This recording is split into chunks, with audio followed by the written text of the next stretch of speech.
Chapter 201. As soon as the two sides clashed, a thunderous roar erupted. This kind of attack, even at the imperial level, would be considered a strategic strike. If executed effectively, this single blow could have shattered an entire army. However, the falling meteorites were blasted one by one. No technique was employed. It was simply a head-on collision, a brute force of force. The shattered meteorites, while still packing considerable power, had lost their potential lethality against the Eternal Night Warriors. The massive magic array, constructed with immense resources.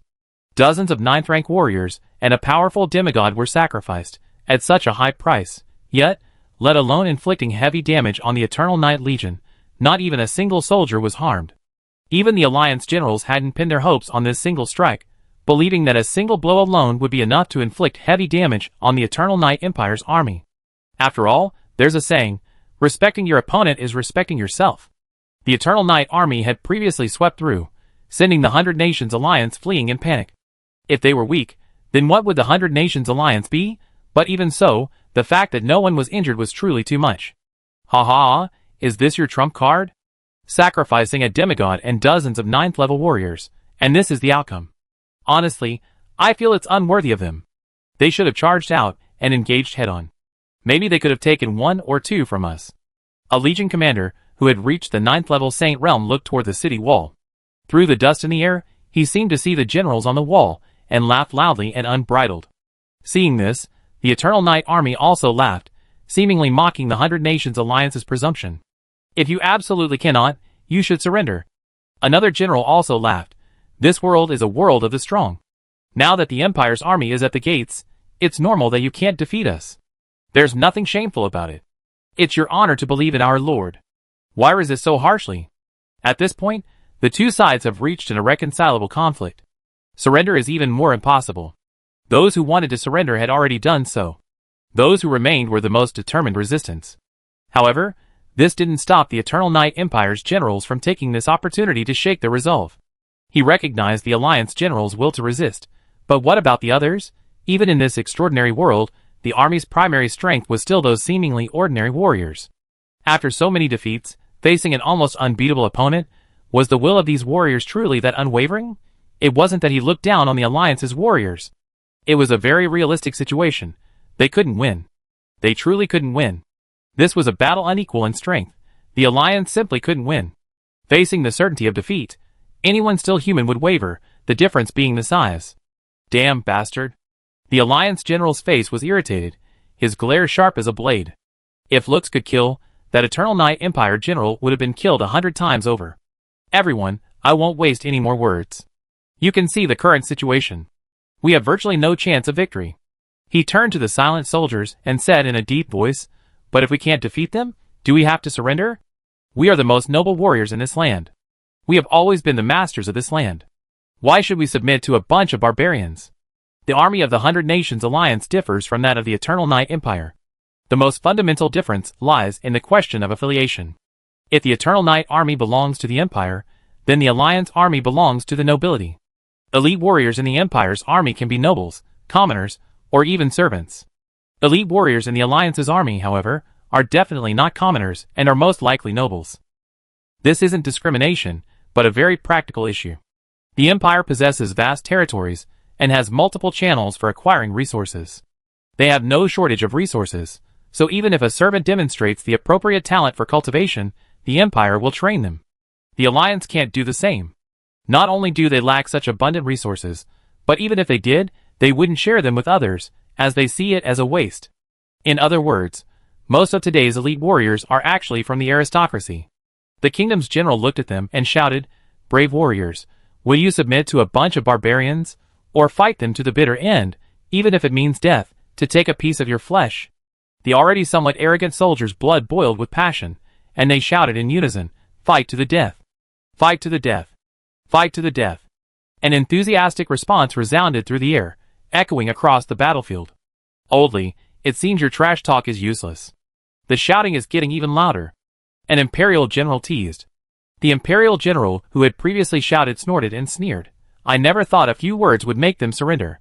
Besides, we've assembled so many legions. Wouldn't it be boring if they just surrendered out of nowhere?" "That's quite true.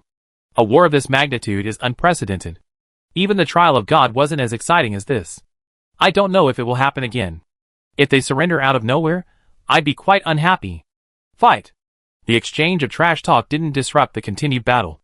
After a gust of wind, the dust cleared, and the two sides resumed their bombardment.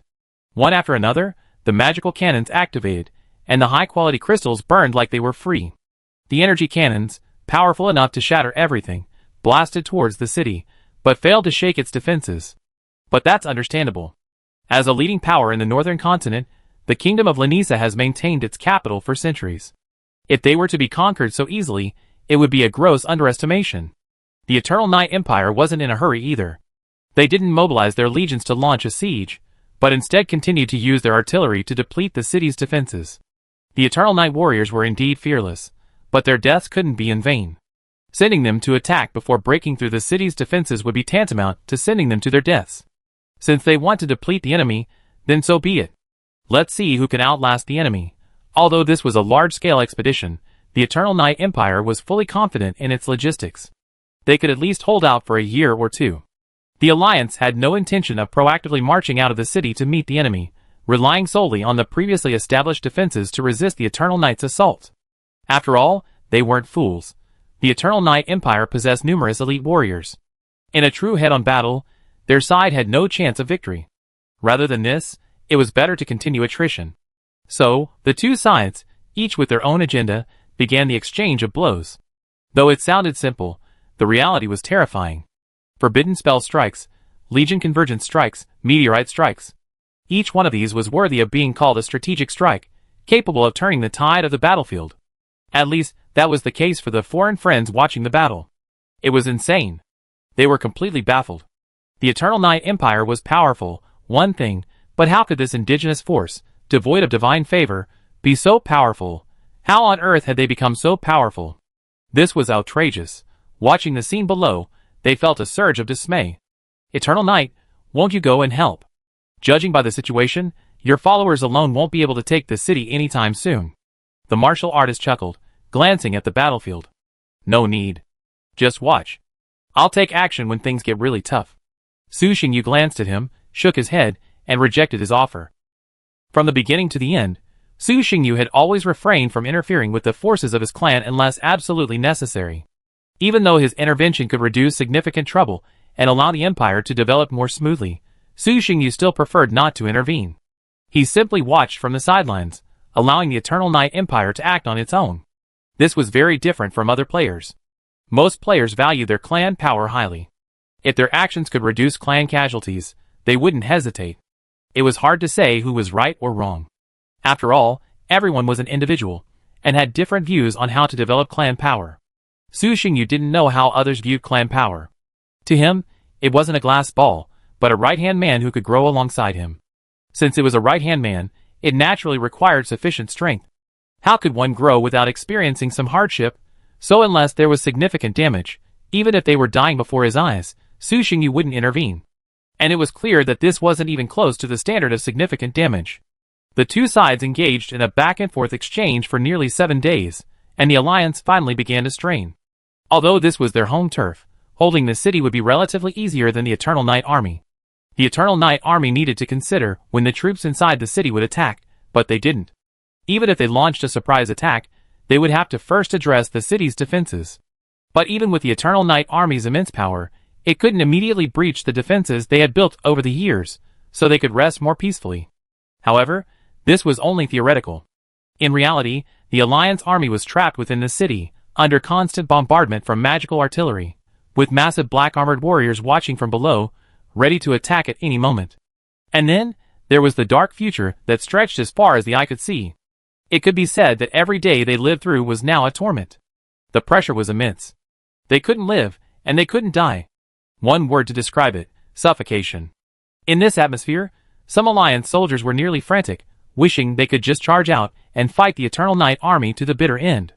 The worst that could happen was death. Since the current situation meant they were doomed, why endure this torture? It could be said that with each passing day, the morale of the Alliance soldiers dropped a point.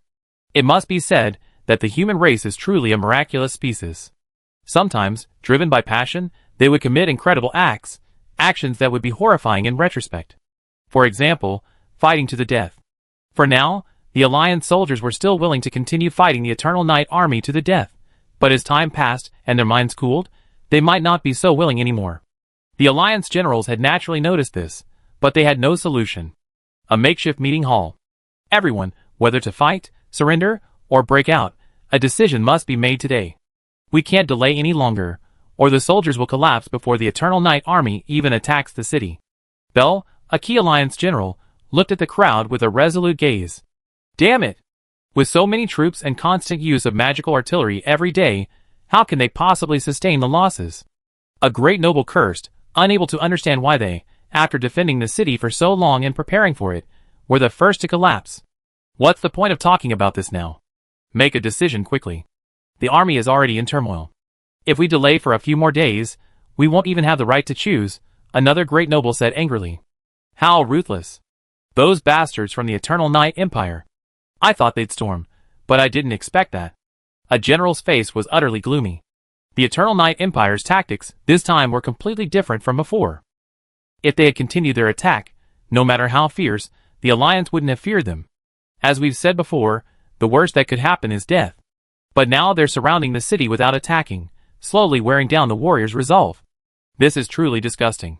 Even the most resolute warriors, faced with this kind of situation, would inevitably waver over time. Surrender is impossible. I'd rather die than surrender. If any of you want to surrender, wait until I die in battle. A peak 9th rank brute looked at the crowd with an icy gaze. Even though these were his companions, he showed no sign of politeness. Before I die, anyone who dares to surrender will have their head sacrificed to me. I'd rather die than surrender. We've fought this far. If we surrender, wouldn't all our previous sacrifices be in vain? It's just a matter of death. Fight them. Another 9th rank general immediately responded. You? A nobleman looked at them, his face pale. Grand Duke, what do you think? Someone asked softly, his gaze cold. The nobleman felt a chill run through his body, realizing that things seemed a little beyond his expectations. I don't understand military affairs. I'm listening to you. Thank you for your support, Your Excellency the Duke. Everyone looked away, exchanged glances, and nodded slightly, as if reaching some kind of agreement. Let's fight. Let this city become our graveyard. Chapter 202. The next day, daylight. It was early morning. Unlike normal armies that attacked during the day and rested at night, the Eternal Night Army, followers of darkness, followed a completely opposite schedule, preferring to launch fierce attacks at night and reducing their intensity during the day. This unusual combat schedule caught the Alliance army off guard when they first encountered it. But now, things are much better. The Alliance had adapted to this unusual combat schedule. After all, they were not ordinary people. Even if they went without sleep for 10 days or half a month, let alone adjusting their rest schedule, it wouldn't be a big deal. At most, their health would just decline. The Eternal Night Army, as usual, continued their boring bombardment, depleting the city's reserves. The roar was incessant, the explosions were continuous. After many days of bombardment, both sides had adapted to the situation. At this moment, the city's direction suddenly shifted. A terrifying, radiant shield suddenly expanded, and a dazzling pillar of light rose from the city's center, blazing with endless radiance like the blazing sun. It instantly dissipated the dark fog cast by the Eternal Night Empire. Boom! Simultaneously, countless lightning spears descended from the sky, carrying terrifying lightning flashes, raining down upon the Eternal Night Army like a torrential rain, seeking not to kill, but to temporarily disrupt them. Holy light purification. The blazing sun in the sky radiated a holy light, dispelling the dark elements. The dazzling radiance filled all believers of darkness with a deep sense of disgust. Kill! Kill! Kill! With a fierce counterattack, the Alliance temporarily suppressed the Eternal Night Empire's firepower. The towering city gates flew open, and amidst a cry of slaughter, countless knights from the kingdom swept out, charging towards the Eternal Night Army. You finally can't hold it anymore. I thought you could hold out for a few more days, but you're gone so soon. Han Ming, possessing legendary strength, could remain awake without any problems. So, the moment the city shifted, he reacted immediately and began mobilizing his troops to encircle it. Break out, fight to the death. Whatever your goal, don't even think about achieving it in my hands.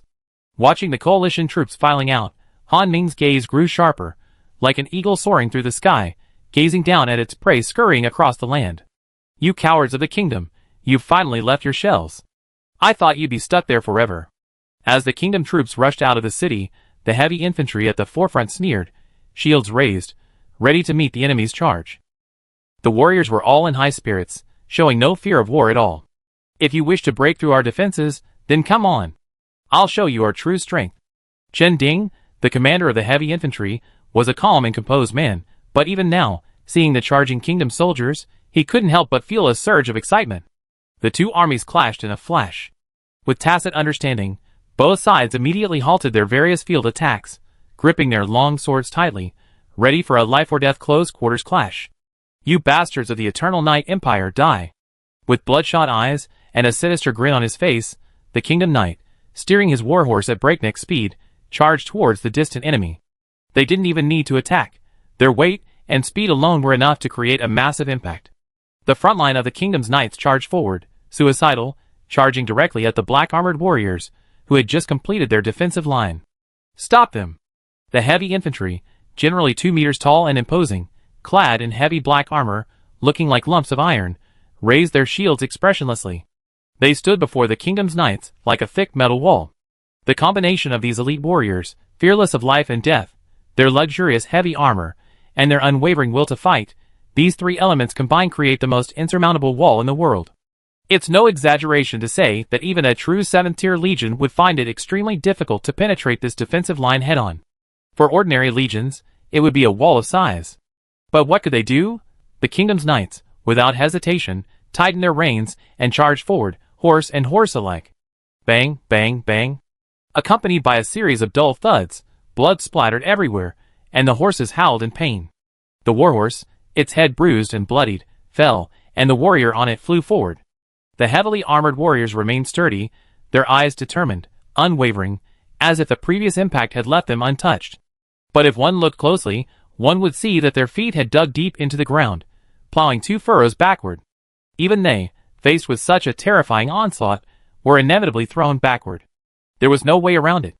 After all, no matter how powerful they were, they had to abide by the rules of power. But this was only the beginning.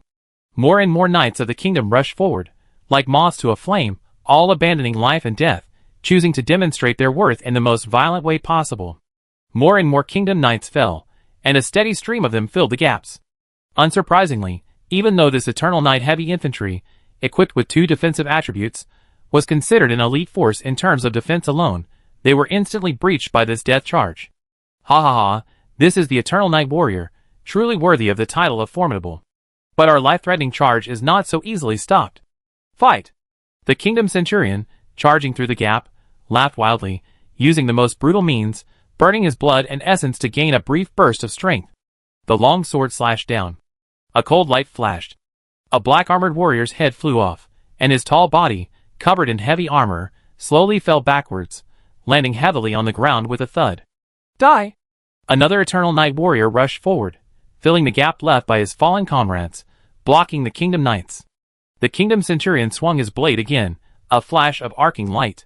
The blood-red blade, shrouded in blood, ripped through the heavy armor and the black-armored warrior's body, nearly splitting him in 2 from shoulder to waist. You're quite capable indeed. Spitting out a mouthful of blood, the Kingdom Centurion glanced down at his torn armor. Swish. The next second, with a wailing cry from beneath him, the warhorse's front leg was severed, and the Kingdom Centurion immediately fell. He caught a glimpse of cold light from the corner of his eye, a long sword slashing towards him. He rolled on the ground, narrowly avoiding the fatal blow, but a thin bloodstain appeared on his waist, and the dark power attached to it began to corrode his body. Die! 3 black-armored warriors charged forward, encircling and killing them.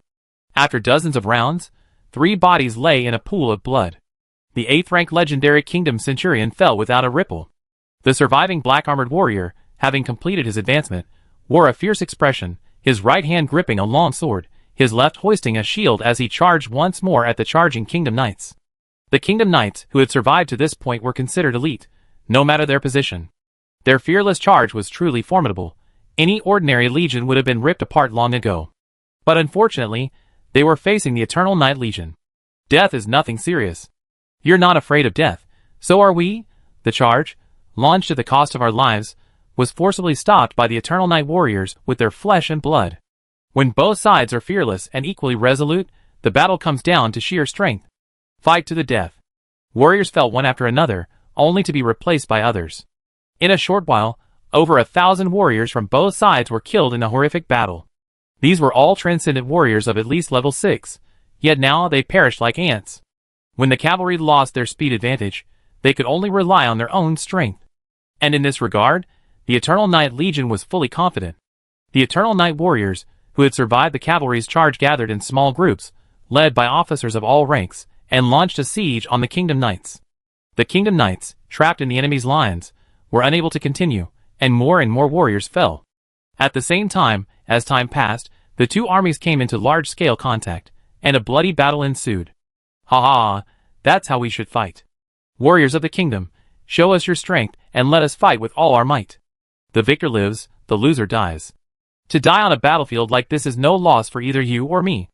The Imperial General laughed wildly, as he engaged the opposing general, each blow drawing blood and displaying unparalleled bravery. Even in the midst of a life-or-death struggle, the Imperial General expressed his admiration for the courage and prowess of the kingdom's soldiers. It's strange.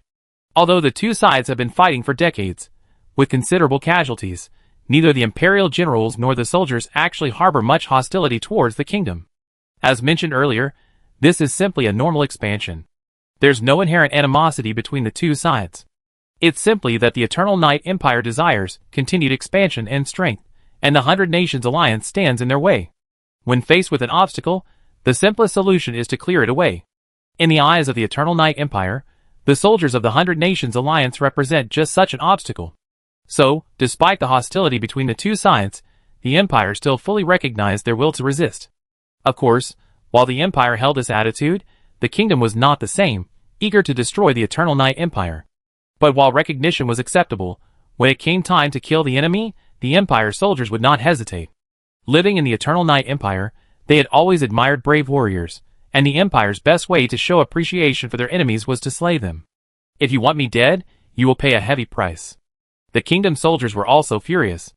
They no longer held on to the possibility of survival, and began to fight for their lives.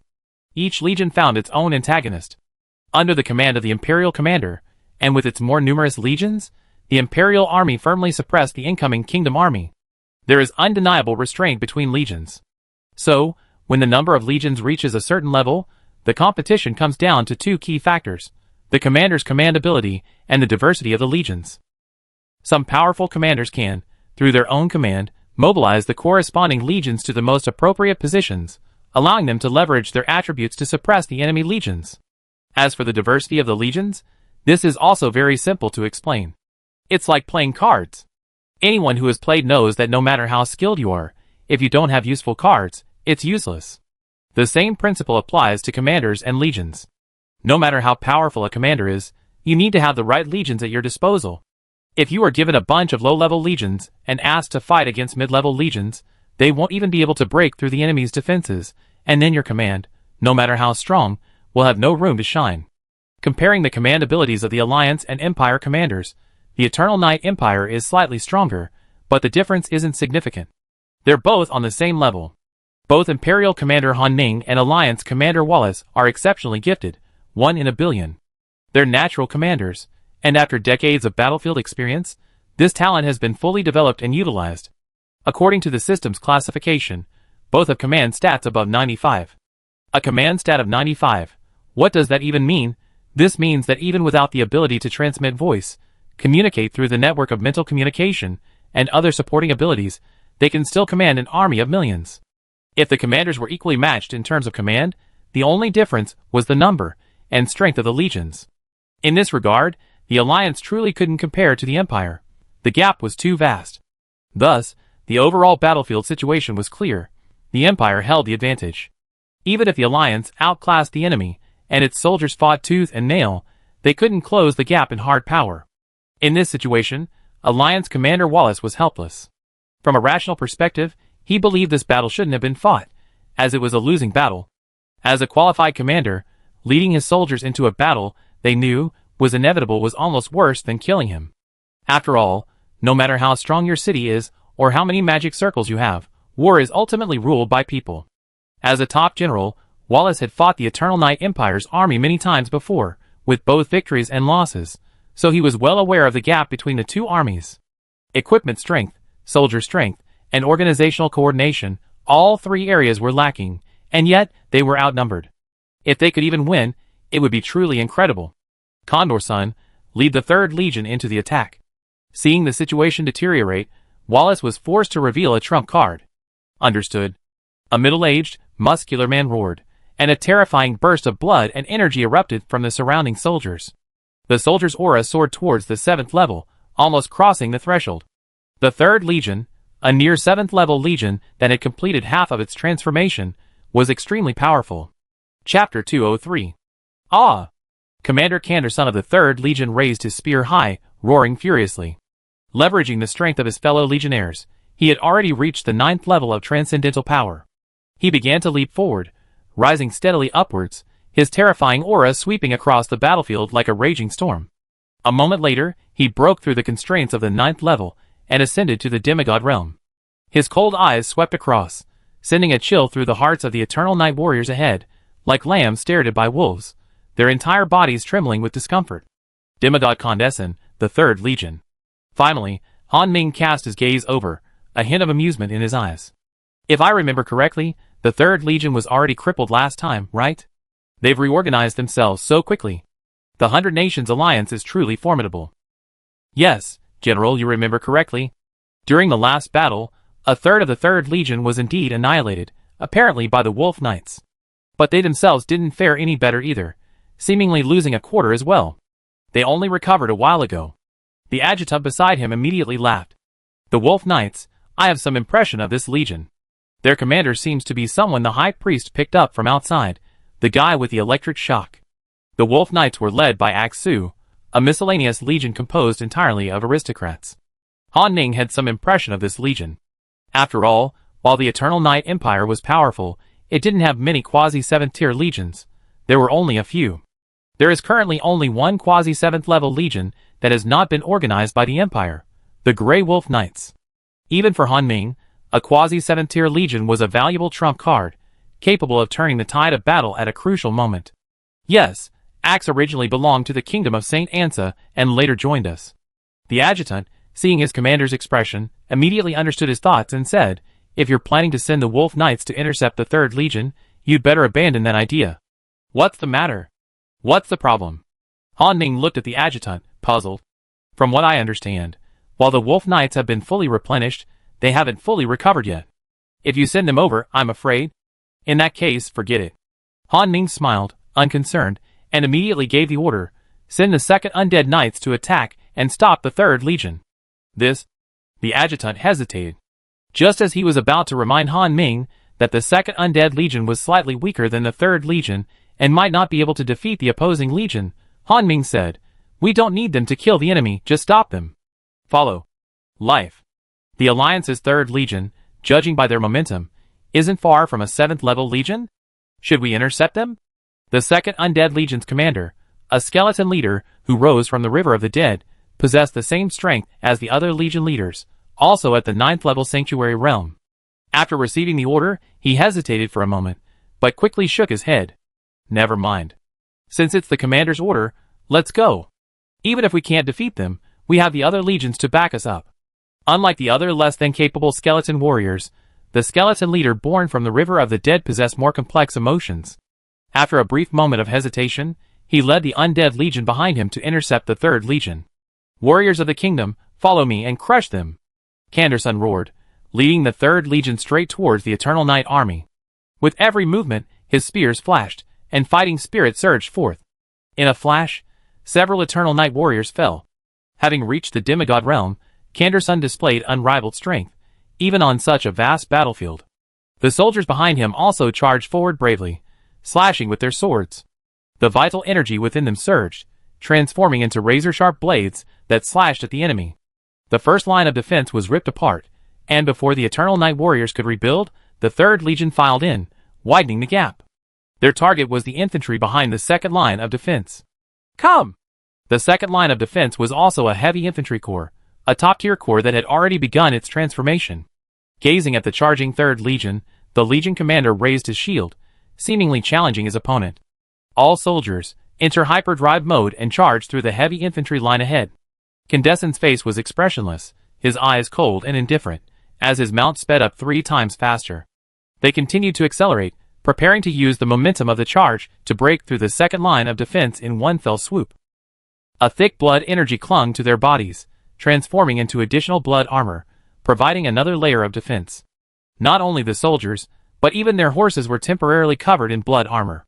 However, before they could reach the second line of defense, another legion blocked their path.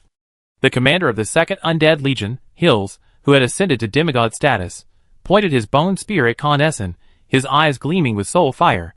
Looking down from above, he declared coldly, "This road is blocked." The undead horse beneath him raised its head slightly, and uttered a threatening cry. Undead Legion. The Eternal Night Empire is so disrespectful, sending an undead army to intercept me. Canson looked at the skeleton general before him, his face grim. He knew they would send an army to intercept him, but he hadn't expected it to be an undead army. This was truly arrogance. Even after years of fighting the Eternal Night Empire, and having witnessed many powerful undead armies, Canson's view of these legions composed of inferior creatures had slightly improved. At least, he had to admit that under the command of the Eternal Night Empire, they did have some fighting power, and were no mere mediocre troops. But who was Canson? He was one of the most powerful warriors in the kingdom of Lanisa, and his third legion was truly world-class. It was no exaggeration to say that under his command, the third legion possessed the power to hunt down demigods. And yet, the enemy sent an undead army to intercept him. This was a sheer humiliation. Destroy these inferior creatures. Since you can't see your own strength, then die here. Condescend didn't waste time exchanging words with Hills. He led the third legion forward and engaged the undead legion. What an arrogant fellow!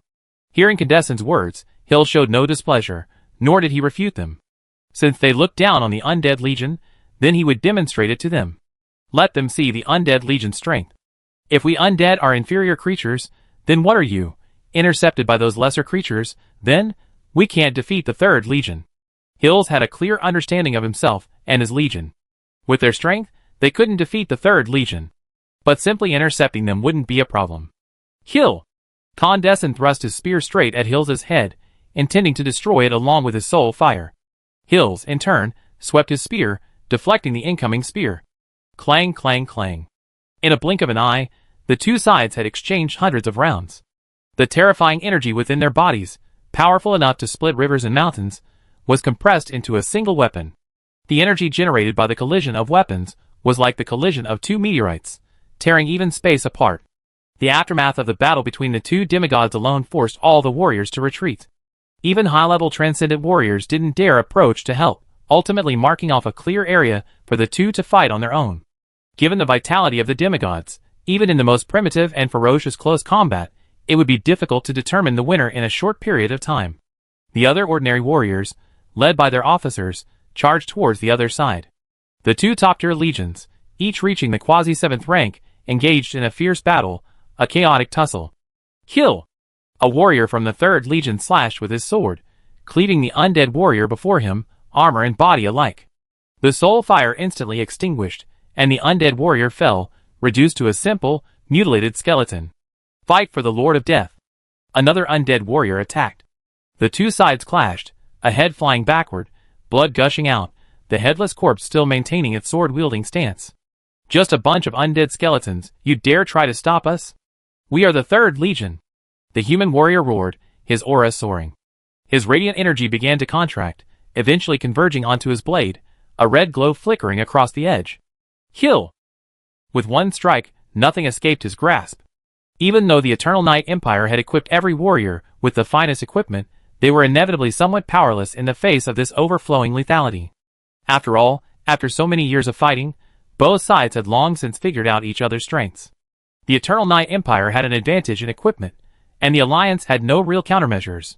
They could only sacrifice some defense, and continuously increase their lethality. The warriors of the Third Legion unleashed a terrifying destructive force. Undead warriors continued to fall. But the undead warriors were no pushovers. Their long swords, shrouded in deathly aura, slashed back without mercy. I can't withstand your attacks, but with your fragile skin, you can't withstand mine either.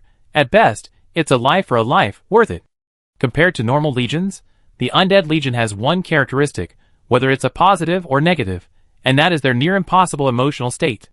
Their lack of emotional fluctuations meant they were perfectly stable, their strength unaffected by changes in the battlefield situation. Now they've truly become war machines. So, when the Third Legion erupted, they immediately chose the best option. Hack and slash, life for life. Like a game of trading chips, warriors from both sides fell continuously, at a terrifyingly rapid pace. In a matter of moments, hundreds of warriors with 7th level combat power fell. Even with the determination to die, the sight of this scene still chilled the hearts of the Third Legion soldiers. Damn them. Canderson noticed the soldier's situation and his expression changed slightly. Don't trade your lives with them. It's not worth it. Dying on the battlefield is normal, and the Alliance soldiers were prepared for it. But trading the Alliance's most elite warriors for the lives of a few undead skeletons is a gross misdeed.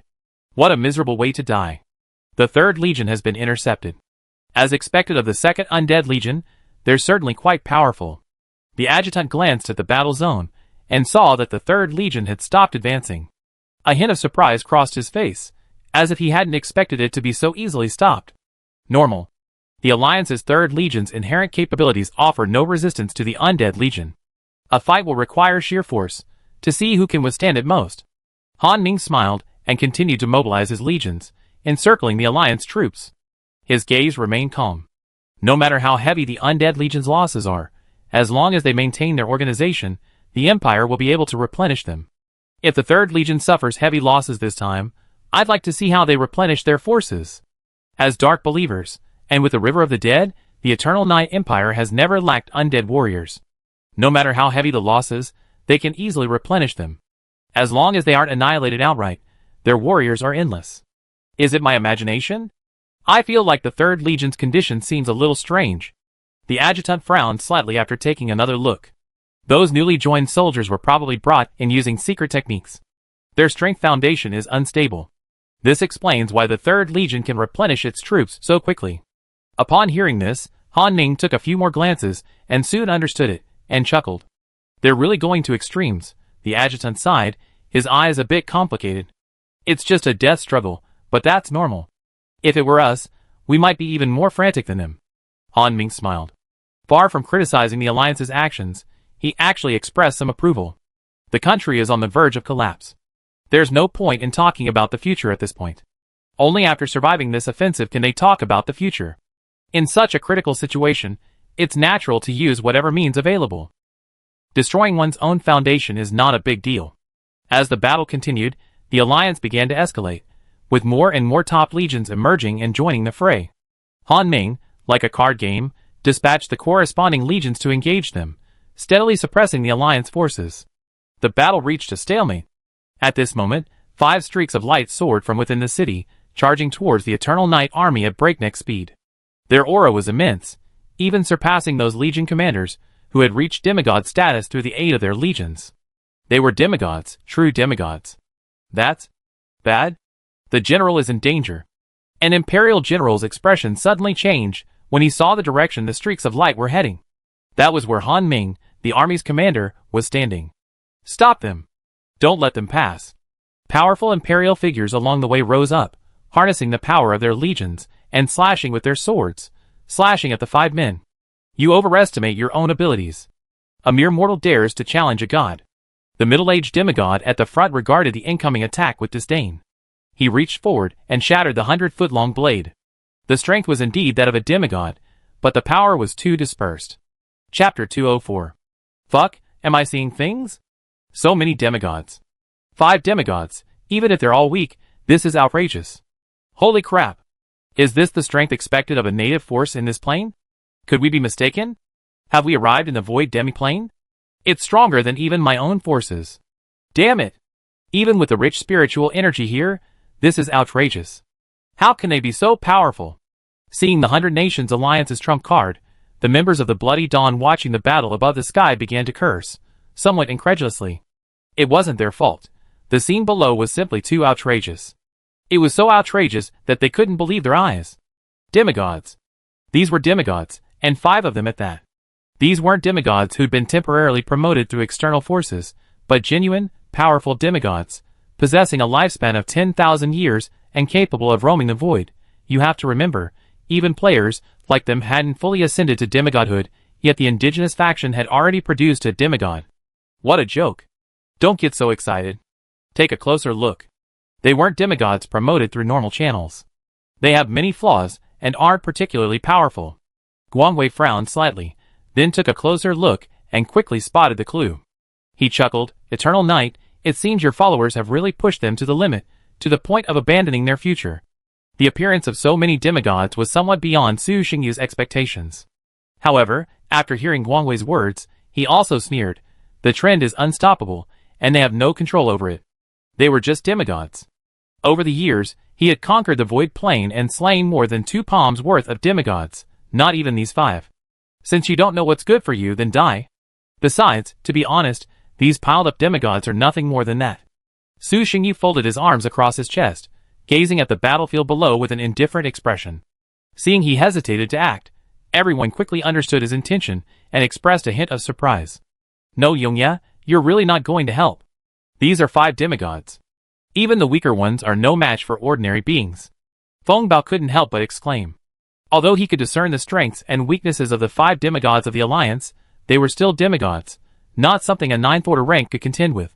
You have to understand that while the difference between a demigod and a 9th order rank may appear to be only a small realm, there's actually a significant gap between them.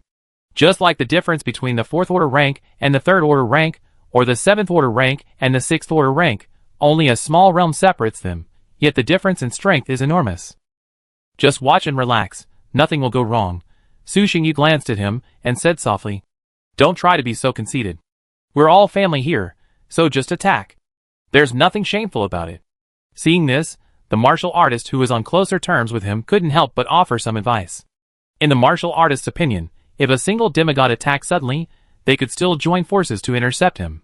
With 5 demigods, it would be best if they took the fight themselves. Losing face is better than suffering heavy losses among their followers. Don't worry, Su Xingyu replied indifferently. As long as you know what's going on. Seeing his persistence, the others gave up their persuasion and focused on watching the battlefield unfold.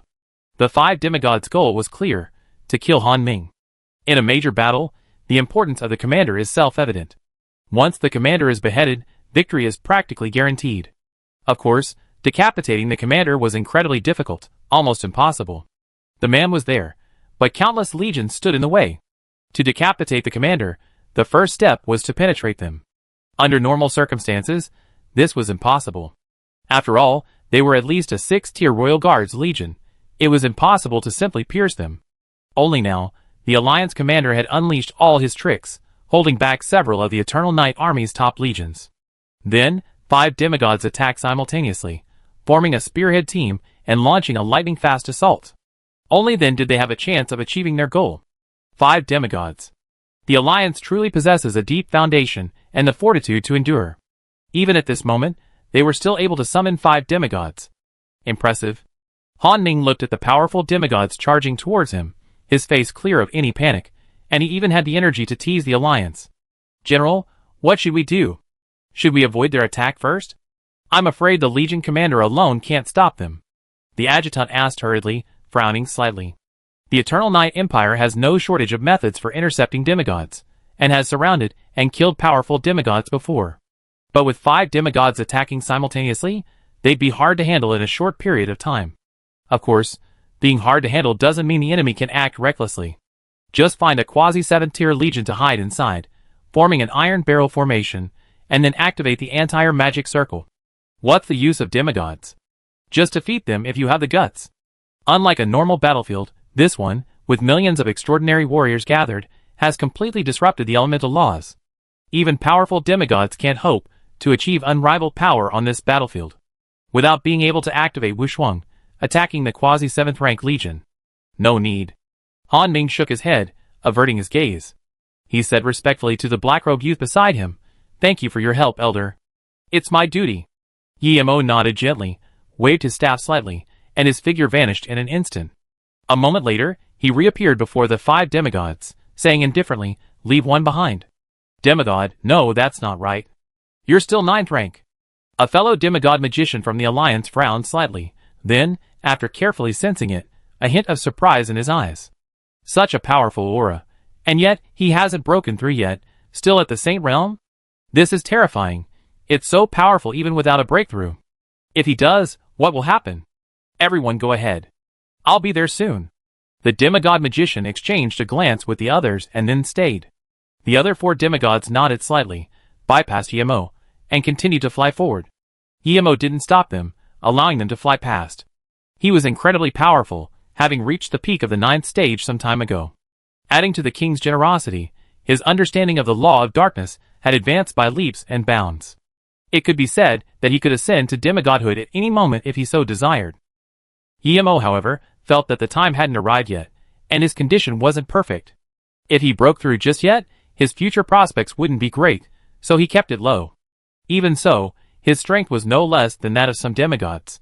He might not be able to defeat them, but he would definitely be able to hold them back. You're such an arrogant brat. You think you can defeat a demigod with your 9th stage? You'll pay for your arrogance. The demigod magician, sensing the youth's vibrant vitality, felt a surge of envy. He had already reached the demigod level at such a young age. His future achievements were limitless. You're not even as good as the Void Beast King. How dare you be called a demigod? Yemo looked at him, unhurried in his fight, and sneered. Whether I'm worthy or not, you'll find out later. The Alliance demigod gave him a cold look, thinking, since he couldn't personally kill the Imperial commander, leaving this young 9th Order here wouldn't be a bad idea. Then come. The battle was about to break out. In an instant, red and black each occupied half of the sky, and the 2 laws began to clash. Compared to the brutal, bloody battles between warriors, the magician's battle was more spectacular. The 9th Order and the demigod were in a state of near-death struggle, and the Alliance demigod gained no advantage. Just as Yemo had expected, the Alliance demigods before him, though reaching the demigod realm, hadn't kept pace in terms of combat effectiveness. Their understanding of the laws was even inferior to his own. Such demigods were only at the level of the Void Beast King. On the demigod level, they were the lowest rank. Yemo had encountered many such demigods, fought them, and even teamed up with others to siege and kill them. A 9th level realm cultivator can actually fight against a demigod. The Alliance demigods, flying forward, sensed the movement behind them, and turned to look at Yemo, who was engaged in a back-and-forth battle with the demigod. Their expressions changed, and one suddenly sighed. How did this Eternal Night Empire emerge, and why is it so powerful? Even now, the Alliance still hasn't figured out the Eternal Night Empire's origins, or rather, they simply don't believe its own claims. There's no way around it. That claim is too outrageous. At such a young age, he's already reached the threshold of demigodhood. Such a genius. If we don't eliminate him today, even if we survive this offensive, he'll be a formidable threat to the Alliance in the future. Should we send one of our men back to surround and kill him? Someone suggested. He can fight demigods at the 9th level. How powerful will he be once he truly reaches demigodhood? The mere thought of it gives everyone a headache. Don't underestimate them. But if nothing unexpected happens, their current state will be their future peak. Demigods created through secret techniques ultimately have significant flaws. Essentially, they're inferior to even the Void Beast King, and even their supposedly long lifespan of 10,000 years is discounted. After hearing that person's words, the other 3 demigods hesitated, momentarily lost in confusion. They realized that even if they succeeded this time, beheading the Imperial commander and securing the Alliance's final outpost, they would inevitably face failure. The Empire's potential for growth was incredible. They were like the rising sun, their future filled with boundless hope. The Alliance's days were numbered. Even if they managed to survive this, what good would it do? Having destroyed their own foundation, they had no future. For a moment, everyone became somewhat negative, their spirits growing low. Don't dwell on it. Let's get through the present moment first. The strongest Alliance demigod shook his head, purging his thoughts. His gaze became resolute once more. Keep moving forward. Slay the Imperial commander. Leave the future to those who will. Let's live only in the present.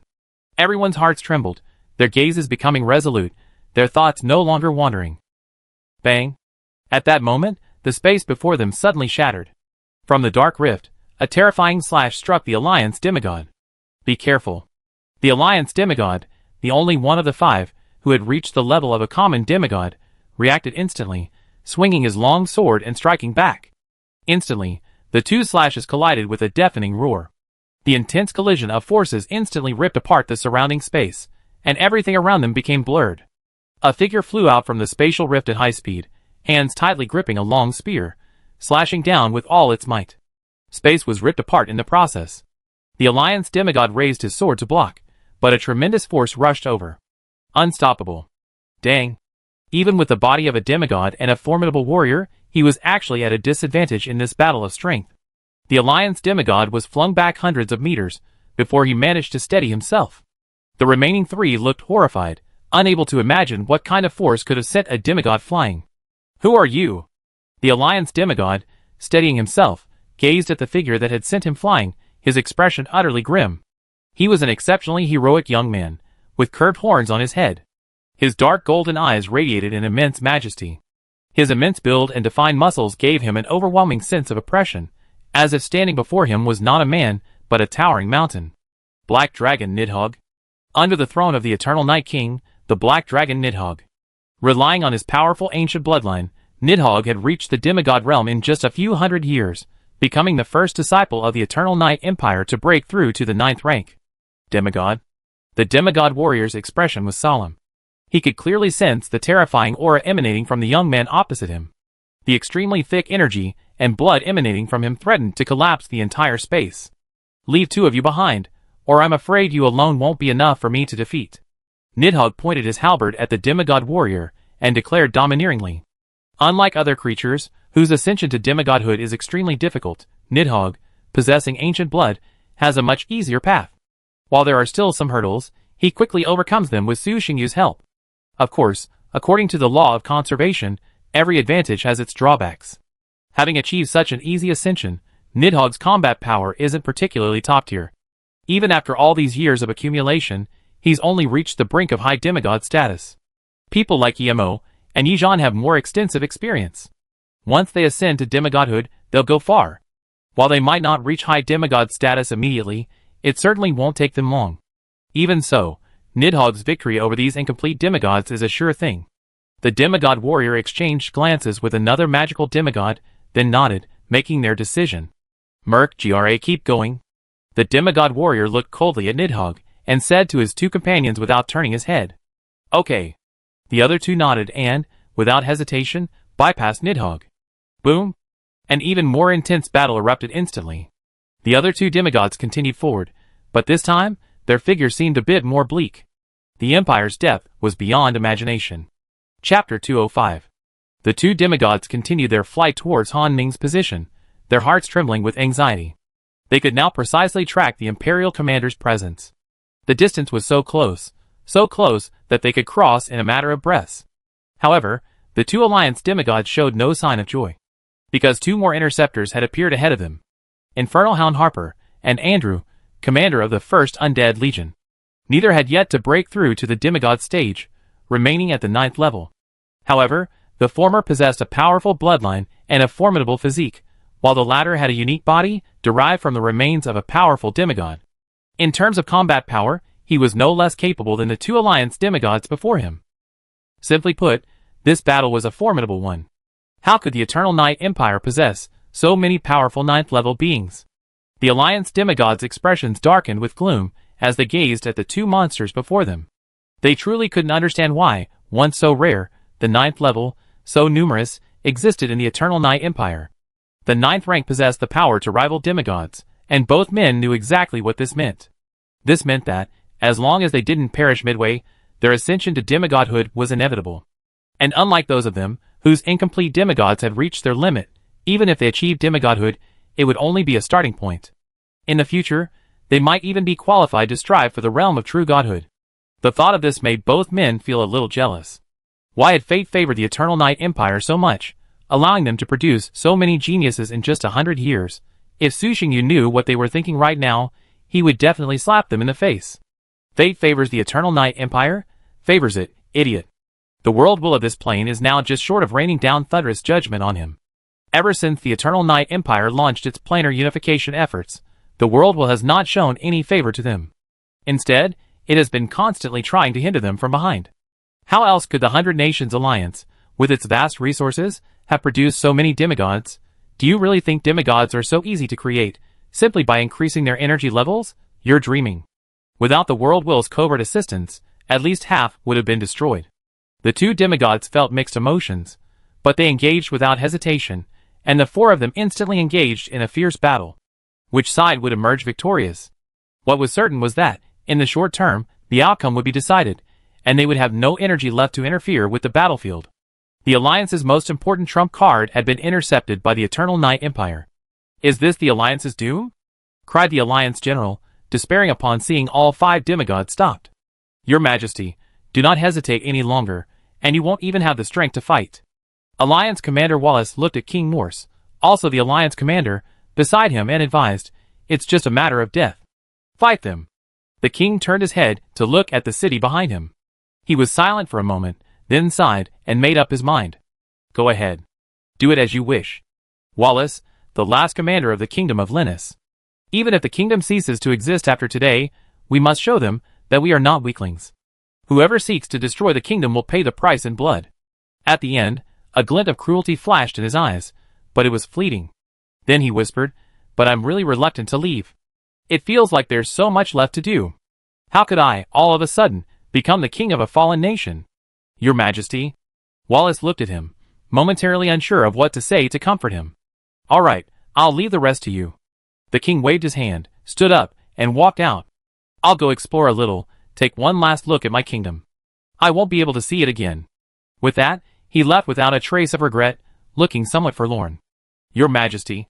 Wallace watched him from behind, feeling a sense of sadness, but soon, his duty as Commander-in-Chief restored his composure. "Eternal Night Empire, come and fight." Looking at the warriors fighting in the distance, Wallace's eyes were unusually cold. Death on the battlefield is a good outcome. Let this city become the cemetery of the kingdom.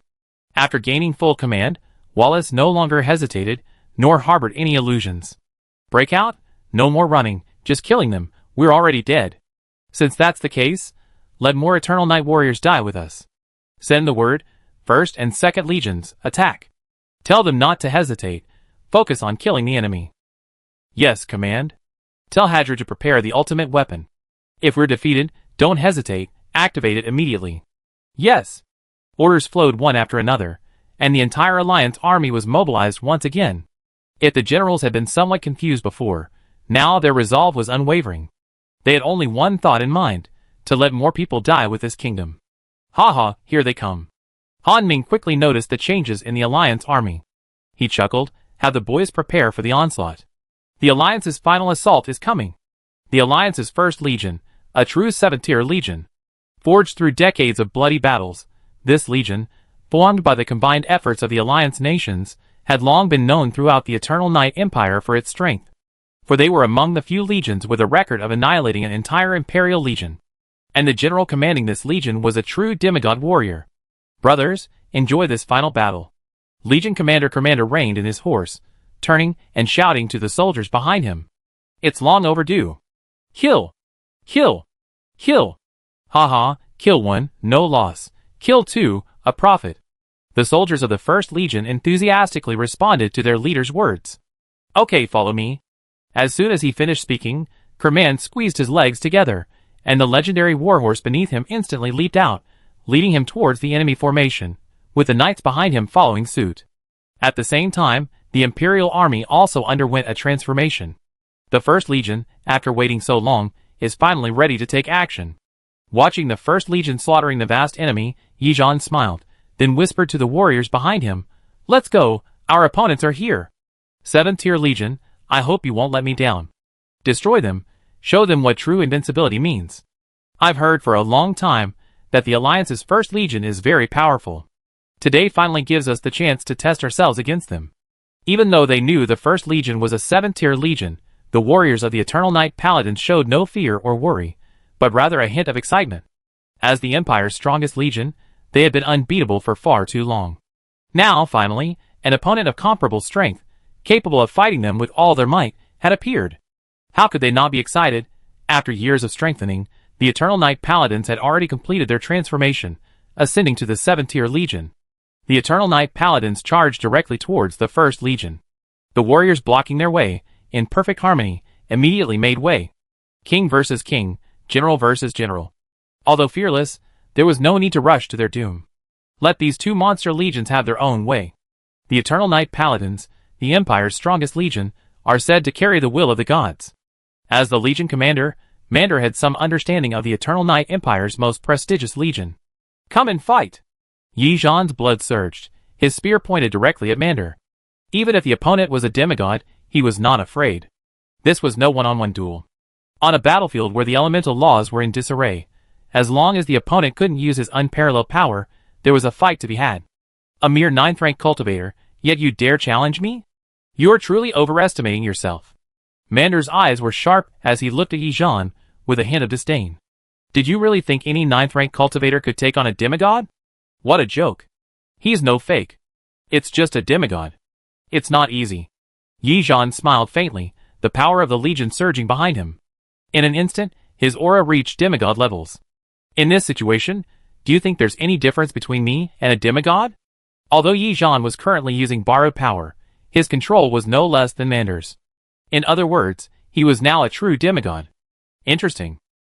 Mander frowned and sneered. Enough of the nonsense. Let's fight. Yi Zhan stopped talking and charged forward. His spear swept across, and in a flash of cold light, several Kingdom Knights were beheaded. Kill! Not willing to be outdone, Mander thrust his spear forward, a flash of light flashing. The black-armored knight before him couldn't even see his movements before a huge bloody hole tore through his chest, and he fell helplessly from his horse. The two legions, each reaching the 7th level, collided, crossing each other, and hundreds of warriors fell to the ground in an instant. It was a brutal battle. Even the paladins of Eternal Night dared not be careless against opponents of the same level. High-level warriors, whether in physical strength, vitality, or willpower, were beyond the imagination of ordinary people. Their vitality was so strong that some injuries that seemed fatal to ordinary people were no longer fatal to them. To kill such an opponent, there was only one way: to cut them down with a single blow. Wearing them down to death was incredibly difficult. A brilliant will and a strong physique were the most essential foundations of a warrior. As long as these two qualities remained intact, they could fight on forever. Before reaching the 7th tier legion, Yi Zhan constantly pondered how to annihilate them. He ultimately concluded that he could rely on sheer force, abandoning those frivolous attributes, concentrating his strength to a single point, and then slashing the enemy to death with a single blow. Die! The Knight of Eternal Night grinned grimly. Facing the incoming longsword, he made no move to dodge, simply swinging his own longsword in a fierce blow. The longsword, radiating an intense black light, tore through the Kingdom Knight's armor like tofu, ripping through his body, revealing the bare bones within. You? The Kingdom Knight's eyes raged, and his longsword pierced the Eternal Night Knight's armor. But the next second, his vision went black, his mind extinguished, and he died completely. His upright figure remained in the stance of swinging his sword, a single, horrifying wound visible on his body. This wound was fatal, nearly piercing his torso. But for a high-level transcendent warrior, it wasn't a fatal injury, at least not enough to render him incapacitated and dead. Nevertheless, the Kingdom Knight was dead. For his fatal wound wasn't physical, but mental. No matter how strong a body is, without a matching mental will, it's nothing more than a target. Boss, you're right. Shortcuts aren't easy. Taking them always comes with a price. The Eternal Night Knight smiled, his face pale. Even for him, delivering a single blow capable of annihilating a 7th level warrior's mind was no easy feat. To add to the blow, he'd also taken a blow from the opposing opponent. But none of this mattered. At least for now, he was still standing, while his opponent was already dead. I don't know how you reached the 7th rank, but your willpower is unworthy of such a body. Each Eternal Night Knight brandished their long swords, their combined physical and spiritual attacks inflicting heavy losses on the First Legion. In just a few rounds, hundreds of Kingdom Knights were killed. The cause of their deaths was mostly spiritual annihilation. Physical attacks are easy to defend against. The difficult part is the accompanying mental damage. Having undergone the baptism of transcendent will, the Eternal Night Knight's willpower had long since become stronger than steel. Now, they could even draw it out, attach it to their long swords, and use it directly to strike. Normally, the Knights of Eternal Night rarely used this move. Firstly, it was extremely exhausting, placing a significant strain on their mental strength. If they failed to inflict a significant blow, they would be the ones to suffer. Secondly, they had never encountered an opponent who needed this move. Normal enemies could simply be eliminated physically, so there was no need for such a fuss. Is this all you have? You don't seem particularly strong. Yi Zhan and Mander engaged in a fierce exchange, their spears clashing constantly, unleashing astonishing power. For a moment, the outcome was uncertain. Mander snorted coldly, his expression grim. The Alliance's first legion wasn't a naturally promoted 7th-tier legion. This wasn't surprising. It made sense if you thought about it. The Eternal Night Empire had no shortage of 6th-tier warriors, and possessed a variety of amplification powers. Yet, in the nearly 100 years since entering the Intermediate Realm, only a few 7th-tier legions had emerged. The conditions of the 100 Nations Alliance were far inferior to those of the Eternal Night Empire. How could they have produced a 7th-tier legion in just a few decades? So they must have used some special methods and sacrificed something to achieve this advancement. And now, it's clear what they sacrificed. Spiritual will. To be honest, the First Legion's willpower wasn't weak, roughly equivalent to a 6th-tier epic, a strength more than enough to withstand many attacks of willpower. At least a demigod-level willpower wouldn't be able to succumb. However, their opponents were the Eternal Night Paladins. As a legion that had been promoted through the normal process of physical and mental training to the extreme, they possessed no flaws. Chapter 206. Damn it! Seeing his own warriors almost completely at a disadvantage, Monde was seething with rage. His attacks grew increasingly ferocious, hoping to swiftly defeat his opponent. However, though Yi Zhan was only a temporarily elevated demigod, his combat prowess was no less than his. Monde was unable to defeat Yi Zhan in a short period of time. In fact, in his eagerness to end the battle, he was exploited by Yi Zhan several times, falling into a disadvantage and ultimately being suppressed. Looking for death.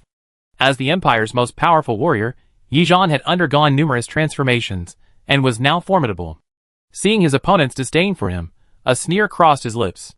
His spears continued to strike, like a violent storm, making it impossible to defend against them and leaving them vulnerable to injury. Faced with Yi Zhan's ferocious onslaught, Monde was unable to raise his head, suffering repeated wounds. Never again to underestimate Yi Zhan, he focused solely on the enemy, oblivious to the other warriors' misfortunes. The two legions, having reached the 7th stage, engaged in a fierce battle. The situation was clear, with the Eternal Night Paladins holding a significant advantage. Even though both were 7th stage legions, there was a gap between the Eternal Night Paladins and the First Legion, and that gap was significant. The Eternal Night Empire truly does have a 7th stage legion, a fully upgraded one, even stronger than the First Legion. This is causing trouble. The Alliance generals' faces grimaced as they watched the First Legion fall to a disadvantage. They hadn't expected their strongest legion to be stopped in such a short time. And they didn't seem to have gained the upper hand in the battle, which made things very difficult. The Eternal Night Paladins had appeared on the battlefields of the Northern Continent before, but only briefly.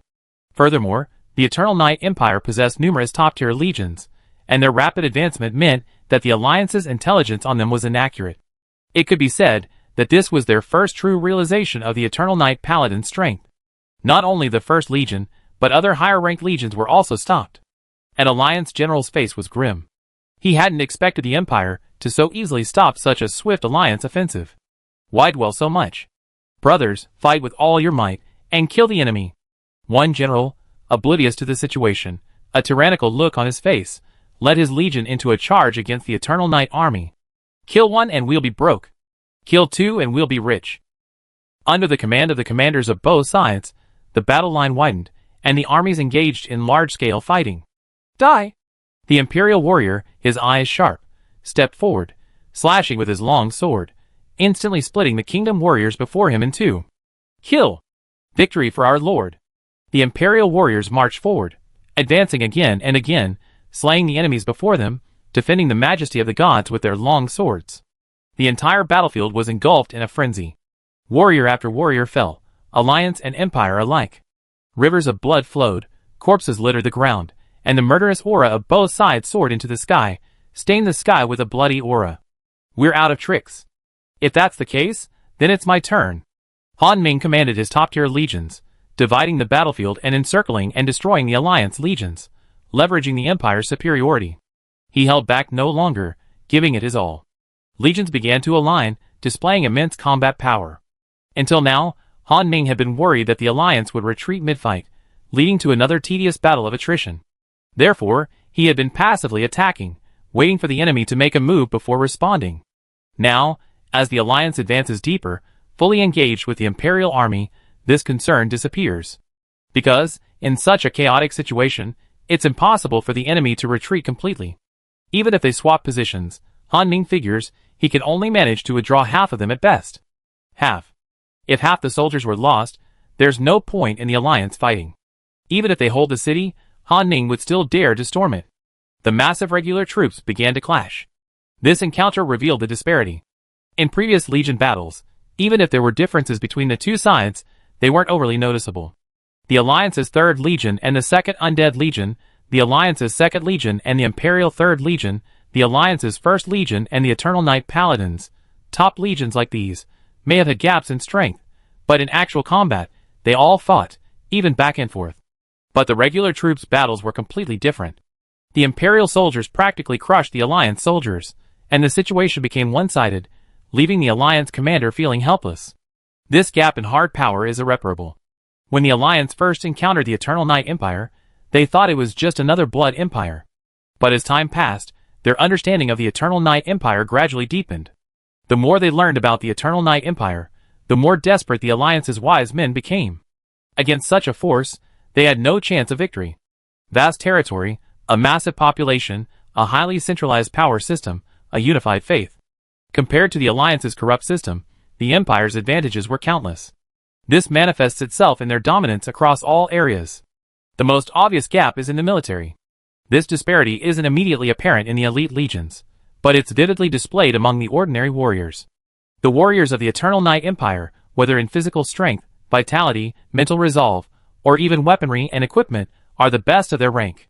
In other words, they have honed every possible aspect to perfection. To be honest, even now, the Alliance is baffled by this fact. How did the Eternal Night Empire achieve this? Where did they obtain so many resources? And why were they willing to share them with the lowly, even the servile, people?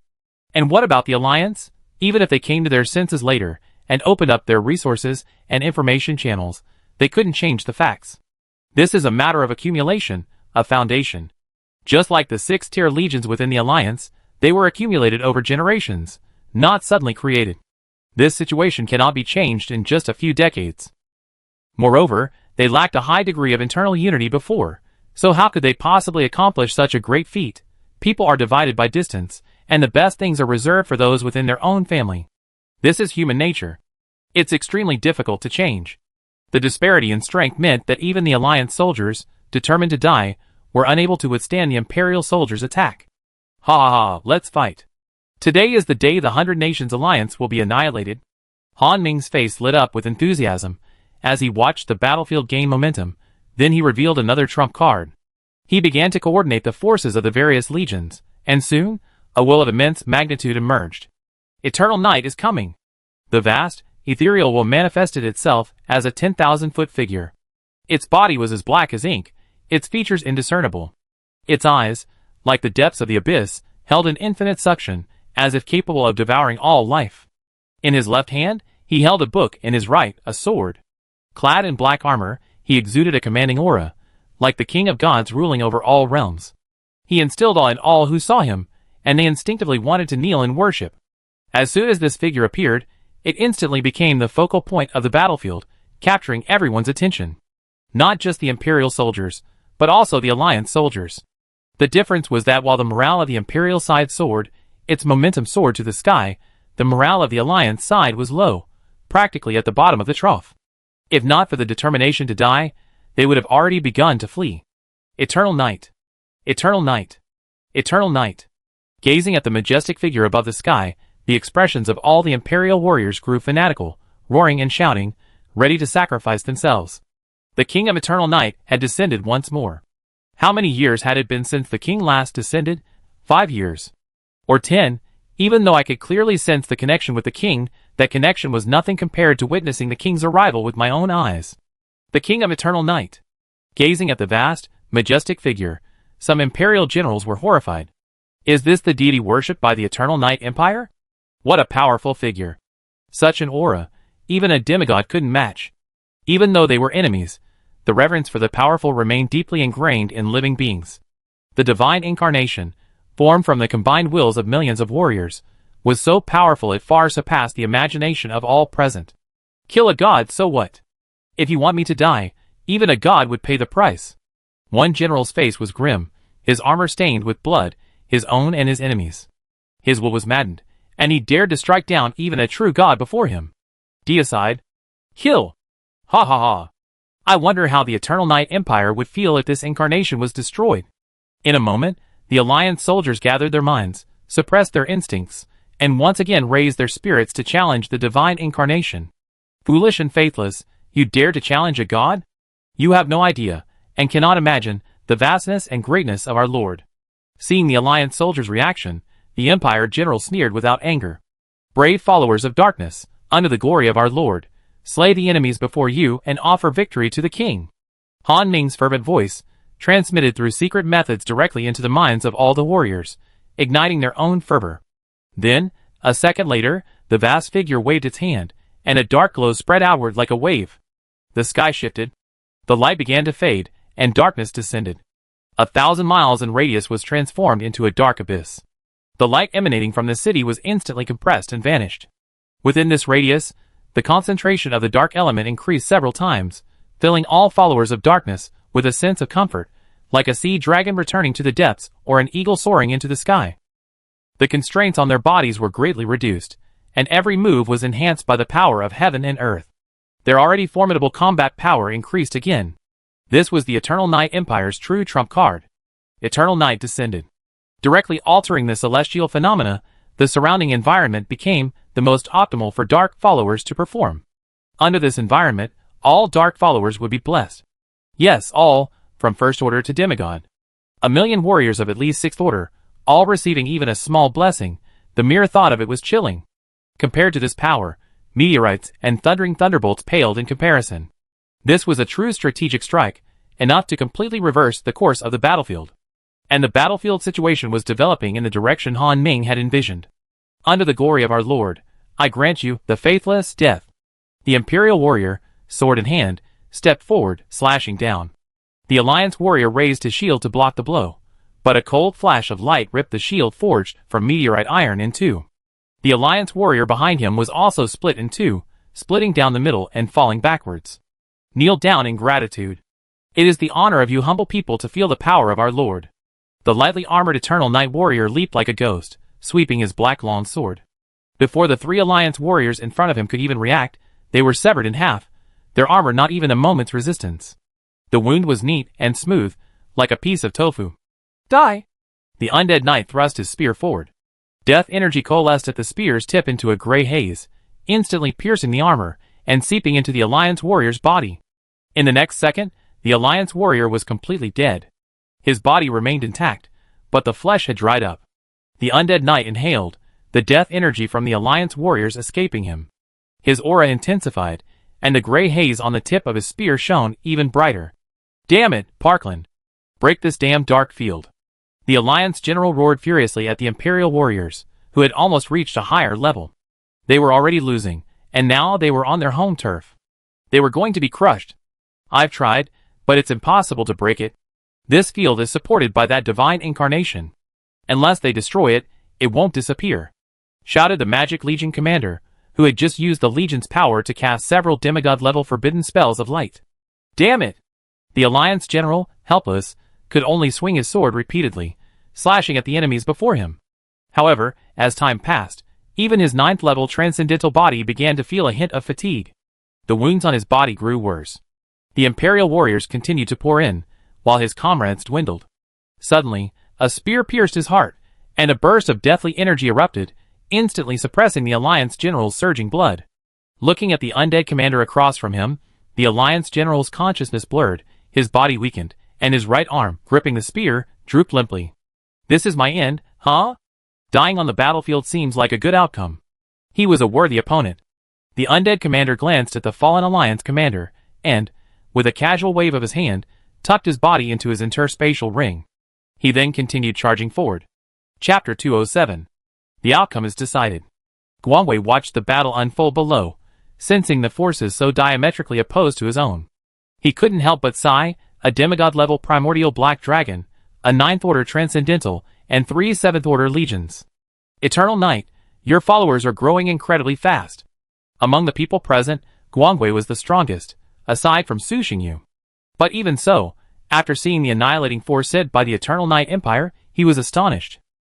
My goodness, this is incredibly rapid, isn't it? How could it have developed to this point in less than 100 years?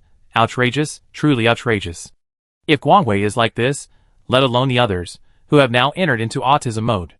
After a moment's silence, the Elephant Lord spoke loudly, Yongya, your strength is a bit too great.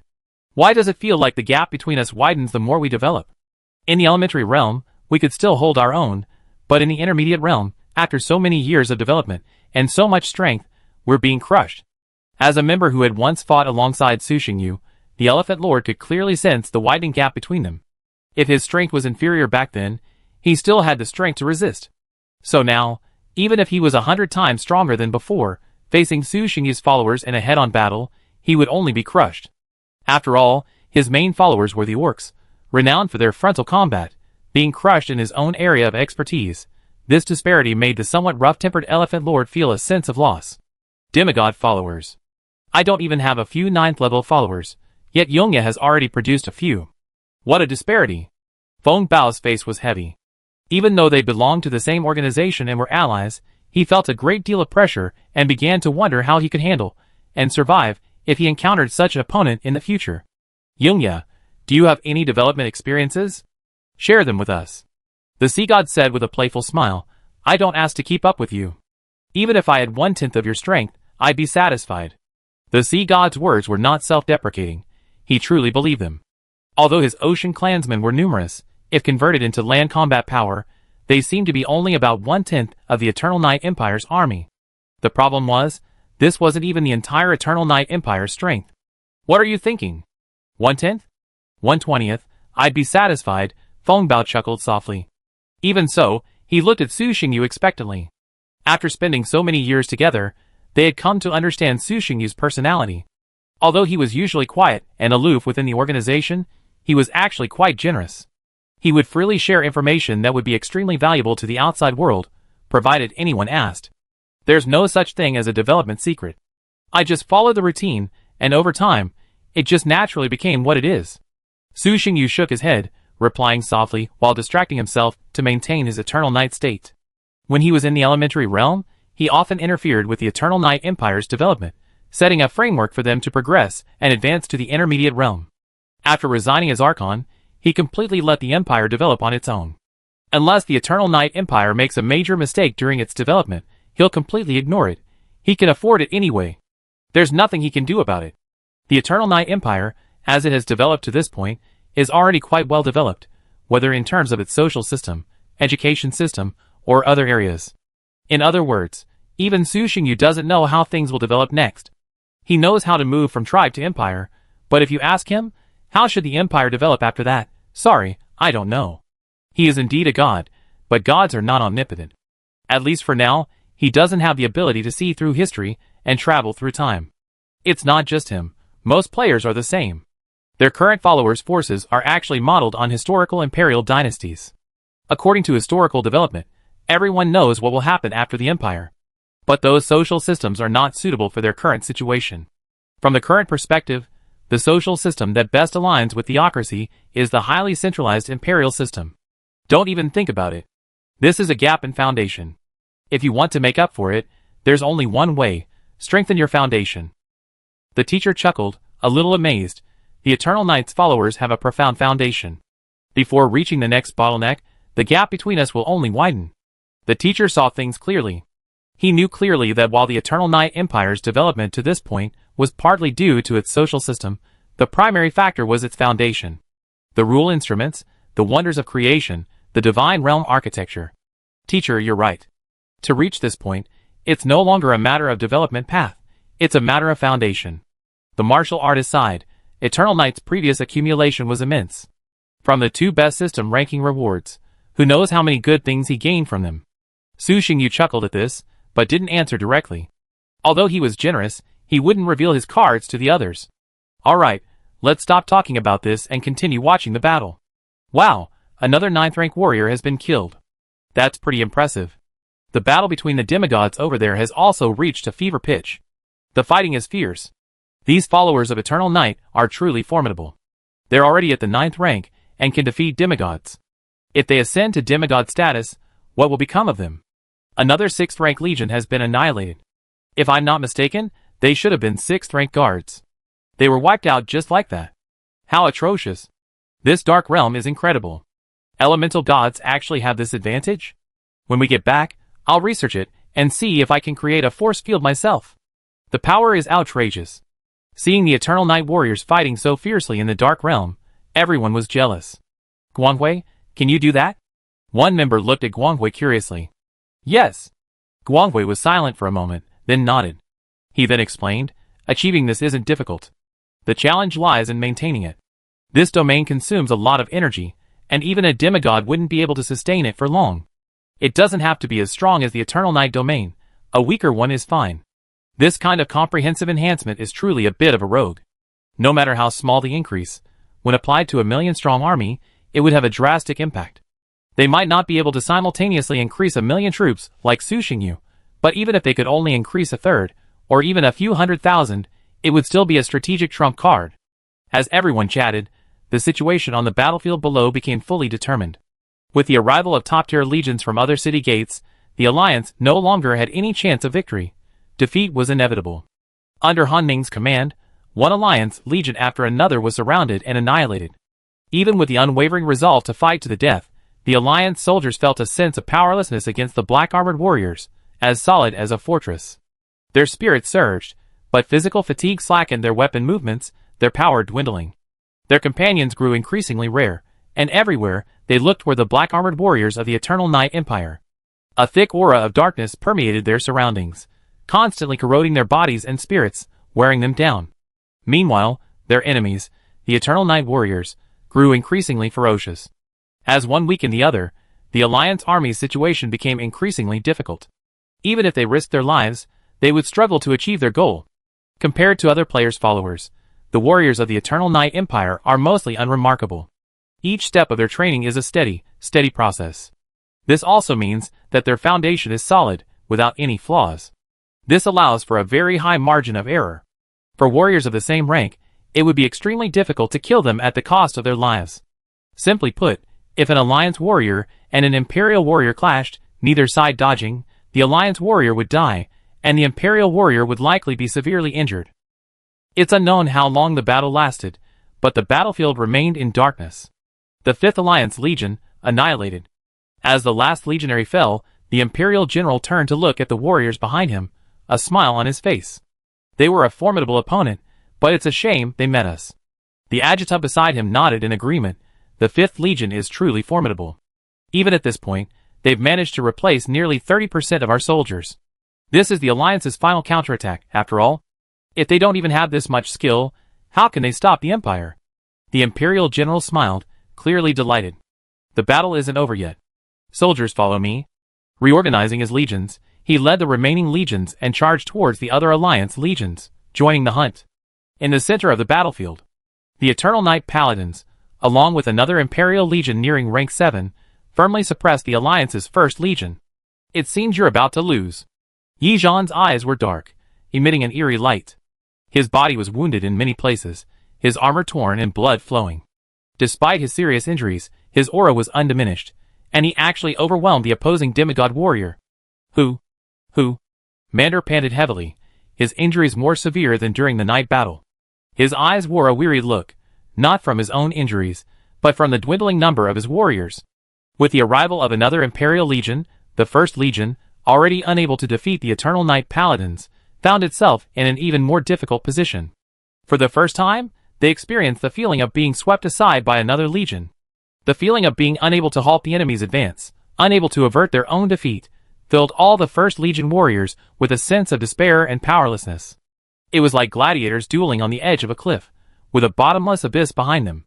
They were constantly retreating, being pushed closer and closer to the edge, on the verge of falling. They didn't fear death, but the feeling was truly excruciating. Die! The Alliance warrior, sword in hand, swung recklessly, slashing down at the charging Imperial warrior. Clang! The Imperial warrior, expressionless, swung his sword back. With a swish, the Imperial warrior's armor was torn apart, the sword piercing his flesh and blood. Blood spurted out in large streams. The pain grimaced, and he gritted his teeth, his sword slashing down almost instantly. A flash of cold light. The Alliance warrior's body instantly split in two. Huh? Exhaling a long breath, the Imperial warrior pulled a vial from his waist, poured out a red pill, and swallowed it directly. The devouring power of darkness's favor instantly erupted, and the immense life energy surged through his body, healing his wounds at a visible rate. Come on, continue. Without waiting for his wound to heal, the Imperial warrior wiped his hand across the wound, staunching the bleeding. Then, he stepped forward, fervently charging another Alliance warrior. Kill! The Alliance warrior roared, channeling all his energy and blood, unleashing a powerful blow. The charging black-armored knight swung his long sword, instantly deflecting it. Then, with a flick of his hand, a head flew off. Pointless resistance. Destroy this legion. 1,000-man captain and a centurion led the Imperial warriors forward, sweeping past them. Every enemy standing in their way, from 7th-rank soldiers to 8th-rank officers, was slain.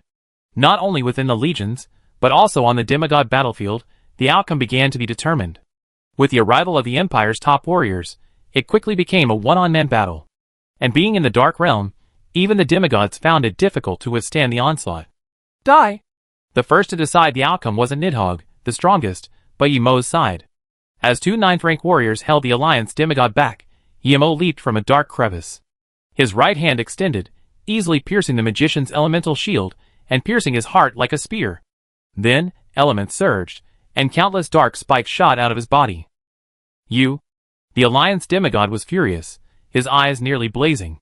Yemo slapped out with his left hand, crushing his head. With his right hand, he grasped a spirit and thrust it directly into a black hole. Han Ning gazed into the distance, as if he saw the commander who had fought against him. He whispered, "It's over. It's over. The era of the Alliance is truly over." Looking at the dwindling number of Alliance soldiers, Wallace knew he had lost, and the era of the Alliance was coming to an end. "But before I go, I have a gift for you." Wallace's voice echoed through the minds of all the Alliance soldiers. "Everyone, we've already lost." Before they could react, Wallace added, "So, give your last life and strike them one more blow." As soon as he finished speaking, a crimson beam shot up from the direction of the city, and a blood-red vortex instantly enveloped the entire city. All the Alliance soldiers felt a call, as if the vortex was drawing them in. The blood on the ground formed a river, flowing towards the city. Come, take whatever you want." The Alliance soldiers relaxed their minds, allowing themselves to be drawn away by the suction. "Damn it! Stop them!" The Imperial generals couldn't discern the tactic, but they knew it wasn't a good idea, and they immediately intervened. However, the battlefield was so vast, and the blood-flowing river wasn't an exaggeration. Even with their full strength, they could only intercept less than a quarter of the enemy. Boom! Chapter 208. In this land shrouded in darkness, a terrifying aura permeated heaven and earth, as if even the air had become thick and oppressive. A tyrannical crimson force surged in the darkness, like a dragon awakening from its slumber, disrupting the dark realm maintained by the incarnation of divine power. Ha ha ha, what a formidable force. Come, devour me, become even stronger, and then destroy everything. An Alliance demigod, locked in combat with an Imperial general, sensed the terrifying aura emanating from the direction of the city and laughed wildly. His body transformed into light, and he recklessly rushed forward, following the pull. Damn it! Stop him! Don't let him get past. The Imperial general realized the severity of the situation and attempted to stop the Alliance demigod, but it was far from easy. When a demigod is so desperate, disregarding even life and death, it's incredibly difficult to stop them. Furthermore, he's already heading for death. The remaining demigods, without hesitation, burned everything they could.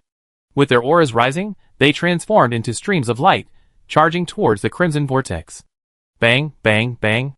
As each demigod joined them, the blood-red vortex expanded, and the crimson realm continued to expand until it rivaled the dark realm, creating a red-black standoff.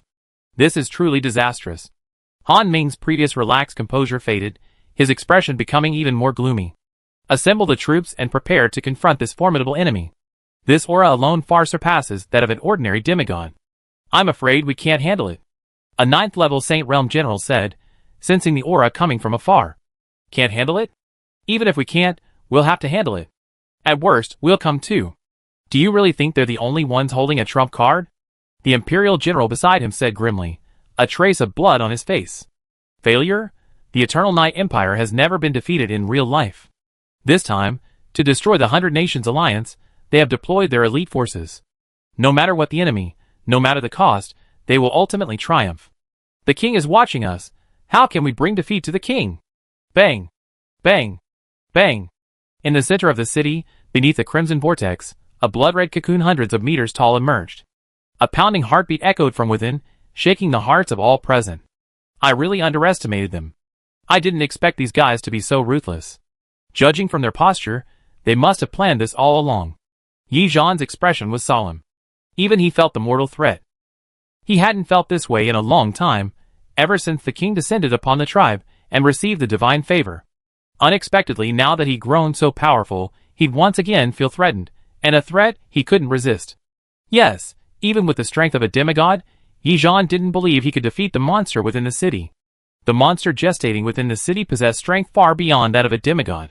Just as Yi Zhan was pondering how to respond, Han Ming's voice reached him. General Yi Zhan, I'll integrate the army and empower the Eternal Night Paladins. You should try to combine the strength of the legions and see if you can destroy that monster. Okay. Yi Zhan hesitated for a moment, then nodded in agreement.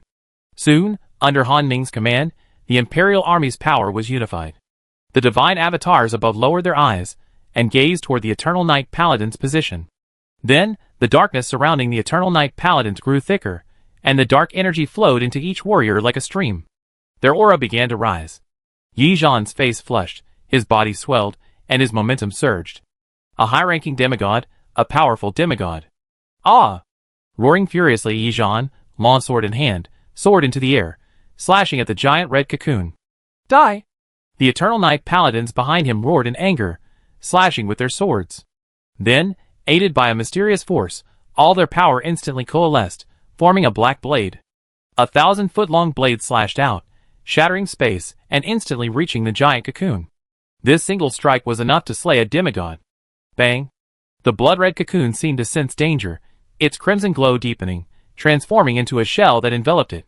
The blade struck the cocoon, like two meteors colliding, with a deafening roar. The blade's light reflected a dazzling radiance from the cocoon, but it could not penetrate the hard shell. At the point of collision, space shattered. The aftermath rippled across the city, overturning and destroying sturdy houses.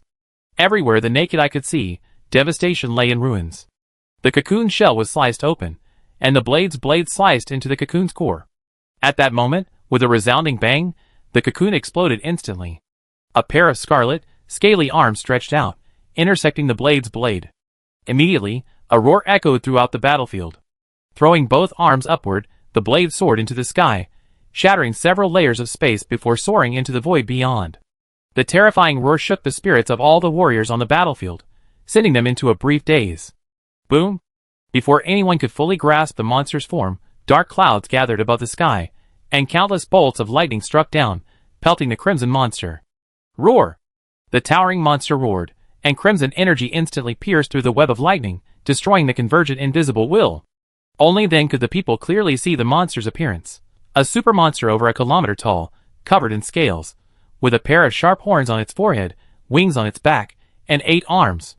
After disposing of the obstructive will in the sky, absorbing the blood of over 10 million lives, and devouring the will of millions, the 100 Nations Alliance's last remaining weapon in the world turned its sights on the armies of the Eternal Night Empire.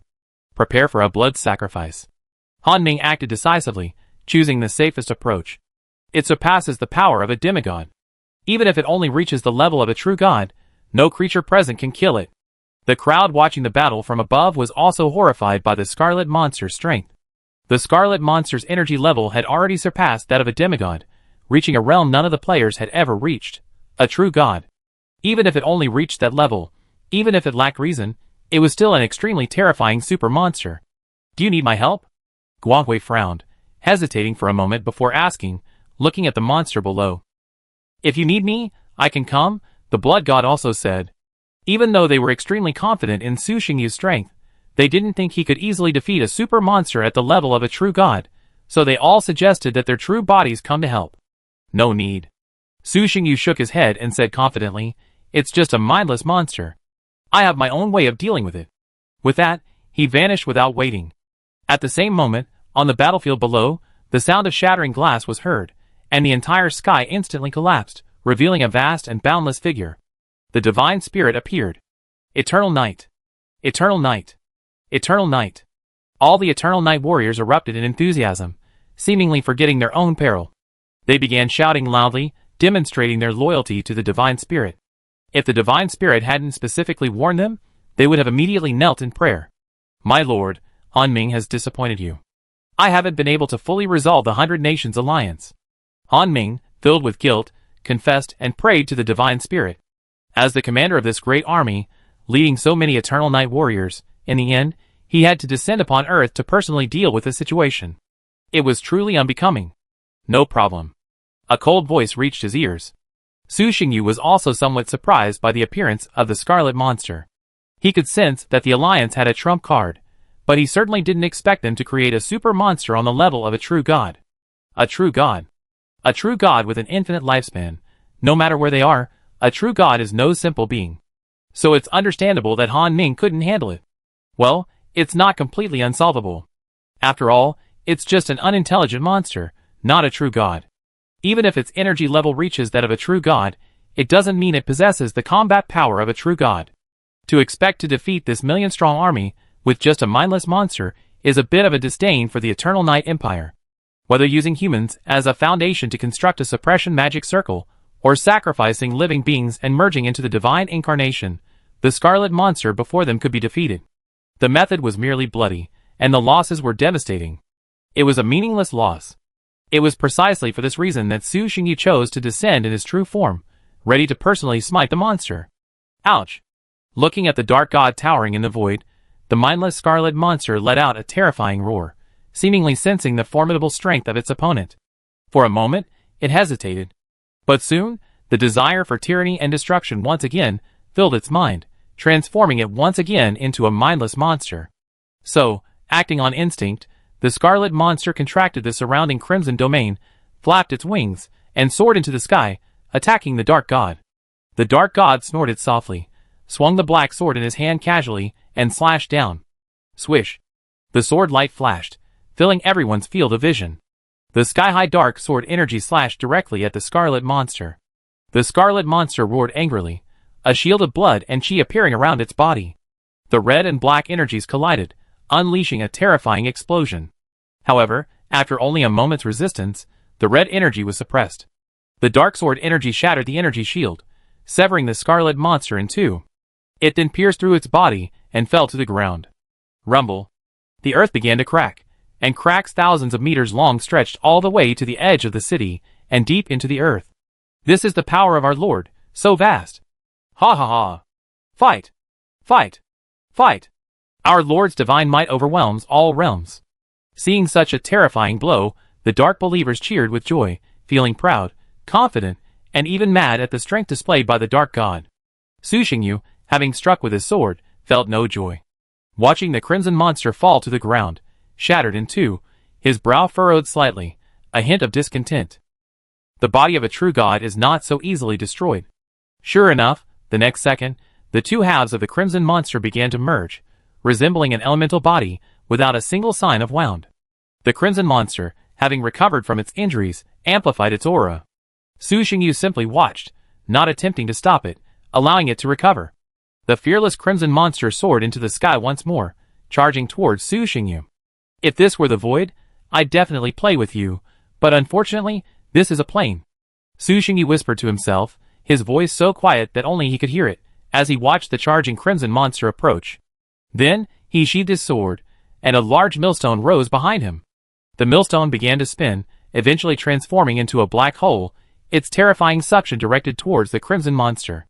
At the same time, he extended his right hand and grabbed the crimson monster. Countless chains, condensed from the laws of darkness, materialized from thin air around the crimson monster and instantly wrapped around it. The crimson monster struggled violently, shaking the entire space, but it was to no avail. Chains kept snapping, but more immediately appeared.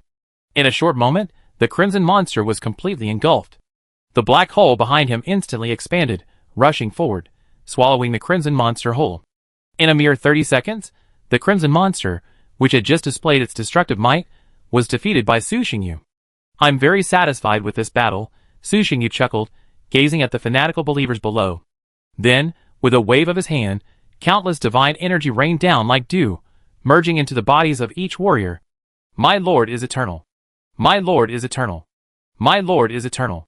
Receiving the divine praise, even just a single word, was enough to drive all the believers wild. After defeating the crimson monster and praising the believers, Su Xingyu didn't linger long, vanishing in a flash of light. Deities should remain at a distance from believers, maintaining their sense of mystery and inspiring awe. This was the experience players had gathered.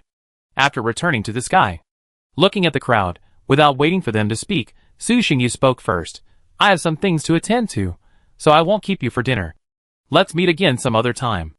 None of them were fools, and they naturally heard the dismissal in Su Xingyu's words. They didn't get angry, but kept their smiles on their faces. I also have some things to attend to, so let's meet again some other time. With that, in front of Su Xingyu, everyone opened the portal, stepped through, and left this plane. Huh? Su Xingyu let out a long sigh, his eyes darkening even further.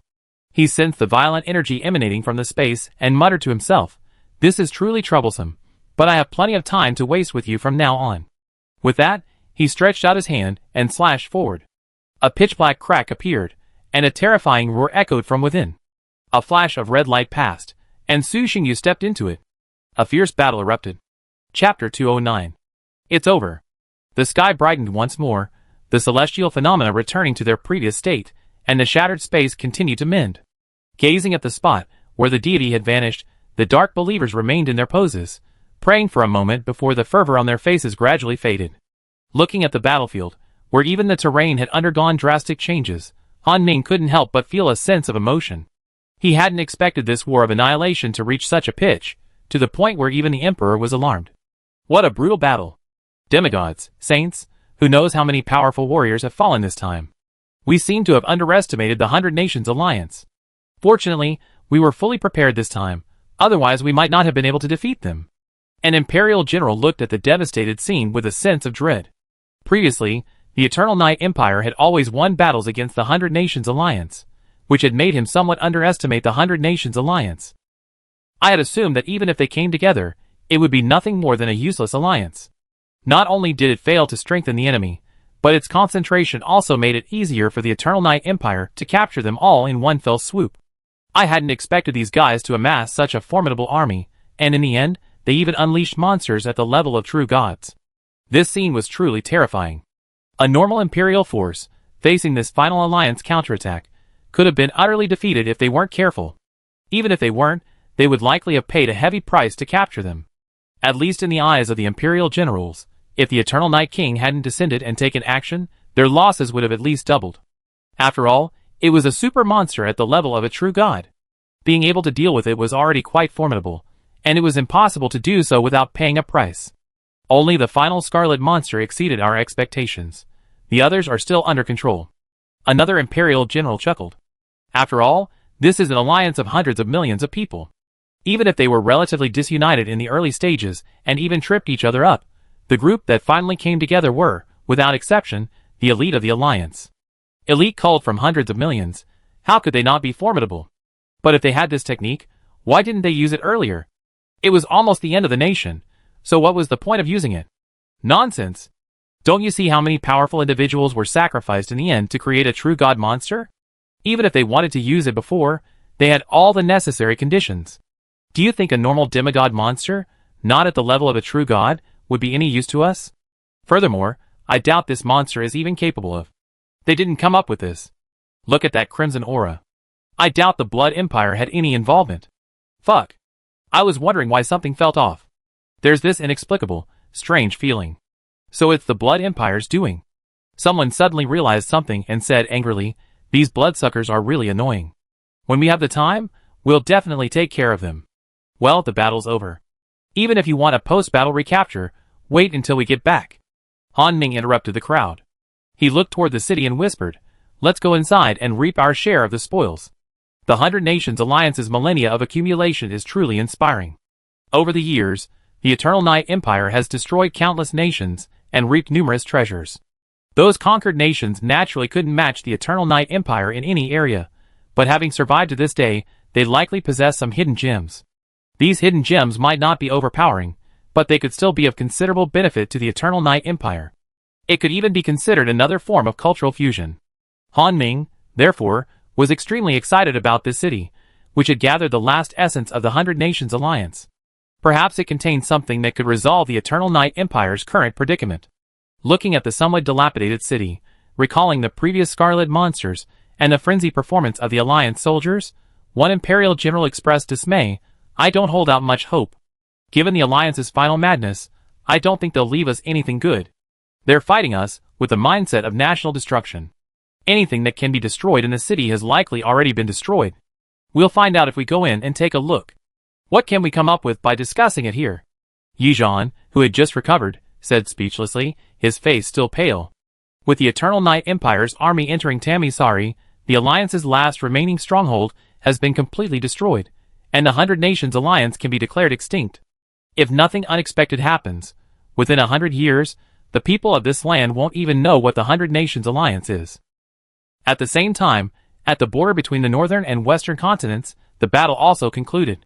The Eternal Night Empire wanted to destroy the 100 Nations Alliance, so the Blood Empire naturally would not stand by and watch.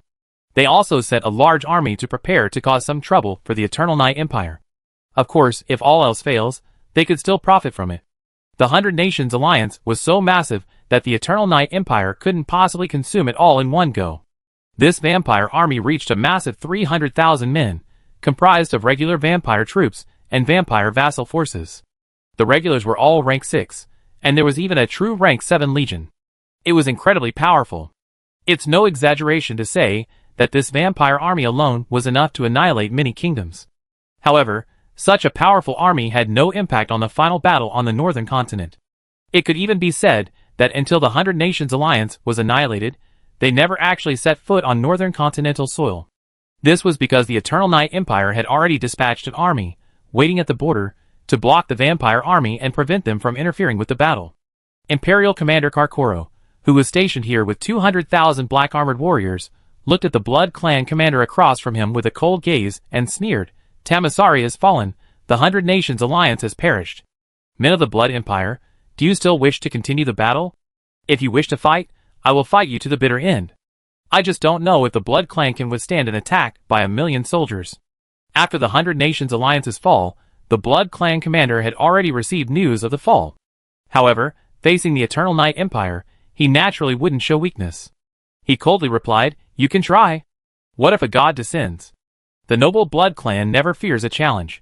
Even if a god dares to invade the western continent, we will make sure he never returns." He was incredibly arrogant, even knowing that the Eternal Night Empire possessed gods. Even so, the fear in the Blood Clan commander's eyes was unmistakable. A true god-level scarlet monster was vanquished so easily. This King of Eternal Night is truly so powerful.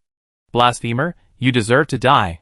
The newly separated Imperial soldiers, upon hearing the Blood Clan commander's words, flew into a rage.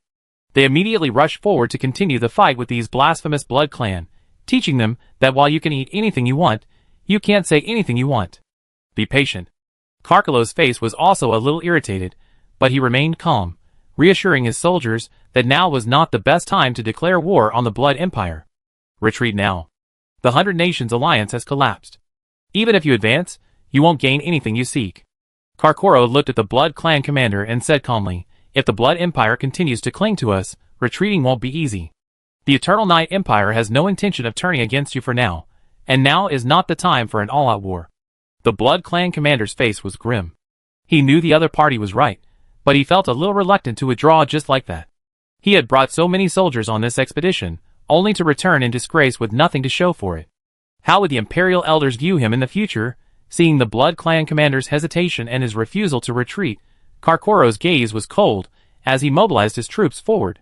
"Since you're unwilling to retreat, let's fight another battle. Fight! Fight! Fight!" The Eternal Night warriors shouted with fervor. They loved war and slaughter. The sky shifted. The sky grew dark. The atmosphere at the scene grew tense again. You've won this time, but don't get too complacent. Today's humiliation will be repaid double tomorrow." The Blood Clan commander snorted coldly, "Retreat." The 100 Nations Alliance had collapsed. Even if they could break through the Eternal Night Empire's defenses and enter the northern continent, it would be useless. Rather than hastily engaging in battle, it would be better to retreat temporarily and preserve the army's strength. With his reorganized army, the Blood Clan commander quickly withdrew, retreating back to the western continent. The flames of war that had threatened to ignite here were instantly extinguished. The Eternal Night army remained motionless, standing still, silently watching the Blood Clan retreat. After the Blood Clan army withdrew, They followed suit shortly thereafter. The two armies stared at each other from across the river. I heard the battle over there was incredibly fierce, with several 7th-tier legions appearing. In the end, even a super monster at the level of a true god appeared. One general lamented to his companions, expressing his regret at not being able to personally participate in such a fierce battle. It was truly a shame. Is this true? The Empire only has a few demigods now. Where are the true gods from the Alliance? Are there any evil gods from outside the realm invading? Someone questioned, disbelieving him. I don't think it's true either. If the Alliance had true gods, how could we have swept them so far in the early stages? Someone else chimed in. Fuck. Why would I lie to you? A true god-level monster truly appeared, and it took the king's arrival to defeat it. Seeing everyone's disbelief, the one who had spoken earlier immediately said, I swear by my faith in the king that everything I just said is true. Believers swear by their faith, so their words cannot be false. You're so cruel, boy. Damn it. If I'd known it was so exciting over there, I wouldn't have come here. I thought I'd just missed a decisive battle, but even the king descended. What a loss. It's all the commander's fault. How could we have such bad luck? We had to draw the lottery to stop the Blood Empire here. The soldiers regretted it deeply. As devout believers in the dark gods, they had missed the opportunity to worship the King of Eternal Night and take action. What a shame. Time flew by. Soon, 3 months had passed. Following the Eternal Night Empire's deliberate propaganda, news of the fall of Tamisari and the demise of the 100 Nations Alliance quickly spread throughout the northern continent. Even before, everyone realized that the demise of the 100 Nations Alliance was inevitable. But when the 100 Nations Alliance was truly shattered, everyone still felt a sense of anxiety. It happened too fast, too fast. In just a few decades, the dominant power that once dominated the northern continent vanished. The 100 Nations Alliance's fall, everyone knew the significance of this. The rulers of the continent beneath their feet had changed. The era of the 100 Nations Alliance would pass, and the era of the Eternal Night Empire would follow. At the same time, the Alliance's fall also brought some unrest. Many rebels suddenly emerged across the north, attempting to raise a new banner, but this was futile. The Eternal Night Empire was well prepared, launching a bloody crackdown, completely crushing the rebels, and sending them to the demi-plane to be reclaimed. Extraordinary times call for extraordinary measures. The northern continent is now in a state of recovery. Anyone attempting to disrupt its order will face the Empire's iron fist. During this period, the Eternal Night Empire and the Blood Empire continuously deployed troops to the border between the two continents, reaching a massive force of 1 million. It seemed as if another battle was imminent, but ultimately, it aborted. Neither side considered starting a war at this time. The Blood Empire was concerned. After witnessing the Eternal Night Empire's performance in the final battle, they simply didn't have the confidence to initiate a war. Even though they knew the Eternal Night Empire would grow even stronger after absorbing the legacy of the 100 Nations Alliance, they didn't want to start a war at this time. There was no other way. The Eternal Night Empire's strength was truly beyond their imagination. Especially, they actually possessed gods. True gods, beings of infinite power. Even though they had a trump card, they honestly didn't know if they could defeat a true god. The reason the Eternal Night Empire didn't start a war was simple. It was difficult to fight. It was truly difficult. The Blood Empire was a highly centralized empire, only slightly more powerful than the 100 Nations Alliance. Defeating them was already incredibly difficult. Furthermore, the two regions were separated by tens of thousands of miles. Given the vast distance, no matter how powerful the Eternal Night Empire was or how advanced its logistics were, it would have no chance of overthrowing the Blood Empire. In the end, the two sides signed a peace agreement and resumed trade. Both sides knew that peace was only temporary. At some point in the future, war would undoubtedly break out. The Eternal Night Empire was unwavering in its determination to unify the planes. They would never sit on two continents. But that was a matter for the future. For now, let's pursue peaceful development. Chapter 210. Dark Space. This place seemed to be at the bottom of an abyss, pitch black, devoid of light, a utterly silent space. The extent of the space was indiscernible, and it was filled with all sorts of bizarre objects. There were 1,000-foot-tall skeletal corpses, the corpses of beast kings as massive as mountains, and 4-armed, 8-winged subhuman flying creatures. Beyond that, there were countless spirits, sealed away and haphazardly placed here like collectibles. These collectibles, some living and some dead, shared a common trait. They were at least demigod-level beings, ranging from ordinary demigods to high-ranking demigods, powerful demigods, and even pseudogods. What was a pseudogod? A demigod, who had reached the level of a true god in some aspects but lacked in others was a pseudo-god. In the center of the collection stood a scarlet monster. Its aura was far more powerful than any of the collectibles present, completely surpassing the demigod level. This was the very gift the 100 Nations Alliance had previously left for the Eternal Night Empire, a scarlet monster that had devoured countless lives and reached the level of a true god. After a fierce battle, it had truly become a gift. It was no surprise that Su Xingyu had been able to defeat the scarlet monster. Based on their power, they were also considered pseudogods, perhaps even more so. As we all know, demigods are divided into 5 tiers: weak, ordinary, advanced, powerful, and supreme. However, for most beings, reaching the powerful demigod level was their limit. They could never reach the supreme demigod level. The normal path of advancement for beings is to reach the powerful demigod level, and then begin preparing for the path to true godhood. In other words, the supreme demigod realm isn't something one can achieve through acquired cultivation. There's no threshold. Those with the aptitude will naturally enter. Without it, even if you cultivate to death, you won't be able to reach it. The supreme demigod level is reserved for those monsters who have perfectly ascended to the demigod stage. The 5 powers are all stacked to their limits, each amplifying their power. Demigods ascending to this state are truly immensely powerful. Even against a normal demigod at its peak, they can easily defeat or even slay it. Calling such a being a demigod is a bit of an understatement. But according to the standards, they are truly at the demigod level. So, the only option is to add more demigod levels and create the title of supreme demigod. In the future, whether one can reach the supreme demigod realm will even serve as a direct indicator of one's talent. Back to the point, the strongest demigod and the pseudogod are practically equivalent. The former are even more powerful and more comprehensive. So it's no surprise that Su Xingyu was able to defeat the scarlet monster. We're all on the same level. I'm smarter than you, have better energy control than you, and possess various divine artifacts. If I can't even defeat this, then I'd rather die and be buried somewhere. My collection is truly growing, and the variety is becoming richer. After surveying the collection, Su Xingyu was very satisfied, especially the 3 pseudogod items, which made him nod repeatedly. These items were hard-earned, all acquired through his recent years of breaking through boundaries and destroying spirits one by one. It's no exaggeration to say that any one of these treasures, taken out and placed in the void plane, would be a dominant entity. In terms of individual combat power alone, they could defeat 80% of the current players, or even more. Wait a while, and see if we can refine a few more demigod avatars. It was said earlier that demigod-level beings are treasures from head to toe, from blood to bones, from hair to skin, making them top-notch materials for any faction. The same is true for Su Xingyu. He doesn't refine weapons or create puppets, but he can refine avatars. His power of death is naturally suited for this purpose.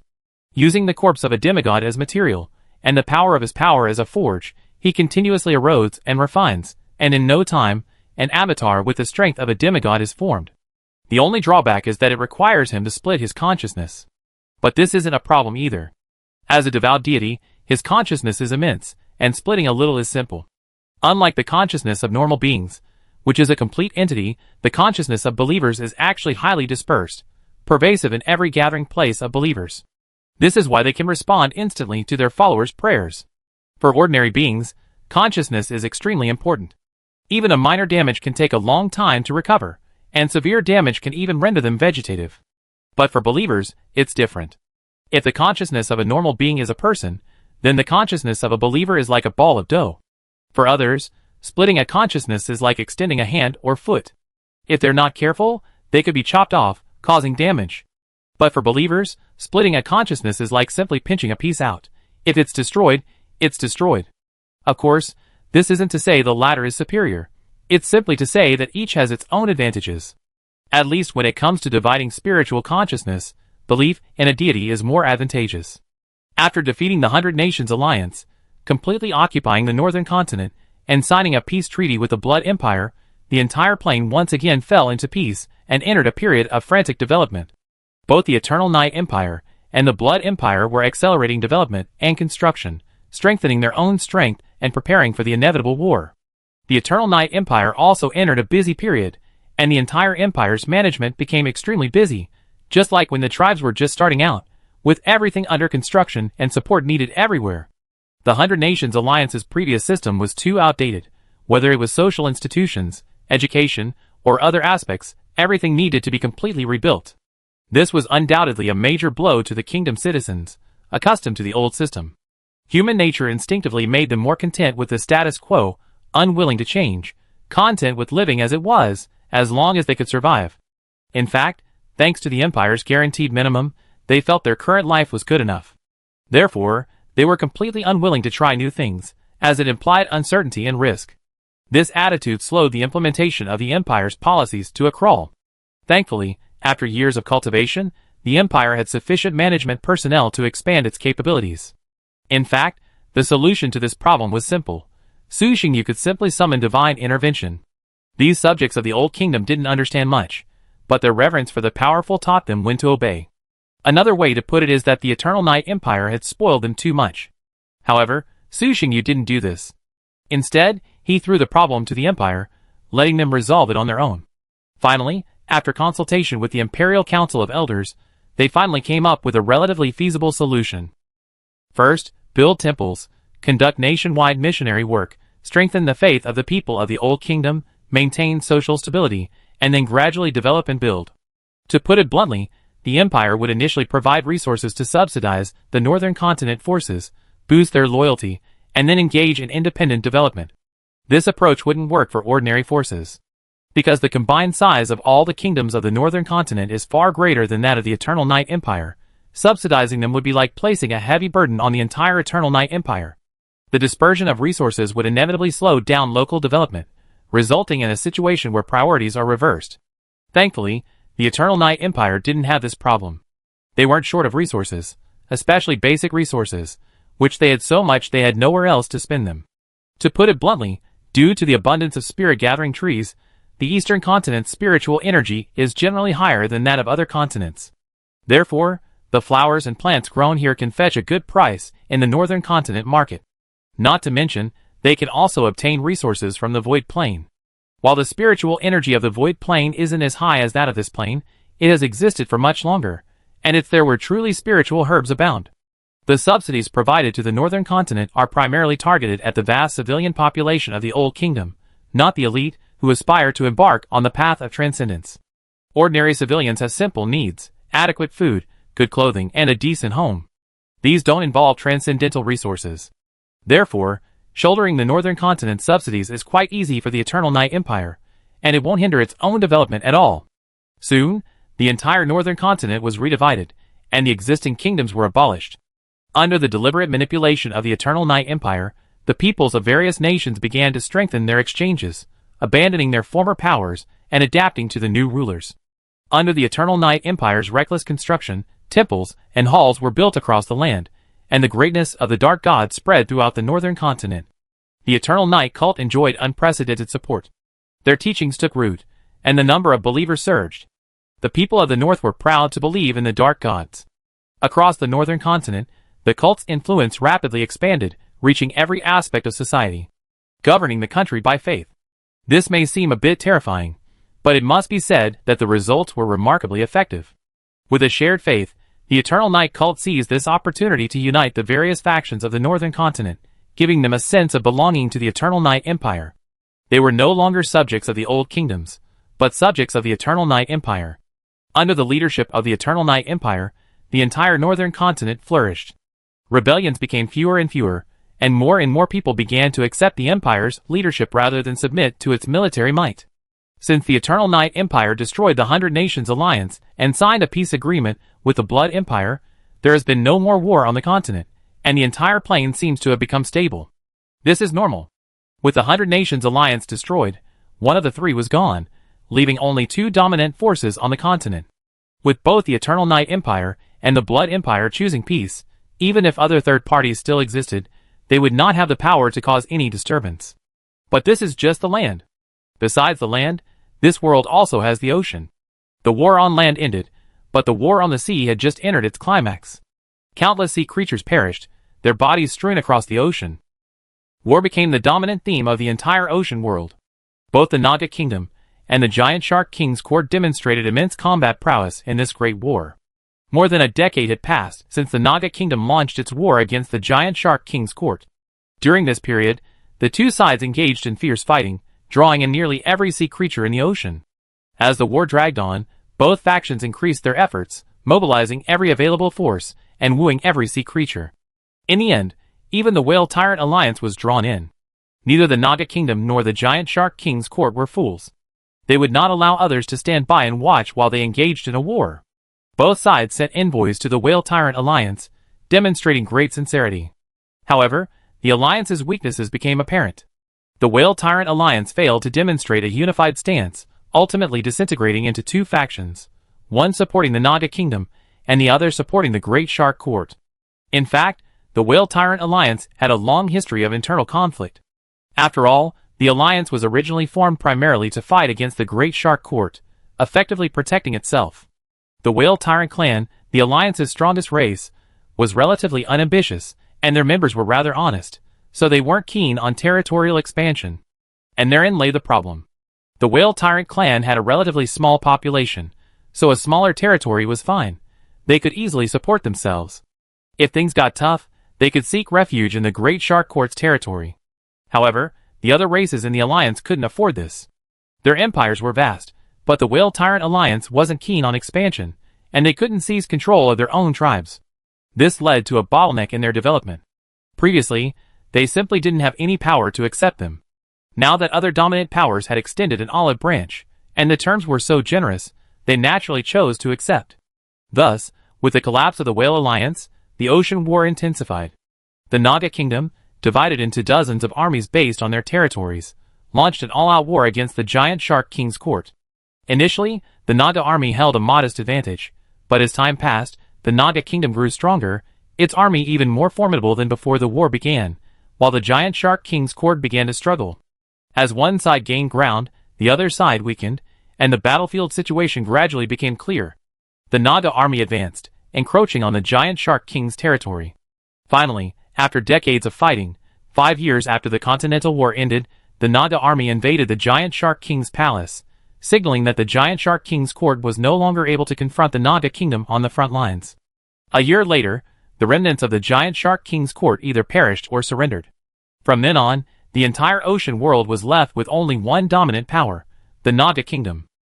Chapter 211. 10 years passed in the blink of an eye. During these 10 years, much had transpired. To describe the entire plane as changing rapidly was no exaggeration, at least for Su Xingyu, who saw through the fog and controlled the overall situation. These changes could be categorized into 4 areas: the Blood Empire of the Western Continent, the Northern Continent's territory, the Eternal Night Empire of the Eastern Continent, and the Naga Kingdom of the Ocean World. First, the Blood Empire. To defend against future attacks from the Eternal Night Empire, the Blood Empire's emperor ceased to hide his power, and began to bar his fangs, using every possible means to enhance the empire's strength. The most important of these was the construction of magic towers. One after another, scarlet magic towers were erected in the vampire cities. In just 10 years, the Blood Empire spared no expense in constructing thousands of magic towers, interconnecting them to form massive magic arrays. It could be said that the Western Continent had now been transformed into a war fortress. Impeccable, any location could be transformed into a battlefield to repel enemy invasions.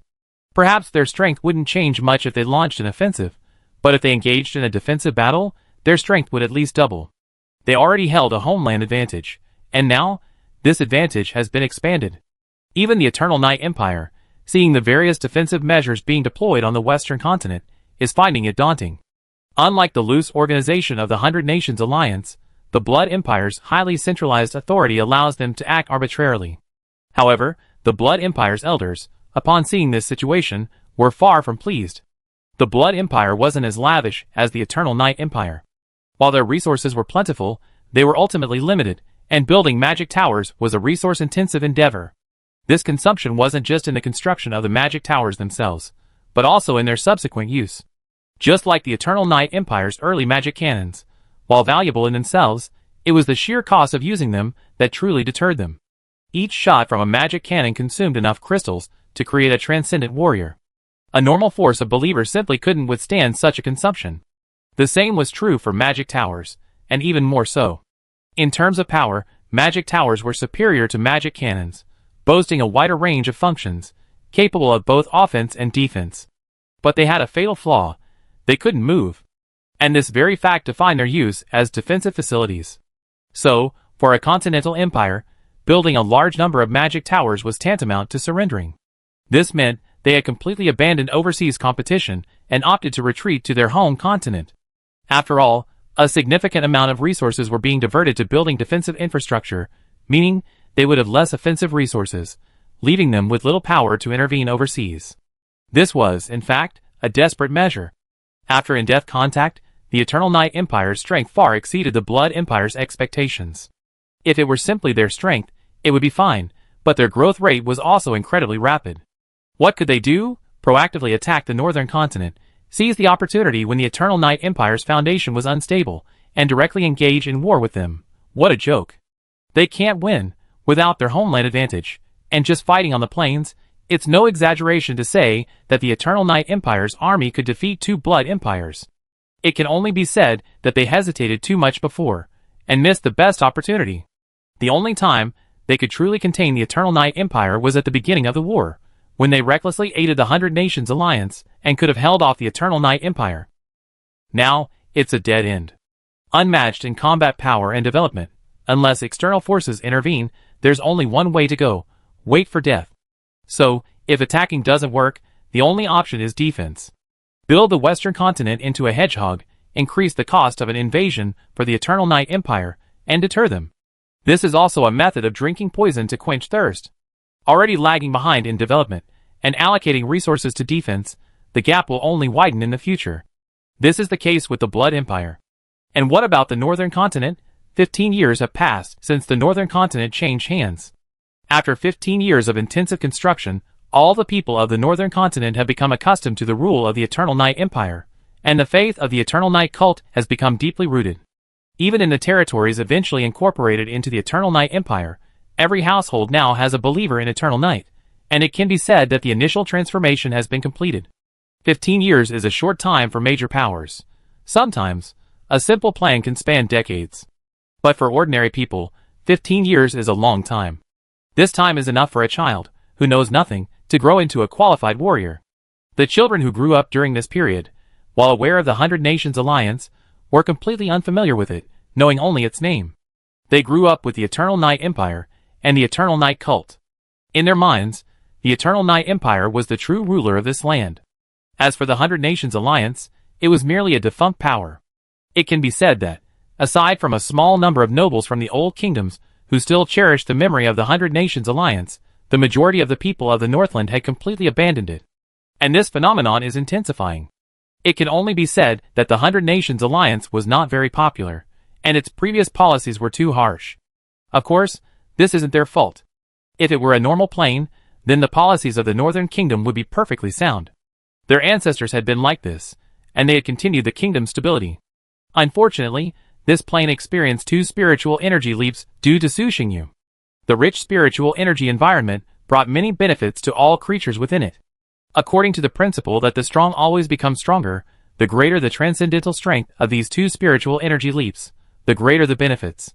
But in reality, the change in the spiritual environment had a more pronounced impact on ordinary civilians. The rich spiritual energy directly helped them open the path to transcendence. Then problems arose. The kingdom's policies were not adjusted in a timely manner. This led to problems in all aspects of the kingdom. However, under the kingdom's iron fist of justice, these problems remained hidden. But just because they remained hidden doesn't mean they existed. This is one of the reasons why the people of the North so quickly accepted the rule of the Eternal Night Empire. Because the Eternal Night Empire's policies have been adjusted, they are now well suited to the survival of the people of the North. As the Eternal Night cult spread throughout the land, the various fields derived from it, such as educational academies and the military system, were also integrated into the lives of every citizen of the North. Children growing up in this environment are actually no different from those in the Eternal Night Empire. As for the Eternal Night Empire, compared to the previous two, the Eternal Night Empire has not changed much over the years. It was only recently that they absorbed the accumulation of the 100 Nations Alliance and filled in some gaps in the imperial system, making it more complete and comprehensive. But these are only quantitative changes, not true qualitative changes. They are still accumulating. Spirit-gathering trees are spread across every corner of the empire, increasing the concentration of spiritual energy everywhere, making it easier for the people of the empire to cultivate.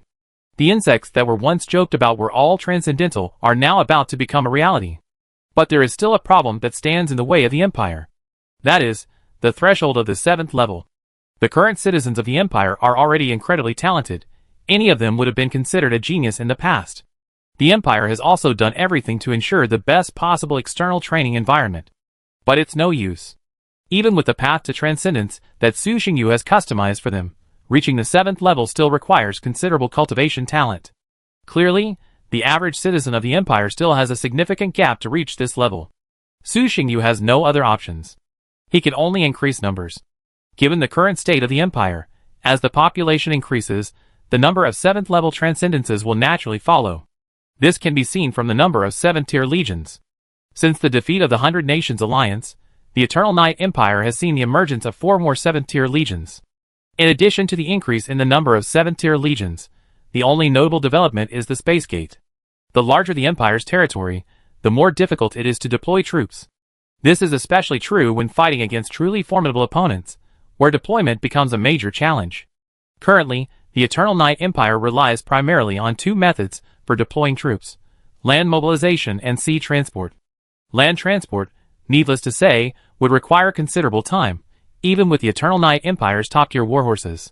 Sea transport, on the other hand, is considerably more convenient and safer. After all, the ocean world now completely belongs to the Eternal Night Empire, and no maritime forces can threaten them. But neither method is sufficient to meet the Eternal Night Empire's needs. They need a more efficient method of deployment. For example, space teleportation. Demigod-level beings can tear through space and travel through it, but that only applies to individuals. Normal beings, even high-level transcendent warriors, are incapable of space travel. Only by constructing a space gate could they achieve stable teleportation, allowing them to deploy their legions to any corner of the empire at will. The Eternal Night Empire had encountered a space gate long ago, and later broke its seal, entering the demi-plane beyond it. This yielded significant benefits, significantly aiding the empire's development at the time. After deciding to develop space gate technology, the Eternal Night Empire's research model became solely based on that space gate. So how should I put it? There were definitely gains. At least now, the Eternal Night Empire can teleport over hundreds of kilometers. Although this space gate is extremely unstable, the teleportation location is not precise, and there is a high probability of being torn apart by the forces of space. It is indeed a space gate, just not yet perfect. According to the analysis of the Imperial think tank, a stable space gate is essential to destroying the Blood Empire and completely unifying the entire plane. Otherwise, even with the Eternal Night Empire's powerful military, it would take at least hundreds of years. But researching this thing is extremely difficult. Even after nearly 100 years of research and accumulating a wealth of experience, they have only managed to construct a space gate for short-distance teleportation, roughly 100 kilometers. It is stable, but the distance is far from meeting the Empire's needs. So, overall, the changes in the Eternal Night Empire are more of a quantitative change, not a true qualitative change. The greatest changes have to be seen in the Naga Kingdom. Relying on its immense endurance, the Naga Kingdom destroyed the giant Shark King's court 10 years ago, unifying the entire ocean world and becoming the sole dominant power in this plane's oceans. The unification of the ocean world had a profound impact on the Naga Kingdom, meaning they could develop freely without any restrictions, unnecessarily worrying about territory or food resources. With the entire ocean world as their backing, they could reproduce freely and expand their population. With the original Naga royal city as their center, the entire ocean world was then divided into territories based on lordship level. The Naga Kingdom's power began to surge, with more and more high-ranking warriors emerging. After conquering so many sea clans, the Naga Kingdom's hierarchy became even more rigid. The pyramid, with the Dark Naga at its apex, became the goal for all sea clan warriors. The faith in the Dark Gods quickly spread throughout the ocean world, and fallen temples were built in every faction. From bustling capitals to dilapidated villages, from the heart of the ocean to the impoverished frontiers, all factions within the Naga Kingdom's territory were required to construct fallen temples. Under the rule of the Naga Kingdom, the entire ocean world entered a new stage of development. While the Naga Kingdom's governance wasn't particularly good, it was still a far cry from the near-orderlessness of the previous ocean world. At least, there was order in the ocean world now. Order is the most important foundation of society. Whatever you seek to accomplish, without order, it is impossible. The various tribes continued to fight each other, but under the rule of the Naga Kingdom, this conflict became manageable. The Naga Kingdom divided the various sea tribes into different levels, and provided them with different treatment and support. The sea tribes, who had always been caught in the chaos of war, had never seen such a situation before, and were quickly caught up in it. The powerful sea tribes received the treatment they desired, and were free to grow and develop their tribes. The weaker sea tribes, while receiving less favorable treatment, at least did not have to worry about sudden annihilation. Furthermore, under the protection of the Naga kingdom, they could even develop other areas such as planting, cultivation, and construction. If they were more intelligent, they could even offer advice and assist in local management. Thus, they gained opportunities to develop their tribes. Chapter 212. Mysterious Space, Shattered Divine Realm. Dark Void. Countless giant continents hung in the air in an incredible state, slowly rotating along a trajectory around a central point. Countless powerful monsters, some even demigod level, roamed upon the continents, gazing at the void beyond, their roars terrifying. Suddenly, with a resounding bang, a stream of light burst forth from one of the continents. It was a young man in battle armor, none other than Zhang Tao, who had inherited the legacy of the god of space. Ouch! Zhang Tao's armor was stained with blood, a puncture wound in his chest. He looked utterly miserable, and countless terrifying monsters were chasing him from behind. Just as the monsters were about to catch up with Zhang Tao, a burst of light suddenly rose from the continent's sky. Beyond the dark void, with a rumble, countless white lightning bolts descended, striking the group of monsters. The monster at the forefront was charred black, and fell to the ground like a flying ant. Fuck, they're such a fighter. They even have a false god hiding somewhere. They almost killed me. Zhang Tao soared into the void, turned around, and looked at the brutal monsters that dotted the continent. He breathed a sigh of relief. Then he transformed into a stream of light, and soared upward, entering the central continent, and returning to the temple.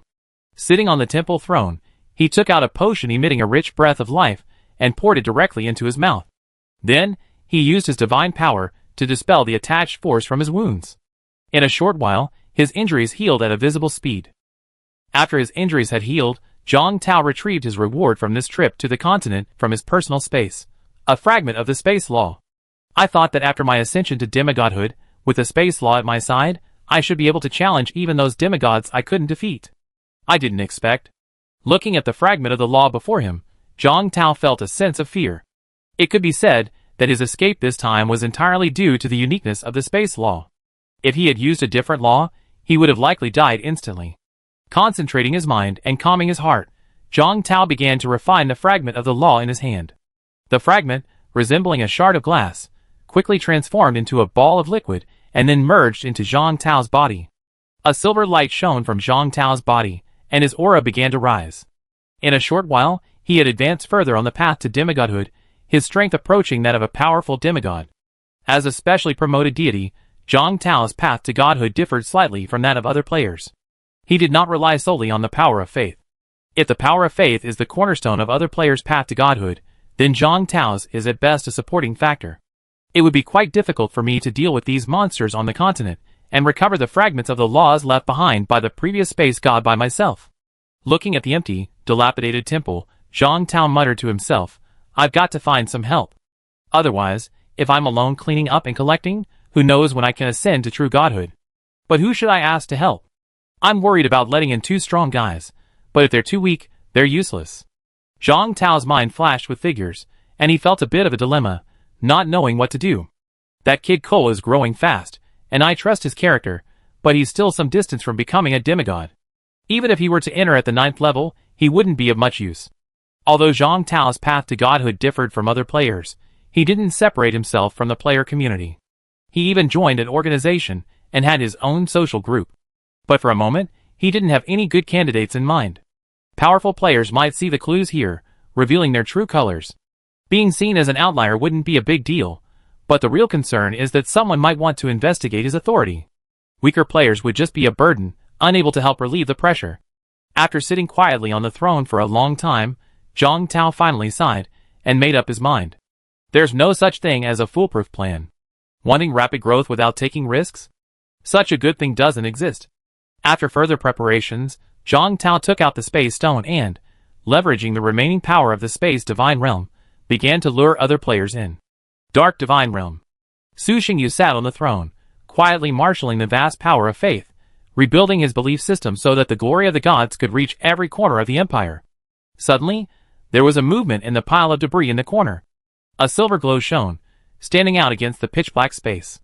Su Xingyu extended his hand, and the space stone fell into his hand. Feeling the faint suction from above, Su Xingyu's mind froze for a moment. After a moment, he remembered the stone's purpose. It's been so quiet for so long, I thought the divine realm had collapsed. Back in the elementary realm, Su Xingyu had traded in quite a few valuable items at the space conference, such as space rings and fountains of life, making him a fortune. He became a second-hand dealer, reselling the space rings to members of the Bloody Dawn, earning several times the profit, a truly lucrative venture. After ascending to the intermediate realm, he paid special attention to the space stone. However, for some unknown reason, it had remained silent for over 100 years, and even the trading channels with other members had been shut down. Over time, Su Xingyu concluded that the divine realm serving as a transit point had collapsed, and at the time, he felt a bit disappointed. He then tossed the space stone into a corner, thinking of it as a souvenir. Unexpectedly, after so long, the space stone would stir again. Without hesitation, Su Xingyu separated a portion of his consciousness and gave up resistance, allowing the space stone suction to pull him in. Dark void. A breached demiplane. A destructive black dragon, nearly 1,000 meters in size, spread its wings, obscuring the sky and the sun, its aura overwhelming the entire arena. At its feet lay the corpse of a beast king, a high-ranking demigod. He's a formidable opponent, but a bit weak. I barely had a chance to fight him, and he's already gone. The black dragon looked at another demigod beast king not far away, and threatened, "I'm in a good mood today. I'm giving you a choice. Submit to me, or die." His voice was calm, yet it radiated a sense of dominance. He showed no regard for the demigod beast king, as if he could take his life at a moment's notice. But the truth was true. As a formidable being even among the powerful demigods, this black dragon was practically unbeatable in the demigod realm.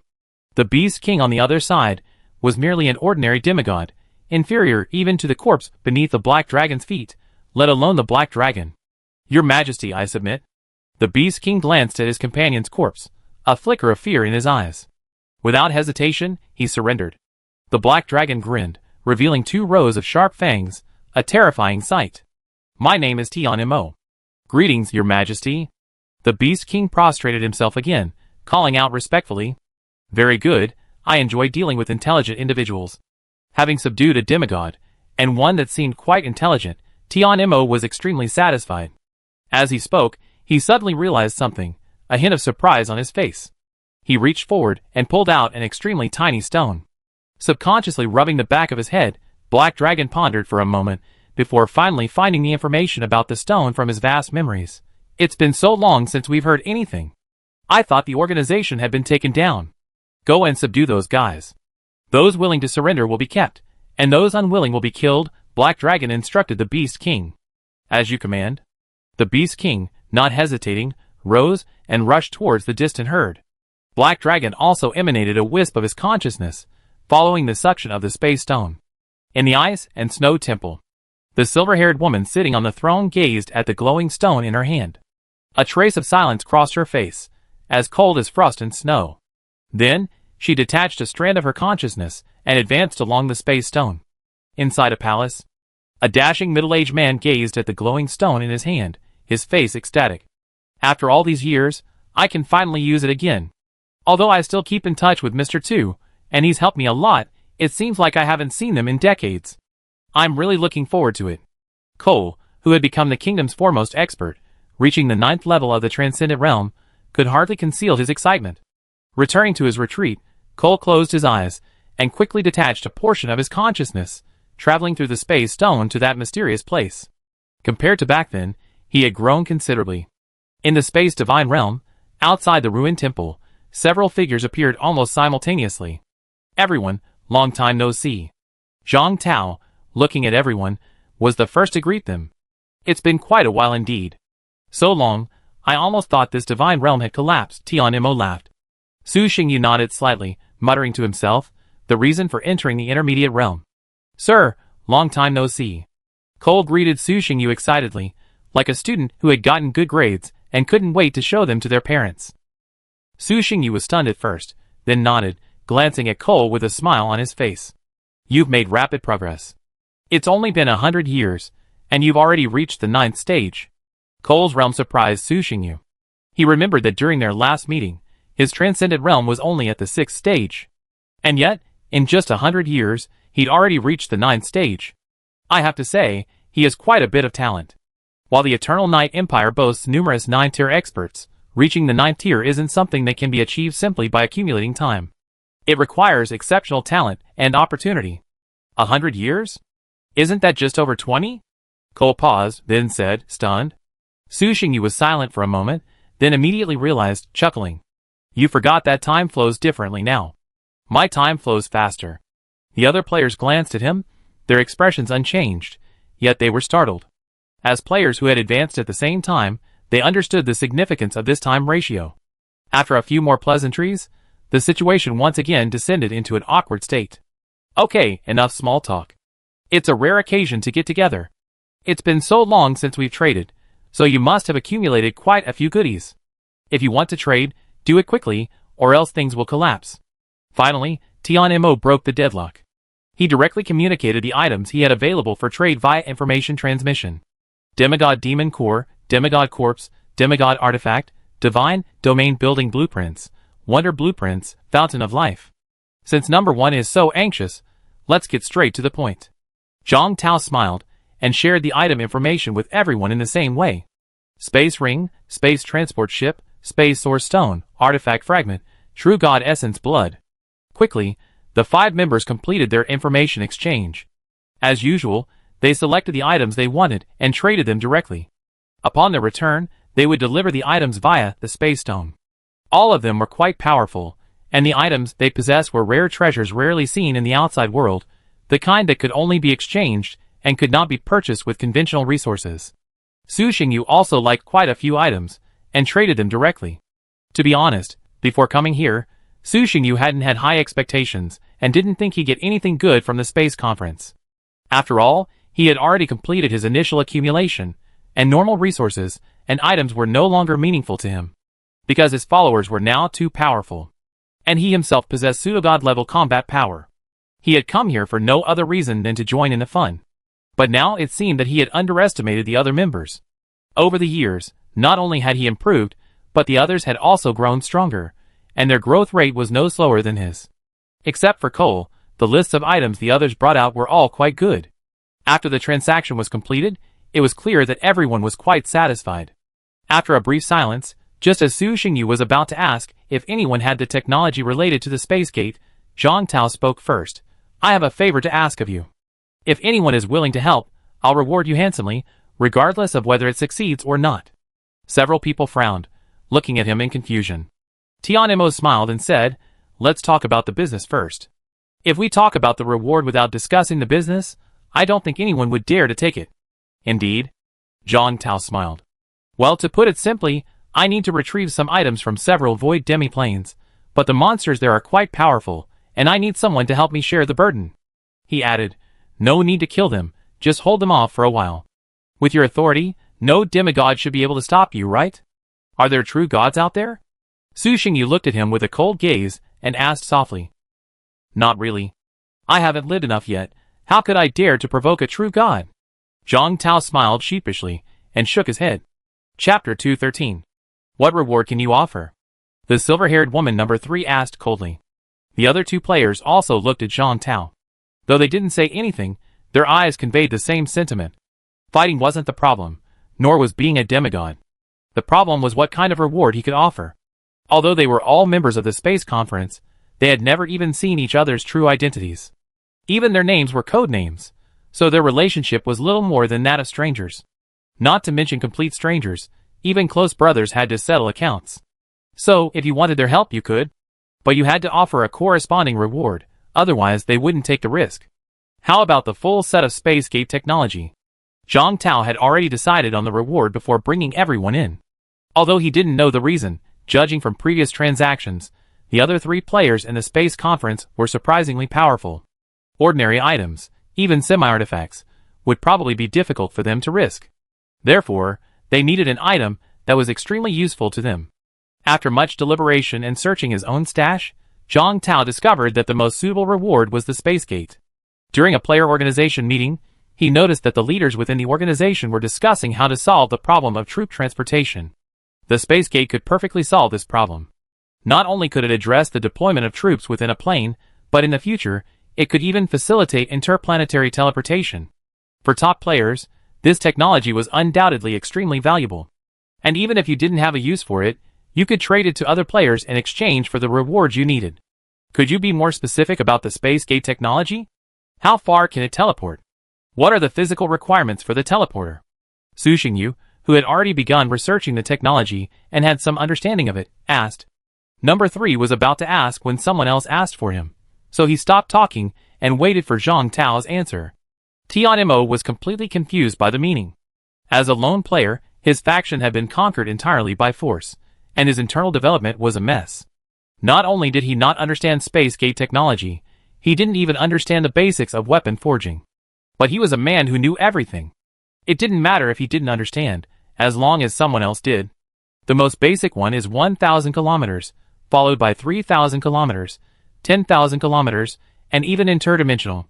Zhang Tao naturally understood this. Although he didn't understand the technology, he could still explain some simple information.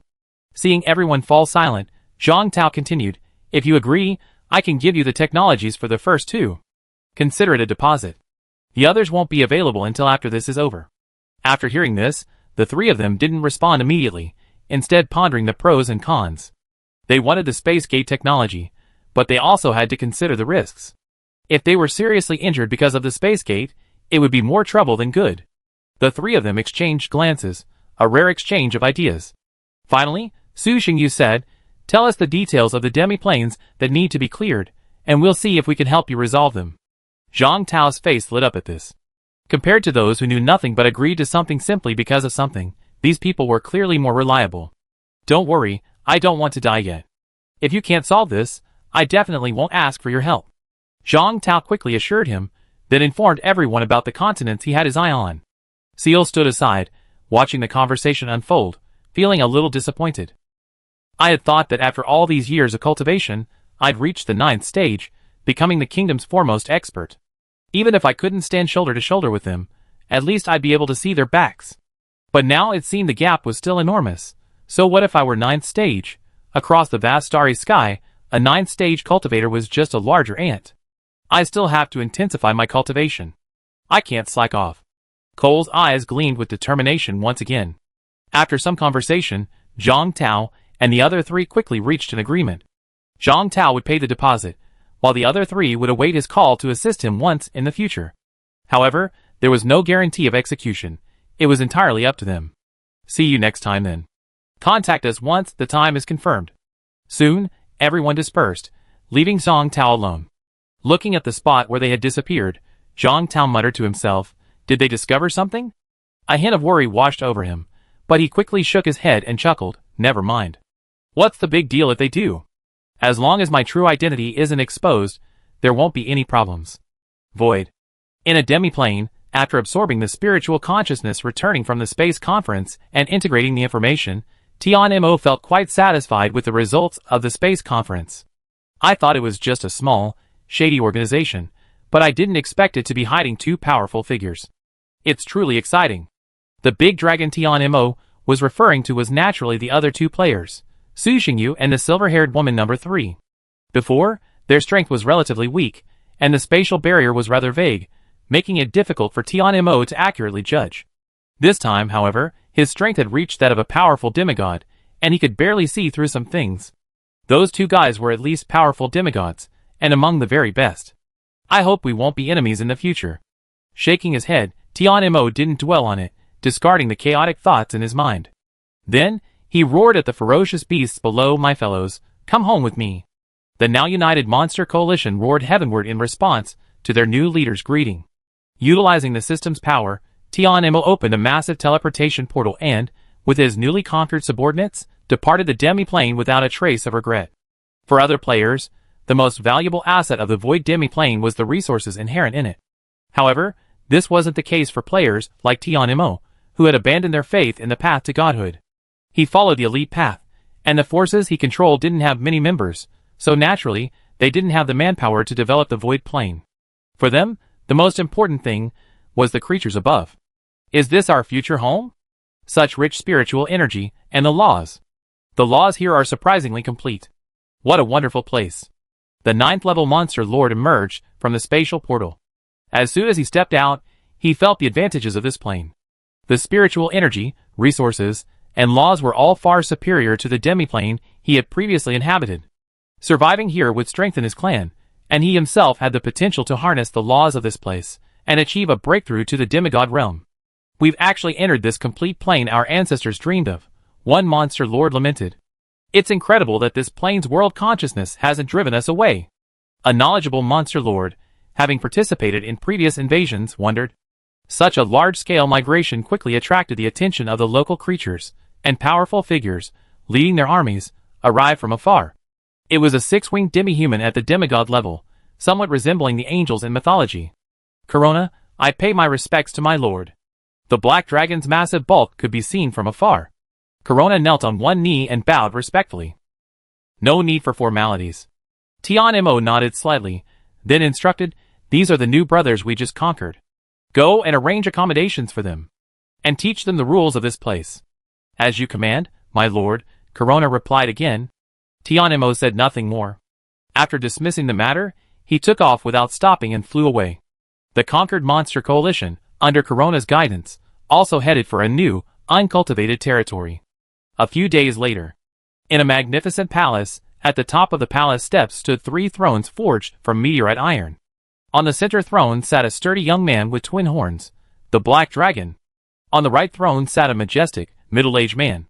He was tall and muscular, with powerful muscles, as if every muscle contained infinite power, the Thunder Titan.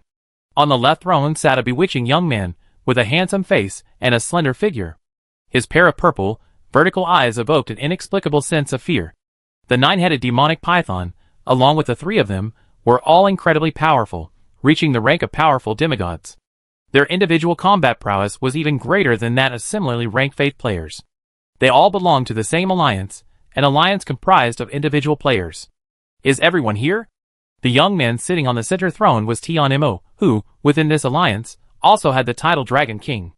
Boss, except for a few members who were in seclusion and couldn't come, everyone else is here. Below them stood 2 rows of players, totaling over 20. Without exception, all were at the demigod level, ranging from ordinary demigods to powerful ones. Over 20 demigod players, plus the forces under their command, were undoubtedly a terrifying force. This force could easily destroy a single player's faction. Since everyone's here, let's just start the meeting. The middle-aged man to Tianmo's right, hearing this, immediately said with some impatience, we're all brothers. Next time, don't be so formal. It's like a work report. I'm speechless. Everyone was speechless. We've got a few new members, so at least we should be a little more professional and not make a fool of ourselves. Tianmo explained after a moment. He's just a rough guy, a former bricklayer. Why are you telling him so much? The strange young man to his left laughed. Haha, I really don't understand so many things, and I'm not as smart as you guys. But if you keep talking to me like that, I'll rip your head off and kick it like a ball. I'd like to see if your 9 heads are enough for me to rip. The middle-aged man sneered. You can try, the strange young man said, his eyes narrowing slightly as he confronted him. Give it a try then. Provoked by this, the middle-aged man immediately stood up, ready to start the fight right there. Instantly, the atmosphere reached a fever pitch. The crowd below, watching the 2 bosses on the verge of a fight, was stunned. Weren't they here for a meeting to discuss the next steps? How could the boss presiding over the meeting just say a few words, and then start a fight? Okay, that's enough. You really want a pre-meeting performance, huh? Seeing this, Tianmo felt a little tired. He patted the throne, suppressing the 2 men's aggression. If you really want to fight, come find me after the meeting. I'll fight you to the end. Humph. The 2 men snorted, but also descended the steps, and returned to their thrones. Now that everyone's here, I'll get the meeting started. Tianmo said softly. First, welcome the 3 new members. We've made our family even stronger. Clap, snap, snap. The crowd immediately applauded in welcome. The 3 players at the end of the group felt flattered. As players currently at the bottom of the mid-level realm, when had they ever been so valued? Our alliance doesn't have many rules. It's all about helping each other. Looking at the 3, Tianmo continued, innately, our potential for development isn't as great as those players with faith. If we don't stick together, we'll be trampled under their feet in the future. After some polite words, he briefly informed the new members of the general rules of the 100 Beasts Alliance. In reality, there weren't many rules. After all, the original purpose of this alliance was to protect itself. The only prohibition was that alliance members were forbidden from fighting each other, otherwise the other members would join forces to attack them. After welcoming the new members, everyone turned to the real topic of the meeting, the development of the 100 Beasts Alliance. The 100 Beasts Alliance, a powerful organization with dozens of powerful demigods. All the players in this organization had relocated their bases of operations to a large plane. And now, this plane was completely under their control. Yes, before other players unified the planes and took control of the world consciousness, the 100 Beasts Alliance had already taken control of a large plane. No conventional large plane could withstand the attack of hundreds of demigods. Under the threat of such a powerful force, the forces on that plane would either perish or surrender, and eventually even the world consciousness would be controlled by everyone. And it was extremely unrealistic for a single plane, even a large one, to support hundreds of demigods and the forces they commanded. Of course, the 100 Beasts Alliance's growth wasn't solely due to the resources of this plane. The 100 Beasts Alliance's resources primarily came from the outer void, the void beasts of meteorites, and the creatures of demi-planes. Relying on its formidable military might, the 100 Beasts Alliance roamed the void, breaking boundaries and annihilating spirits. In a wasteful manner, they plundered the resources accumulated over millennia in those planes, then sold these plundered planes to other players at exorbitant prices. Chapter 214. I've already had someone dispose of the 4 demi-planes we captured last time, but the price is much lower, only 80% of what it was before, reported a slightly chubby middle-aged man standing near the front.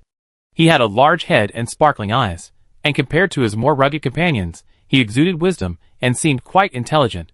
He was the member of the Beast Alliance responsible for handling transactions and communications, the treasurer. Usually, after the Beast Alliance conquered and harvested a void plane, they would hand it over to him in exchange for resources. Why are the prices getting lower? A member frowned, somewhat dissatisfied. The other members also frowned, looking at the slightly chubby middle-aged man, hoping for an explanation. As individual players, without the ability to control their followers like a believer in a deity, their power development was only slightly better than that of the indigenous forces, if not even slightly worse. If nothing else, in terms of war potential alone, they were indeed inferior to some of the indigenous forces. Because the most important aspect of war potential is its renewability. Both population and resources must be able to keep up. Unfortunately, these two aspects are precisely the areas where individual players are most vulnerable. First, population. This population doesn't refer to those small-time monsters, but rather elites with real potential who are willing to fight for the players. Without basic infrastructure and unable to improve their clan's qualifications, like those who worship gods, they have only one way to keep up with the pace of the worshippers.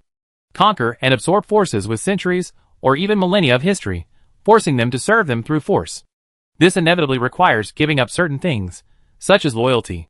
Individual players experience rapid turnover in their ranks, and without the accumulation of time, loyalty naturally becomes a non-issue. As a result, their true core population is pitifully small, barely a few million at best. A population of a few million has absolutely no regenerative capacity. The same principle applies to resources.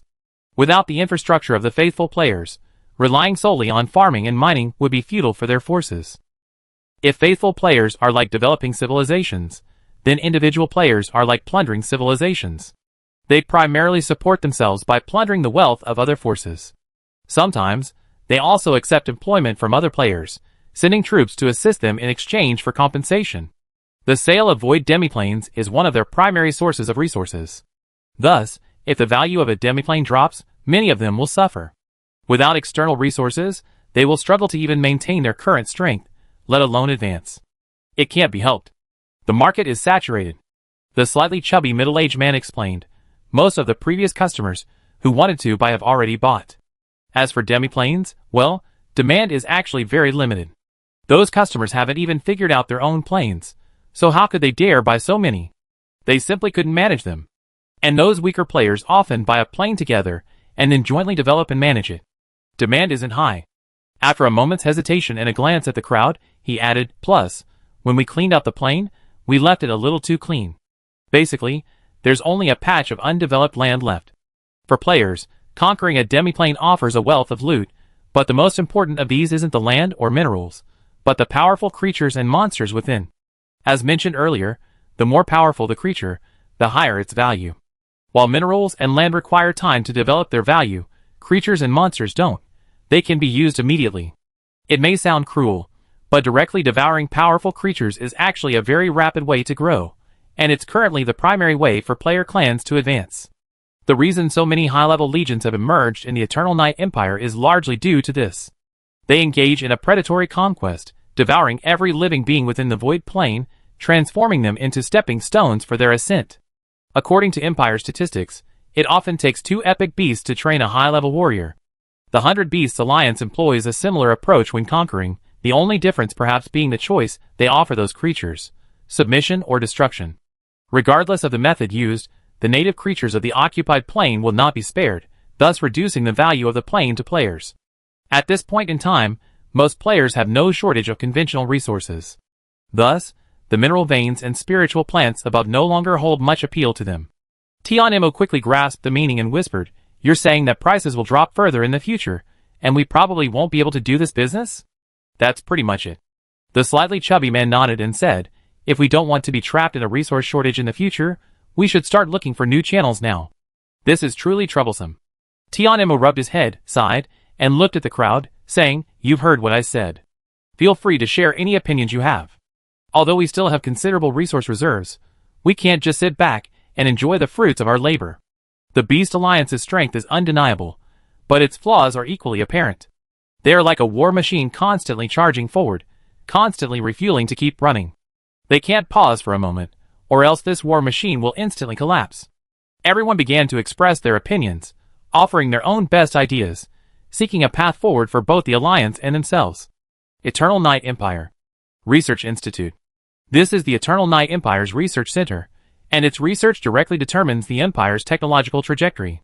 One after another, invaluable high-precision instruments operate, a fusion of magic and technology, creating a magical atmosphere. A group of middle-aged men, seemingly older, in white coats, busily work on the sophisticated instruments, their hands gleaming with infinite brilliance. According to our tests, the information the High Priest obtained is flawless. This is indeed the technical data for the space gate, and in my opinion, it's very reliable. We can even build a space gate directly based on the technology provided. A researcher excitedly stated. The space gate technology, which had held the Empire back for so many years, was finally within their grasp. It was a bit hard to believe. "Are you sure?" A senior researcher frowned. "Yes, I am." The researcher continued, "Our team has made some improvements to the existing space gate based on the information provided. The results are very significant. The teleportation range has increased by 20%, and its stability has also been greatly improved. It doesn't crash as frequently as before." The senior researcher was silent for a moment, then glanced at the test data. Then he said, "How about this? I'll grant your team additional funding for testing. Run a few more tests. Once you're sure everything is working correctly, compile the results, and show them to me. For the Eternal Night Empire right now, researching the space gate is a top priority, far more important than any other invention. After all, the space gate's teleportation capabilities are directly related to conquering the Blood Empire and unifying the planes. Most of the Eternal Night Empire's wise men now realize that they have only 2 options for defeating the Blood Empire: either rely on sheer force to crush them, denying them any chance to resist, or simply eliminate the distance between them, deploy their forces, and, relying on a larger army, gradually conquer the Western continent. The former is difficult to achieve. Even though the Eternal Night Empire's development potential far surpasses that of the Blood Empire, their time is ultimately too short. They were stronger than the Blood Empire, much stronger, but still roughly on the same level. This wasn't enough to create a crushing force. With their geographical advantages, the two sides still had a fight to fight. So, if they wanted to unify the planes, they had no choice but to take the second path. Eliminate the impact of distance as much as possible and leverage their own advantages.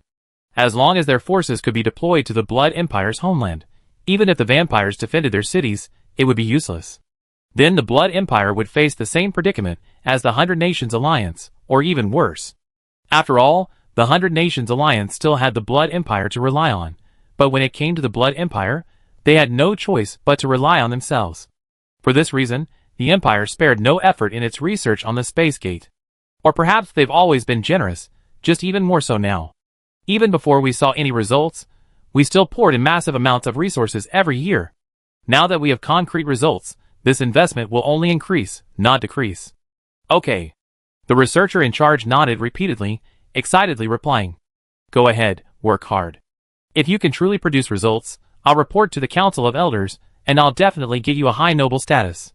The highly respected senior researcher patted him on the shoulder and smiled.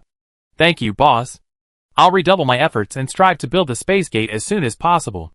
The researcher's excitement grew even stronger, his heart surging. Empire researchers have high status and good benefits, but in the Eternal Night Empire, steeped in martial virtue, they're still somewhat inferior to those nobles with fiefs. The senior researcher nodded and told him to get back to his research. These guys are truly clever. They've come up with something so quickly. Su Xingyu, cultivating within the divine realm, paid close attention to this matter.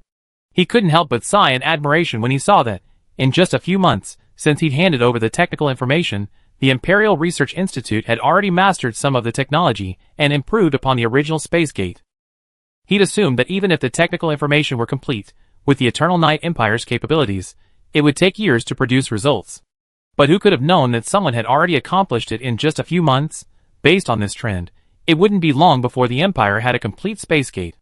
Even the lowest level space gate had a range of 1,000 kilometers, and was remarkably stable, allowing even a normal mid-level transcendent warrior to traverse it. It was far superior to the Eternal Night Empire's original creation. That guy, number 2, does have some skills. I wonder if it's his godhood, or if he found some relic. Sitting on the throne, he murmured to himself, in that case, I should probably get ready, so I don't get caught off guard later. Since he confirmed the technology provided by the other party was genuine, he naturally had to fulfill his promise. He would head to the void demiplane designated by the other party, and help at once, sharing the pressure of the demigod siege. It sounded simple, but it was actually quite troublesome. Aside from other things, the unknowns were too great. The location was entirely determined by number 2, and they had no knowledge of it. If the other party harbored malicious intent and wanted to trap them, it would be very feasible. At least, in Su Xingyu's case. Give it enough time to prepare, he could trap and kill quite a few players. That said, Su Xingyu had no intention of breaking the agreement. He was a man of strong contractual integrity, and at least the current situation didn't warrant such a move. Since he agreed, he'd definitely help. But helping is one thing, but how is another? First, they needed to understand what the other party needed. Number 2 needed them to help share the pressure of the demigod level. The need was clear and simple. Since it was just about sharing the pressure, there was no need to send a real body. A demigod avatar would suffice. From the moment Zhang Tao made his request, Su Xingyu hadn't considered sending a real body. After all, the risk was too high. In completely unknown circumstances, following another unknown player to an unknown place to help. Any normal person wouldn't agree to this. Su Xingyu was no fool. He agreed because he had a plan. He had a number of demigod avatars, and if they allocated a certain amount of their spiritual consciousness, they could unleash considerable power. I can't say much else, but high-level demigods were a minimum, and powerful ones were the limit. Su Xingyu believed that a powerful demigod avatar was more than enough to satisfy number 2's requirements. This way, even if the other party truly had some plans, he would only lose a demigod avatar. Su Xingyu didn't know what the others were thinking, but in his opinion, exchanging a demigod avatar for the technical information for the space gate was a very profitable deal. As previously mentioned, the space gate technology wasn't limited to this plane. It could be extended to other demi-planes in the void. Even in the future, when the void was expanded, they could directly invade other players' planes through the space gate. While that situation wasn't there yet, it was worth foreseeing and making preparations ahead of time. Chapter 215. For divine players with 10,000-year lifespans, time is the most worthless commodity. 5 years flew by in the blink of an eye. Eternal Night Empire, Imperial Capital. On a plain outside Eternal Night City, a group of Research Institute staff looked excitedly at the teleportation gate hundreds of meters high before them. This was a portal capable of spanning 1,000 kilometers. Fuck. After so much research and improvement, the Institute has finally produced a finished product. The powerful warrior acting as a nearby guard couldn't help but curse as he looked at the massive portal not far away. With this thing, we can launch an attack on the Blood Empire, right? A military general asked excitedly, his tone evidently a passionate warmonger. In the Eternal Night Empire, influenced by the broader environment, such talents abound. The people of the Empire can be roughly divided into 2 factions, radicals and conservatives. Radicals, when will the teleportation gate be developed? Why haven't we launched a military offensive against the Blood Empire yet? We can't wait any longer. Conservatives, why wait for a teleportation gate? Just relocate the population to the border of the northern continent. Just do it. The worst that can happen is they'll die. I don't believe they can outlast us. Overall, the people of the Empire are simple and kind, and they're welcoming. Theoretically, with the teleportation gate, we can indeed launch a military offensive. A more rational member explained, but I don't think we'll launch a military offensive against the Blood Empire in the short term. First, we need time to build more teleportation gates to ensure connectivity across the Empire. Second, it's only been 20 years since we conquered the northern continent, and its development is only just getting back on track. Even if the Council of Elders wants to launch a military offensive, it'll take some time. We have to wait until the northern continent can provide support for the army. Otherwise, conquering the Blood Empire will be too much trouble. Upon hearing this, the general immediately became annoyed and said, "Those old guys in the Council of Elders are really procrastinating. They're so concerned about a war. Since we can win and the army is strong enough, we can just go ahead and do it. We won't know if it works until we fight. It's no use telling me that. If you have the guts, go to the temple and complain." His companion chuckled and said, "Besides, if the entire empire is as reckless as you, then what's the difference between us and those mindless monsters who only know how to conquer by force? War is a means to an end, not an end. We need war to gain benefits, not just for war's sake. How do you think the empire developed?" All right, stop talking. I know you're powerful, but I can't argue with you. I don't want to talk to you anymore." The aggressive general immediately waved his hand, ending the conversation. At the same time, not far away, the Space Gate experiment also began. "Everything's ready over there. You can open the portal directly." "Okay, open the portal." With the commander's command, countless high-level crystals were inserted, and the magic circle instantly activated. Pillars of elemental light shot up into the sky, and the inscriptions carved into the portal shone with a dazzling light. Buzz boom, with a loud bang, the portal began to spin continuously, eventually forming a black vortex. The black vortex was like a passage, leading to an unknown destination. Buzz. The portal trembled slightly, and everyone watched nervously, fearing it would collapse. After nearly half an hour, the portal finally stabilized. Connected to portal number 2, stable. "We can proceed to the second stage of the experiment," a researcher shouted. Proceed to the second stage. The second stage involved teleportation, testing whether a person could enter the portal and reach a predetermined location thousands of miles away. Soon, dozens of monsters were sent up, ranging from level 1 to level 9. Then, under the control of the psychic mage, they entered the portal with languid eyes and expressionless faces. A few minutes later, thousands of miles away, in a wasteland, a group of people were also waiting. They gazed at the portal with anticipation, awaiting the completion of the experiment. "It's so hard. Did it work? Compared to the last few times, this one's already good enough. It should be fine. I've been working on it for so long. If it still fails, I'll be devastated. Boss, say something nice. I don't want to work overtime anymore. This thing is too difficult." The researchers gathered together, looking at the portal and discussing quietly. A 9th-level magician standing in front suddenly noticed movement in the portal. Something's coming from the other side. Everyone was immediately excited upon hearing this. Soon, a monster emerged. It was a 9th-level monster. Then, 8th level, 7th level, and 6th level monsters appeared one after another, all the way down to the 1st level. The high-level monsters were expressionless, unaffected. The lower their levels, the uglier their expressions became. Low-level extraordinary monsters even lost their ability to move, and had to be carried out by other monsters. Their performance demonstrated that traversing the portal required considerable physical strength and mental awareness. Creatures too weak wouldn't even be able to complete the entire passage. Of course, regardless, the portal constructed this time was remarkably stable. Unlike previous attempts, there were no spatial cracks that caused the passage to collapse, and the creatures within to be ripped to shreds. "Take them for testing," the waiting researcher waved, and personnel immediately stepped forward to examine the monster's physical condition. At the same time, they sent another group of monsters up, and had them walk back down the passage. Thus, after hundreds of various tests, the Imperial researchers finally confirmed that this portal was indeed functional. They had succeeded.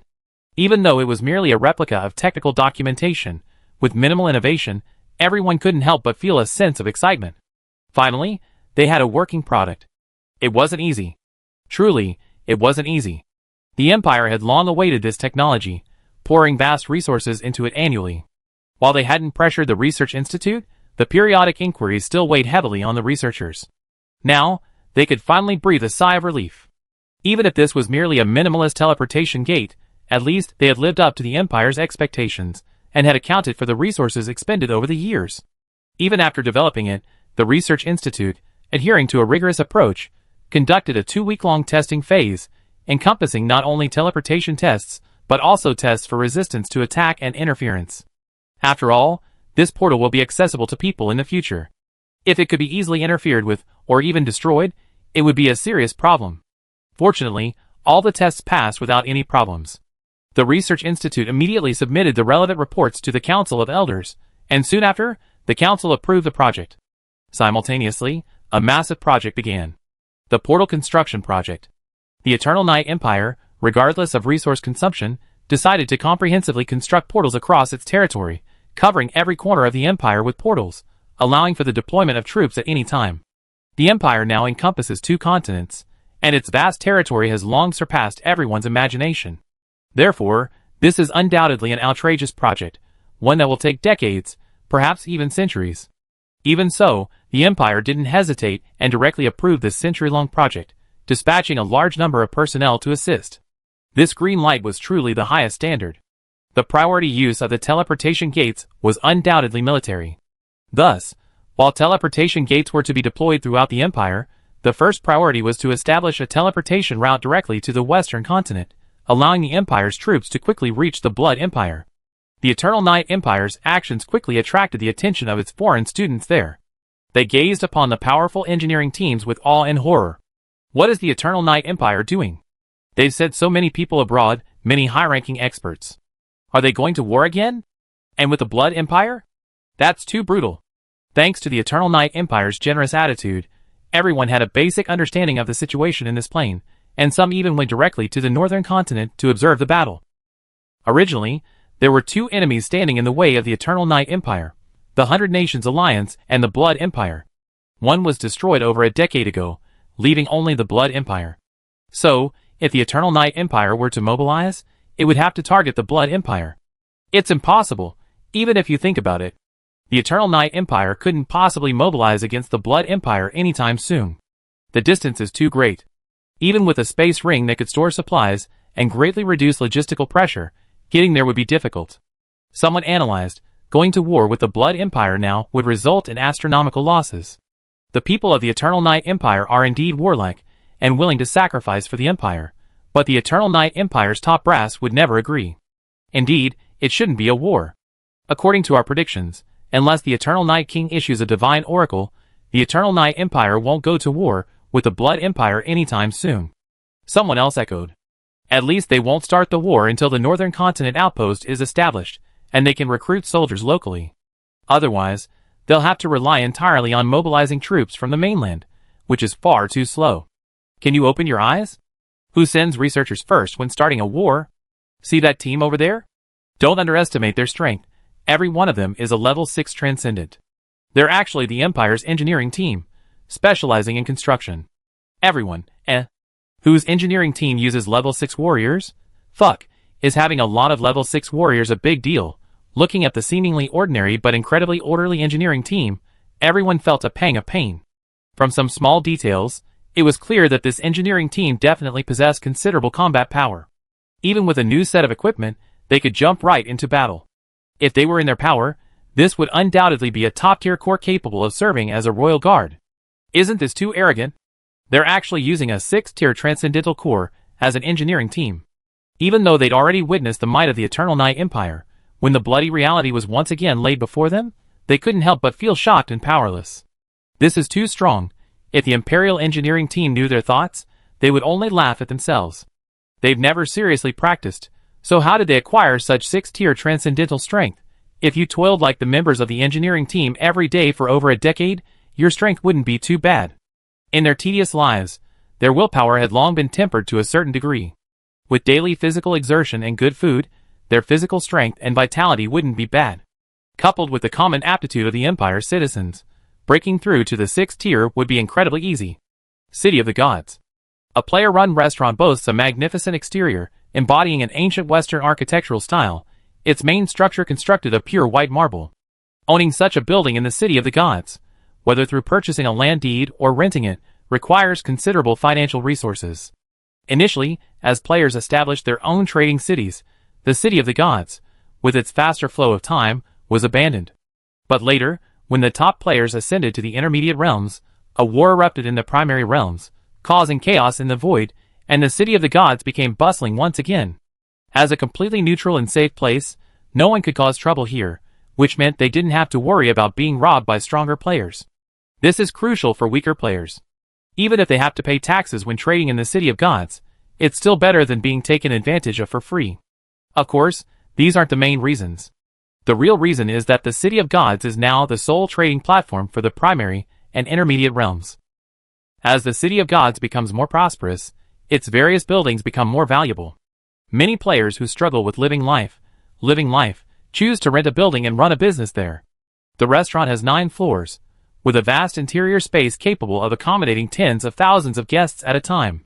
Entry to the first 6 floors is free, but access to the upper 3 requires a certain level of status. After years of development and stability, the class distinctions among players have reappeared. This time, the criteria for class division are simple: player strength and ranking. 9th floor, in a luxurious private room. There were only 4 people inside, but the table was filled with a variety of delicious dishes, all prepared by top-notch chefs, using top-tier ingredients like high-level beast meat and high-level spiritual materials, all of which were extremely valuable. There were 4 players in the room, all from the intermediate realm. This alone put them above 99% of the players. Regardless of how well they fared in the intermediate realm, they all possessed a crushing advantage over players from the primary realm. Chapter 216. Thank you all for your recommendations. I'll toast you all. One of the middle-aged men raised his glass, and said with a smile to the other 3. The 3 men, respectfully, followed his lead and drank in one gulp. No need to thank us. Your entrance is primarily due to your strength, meeting the organization's standards. We simply facilitated your progress. If you didn't meet the standards, no matter how much we recommended you, it would be useless. One of the young men shook his head and chuckled. He's right. The 3 of us are just ordinary members, without that much power. If you didn't meet the standards, even our best efforts would be useless, another man said softly. That's not true. The middle-aged man shook his head and smiled. Strength is only one factor. There are many people of my strength in the mid-level realm, and there are many who meet your organization's standards. But without a recommendation from a noble person, how many people could enter? The impact of advancement to the mid-level realm was beyond the imagination of some players, causing many player organizations to fall apart. This has led to the emergence of numerous lone rangers, or small teams of 3 or 5 players in the mid-level realms. These lone rangers and small teams can survive in the mid-level realms.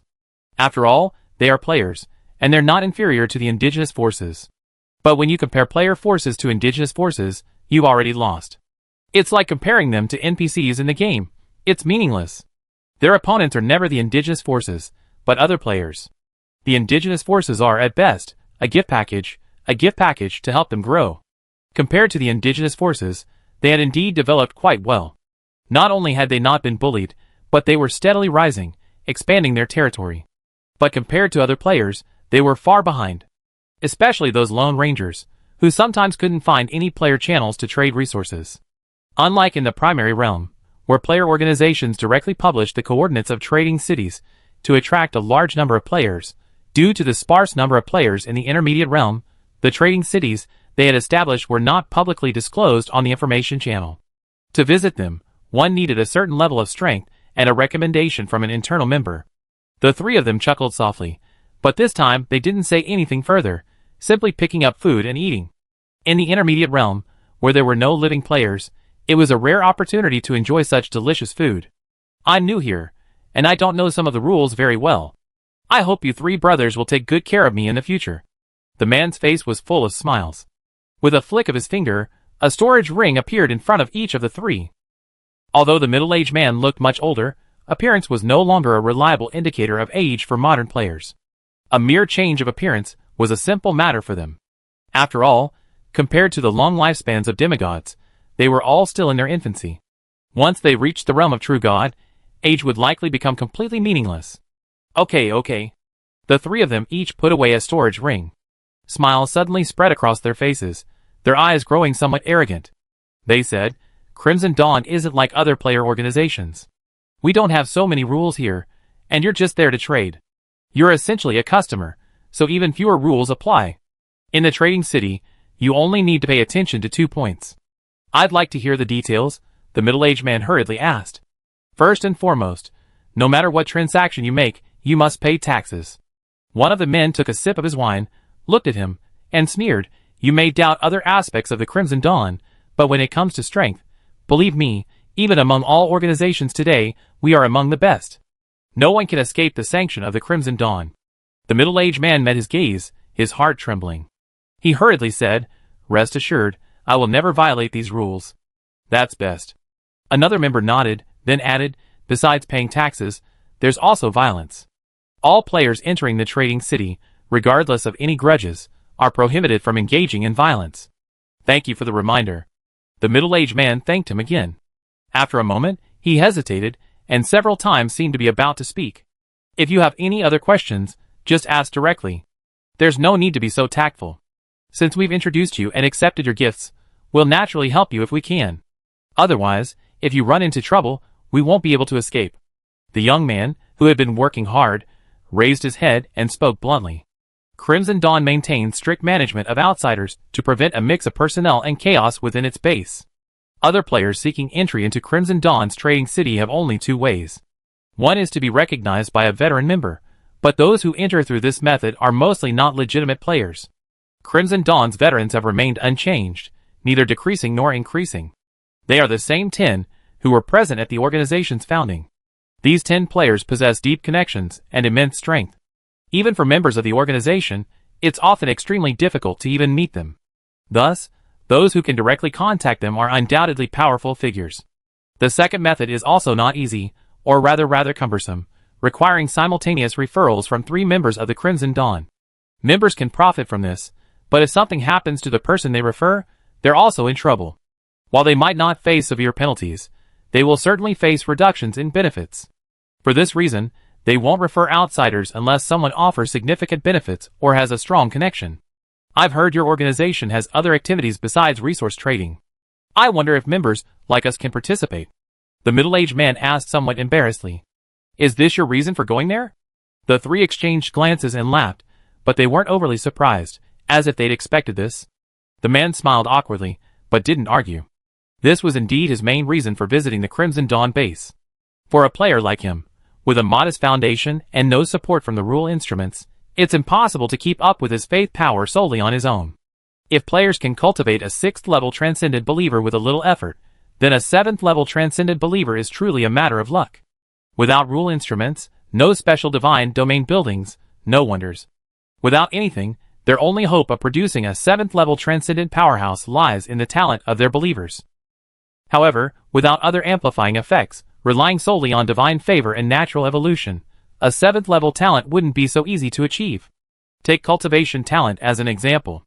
The average cultivation talent of the people of the Eternal Night Empire is around level 6, meaning that given sufficient resources, they could easily reach it. The average cultivation talent of ordinary members of the Bloody Dawn and their followers is around level 4, which is also the cultivation talent of most players and followers. However, both level 4 and level 6 are actually considered a large level, a mid-level.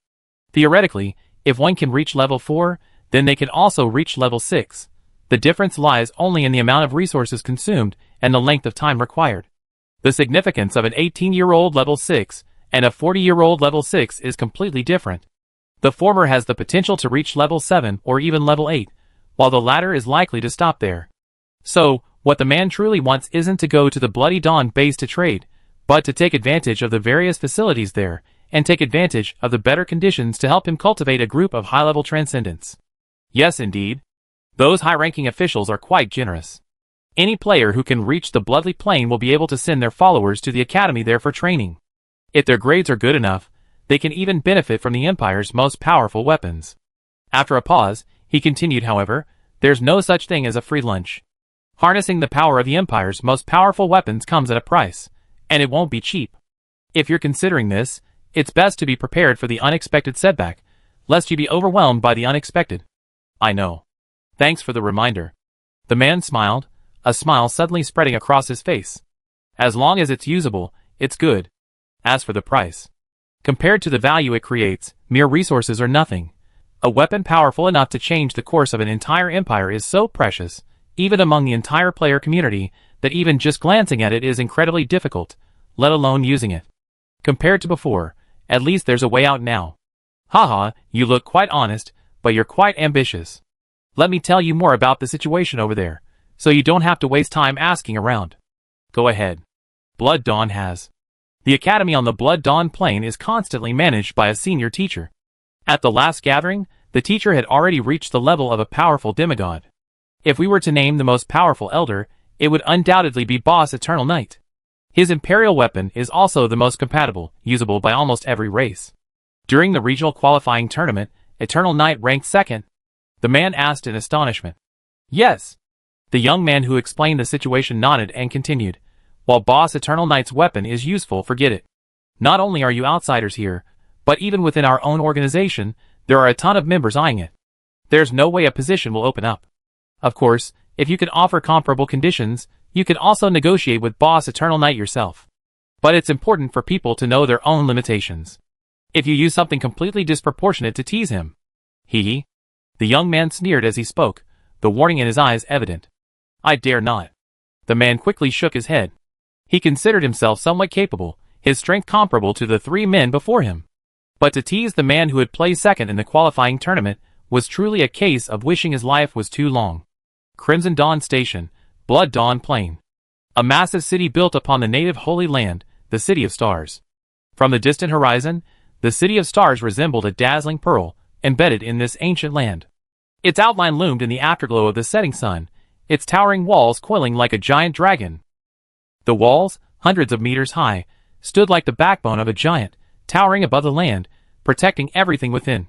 Sharp spikes and intricate runes covered the walls, glowing faintly and flowing with powerful energy. A magic no-fly zone encompassed hundreds of miles, preventing even powerful creatures of the 9th-level sanctuary realm from flying. Dreadnoughty magical cannons were mounted atop the city walls, like sleeping giants, ready to awaken and unleash devastating force. These cannons were crafted from a special alloy, their surfaces engraved with runes. Fueled by magical energy, these runes shone with a faint blue glow, imbued with immense power. This was a city that would make any army sigh in awe. It was like a war fortress, baring its fangs in an instant at the enemy's intrusion, then blasting them to dust in an instant.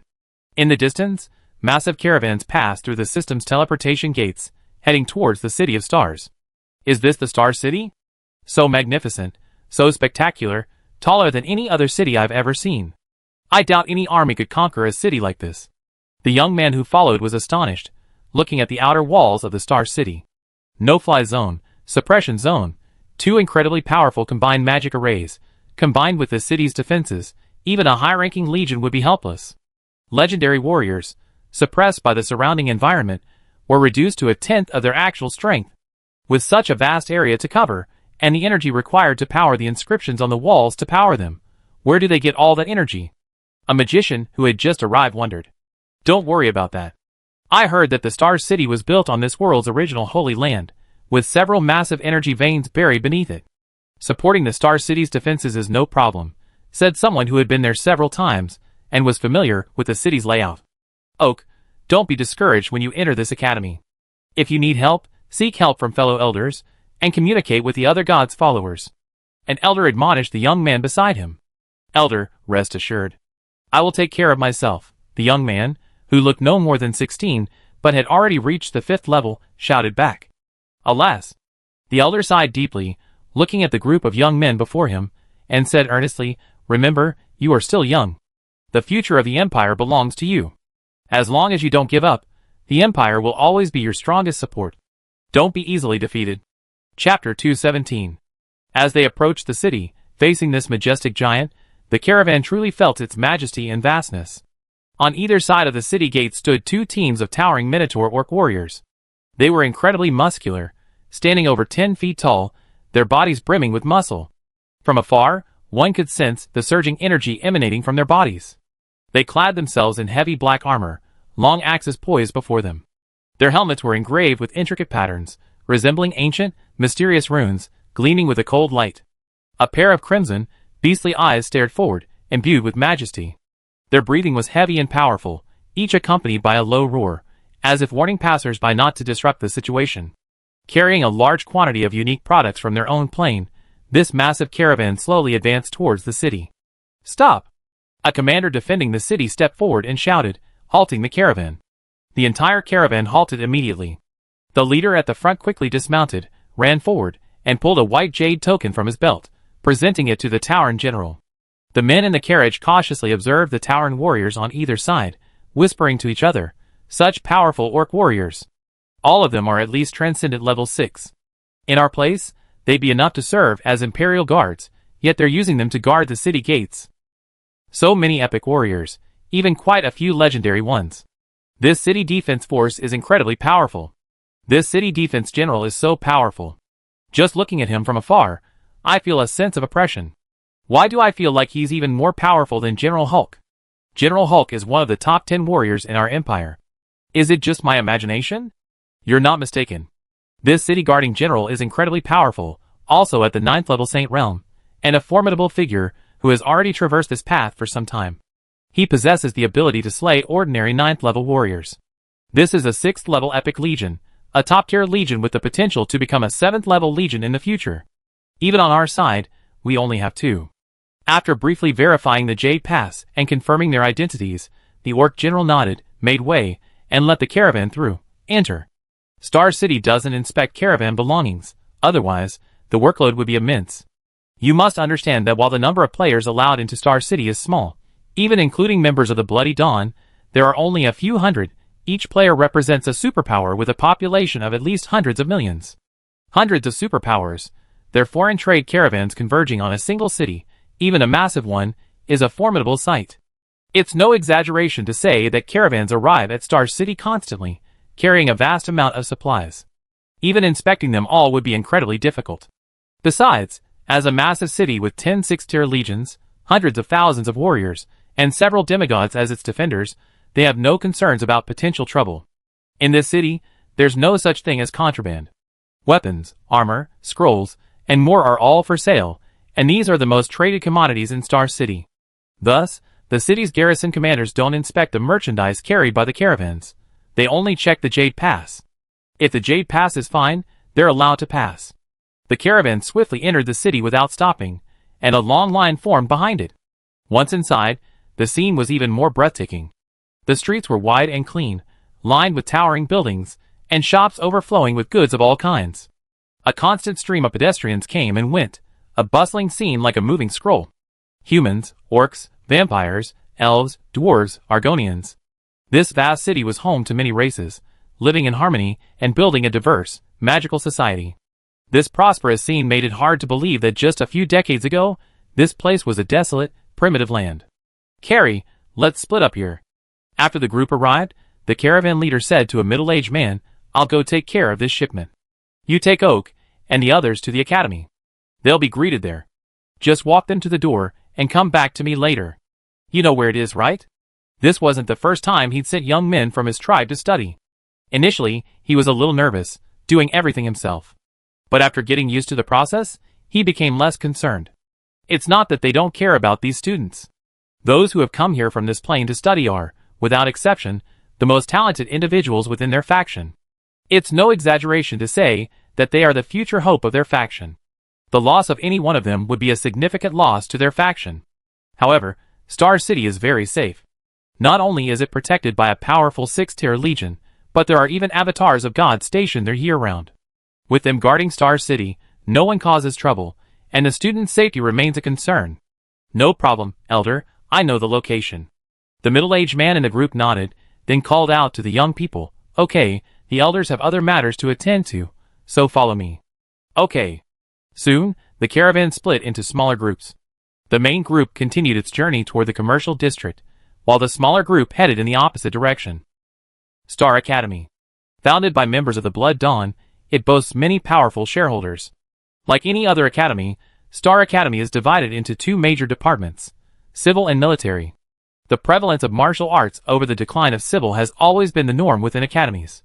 Compared to studying miscellaneous subjects, player clans prefer combat. Star Academy is no different, with every aspect heavily favoring the combat-oriented department. After completing the admissions procedures and choosing a dormitory, Oak followed his new roommate to his assigned class. Star Academy, based on Blood Dawn time, conducts annual admissions and adjusts the number of classes based on enrollment. Classes within each grade are divided into 3 tiers: Special Key, Key, and General. Treatment varies between classes. Oak's class, due to the relatively small number of students, has only 17 classes, 1 Special Key class, 2 Key classes, and 14 General classes. The class chosen depends entirely on the student's initial entrance exam results. Good scores earn them a place in a Key class, while poor scores earn them a place in a General class. Oak's entrance exam results were quite good, earning him admission to the first Key class. He was also the only student from his school to be admitted to a Key class. This also shows that his cultivation talent is indeed quite good, already comparable to the geniuses within the top factions. Of course, being in the Key class now doesn't mean that he'll be able to rest easy in the future. At the end of each month, a department-wide assessment is conducted, and class adjustments are made in real time based on the results. If your grades drop, you'll be dropped from the Key class and transferred to a lower-tier class, which is quite brutal. The competition at Chuanqing Academy is still fierce, but this is also normal. After all, the fees at Chuanqing Academy are not cheap. If the teaching was still normal, what would be the point of coming here? Entering the classroom, Oak noticed that many classmates had already taken their seats. At a glance, they were all teenagers around his age, and each one was a mid-level transcendent. Impressive. Even though he was not weak, and even one of the stronger members of the class, Oak was still sincerely shocked by the strength of the other students. There were too many. The top talents that were rarely seen in his own faction were everywhere here. Oak wasn't the most powerful member of the faction. He was simply the most suitable to come. After all, as mentioned before, coming here to communicate with other divine families was a significant challenge to one's own faith. So, not every player family member was suitable for this opportunity. This was perfectly normal. Students are young, and even the most talented are still immature and lack a fully formed faith. It's understandable that they might doubt their beliefs when faced with challenges. To prevent this kind of faith collapse, player factions rigorously review students who study abroad, considering not only their strength and talent but also their intelligence and faith. Even so, Oak was one of the best in his clan. But looking into the class, he found it filled with students of his own ilk. How could he not be shocked? This is the Star Academy, the land of hope where countless gods' followers gather. It's truly terrifying, Oak muttered to himself as he found a seat, his mind clearly dazed. Just then, a voice called from the side. You're shocked, right? This is a place favored by the gods. Here, there aren't the strongest geniuses, only stronger ones. Oak turned to see a young man with short blonde hair. He was dressed casually, a smile on his face, and he looked quite easygoing. Please make room for me. I prefer sitting by the window. Not only is the air fresh, but I can also enjoy the view when I'm bored. The blonde boy smiled softly. The scenery in the City of Stars is quite beautiful, much better than back home. Oak stood up and made room for him. Thanks. The blonde boy took a seat and introduced himself. My name is Harry, from the Glorious Empire. I'm Oak, from the Hawks Empire, Oak replied quickly. You probably didn't know what's going on here before you came, did you? Since I have nothing else to do you need me to introduce you? Harry asked enthusiastically. As a member of the Glorious Empire, the intelligence he possessed far surpassed Oak's, as evidenced by Oak's reaction. He was from the Glorious Empire after all. Even among the hundreds of divine forces, the Glorious Empire was one of the most powerful. Yet, Oak didn't react at all. This showed he had no idea what was going on here. In fact, Oak didn't. Before arriving here, he'd been busy practicing in seclusion, striving to improve his abilities, so he could achieve good grades at the new academy. So, upon hearing Harry's words, he was pleasantly surprised. Is it possible? What's the big deal? It's not a secret. You can even check it yourself through the campus network channel. It just takes a while. Harry waved his hand nonchalantly and smiled. Thank you for your help, Oak said gratefully. Harry smiled and spoke directly. The current enrollment at Star Academy is 1,250, of which nearly 900 are in the martial arts department. They are divided into 17 classes, 1 special focus class, 2 special focus classes, and the 3 special focus classes, each with a fixed size of 50 students. This number may decrease, but not increase. Special focus classes have the best benefits. Not only do they live in the apartment building closest to the spirit gathering tree, but they also receive high-level beast meat for 3 meals a day. Other food options are available, such as purification packages, strengthening packages, and spiritual packages. Our martial arts department teachers have focused on the 3 special focus classes, all of whom are experts at the 9th level Saint realm. The regular classes are a bit weaker, but they have also reached the 8th level legendary realm. As Harry slowly explained, Oak gained a basic understanding of Star Academy. The more he learned, the more shocked he became. Compared to this place, the education system in his own Hawk's Empire seemed a bit shabby. But he wasn't overwhelmed. Instead, he felt his blood boiling. After all, if he could thrive and reach the same level as everyone else under such poor conditions, then what should he fear now that educational conditions are almost the same? Oak asked, "How can I get into the special key school?" Harry was stunned, as if he hadn't expected Oak to have such grand ambitions just after enrolling. After a while, he replied, "At the end of every month, the entire department will have an assessment. If you excel and rank in the top 5 in your class, you can apply to your homeroom teacher for a promotion challenge. You'll be paired against the bottom 5 students in the special key school. If you win, you'll take their place. If you lose, you'll stay in the same spot. The same goes for other regular classes. They can also be promoted to the key class." "Is that so?" Oak pondered for a moment, then looked at Harry expectantly and asked, "Do you know the ranking of our class's students?" To be promoted to the special key school, one must first be in the top 5, so their competition will primarily be the rest of their class. "No. You really want to leap?" Harry was slightly surprised. He looked at Oak and said, "To be honest, while your cultivation talent is good, it's still a bit lacking compared to those monsters up there. It's okay. I'm just getting some advanced knowledge. Besides, if a person has no aspirations, what's the difference between them and idlers? Whether they can achieve something is one thing, but whether they dare to even think about it is another." Okay. Chapter 218. Our key class, based on the intelligence I know, has the top 10 either reached the 6th level of transcendent rank or possess the combat power of a 6th level. The most formidable student is a minotaur from the Tianmu Empire named Tuk. Although only at the peak of the 5th level of transcendent rank, he has awakened his totemic bloodline, resulting in an incredibly powerful physique and vitality, far stronger even than a normal 6th level warrior. He truly possesses the power to fight beyond his rank. It is said that he once ventured alone into the wilderness, and personally hunted down a 6th level transcendent beast. His combat power is truly terrifying. Harry continued, "The others are no exception. Shinfei from the Eternal Night Empire, Connor from the Scarlet Empire, Huashan from the Wisdom Empire. They either possess powerful bloodlines, naturally exceptional and possess formidable combat power, or possess exceptional cultivation talent, having reached the 6th level early on and mastered the corresponding martial arts. To be honest, it will be very difficult for you to defeat them and qualify for the challenge. My advice is to wait a few months. The competition is fierce this month. Maybe things will get better in a few months." Oak's mouth twitched when he heard this, shocked by Harry's description. "What kind of monsters are these? I know you have a talent for cultivation, but this is outrageous. We're all the same age. I've only just begun striving for level 6, so how can you already hunt level 6? Even if the beast's combat power isn't strong among its level, it's still level 6.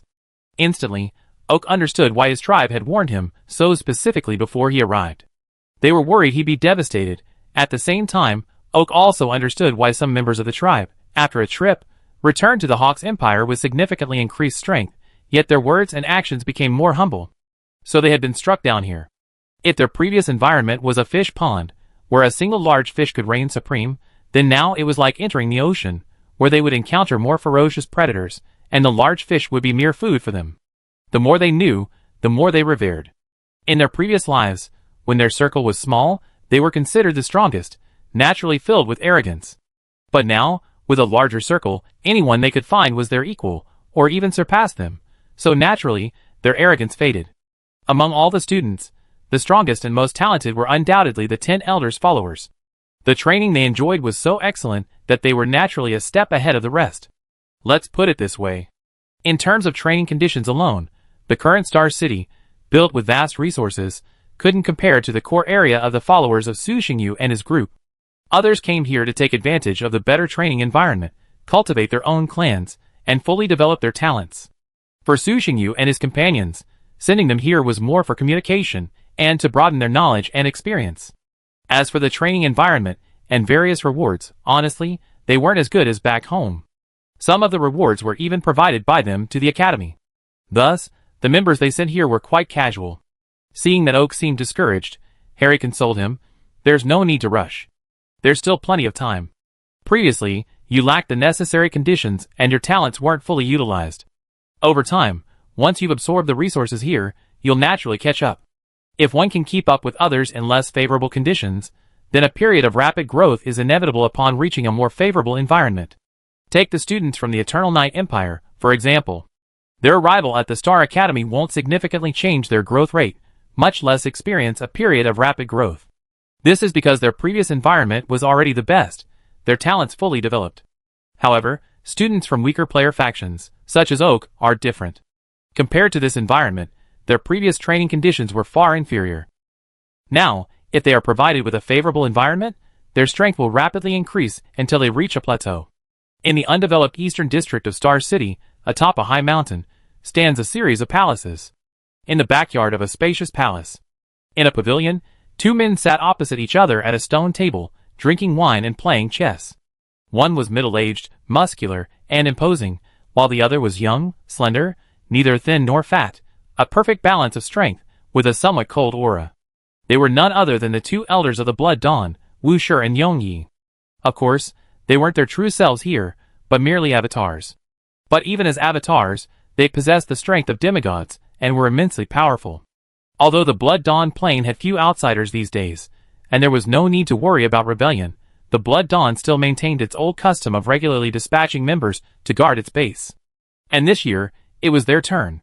Without any rebellion, as avatars of divine power, they didn't need to cultivate, and since they didn't want to fall into deep sleep, they could only pass the time playing games. I'm done. I can't beat you.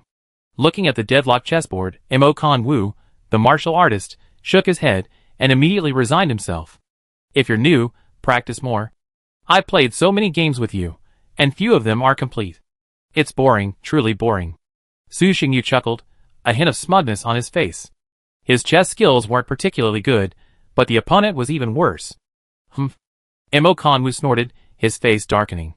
He tapped the chessboard with his fingers, and silently, the entire board and its black and white pieces disintegrated into dust, carried away by the breeze, and completely vanishing.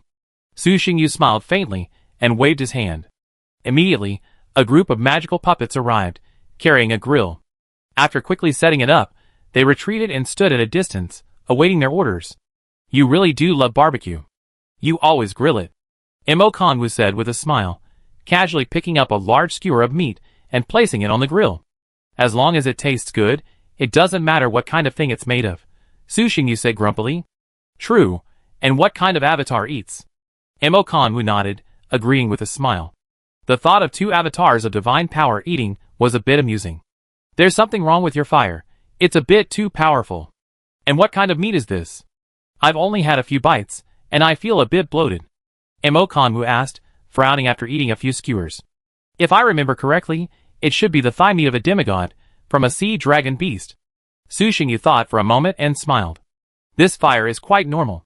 I spent a long time refining it to create this kindling. Without the protection of the laws, even a demigod could refine it. As he spoke, he displayed his barbecue fire, causing the air temperature around him to rise sharply. Fuck, you're so free. Mo Kan Wu was speechless when he realized he could even feel the heat. You're talking about me, aren't you free? Su Xingyu asked with a smile. Mo Kan Wu chuckled back. Indeed, I'm quite free right now too. This period is arguably the most stable. Most players in the intermediate realms are waiting for their forces to develop.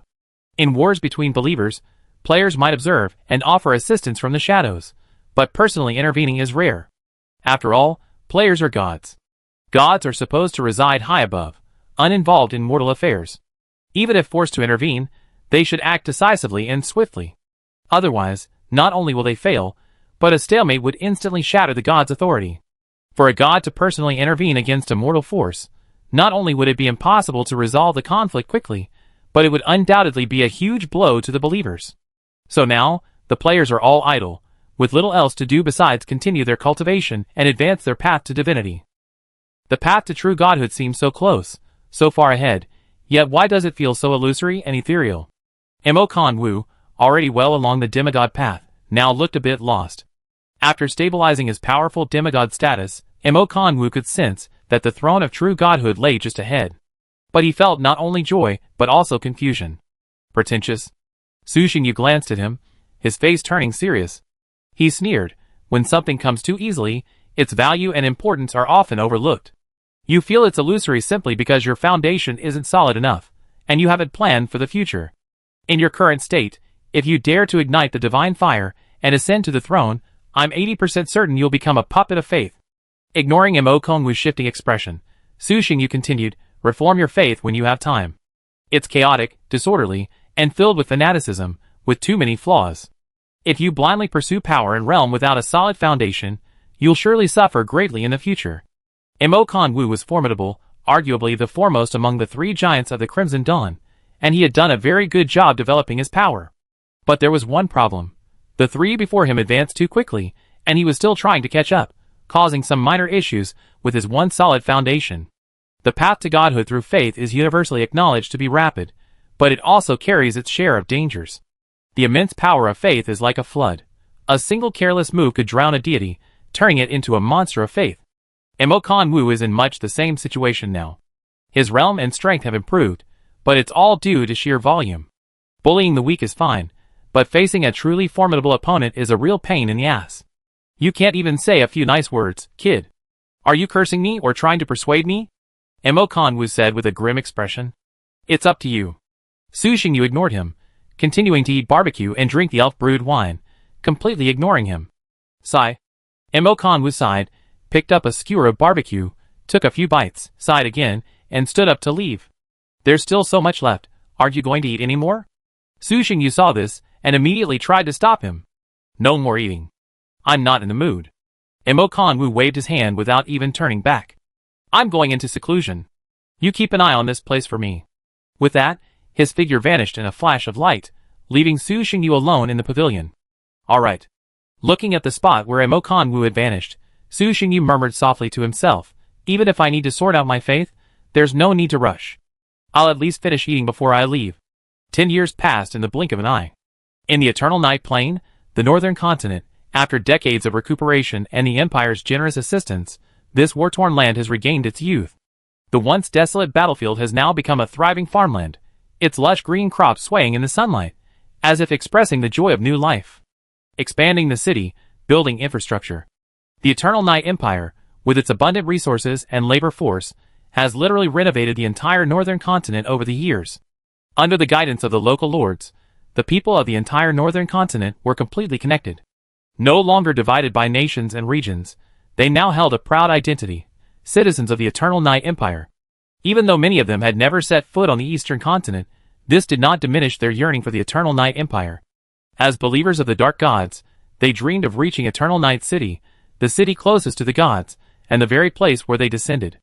If possible, they would even abandon everything and migrate to the eastern continent. In fact, some fervent believers initially did just that.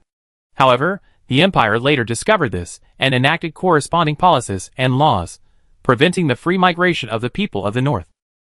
Of course, to appease the restless hearts of the northern people, the cult of Eternal Night also built a temple in the heart of the northern continent, every bit as magnificent as the one in Eternal Night City.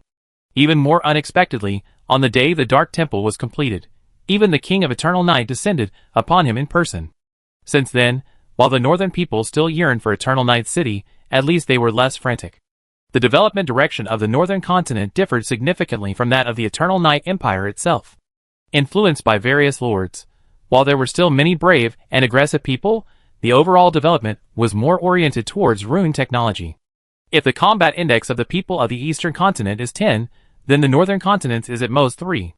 Although blessed by various instruments of rule and enhanced by the blessings of the world, the people of the northern continent's cultivation talent is not inferior, but they lack the ambition to conquer the world and truly cannot compare to the people of the eastern continent. After months of deliberation, the imperial leadership came up with a solution to this problem. Regular military training is necessary to ensure they don't become useless. You may dislike fighting, but you must be capable of fighting. Lords of all lands, even when not engaged in combat, must maintain a sufficient number of troops to safeguard their territories. Apart from that, leave them alone, as long as they don't disobey imperial orders. Chapter 219. Northern Continent, Border City. This city, centuries old, nestled on the edge of the northern continent, stands out from the crowd. Its walls are tall and sturdy, scarred by the passage of time and war, witnessing countless storms and changes. This city was built during the Hundred Nations Alliance era to resist the invasions of the Blood Empire. The Blood Empire invaded the northern continent countless times, and their first stop was this city. Hundreds of battles raged here, and this land has buried over 1 million warriors. Before the Eternal Night Empire entered the northern continent, this city had never fallen, no matter how powerful the army, earning it the title of the Wall of Sighs. Even the Eternal Night Empire, in its initial efforts, expended considerable effort to capture this city. It mobilized nearly 200,000 soldiers from the Sky Legion and took a full 2 months to capture it. After the northern continent changed hands, despite signing a peace agreement with the Blood Empire, the Eternal Night Empire did not weaken the city's defenses. Instead, it sent reinforcements and renovated and expanded the entire city. The permanent garrison reached 100,000, all top-tier elite warriors. The city's name was also changed to Wangxi City. The significance of this is self-evident. Across the strait, another city, recently constructed by the Blood Empire, is no less large than Wangxi City, housing a permanent garrison of over 200,000.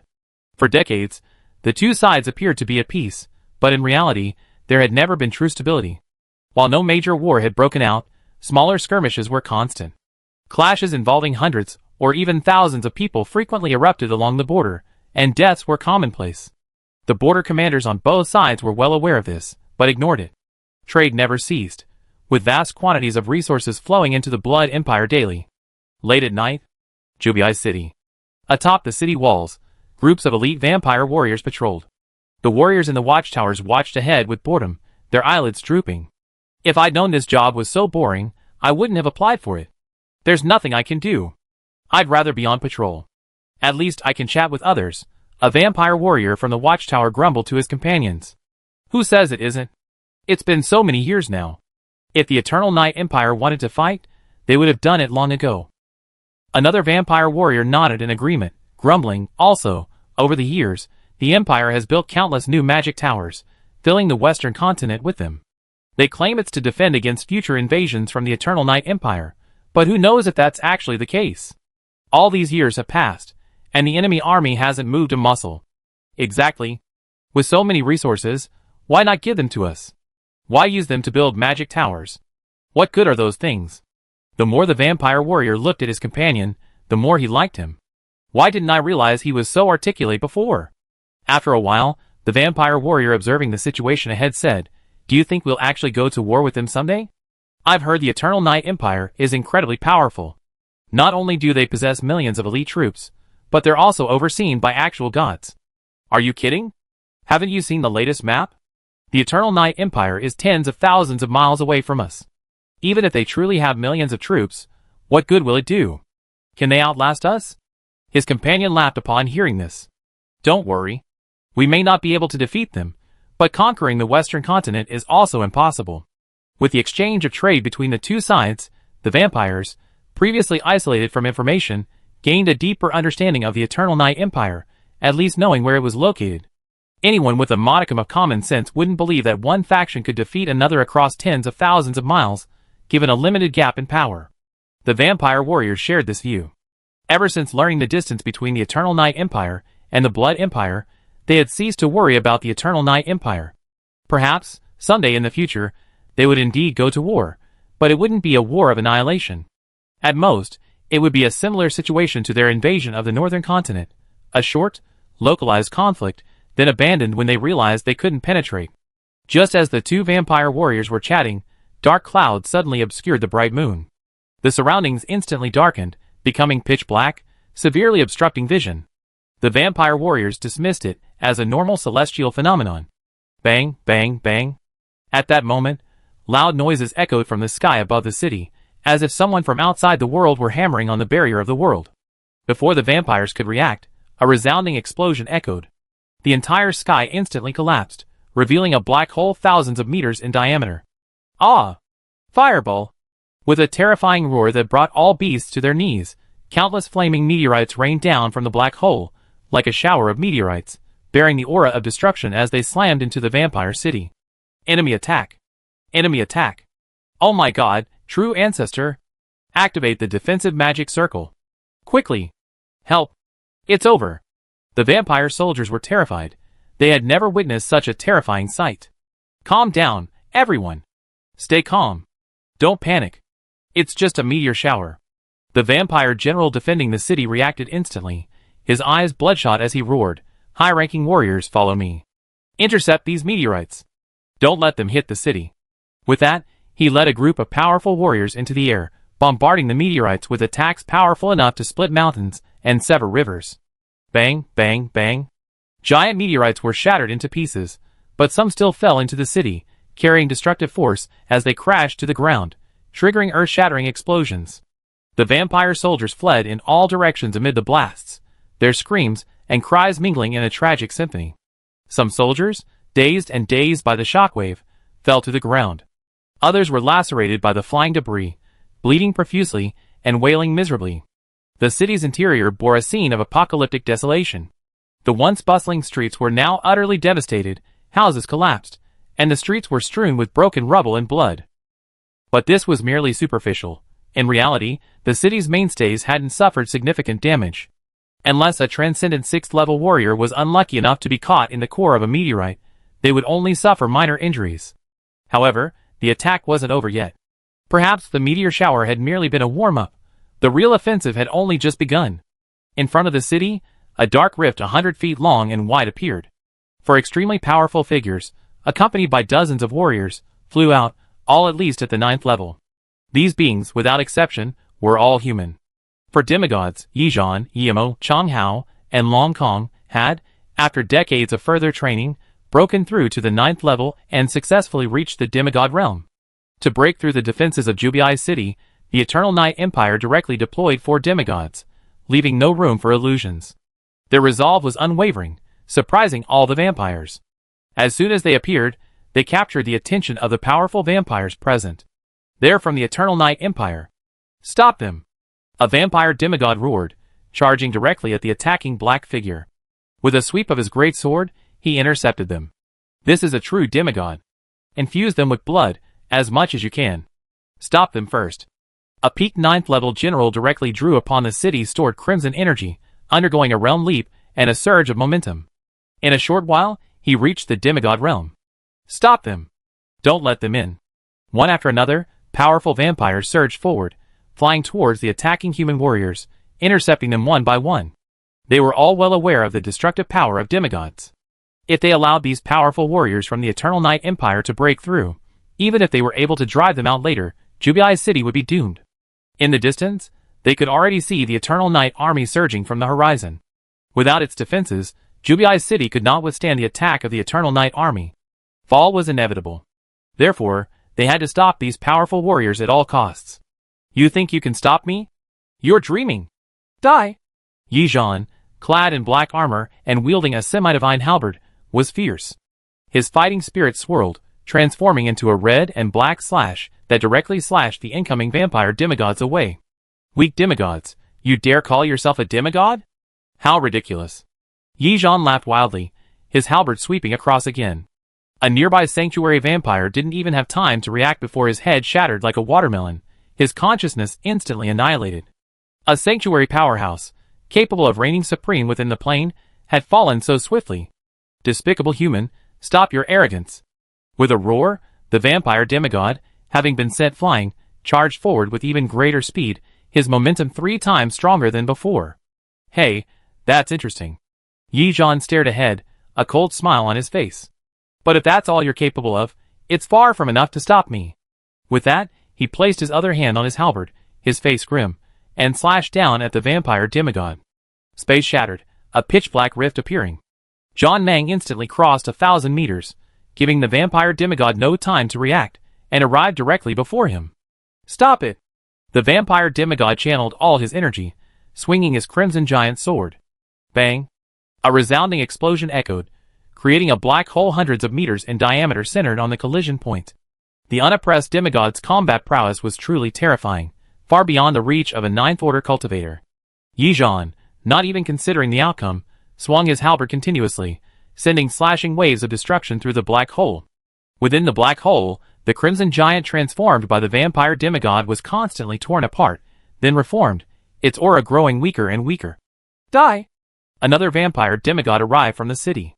Seeing their companion in danger, they abandoned all else and attacked Yi-Zhan. Troublesome fellow. Yi-Zhan frowned, and with a casual strike of his halberd, the slashing blade shattered the oncoming blood-red torrent, sending the demigod flying. However, during this gap, the vampire demigod trapped in the black hole also escaped. The vampire demigod, repeatedly shattered by the slashing blows and reassembled a dozen times, was a bit weak, his face grim. "Kotaro, are you alright?" The demigod, who had rushed over from behind, asked, standing shoulder to shoulder with him, with concern. "You won't die just yet." Kotaro shook his head, his gaze filled with murderous intent at Yi-Zhan. "Be careful, this guy across from you is no ordinary person. If I remember correctly, he's the commander of the Holy Legion of the Eternal Night Empire. The last time we met, he was only at the 9th level. I didn't expect him to have already broken through to the demigod level in just a few decades, and he's even taken several steps down that path. If we can't defeat him, then we can't hold him off? As fellow demigods, it won't be that easy for him to kill us. Once the Jubii City army is reorganized, what can a demigod do? If they don't retreat, we'll still surround and kill them." The young vampire demigod sneered. "What are you talking about? Die!" Dark doji surged from his body, and Yi-Zhan transformed into a stream of black light. He charged again, his halberd swinging down relentlessly, overwhelming the two demigods. Even though his breakthrough had only recently occurred, Yi-Zhan's current combat power was already approaching that of a high-level demigod. And unlike the two vampire demigods, Yi-Zhan possessed extensive combat experience. This combat experience didn't refer to ordinary combat, but rather experience fighting demigods. Having spent years battling the Void Plane, and having challenged many demigods in night battles, the vampire demigods seemed somewhat inferior in comparison. They had fought against opponents of their own rank, but it was mostly just a brief exchange of blows. True life-and-death combat was almost non-existent. Outnumbered 1 against 2, Yi-Zhan steadily suppressed the two vampire demigods, and was even on the verge of victory. Even on the other side, Emo also suppressed the two vampire demigods. While not as ferocious as Yi-Zhan, his tactics were so uncanny that they left them in a state of distress. The other two newly promoted imperial demigods were merely normal demigods. While not as powerful as Yi-Zhan and the others, they also suppressed their opponents and gained a significant advantage. Across the battlefield, the imperial warriors, fighting 1 against many, were a formidable display. But it was pointless, as they were intercepted. Even though mobilizing many times the number of vampire warriors was somewhat embarrassing. So what? Their goal was achieved. Not a single imperial warrior had penetrated Jubii City. Just as the Jubii City commander breathed a sigh of relief, preparing to mobilize his troops, deploy his defenses, and drive out these imperial warriors, from within the city, a series of knocking sounds echoed. Bang, bang, bang. Everyone's faces changed. They were familiar with the sound. They had heard it not long ago. But before anyone could respond, bang, the space within the city collapsed, revealing a pitch-black passage. Chapter 220. Ah! Kill, kill, kill! Ha ha ha! Is this Jubii City? I can already smell the intoxicating scent of the vampires. Fragrant, so fragrant. With strange roars, countless monster warriors clad in armor and armed with a variety of weapons rushed out of the pitch-black passage. Barbarian warriors, Argonian warriors, Null warriors, undead warriors, fallen warriors. There were all kinds of warriors. This was a mixed legion, renowned among the many legions of the Eternal Night Empire for their chaotic battles. Leaving the dark passage, these warriors, without hesitation, immediately pounced upon the nearest vampire warrior, engaging him in a fierce battle. Delicious, truly delicious.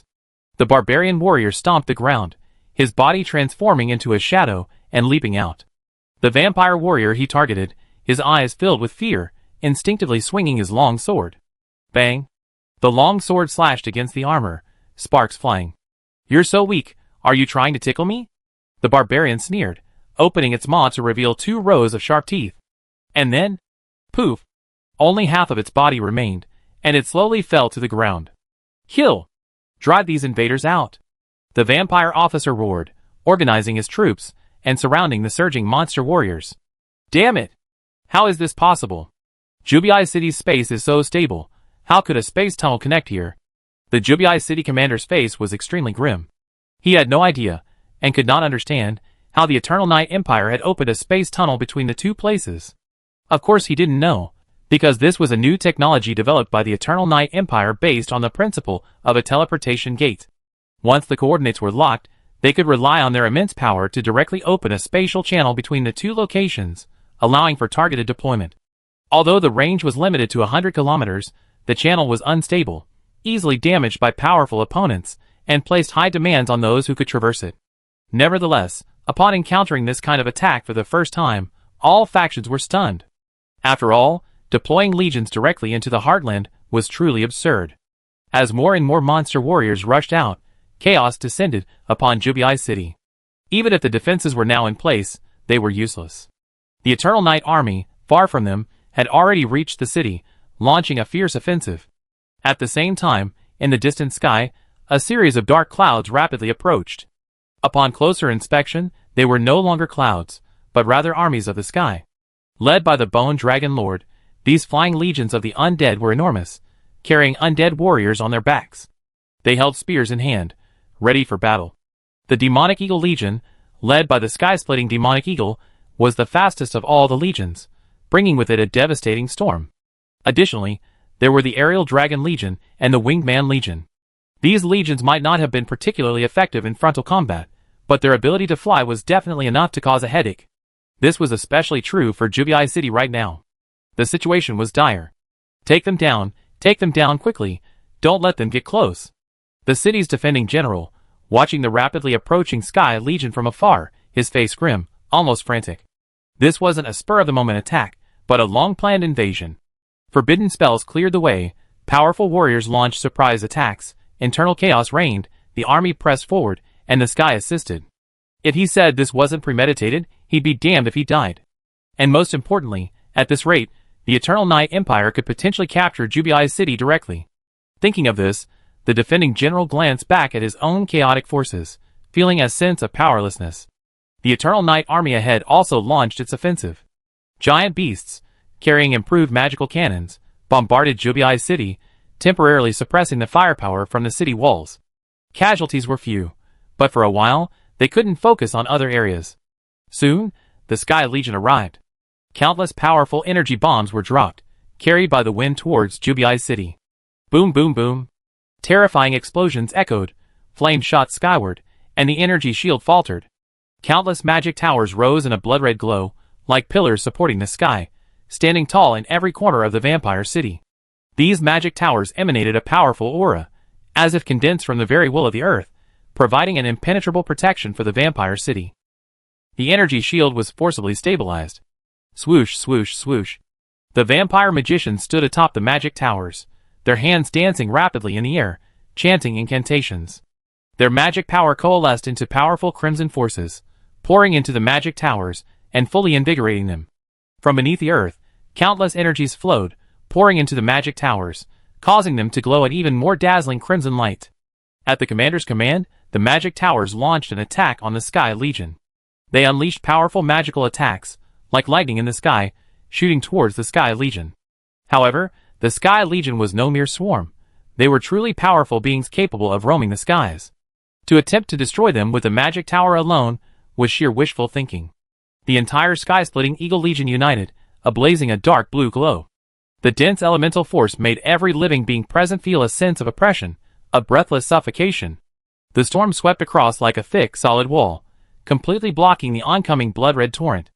Then, with a sharp cry from the sky-splitting demonic eagles, the storm transformed into countless long, thick energy spears, which rained down upon the city like a hail of arrows. Dang dang dang. The dense spears continuously struck the energy shield, making a crisp sound. The vampire warriors below watched in fear, fearing that the energy shield would shatter in the next second. Attack! Fight for the King of Eternal Night! Countless large undead warriors launched a charge, and as they ran, the entire earth trembled. Kalen, kill them! At the commander's command, the archers released their fingers, unleashing countless blood-red arrows. They exploded in the air, instantly transforming into bolts of energy over 10 feet long. Bang, bang, bang. Undead warriors, heavily armored and possessing strength rivaling that of epic warriors, were shattered. However, this couldn't halt the Eternal Night Legion's attack. More and more undead warriors charged, sweeping across the battlefield like a tidal wave. This was the essence of the Undead Legion, the tidal wave tactic. Boosted by the Dark Realm, These undead warriors' combat power was formidable. Coupled with their terrifying numbers, they were a scourge to all living things. Damn it, damn it! How could there be so many legions? Are the spies in the northern continent blind? So many legions mobilized, and they were completely oblivious. The vampire commander within this city was preoccupied. Lacking the experience of peak combat, his command abilities were far inferior to those of the top commanders. Now, under attack from both within and without, he truly felt powerless. With a monster army wreaking havoc within, and a massive army attacking from without, holes were everywhere, and it was impossible to cope. Countless skeleton warriors rushed to the foot of the city. Gazing at the 100-meter-high walls, they used their hands and feet to scale them. Above, spear-wielding undead warriors leaped from the backs of undead flying vehicles, their hands tightly gripping their spears as they struck the energy shield like long arrows. These shield-breaking spears, modified by the Imperial Research Institute, had a single purpose: to pierce the city's energy shield. The spears pierced the shield, and the tip shone with a dazzling black light. And then, boom, boom, boom, the sound of explosions continued, and violent energy waves swept in all directions. Countless black spots instantly appeared on the luminous energy shield, and a terrifying devouring force expanded outward, disrupting the shield's overall function.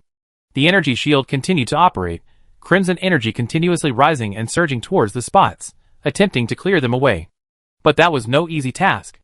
Before the first batch of spots could be eliminated, another wave of assassination attacks arrived. For the glory of the god of death, countless undead warriors leaped down, like moths to a flame, piercing their spears into the energy shield, using their bodies as fuel, leaving black spots on the indestructible shield. As the spots grew, it soon began to malfunction. "Yi Zhan!" The commander commanding this battle roared angrily. "Here they come!" The halberd swept across, forcing the two vampire demigods back. Yi Zhan plummeted from the sky, reaching a height of nearly 100 meters. "Stop him!" The city's defending commander's expression changed. Although he couldn't see what Yi Zhan was about to do, he still shouted, commanding the two vampire demigods to stop him. The vampire demigods, finally catching their breath, grimaced at this. They were truly no match for the human demigods. But on the battlefield, the commander's orders were absolute, and even powerful demigods had no choice but to obey. After exchanging a glance and gritted their teeth, the two vampire demigods gave chase. "Stop!" The black-haired young man with twin horns swept his halberd down, abruptly stopping the two men. Looking at the vampire demigod across from him, Nidhogg revealed a sinister grin. "Next, I will be your opponent." The black dragon demigod. The two vampire demigods immediately recognized Nidhogg. Compared to Yi Zhan, Yemo, and the others, as early as the final battle of the northern continent, this black dragon with its powerful bloodline had already been included in the Blood Empire's roster. The vampire demigods were helpless. They couldn't defeat this black dragon. Although he had been casting forbidden spells, which had consumed a great deal of energy, Nidhogg was formidable even in terms of physical strength and vitality alone. Furthermore, although his opponent was in poor condition, their own wasn't much better.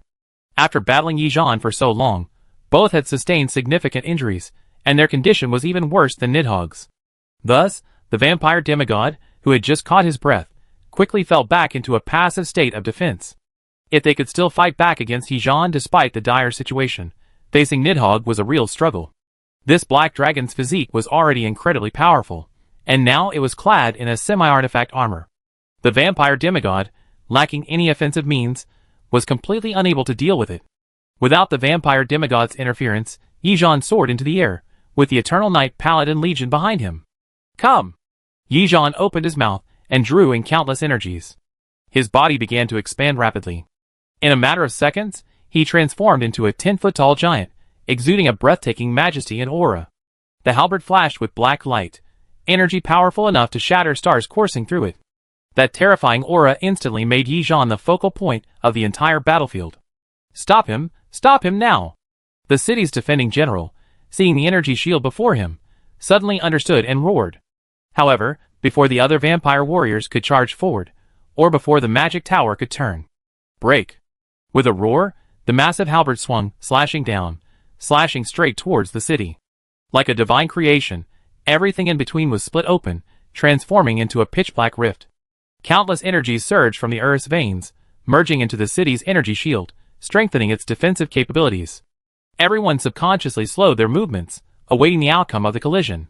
Bang! A concentrated slash, rivaling the power of a true god, struck the energy shield. Like a collision of stars, a devastating explosion occurred.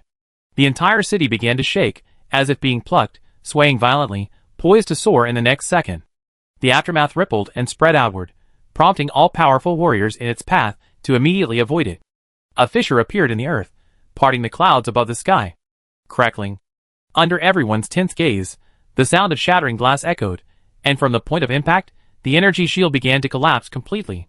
How is this possible?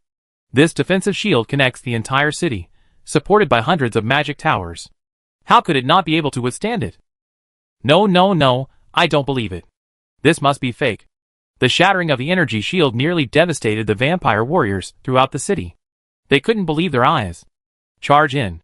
Several legions in the sky acted decisively, ignoring the attacks from the magic towers and charging directly through the breach.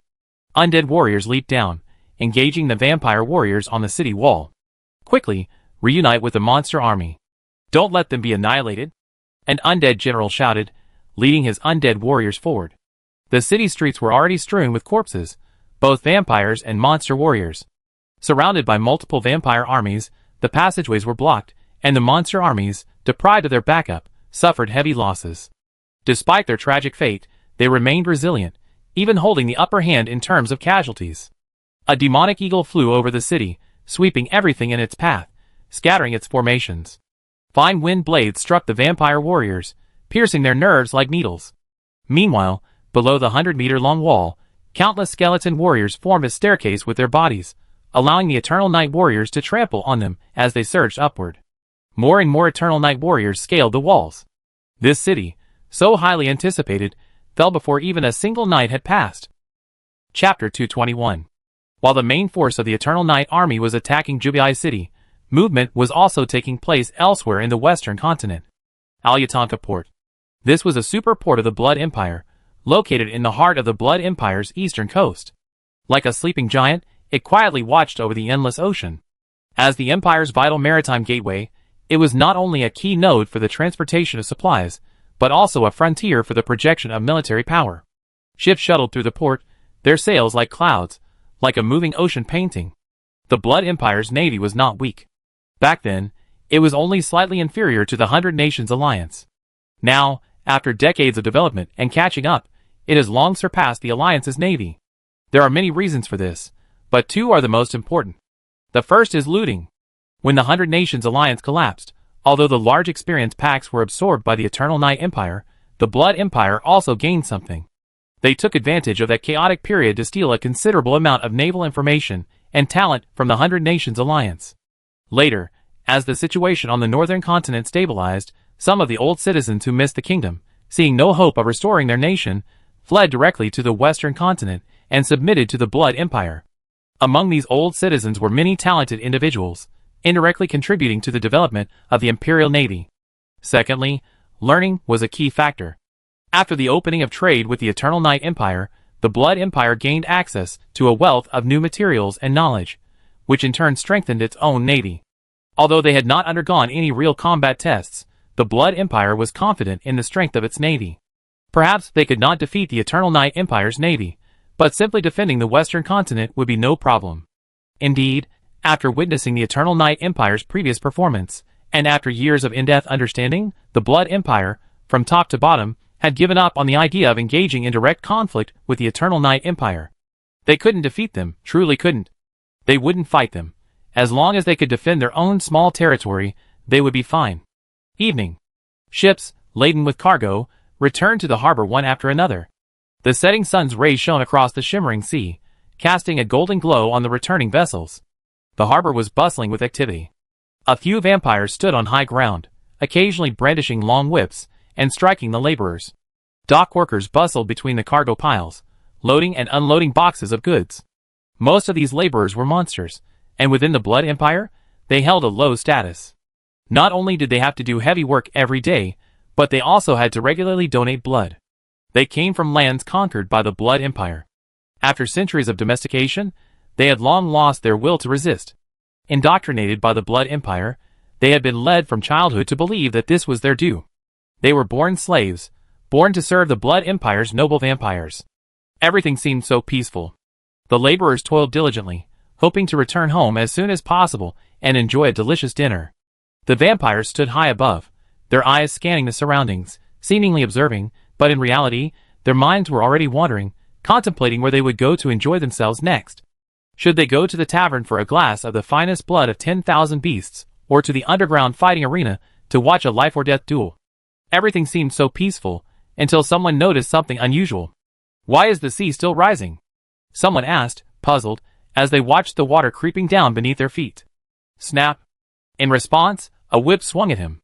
The vampire overseer, standing high above, brandished his whip and coldly scolded, "What are you standing there for? Get back to work. You don't want your wages today, do you?" "Your Excellency, Lord Dalico, the tide is rising." "The tide is rising," the laborer, enduring the pain, replied as he was being whipped. "What nonsense! The tide rises here every day. I see you're just trying to slack off. Get back to work. If you don't, I'll whip you to death." The vampire overseer glanced at the ground. The water was indeed rising, but he paid it no mind. He swung his whip, making a swish sound that cut through the air. Yes, I'll get to work right away." The laborer sensed something was amiss, but with the whip about to strike his face, he dared not say another word. He quickly lowered his head, and trotted off to carry his belongings. A bunch of jerkish bastards, always thinking of slacking off. The vampire overseer snorted, cursing with a laugh. He removed the bottle of wine from his belt, and opened it. The strong smell of blood immediately filled the air. After taking a long swig, the vampire overseer surveyed the workers below, his eyes as sharp as a falcon's, sending chills down one's neck. After a while, the sea level rose higher and higher. The workers silently stopped their work and looked up at the overseer. Even if the vampire overseer hadn't noticed, he would have noticed something was amiss. What's going on? Normally, would the sea level rise to this high? The vampire overseer muttered to himself in confusion. The entire port came to a standstill, and chaos erupted. The vampire overseer, brandishing his long whip, maintained order while awaiting orders from above. However, instead of receiving the order, the waves piled up in ever-increasing numbers. On the distant horizon, the roar of the tsunami was like the roar of hell, deafening and irresistible. The sea instantly surged, forming massive waves that crashed towards the shore like countless behemoths. The harbor's docks teetered under the impact, seemingly ready to be swallowed up at any moment. Tsunami! How could this tsunami suddenly erupt? Run! Run to the inner city. There's a defensive magic circle inside. Don't stop here. Help! Faced with this irresistible natural disaster, people fled in all directions, screaming and wailing. The entire port was plunged into chaos. No matter how hard the vampire overseers whipped, it was useless. In the face of death, pain became insignificant. Even most of the vampire overseers had already fled. The tsunami struck, engulfing those who ran slowly. The faster ones rushed forward, heading straight for the city. Close the city gates, activate the magic circle, and resist the tsunami. The vampires inside the city had detected the tsunami before the docks, and when it arrived, they were already prepared. An energy shield instantly enveloped the entire city, enveloping it. The violent waves crashed against the shield, like hitting an invisible wall, and were instantly repelled. The water splashed high, but it couldn't penetrate the solid energy shield. The vampires within the city hid in a safe place, watching the raging waves outside, feeling a sense of relief. "What is that?" someone exclaimed. At that moment, a massive black shadow swam through the water, approaching at breakneck speed. It then suddenly accelerated and slammed headfirst into the city gate. Besides this, countless sea warriors swam in the water, surrounding the city and gazing at the vampires within with cruel smiles. With a bang, the entire city began to shake as the massive sea beast crashed into it. The vampires within the city watched in horror as they watched the scene outside. A sea invasion? How is that possible? I haven't received any news. The vampire city lord looked at the sea warriors outside with a grim expression. The Blood Empire maintained ties with the sea forces in the surrounding waters, even subjugating several sea tribes to gain advanced knowledge of the ocean world. For a continental superpower, this was a simple task. While they couldn't reach the deep sea, with so many high-level warriors, they could easily take down the shallow sea forces. However, the problem now was that no sea tribe had relayed any information to them. The situation was obvious. This sea tribe had come from the deep sea, and their sudden attack had left their own forces no time to notify them. One after another, enormous beasts continuously rammed their bodies into the energy shield, shaking the entire city. What a troublesome tortoiseshell, but fortunately, we have plenty of experience dealing with it. Atop a distant beast's chariot stood a Naga lord, peaking in the 9th rank of the Saint realm and nearing the demigod realm. He gazed at the energy shield outside the city and grinned fiercely. Big guys, keep attacking. Smash this tortoise shell. In response to the Lord's words, the deep-sea behemoths intensified their efforts. After completely unifying the ocean world, the Naga kingdom's growth over the years has been like a hack. 9th rank experts have emerged like crazy, expanding more than tenfold. Not only have they developed their own ocean world, they've also extended their reach into those void demiplanes. Over the years, the Eternal Night Empire has never ceased its conquest of demiplanes. However, the Eternal Night Empire is a land-based nation. Even with its many powerful warriors, it can't deal with the sea creatures and sea beasts within unless it unleashes the entire ocean. It wasn't until the Naga kingdom unified its own ocean world that they truly possessed the ability to completely clear those seas. Before, they had at most used them as a testing ground for the Naga kingdom, sending their warriors there from time to time. Now, the sea creatures' army strikes. As they clear these seas, the Naga kingdom's power rapidly expands. Not only did they conquer the sea tribes, they also subjugated numerous deep-sea beasts. These beasts were incredibly powerful, most possessing advanced talents even in adulthood. Under the constant onslaught of the deep-sea beasts, the city's energy shield quickly collapsed. It's no wonder the defenses here were so weak. After all, who could have imagined that a force could land directly here, bringing so many powerful warriors with them? Bang! With a resounding explosion, the energy shield began to shatter. Seawater poured in, and the vampire warriors screamed in terror and fled in all directions.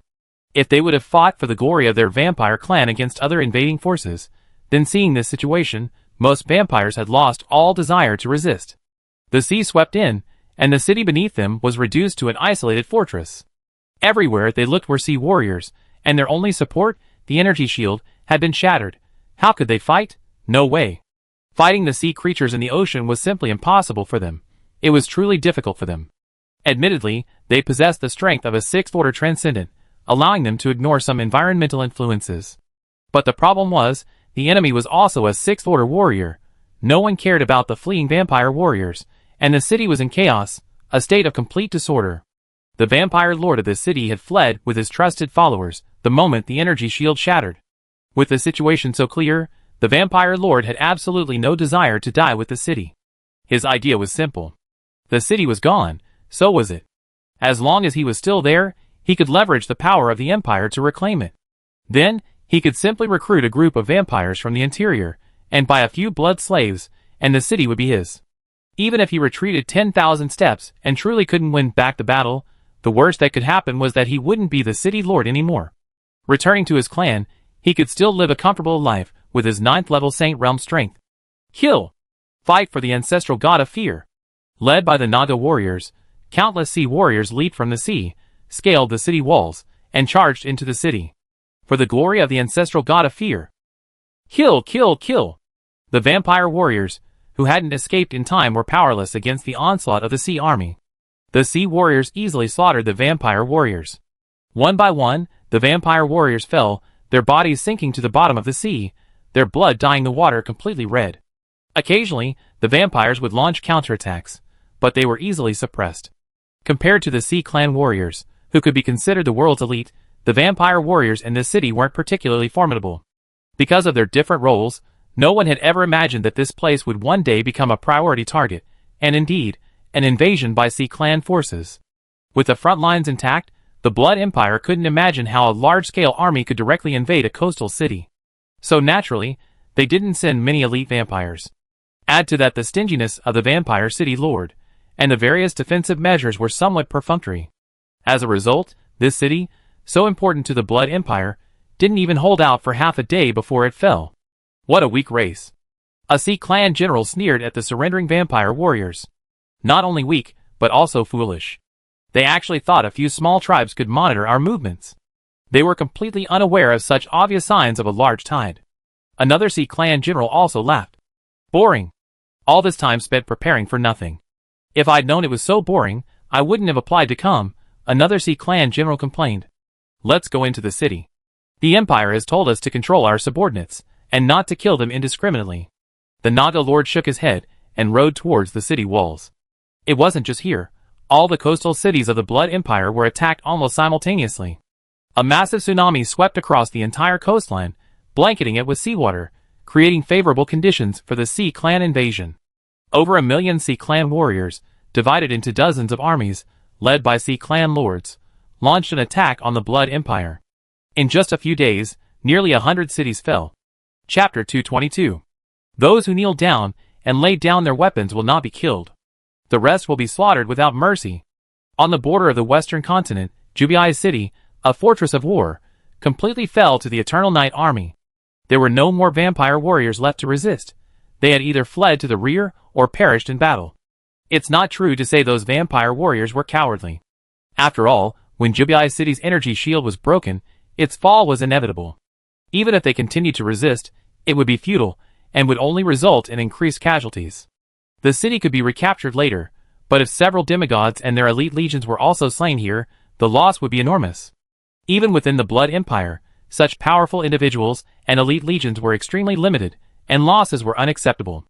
Now, the remaining vampires in Jubiai's city all knelt on the ground, bowing their heads in anticipation. They watched the Eternal Night warriors passing by with cautious glances, their hearts filled with anxiety.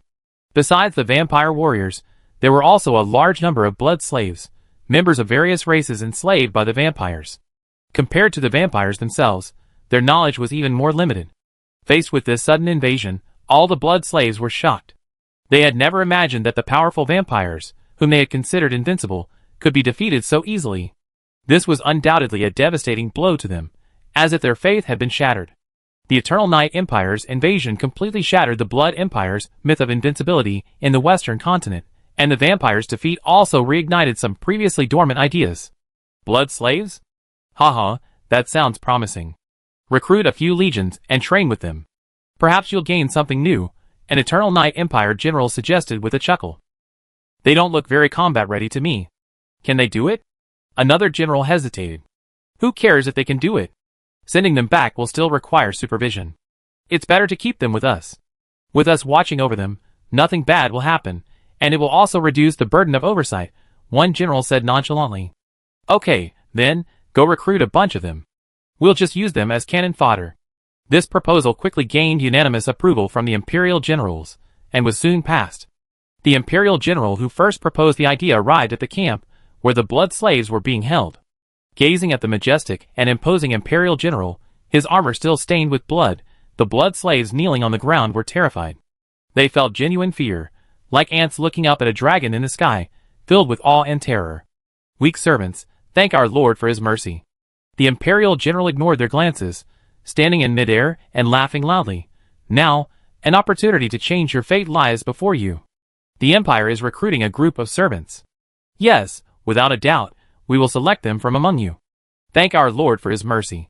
Otherwise, with your strength, let alone serving as Imperial servants, even surviving in this world would be a delusion. The Imperial general wasn't speaking nonsense. The Eternal Night Empire was no longer the impoverished, weak nation it once was. Now they had everything: population, resources, land, and so on, all in an extremely abundant state. Thus, these people, with their poor cultivation talents, lacking civilized order, and not being blood slaves of their own race, were of little use to the Eternal Night Empire. Let me put it this way. If it weren't for the Empire's mercy, these blood slaves would have only one fate: to become corpses, then, summoned by the Lich, transform into skeleton warriors to fight for the God of Death. And now, they're willing to give these blood slaves a chance to become servants. This can truly be considered a truly merciful act. The numerous blood slaves below, upon hearing this, immediately engaged in a discussion with their companions, and for a moment, the scene was filled with a great deal of activity. What do servants do? Do they get enough to eat? I don't know, but they should get enough to eat. If they don't, how can we help them fight? Do you want to join? The vampire master has been defeated, and we'll have no work left. Why not join the army? At least we can earn a living. After so many years of domestication, the vampires' blockade of these slave races has become so severe that their already dull minds have become even duller. Besides obedience, they no longer have much rebellious instinct. We are willing to serve as vassal soldiers and fight for the Eternal Night Empire. As they hesitated, a group of blood slaves quickly stepped forward. Compared to their fellow blood slaves, these blood slaves were more robust. These blood slaves were vassal soldiers of the former Blood Clan Legion.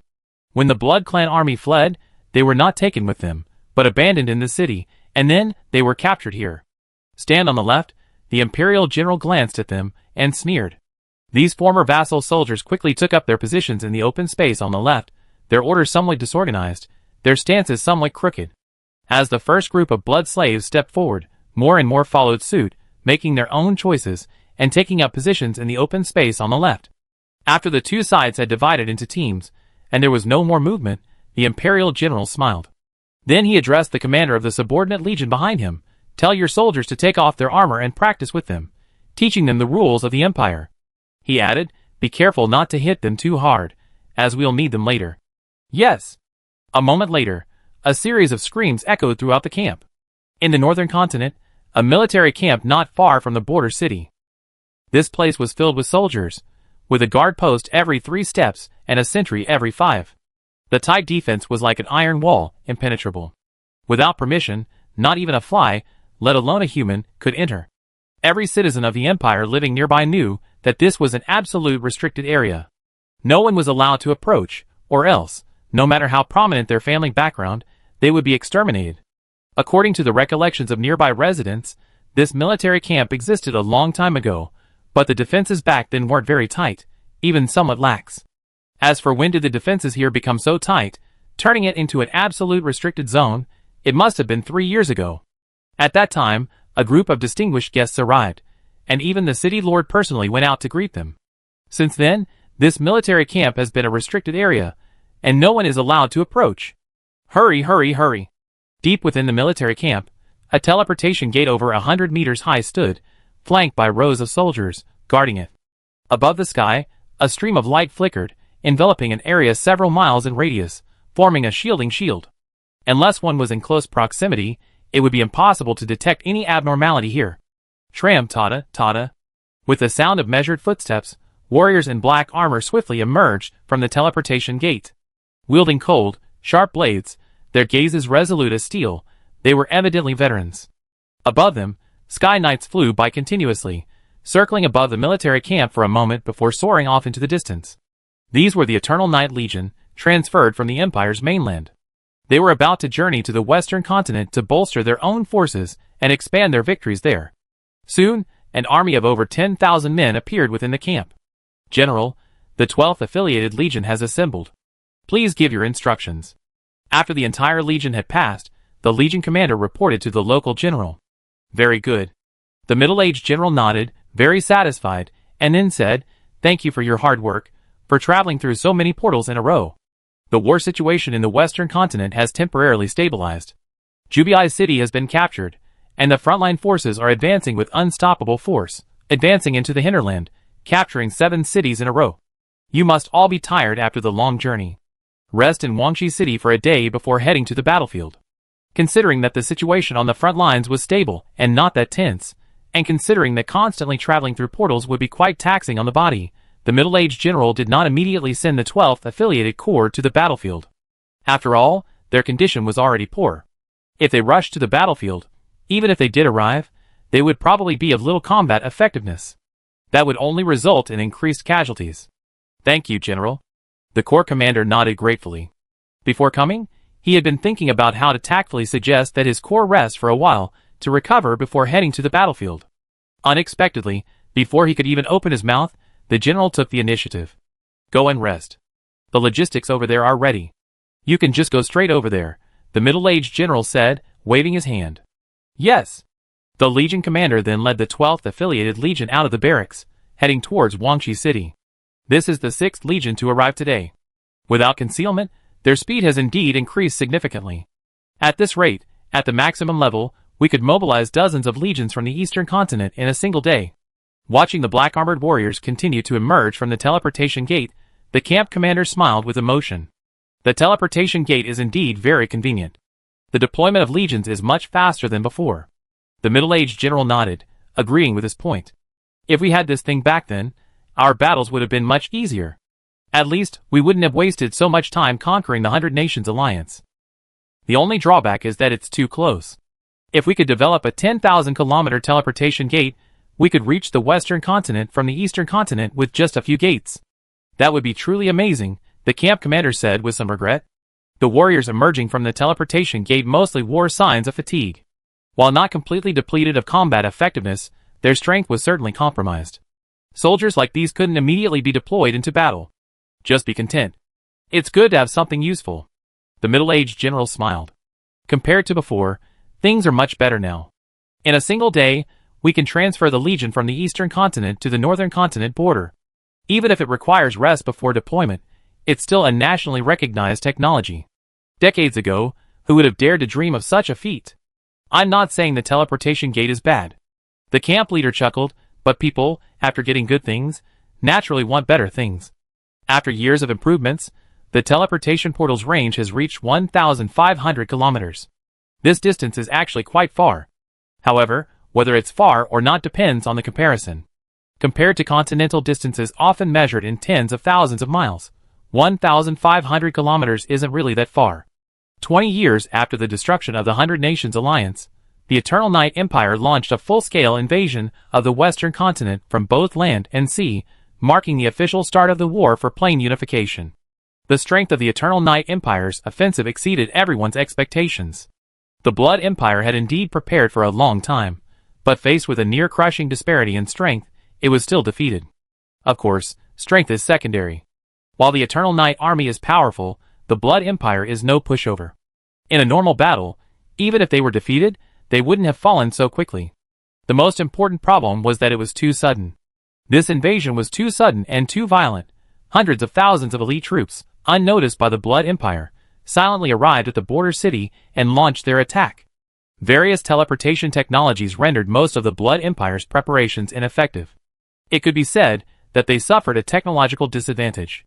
If the fall of Jubii City, while unexpected, was still manageable for the Blood Empire, then the invasion of millions of sea creatures was truly incomprehensible. Decades ago, during the war between the Eternal Night Empire and the 100 Nations Alliance, the Blood Empire knew of a powerful sea creature force within their fold. But the current situation is no longer a question of weakness. The Eternal Night Empire, a sea power, is far too powerful. Capable of deploying millions of sea warriors, most of whom have reached the 6th level of Transcendent Realm, it is undoubtedly the superpower of the ocean world. Translated to the mainland, this ocean empire alone is enough to confront the entire Blood Empire. The navy, built over many years, proved useless and was simply swallowed up. The sea was blocked in an extremely short time, and almost all coastal cities fell. What does this mean? This means that the Eternal Night Empire can attack the Blood Empire from any corner of the western continent. Yes, any corner. If the attack on the northern continent was a gradual encroachment, then the attack on the western continent would be a full-scale invasion.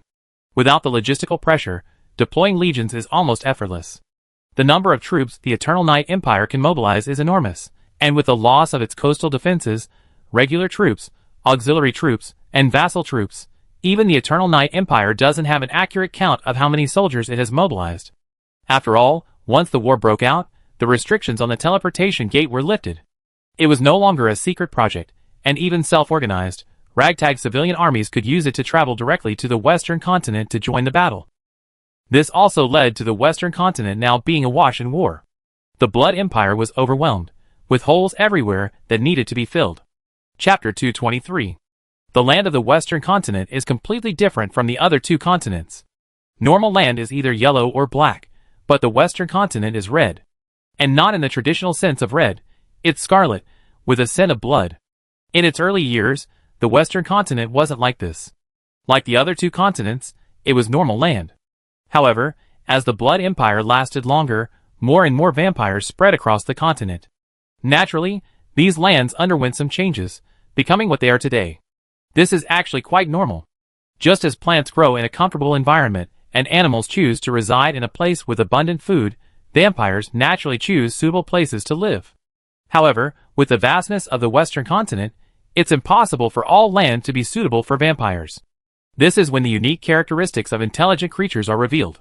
The environment can be changed. Especially for high-level experts, changing the environment is not difficult. Vampires feed on blood, but with the sheer number of vampires within the Blood Empire, there simply isn't enough blood for them to consume. While extracting blood from blood slaves is acceptable, it's ultimately not a long-term solution. We must find a sustainable, high-volume food source. And that's how this land came to be. The blood-red soil, transformed by high-level vampires, is capable of growing a special plant. This plant is rich in juice, with a flavor similar to blood, and is a staple food for ordinary vampires. This isn't unique to the Blood Empire. The Eternal Night Empire also practices the same approach. After hundreds of years of continuous transformation, they have transformed the Eastern continent into an environment suitable for the survival of dark creatures. From the far edge of the Western continent, the further one moves inward, the more prosperous the cities become.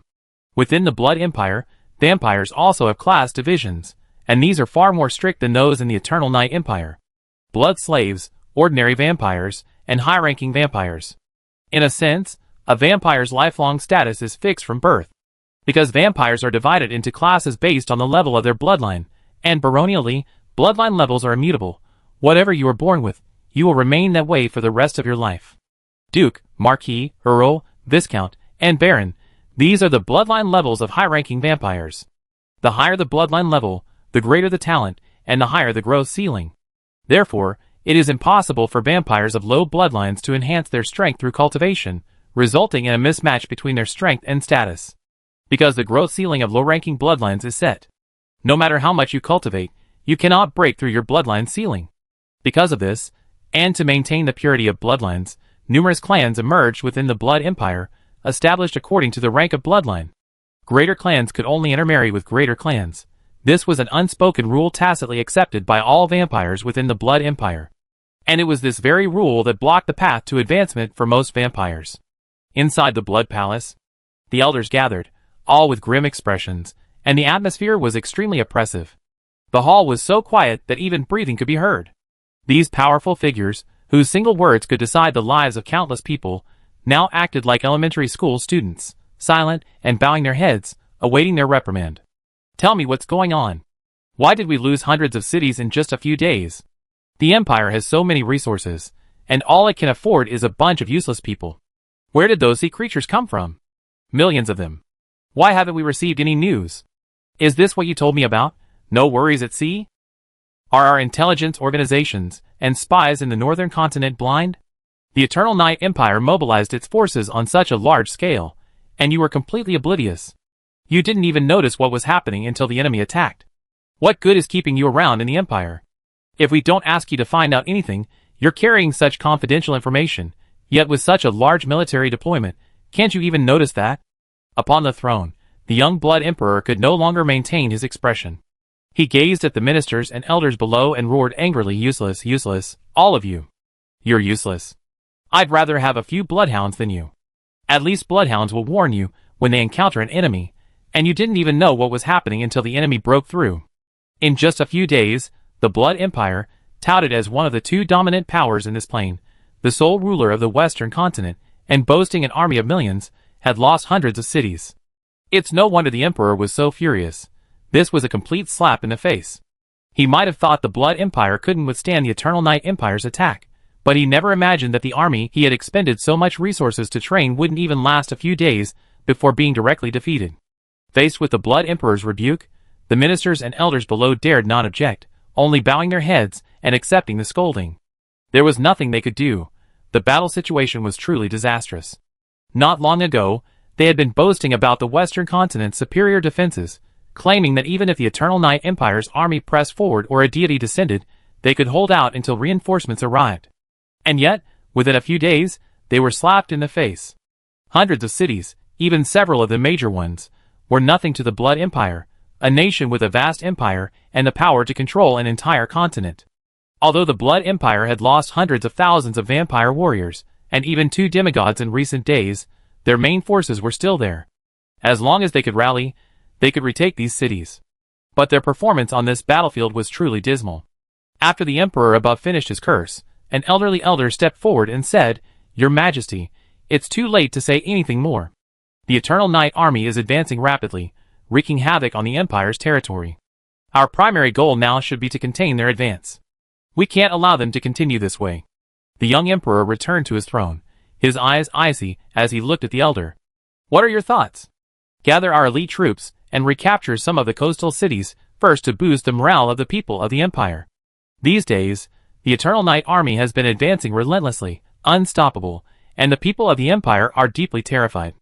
The elder said softly, according to intelligence from the front, the Eternal Night Empire's invading army is well over 300,000. A battle on the plains, with the Eternal Night Army's immense strength, would be difficult. I believe it's best to use the cities for defense to wear down their morale. Also, we must quickly investigate how the Eternal Night Empire was able to quietly send such a large army. I believe there must be some hidden agenda. As someone spoke, the other elders followed suit, sharing their thoughts and opinions. The palace was once again abuzz with activity. Listening to the discussion, the young emperor remained furious, but at least he was listening. Let us do this. The young emperor quickly selected a proposal he considered reasonable. Kasai, you will command the front lines. I don't expect you to defeat the enemy, but at least you will hold out for a few months. As you command, Your Majesty. The young commander knelt on one knee and shouted. Now, it's time for you all to contribute. The young emperor nodded, then turned his gaze to the other ministers. I don't care what past grudges you may have. If you don't want to be destroyed along with us, then give us something. Those with money, give us money. Those with strength, give us strength. The Empire needs you. Although he had dealt with these clans more than once before, millennia of accumulation were no joke. To put it bluntly, the resources produced by the land alone would have amassed a terrifying amount of wealth over the years. As it should be. The ministers and elders hesitated slightly, but quickly reached a consensus. After all, the fate of the 100 Nations Alliance was clear. If they didn't want to suffer the same fate, then now was the time to contribute. To put it bluntly, their existence depended entirely on the Blood Empire. If the Empire fell, they would perish with it. Yes, they didn't even have a second choice. After all, the 100 Nations Alliance was primarily human, and if they couldn't defeat them, they could surrender and integrate. The Blood Empire, however, was primarily vampire, and if they chose to surrender, they would effectively become a subordinate power. Subordinate power sounds nice, but in reality, it's no different from genocide. At least that's how they saw it, because that's exactly what the Blood Empire did to its conquered subordinate powers. For ease of management, the cultural heritage of these subordinate powers had been strictly suppressed and sealed off. The ministers and elders present all understood this clearly. Contributing now wasn't just helping the Empire, it was also helping themselves. Therefore, no one refused the Blood Emperor's request. They actively contributed, those with troops sent troops, those with money contributed, all working in their own ways to save the Empire. A city close to the coastline, the main city of Bilya. As one of the Blood Empire's coastal cities, Bilya boasted extremely developed transportation and commerce, its prosperity rivaling even that of the main cities in the core regions. In the past, Bilya was known as the Pearl of the Coast. But that was all in the past. During the previous Sea Tribe invasion, Bilya's main city fell, and this prosperous city became a den of sea monsters. Now, the vampire army has regrouped and is preparing to retake their own city. A mixed force of nearly 200,000 vampires has completely surrounded the city. Attack! With the command of the vampire commander, the battle resumed, and the vampire warriors launched a charge towards the city. Hundreds of urgently dispatched magic cannons instantly opened fire, focusing their energy to bombard the warriors atop the city walls, hoping to suppress them, and then seize the opportunity to attack the city. Ridiculous. The Nada leader sneered, then waved his hand, blast them to death. Trying to play magic cannons on us? How ridiculous. Above the city walls, hundreds of magic cannons activated, launching a counterattack with even greater violence, instantly sending the charging vampire warriors careening off their horses. Giant craters were blasted into the earth, filling it with blood and shredded flesh. The city hadn't raised its energy shield, as its defenses had been damaged by the previous attack. So, facing the bombardment, the enemy could either rely on the inscribed walls to withstand the onslaught, or slash through them with powerful blows. Even with the inscribed walls, the solid walls were blasted with gaping holes, sending dust billowing into the air. Before the two sides could truly engage, many warriors had already died. Forbidden Spell, Eternal Blazing Sun. Behind the vampire army, a magic corps, led by their leader, unleashed a terrifying forbidden spell, and a second sun appeared in the sky. The blazing sun radiated a fiery light, causing the surrounding air to rise rapidly. The damp and cold air, transformed by the sea creatures, immediately became parched and hot. The sea creatures possess a dominant field in the ocean, possessing immense strength and the ability to suppress most of their peers. However, this also weakens their combat effectiveness on land. Their previous capture of the city was largely due to a single attack, leveraging the residual power of the tsunami. Now that the tide had receded, even if they could summon rain magic, their combat effectiveness would only remain at normal levels, or even be weakened. The combined light and fire forbidden spell caused even the 6th level sea creature warriors to feel a burning sensation and feel uncomfortable. Damn it! The Naga commander snorted, somewhat annoyed, and immediately mobilized the forces of his legion. Instantly, countless giant ice blue spears launched themselves at the massive fireball in the sky. Puff, puff, puff. The spears plunged into the fireball, like ice cubes dropped into magma, emitting clouds of vapor, completely ineffective. Seeing the attack's ineffectiveness, the Naga commander's face darkened, and he sneered, "Since we can't destroy it, let's all just suffer together." He quickly shifted his strategy, no longer attacking the blazing sun, but instead aiming to alter the surrounding environment. Soon, dark clouds gathered over the city, and heavy rain fell. The scorching sun on one side, the dark clouds on the other, this bizarre celestial phenomenon made the entire battlefield seem a bit extreme. The alternating heat and cold made the air thick and sticky, like being in a sauna, extremely uncomfortable. The newly recruited Blood Slave Legion was already feeling dizzy from their strength. Seeing that the celestial phenomena proved ineffective, the vampire army launched an immediate siege. Countless vampire warriors soared into the air, leaping towards the city walls. Kill! A Naga warrior thrust his spear forward, instantly piercing the incoming vampire warrior. Get out!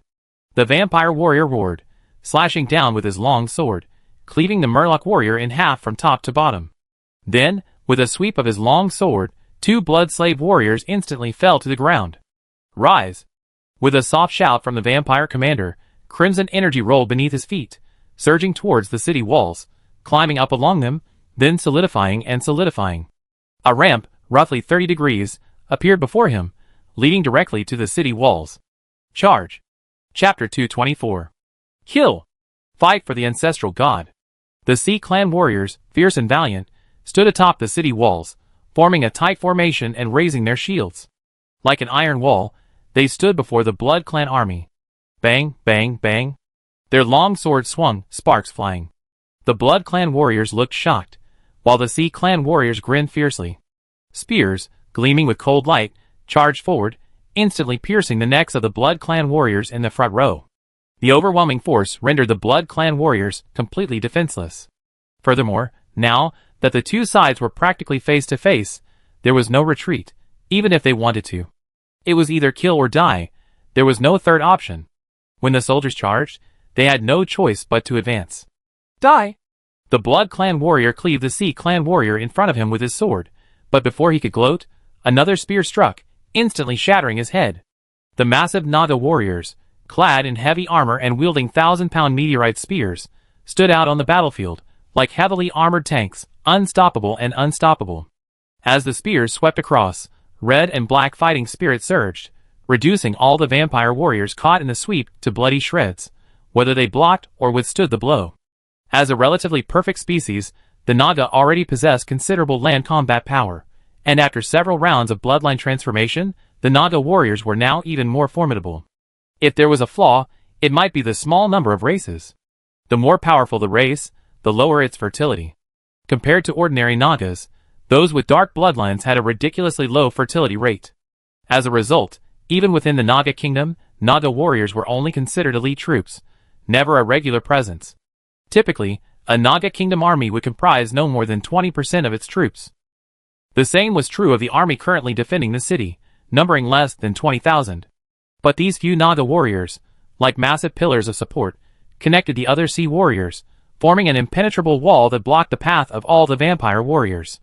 Looking at the towering Naga warriors blocking their way, many vampire warriors paled. These sea creatures are truly brutal. For the Empire, brave vampire warriors charge. The vampire general, leading the warriors behind him, launched another charge, promising a generous reward. Anyone who kills a Naga warrior will be rewarded with the blood of a marquis. Anyone who kills a high-ranking warrior will be rewarded with the blood of a duke. Kill, for the Empire! Upon hearing this, the vampire warriors behind him suddenly became furious, their eyes reddening with frenzy.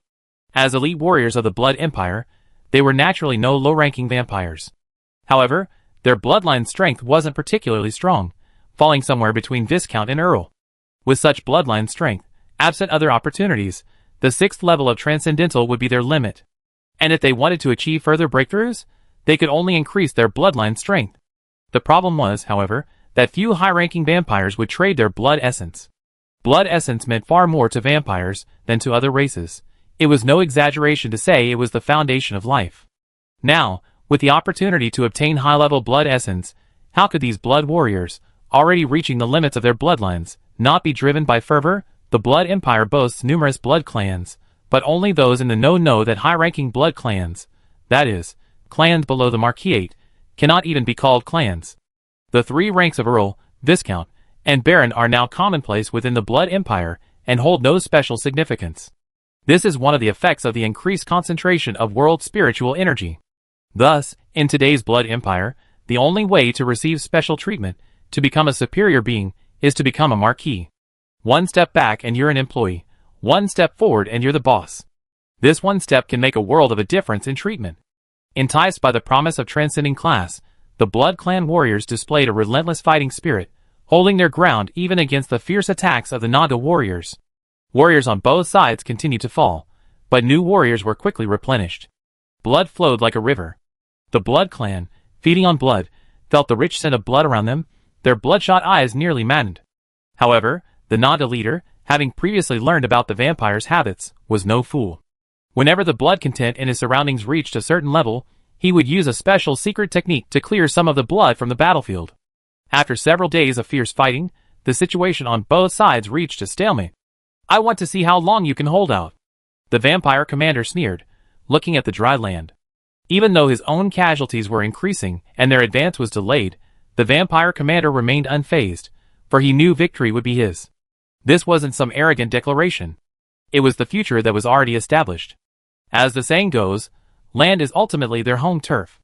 The sea creatures could rely on a momentary display of courage and the power of their magic to temporarily reverse the influence of their surroundings, but they would not be able to hold out for long. With the vampire army's relentless onslaught, this time would only shorten, not lengthen. This was evident from the battlefield. At the beginning of the battle, the sea warriors, led by Naga, completely dominated the vampire army. Now, their battleground had shifted to the city walls. Over the past few days, all the vampire warriors could clearly sense that the opposing sea warriors were becoming increasingly weaker and weaker. 2 days later, the vampire commander, sensing the time was ripe, no longer hesitated and launched a general attack. Today, the time has come to capture the city. Kill! Break the city! Break the city! For the Empire!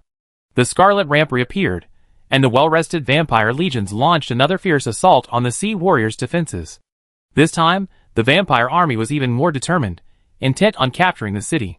Finally, after a day of fierce fighting, the sea warriors' defenses were finally breached. Damn it! Stop them!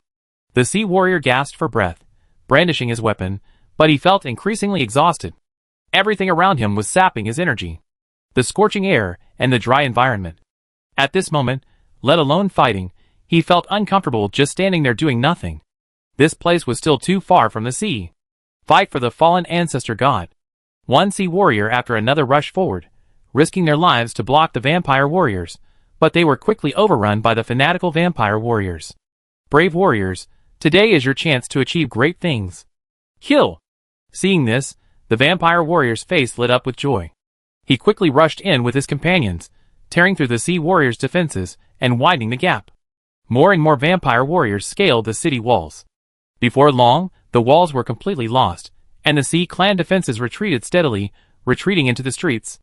The city gates were thrown open, and countless vampire warriors poured in, laughing wildly, as if they could already see victory beckoning them. Ha ha ha, victory is within our grasp.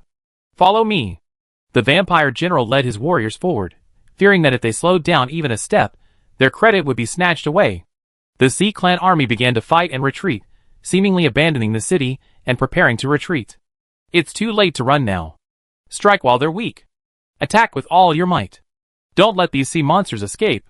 Seeing this, the vampire commander sneered, immediately gave his entire army an order, and then led them towards the city. Just then, from behind the vampire army, a violent roar and the shrill cries of the vampire warriors suddenly rang out. What's going on? The vampire commander's expression changed slightly. General, 2 Naga legions have appeared behind our army, numbering 20,000, including one quasi-7th-tier legion. Someone immediately reported, their face utterly panicked. What a joke. How could there be a Naga legion behind us? Upon hearing this, the vampire commander flew into a rage, his eyes fixed on the vampire, who had come to report, completely disbelieving the information. He had surrounded all the sea creatures here. Sea creatures from other places couldn't arrive at this moment, and even if they did, they wouldn't be able to appear behind his army. Really, General? Give the order quickly, or our army will be wiped out. The officer reporting the information was extremely anxious. The vampire commander's face was filled with uncertainty, but verifying the accuracy of this information was easy. It was instantly apparent. Behind the vampire army, the more robust Naga warriors suddenly charged forward, their tails lashing with incredible speed. The vampire warriors, terrified, resisted the urge to retreat and unleashed a hail of arrows. Ding, ding, ding. The slender arrows struck the Naga warriors, making crisp sounds and occasionally sparking, but they failed to penetrate their defenses. For the ancestors, kill them! The Naga commander roared, charging directly into the formation. The vampire shield men who had raised their shields to intercept felt a surge of force, unable to resist, and were sent flying backwards. The Naga warriors, caught in a frenzy, were like a herd of mad buffaloes, their ultimate combination of strength and speed making them unstoppable. A massive breach was instantly ripped open in the vampire army's defenses. Naga warriors streamed in, their spears sweeping across, shredding any enemy. Their brute force, combined with their indestructible weapons, meant a mere touch wounded them, a single strike killed them. Flesh and blood flew everywhere, bones shattered. In a matter of moments, the Naga legion had breached multiple lines of defense and unleashed a slaughter among the vampire army. Their brutality was unparalleled, as if their long-suppressed bestiality had suddenly been unleashed. Die! The spears thrust straight through, piercing through armor and bodies alike. The most elite vampire legions had already penetrated the city walls. Those remaining outside were either magic legions, archers, and a small number of heavy infantry. These warriors might be able to defeat ordinary legions, but to attack the Naga legions would be sheer suicidal. Even the most common Naga legion, compared to all the other Sea Clan armies, was a top-tier elite. And this group of Naga troops, having used a temporary teleportation channel to hide behind the vampire army for several days, were the elite of the elite. They could even be called the Great Naga Legion. After all, they were indeed a size larger than their kin. Damn it! Stop them! The vampire commander's face paled slightly. He immediately deployed several melee regiments in front of the Naga army, forming an ironclad defense. However, it was ineffective. Ordinary vampire warriors were simply too weak for these great Nagas. Even though they were determined and brave enough, they were still crushed by the great Naga warriors. The gap in hard power between the two sides was too great. At the same time, a slight change occurred within the city. The vampire army, which had been charging forward, suddenly slowed down. No, it shouldn't be said that the attack slowed down. It was stopped. Boom! Roar! The giant blade swept across, and with a brutal roar, several vampire warriors were instantly sent flying backwards, crashing into the crowd. Massive, heavily armed giant shark warriors rushed out from behind, charging towards the vampire warriors. They were like a steel barrier, blocking the vampire attack and organizing the fleeing sea warriors, launching a counterattack, as if they had been prepared for this. Ha ha, they're all in. Then I'm going to kill them all. A giant shark commander opened his bloody mouth, revealing 2 rows of sharp teeth. His crimson eyes glared at the vampires in the distance, and he sneered. Kill them all. More and more giant shark warriors appeared. In terms of size, they were no less impressive than ordinary Naga, and their strength was terrifying to the extreme. With a casual swing of his hand, the giant blade in his hand slashed through, tearing the bodies of 2 vampires apart. Damn it! Stop them! The vampire general, furious, led his personal guards forward, engaging the giant shark warriors. You're supposed to stop us? If we weren't afraid you'd escape, do you think you'd be worthy enough to fight us? The Naga general's face revealed a cruel, cold smile. For the glory of the ancestral god, kill all the enemies before you. Led by the 2 elite Naga warriors and giant shark warriors, the Sea Clan warriors' previously shaky morale stabilized after just a few rounds of attacks. The front pushed forward, but the vampire army was pushed back. Then, even more worrying news reached the vampire generals. A fire had broken out in their rear. 2 Naga legions were attacking their rear with incredible speed. It wouldn't be long before they were pierced, leaving them facing a dilemma of being attacked from both inside and outside. Damn it, damn it! Isn't the heart of the Empire behind us? Why are there Sea Clan? The Blood Clan general was furious. He couldn't understand why two Nanda legions appeared behind him. The situation on the battlefield didn't change despite his rage. The Blood Clan army, caught in a dilemma, was attacked from both inside and outside. For a moment, almost all the Blood Clan warriors were in chaos. With powerful enemies both in front and behind, there was no place to retreat. Those who kneel and surrender will be spared, but the rest will be slaughtered without mercy. Finally, after a bloody massacre, the Blood Clan army was completely annihilated. Chapter 225. Faced with the Eternal Night Empire's attack, the Blood Empire did not sit idly by, awaiting demise. After a brief moment of disorientation, they mobilized the entire nation, assembled a massive force, and launched a counterattack. The momentum of this counterattack was incredibly fierce. The goal was simple: to seize the Eternal Night Empire while it was still struggling to gain a foothold, and in one fell swoop, drive them out and push the battlefield back to the border of the Northwest continent. The idea was beautiful, but the reality was somewhat cruel. The Blood Empire, mobilizing its entire nation and enjoying the advantage of home turf, did indeed unleash astonishing power in a short period of time. However, while they were distracted and deploying troops, the Eternal Night Empire had already deployed numerous legions across the western continent. To put it bluntly, the Eternal Night Empire's elite legions across the western continent were even greater than those of the Blood Empire itself. Although the strategic plan often referred to the western continent as a single entity, the western continent was actually quite large, covering tens of millions of square kilometers. Even if some of it contained uninhabited areas, this was still an exaggeration. The north-south stretch spanned nearly 10,000 miles. Thanks to a special method of communication, otherwise the Blood Palace probably wouldn't have received any news of the invasion until now. However, receiving the news was one thing, mobilizing the troops was another. Until now, the Blood Empire's main armies had been concentrated at the northern continental border and in the heart of the empire, leaving the coastal cities somewhat under-controlled. After all, no one had anticipated the simultaneous, all-out invasion of over 1 million sea warriors. Thus, for a time, they were actually outnumbered by the elite armies of the coastal cities. This was completely different from the Blood Empire's original plan. After capturing the coastal cities, the Sea Clan legions didn't advance any further. They weren't fools. As a deep-sea clan, they were already quite impressive for being able to capture a coastal city with a few tricks. To advance further into the interior would be courting death. Furthermore, they now had the advantage. The enemy should be the ones anxious. So, the Sea Clan legions in various locations began building defensive lines, providing a relatively stable rear base for the Imperial legions arriving later. Naturally, the Blood Empire wouldn't just stand by and watch. They launched a fierce attack, only to suffer an even more devastating defeat. Aside from a few locations where the Blood Empire recaptured cities, the Blood Empire's forces were completely defeated in other important cities, especially the main cities, and some were even completely annihilated. Then, the Blood Empire's terrifying intelligence was uncovered, revealing the reason for their surprise attack. The teleportation gate. The Eternal Night Empire had already developed a teleportation gate, and had already deployed it right at their doorstep. Most shockingly, the Eternal Night Empire was currently constructing a teleportation gate on the western continent.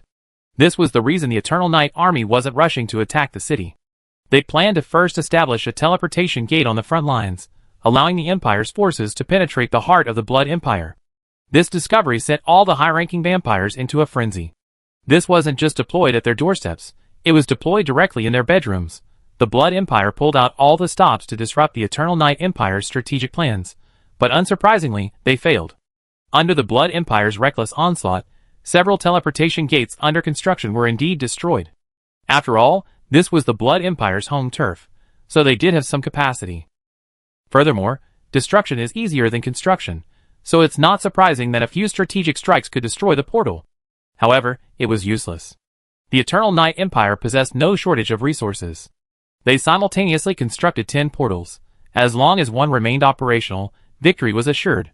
After the portals were established, the Eternal Night Empire launched an offensive even more outrageous than the previous war. The Abyss of the Undead, the Black Dragon's Lair, the Purgatory, the Orc Alliance. Undead, Drakes, Barghists, Jackals.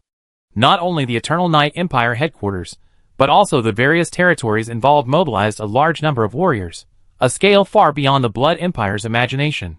Even the Eternal Night Empire's high command hadn't anticipated the potential for such a massive mobilization.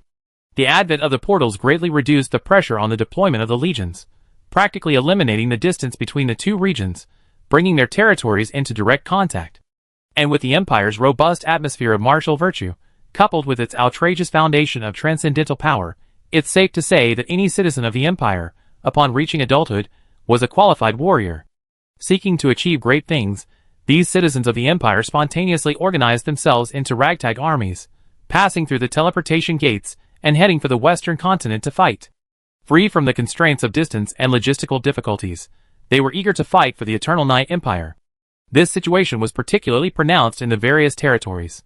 If the human race at the heart of the Empire, the Eastern continent, had developed a certain entertainment culture after years of development, then in the territories, the only form of entertainment for the various races was fighting. Every year, numerous monster warriors die in private battles in the various subordinate territories, and this is even after the Eternal Night Empire has issued relevant laws. If the various tribes were truly governed independently, they would likely develop into something like the Naga Kingdom, with each tribe engaged in war against the other. This has to do with their racial characteristics. Monster races are inherently tyrannical. Add to that the fact that the gods they worship possess a certain, evil nature. As a result, they don't particularly care about death. To them, death is merely a slumber. So, the Western continent now provides them with an outlet, allowing them to vent their unresolved energy. A win-win situation. After nearly 6 months of arduous battles, the Eternal Night Empire has firmly established its foothold in the Western continent and has begun implementing its full-scale conquest plan. The Sea Clan army blocked all sea routes to the Western continent and dispatched some Sea Clan warriors to advance along the rivers, gradually encroaching on the continent's waterways. The Undead army marched south from the northern part of the continent, unleashing a scourge of undead, rapidly encroaching upon the Blood Empire's northern desert territories. The Monster Alliance invaded from the west, finding the complex mountainous terrain well suited for their operations, as monster warriors inherently lack discipline. Even after years of training, their most potent fighting style remained chaotic combat. In the chaotic battlefield, they could unleash their individual strengths. The Monster Alliance employed 2 offensive strategies. One, with a large army, siege cities and continuously capture them, while the other, with small groups of 1,000, swept through the local vampire population. The southern and eastern parts of the Western continent fell under the responsibility of Imperial headquarters. The terrain on these 2 sides was primarily flat, ideal for large-scale legionary warfare. Of the 3 battlefields, the most intense was undoubtedly the final one, gathering the most elite legions from both sides, numbering over 1 million soldiers in a scale comparable to the final battle that destroyed the 100 Nations Alliance. The 2 sides engaged in bloody battles over several major cities, brutal to the extreme. Warriors who could be considered elite perished like ants, truly embodying the saying, level 6 is worse than dogs, while level 7 is everywhere. On this vast battlefield, even a formidable demigod could fall. To say nothing of anything else, the number of demigods in the major cities at the junction of the 2 continents alone reached double digits. The Eternal Night Empire, having reorganized its legions, was going all out this time. This all-out effort was reflected not only in quantity, but also in quality. Aside from the Temple Guard Corps, which remained in Eternal Night City to protect the Imperial capital, the other 6 complete 7th-tier legions had all arrived in the Western continent.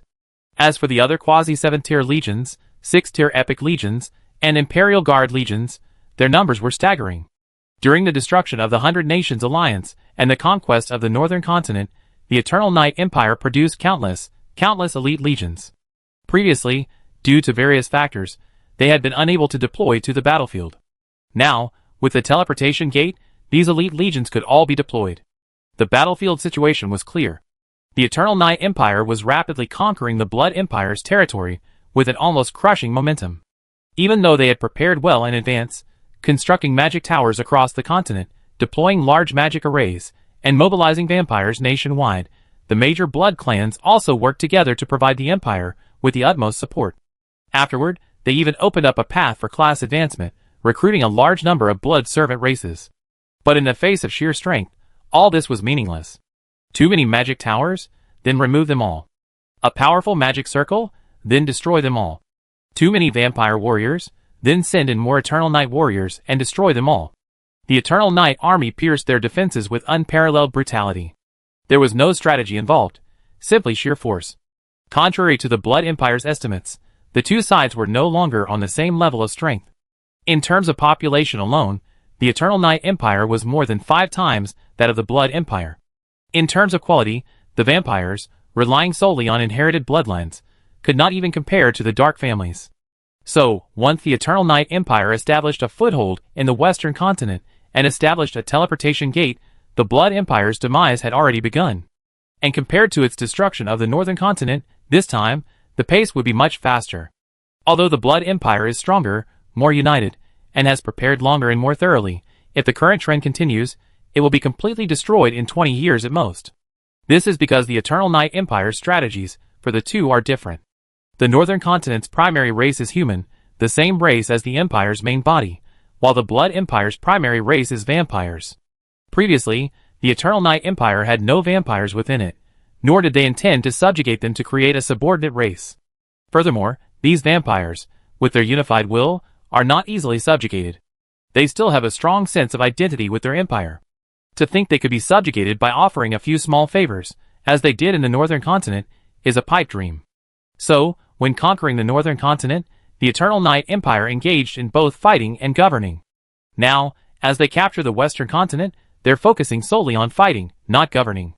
They simply need to ensure the vampires don't cause trouble. As for the rest, I'm sorry. Time flies. In the blink of an eye, 3 years have passed. During these 3 years, facing the fierce attacks of the Eternal Night Army, the Blood Empire has been steadily defeated, practically utterly crushed, losing only 1/10 of its territory. While 1/10 may not seem like a significant percentage, it's important to remember that this includes several of the Blood Empire's most fortified main cities. Furthermore, the early stages were the Blood Empire's strongest and most formidable resistance. Later, as the number of elite legions decreases, their resistance will only weaken. Like a hedgehog, after the outer shell is peeled off, only the tender flesh remains. And indeed, the Eternal Night Army's offensive hasn't weakened, but has intensified. More and more legions have arrived on the Western continent, completely overwhelming the Blood Empire in terms of military size. The Eternal Night Empire had no intention of engaging in a protracted war. While there would be periods of legion rotation, the impact was minimal thanks to the convenience of the teleportation gates, and at least the Blood Empire was completely unaware of it. Faced with the threat of national extinction, the entire Blood Empire united as one, completely united as one, unleashing its ultimate fighting power. The radiant will they displayed was even more dazzling than that of the 100 Nations Alliance. However, it was futile. No matter how powerful you were, you would still sweep through. A vampire warrior would fight to the death to defend his nation, and an Eternal Night warrior would fight to the death for the future of his empire. Both sides held their own fighting convictions. It's hard to say whether this war was right or wrong. The Blood Empire wasn't wrong. They had completely abandoned their plans for external expansion in their later years, preferring to remain closed-door and live their own lives. They were inexplicably attacked, a truly unfair outcome. But was the Eternal Night Empire wrong? From the Blood Empire's perspective, they were indeed wrong. They had done nothing wrong, so why should they be invaded by other nations? But from the Eternal Night Empire's perspective, their actions were perfectly correct. They wanted to unify the entire plane, and the Blood Empire stood in their way, so they had to eliminate it. That was perfectly natural. It's just that different positions lead to different perspectives. There's never a true right or wrong between nations. If there's a true debate about right and wrong, it can only be based on national interests. 8th year of the war. The Blood Empire's 2nd Legion, a renowned 7th-tier legion, was surrounded and annihilated by the Silver Armor Legion. 12th year of the war. Over half of the Blood Empire's territory had fallen, completely losing its ability to engage in direct combat. 14th year of the war. Only the core areas of the Blood Empire remained resisting, and their resistance was growing weaker.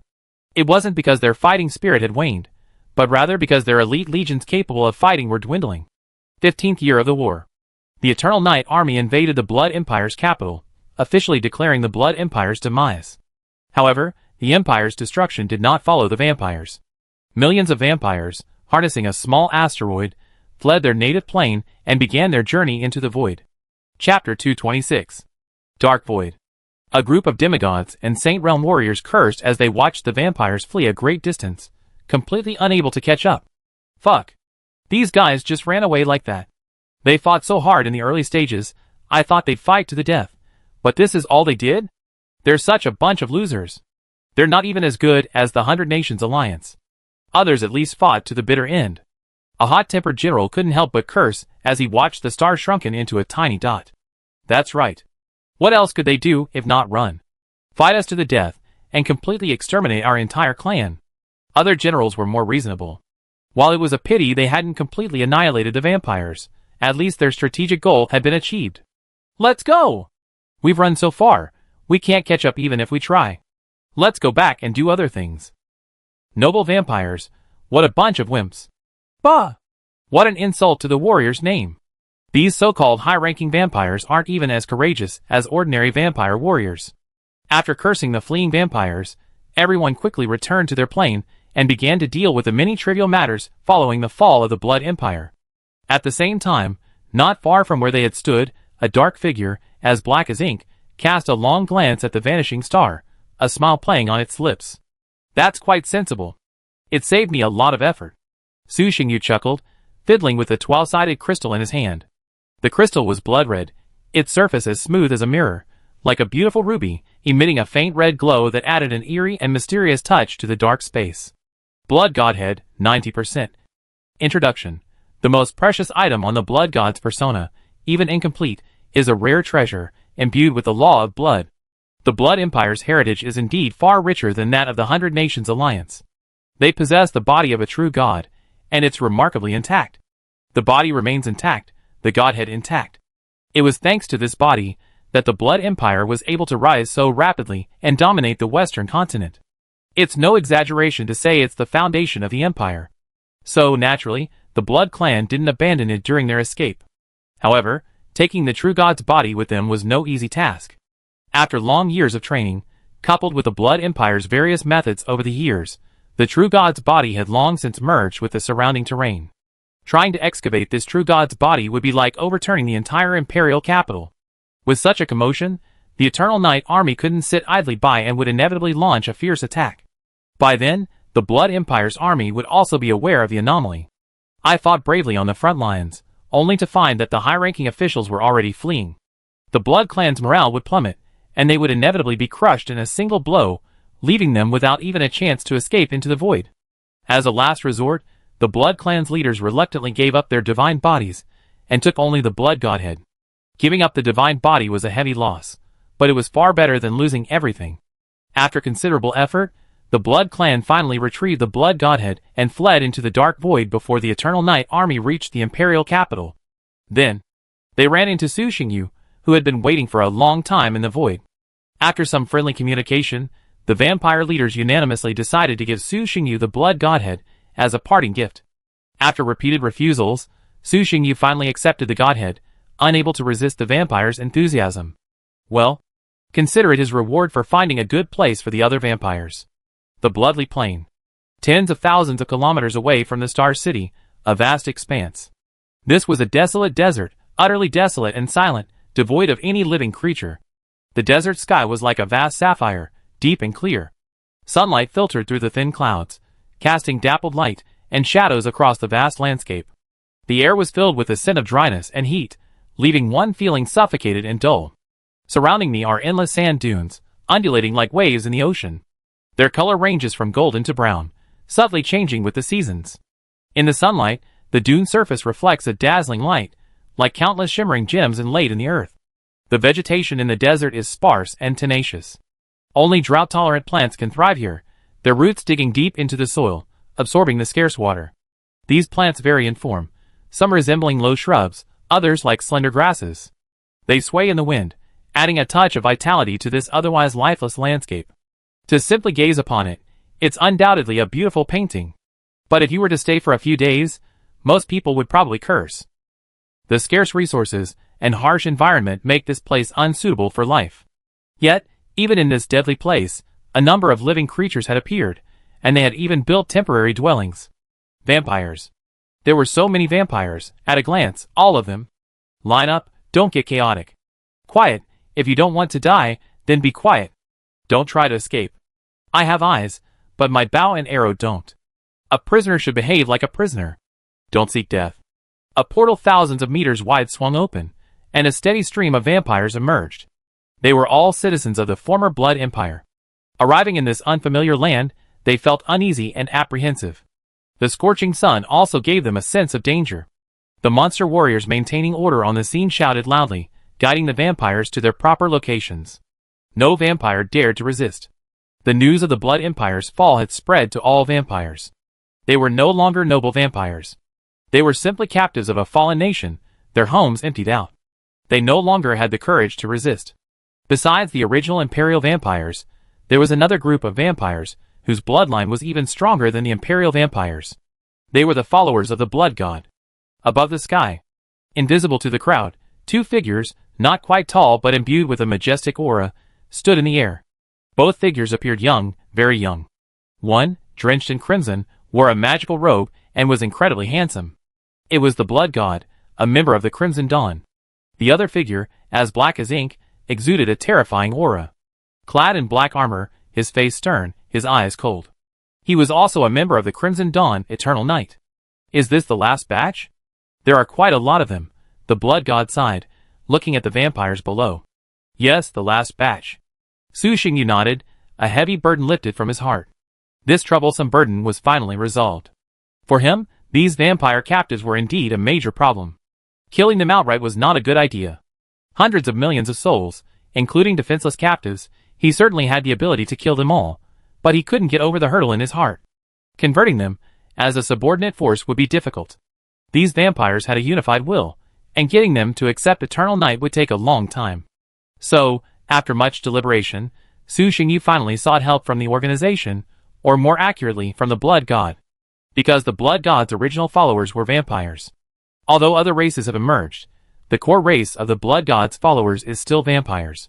The vampires' reproductive capacity is not particularly good, and their growth cycle is quite long. Their lifespans are longer than those of ordinary races, but because of this, they require a much longer time to mature. Simply put, increasing the population of the vampire clan isn't easy. It relies heavily on attracting outsiders. After so many years of development, and employing various methods, the Blood God's followers are naturally not short of population. But if he could have more followers, he wouldn't mind. Let's put it this way. Upon learning that a vampire superpower existed within Su Xingyu's own plane, he had already considered making a deal with Su Xingyu. Before the Blood God could even arrive, Su Xingyu arrived first. The Blood God was quite satisfied with this deal. After all, these vampire captives came from a single superpower, and their overall quality was excellent, eliminating the need for him to train them from scratch. Speaking of which, your progress is incredibly fast. If I remember correctly, there are only 2 superpowers on land in your plane. Once we eliminate this one, unification will be nearly complete. The Blood God sighed with emotion, marveling at Su Xingyu's speed. It was truly swift. You have to remember that even he had barely completed a third of the unification process. Even if his progress would accelerate significantly, the gap compared to Su Xingyu, who had already completed unification, was enormous. It could be said that the two were on completely different levels. It seemed they were indeed on different levels. If you need help, I can send a few legions to help you, Su Xingyu said with a smile and a teasing tone. If nothing unexpected happens, there won't be any major wars in the Eternal Night Empire for a long time. This would be a perfect opportunity to vent the warrior's abundant energy. The Blood God thought carefully for a moment, then shook his head. Forget it, I'll handle it myself. The process of unifying the planes is also a test for the believers' forces, helping them grow. Besides, the Blood God is different from ordinary players. It's not that he can't win, it's just that the timing isn't right, and he can't capture them under optimal circumstances. Then, the Blood God glanced at Su Xingyu, his face hesitant, and he opened his mouth several times to speak. Anything else? Su Xingyu looked at him, puzzled. The Blood God gave an awkward smile, and said, somewhat sheepishly, I heard you developed teleportation gate technology. Is that true? Although it was just a rumor, the Blood God was certain that the other party had indeed developed the technology. It's not that I developed it, but I can indeed build a teleportation gate. Although the distance isn't particularly far, only a little over 1,000 kilometers. Su Xingyu didn't deny it. Such things couldn't be concealed. Anyone with an eye would likely know about it. He looked at the Blood God and smiled. Why? Do you have any ideas? The Blood God chuckled and nodded, saying, of course I do. A teleportation gate can directly solve the problems of logistics and troop deployment. If I said I didn't have any ideas, I'm afraid you wouldn't believe me. State some terms. He was frank, not engaging in any empty talk, which was pointless. If it works, then we'll negotiate directly. If it doesn't, then forget it. Su Xingyu put away his smile, looking thoughtful. He quickly said, two options. I can build the portal directly for you, or I can sell you the relevant information. First, my engineering team has been very busy lately, so I don't think I can help you build it. It'll be at least a decade before we have time. Second, a buyout. I'll give you the technical information, and you can take it home and study it yourself. The blood god rubbed his temple. Let me think about it. Okay. Su Xingyu nodded, not pressing. Meanwhile, Western Continent, Imperial Capital. After the large number of vampires had been relocated, the area had once again returned to a tranquility that was eerie, sparsely populated, like a dead city. Inside the city, Eternal Night Warriors continued to patrol, ensuring it remained unscathed. 15 years. I never thought we'd conquer the Blood Empire in just 15 years. That's truly astonishing speed. Someone exclaimed, as they walked along the dilapidated streets. The portal is truly useful. We can deploy our legions wherever we want. As long as we can defeat them, there's nothing else to worry about, another echoed. I heard a while ago that the Empire was planning a grand banquet to celebrate the unification of the entire plane, someone said mysteriously. Is this true? Is this another piece of fake news? How could it be false? It's definitely true. Besides, think about it, after accomplishing such a great feat, how could we not celebrate? Now that you mention it, I'm getting a little excited. I wonder if the king will come. Such a grand celebration, I suppose. The entire squad of warriors suddenly became excited and began to discuss enthusiastically. Destroying the Blood Empire, occupying the Western Continent, and unifying the entire plane held immense significance for both the Eternal Night Empire and Su Xingyu. For the former, this marked the entire plane as their territory, allowing them to begin comprehensive construction and transform it into their headquarters. For the latter, this meant that he would control world consciousness, become the lord of the plane, and gain combat power truly on par with a true god. At the same time, he could reach even further into the void. Many plans could then be implemented, freeing them from constraints. Of course, these were future benefits. There were many more immediate ones. Chapter 227. 3 months later, in Eternal Night City, the ancient imperial capital, nestled beneath the shadow of Dark Mountain, it loomed even more solemn and mysterious. As the day of the Eternal Night Empire's banquet approached, the entire city was engulfed in a festive atmosphere. The streets were festooned with colorful lights and flags, and the air was thick with anticipation and joy. Atop Dark Mountain, preparations for the banquet were nearing completion. Tall stone pillars supported the banquet hall's dome, intricately carved with patterns that seemed to recount the glorious history of the Eternal Night Empire. The interior was magnificently decorated, with exquisite wall hangings and a thick, soft carpet covering the floor. Before the banquet began, lords from all over arrived in Eternal Night City. They had traveled thousands of miles from the abyss of the sea, the edge of the sky, the depths of the Dead Valley, and even the demi-plane of the void, arriving in this mysterious and solemn city. Their arrival added even more color and anticipation to the banquet. As the banquet officially began, brilliant fireworks suddenly rose above Eternal Night City, illuminating the entire city. The summit of Dark Mountain also lit up, like a beacon shining in the darkness, guiding the guests towards the banquet. Inside the banquet hall, guests gathered around a long dining table, before which were laid a variety of rare delicacies. These dishes were not only breathtakingly delicious, but each one imbued with powerful energy and magical effects. Here, guests could savor legendary ingredients such as sacred fruits, demigod-level meat, and even the legendary dragon's blood elixir. Besides the delicacies, there were also various entertainment and performances. Dancers danced gracefully on the dance floor, their graceful movements acting as if they were interpreting moving stories. Let's drink together. The Empire's Archon Yi San, who held the second highest seat at the banquet, stood up and raised his crystal wine glass to the crowd, a smile on his face. The guests below all rose, their faces beaming, and raised their glasses as well. At that moment, a dark figure, as abyssal as hell, suddenly appeared from the vacant main seat. He emanated no terrifying aura, yet he conveyed a sense of supremacy above all others. He was like a deity reigning supreme, ruling the fate of all living things, a formidable presence. Seeing this figure, everyone was startled at first, then their faces lit with surprise. Our Lord! No one had expected the dark god to descend in person, and in his true form. Hee. A soft laugh pierced the ears of the crowd. The dark figure said nothing more, simply raising the wine glass before him and whispering, "Let's drink together." Everyone present, from the highest of rank to the most powerful, from the monsters to the dark humans, all fixed their gazes on the glass. Their faces grew fervent, as if they had felt the call of truth. Then they all shouted enthusiastically, "Hail the king!" Not only here, but across the world, wherever relevant celebrations were being held, images of this place appeared.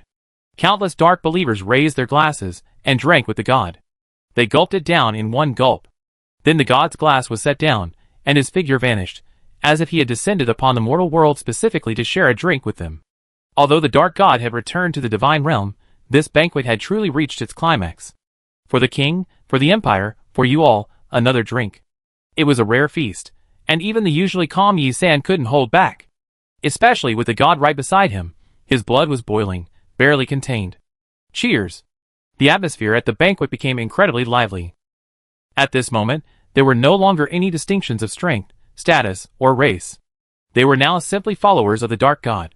The banquet lasted for 7 days, day and night, as the entire world celebrated. Dark Divine Realm. Su Xingyu sat on the throne, eyes closed, absorbed in the impact of the flood of faith. The unification of the planes had a profound impact, especially on faith. His followers were already devout, and now that all obstacles had been cleared, with only one voice and one will across the entire plane, their devotion was even greater. Furthermore, after the War of Unification, many believers achieved breakthroughs, resulting in a surge in the power of faith. Even Su Xingyu, whose current strength rivals that of a true god, was somewhat overwhelmed. Luckily, the foundation he had laid was relatively solid and capable of accommodating even more power of faith. Otherwise, he would be preparing for a breakthrough to true godhood by now. After defeating the Blood Empire and conquering the Western continent, the gains were considerable, but there were also many troubles. I probably won't be able to rest properly for the next period of time. Although the last vampires of the Blood Empire escaped, taking many treasures with them before fleeing, there were still some things they couldn't take with them. The Eternal Night Empire still managed to scoop up quite a few valuable items. Given the Eternal Night Empire's current size, the fact that these items could still be considered valuable speaks volumes about their preciousness. For example, the Blood God's true body, the true artifact Blood Draining Spear, the Divine Domain Building Ancestral Trial, the 5-star Wonder River of Blood. Any of these items, if released, would drive players crazy. Even the Eternal Night Empire would have made a killing after acquiring these items. But while the gains are significant, they also come with a host of complications.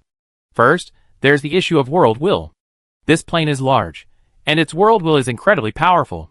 It's no exaggeration to say it's comparable to that of a true god. The reason Su Xingyu hadn't felt it clearly before was primarily because he was a native creature. Even if he displayed extreme aggression and malice, the world will wouldn't directly target him. Now, after facing the world will head-on, Su Xingyu had a direct sense of its power. Even if it didn't resist, with Su Xingyu's current strength, fully mastering the world will would be extremely difficult. It's not impossible, it just would take a considerable amount of time. Of course, overall, the benefits definitely outweigh the disadvantages, and by a significant margin.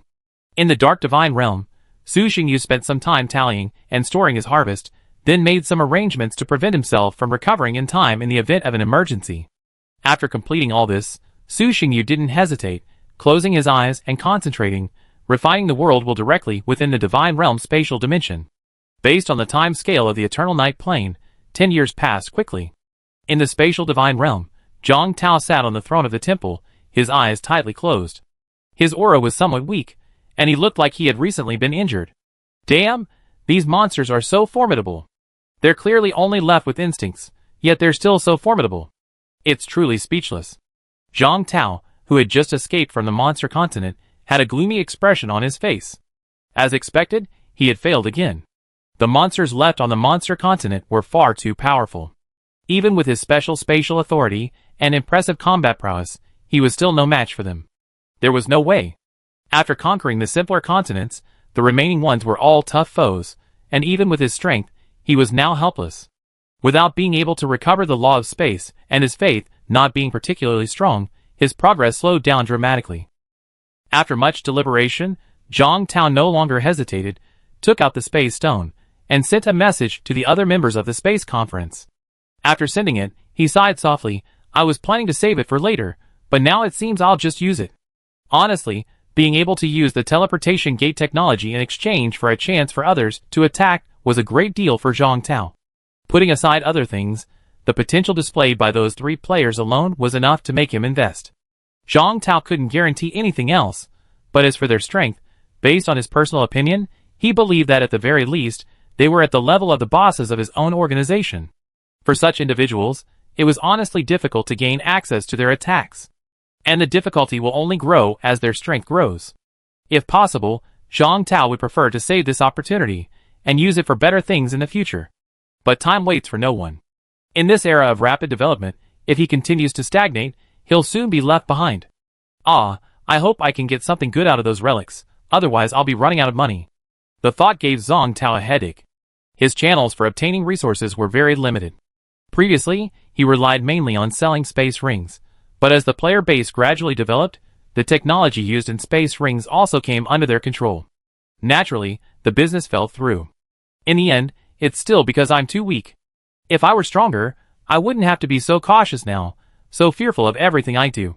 Meanwhile, in the Eternal Night Plane, in the Dark Divine Realm, the Dark Divine sat firmly on his throne, eyes closed, refining the world will. The Space Stone, placed deep within the Divine Realm, suddenly glowed, appearing especially dazzling within the pitch-black darkness.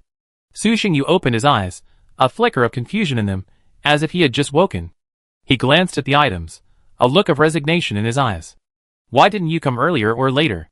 Why did you come at this time? You're really going to cause me trouble. That being said, action still needed to be taken. After allocating a ray of his consciousness to receive the information transmitted by the Space Stone, Su Xingyu quickly grasped the situation. 10 days standard time, not bad. The message was simple, a time and a place. 10 days of main world time, or nearly a year later, would be enough. All he had to do was follow the coordinates in the message.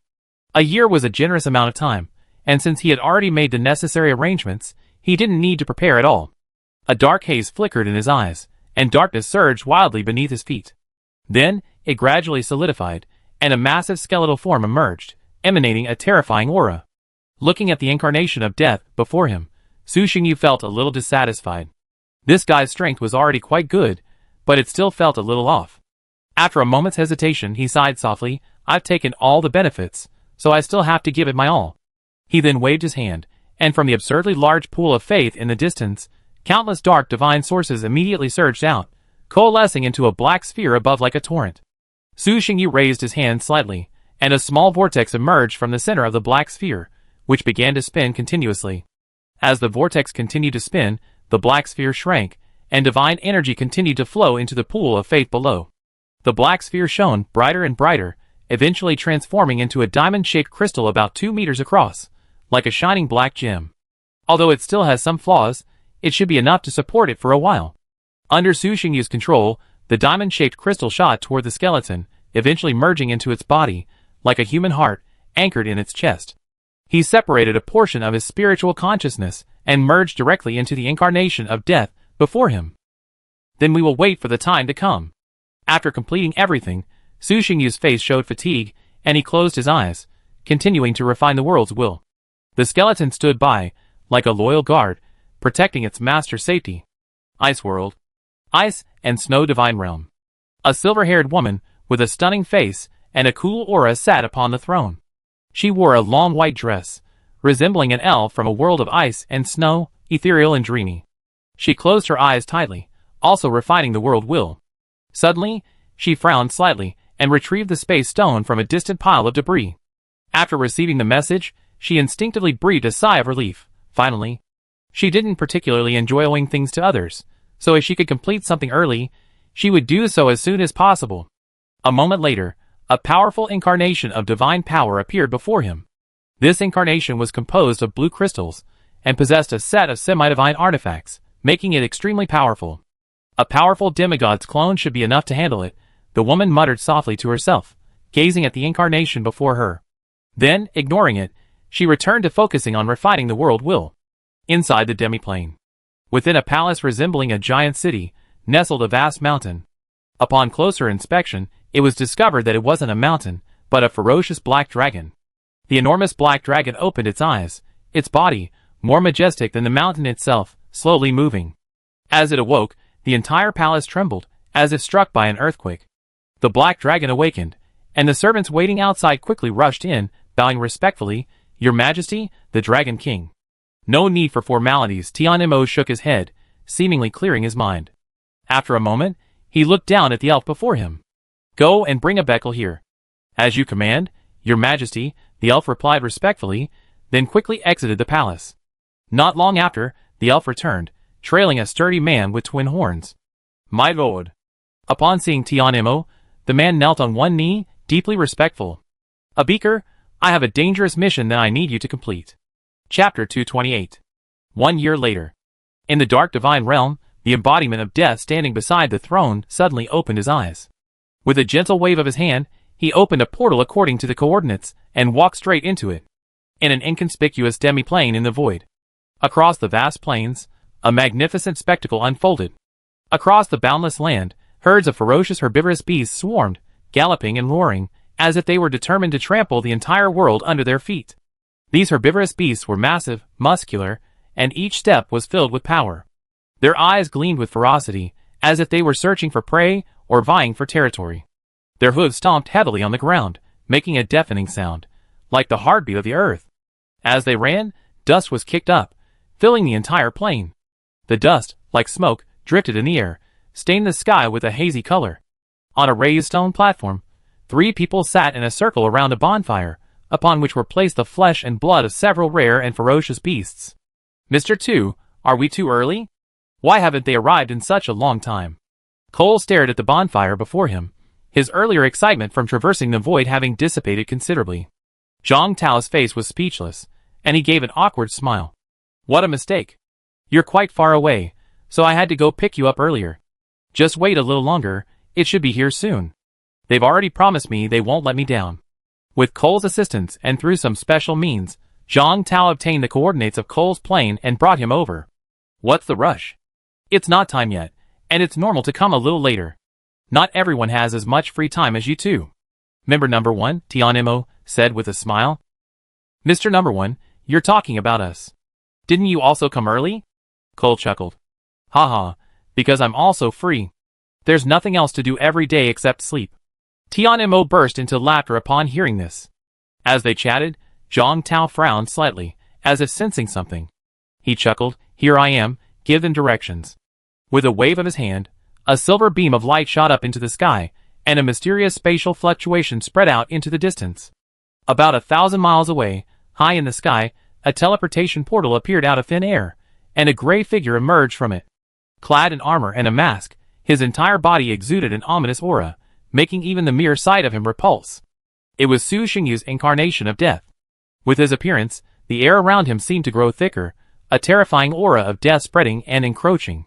Just below them lay a herd of ferocious beasts, numbering several hundred, ranging in strength from the mid-transcendent to the legendary realm. Ah! Mia! The aura of death spread, and the lush vegetation withered and fell.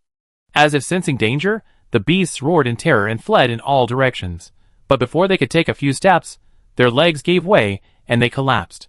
Boom! Lightning and thunder roared in the sky. The world's will instinctively locked onto the invading evil god and began gathering strength, preparing to drive it away.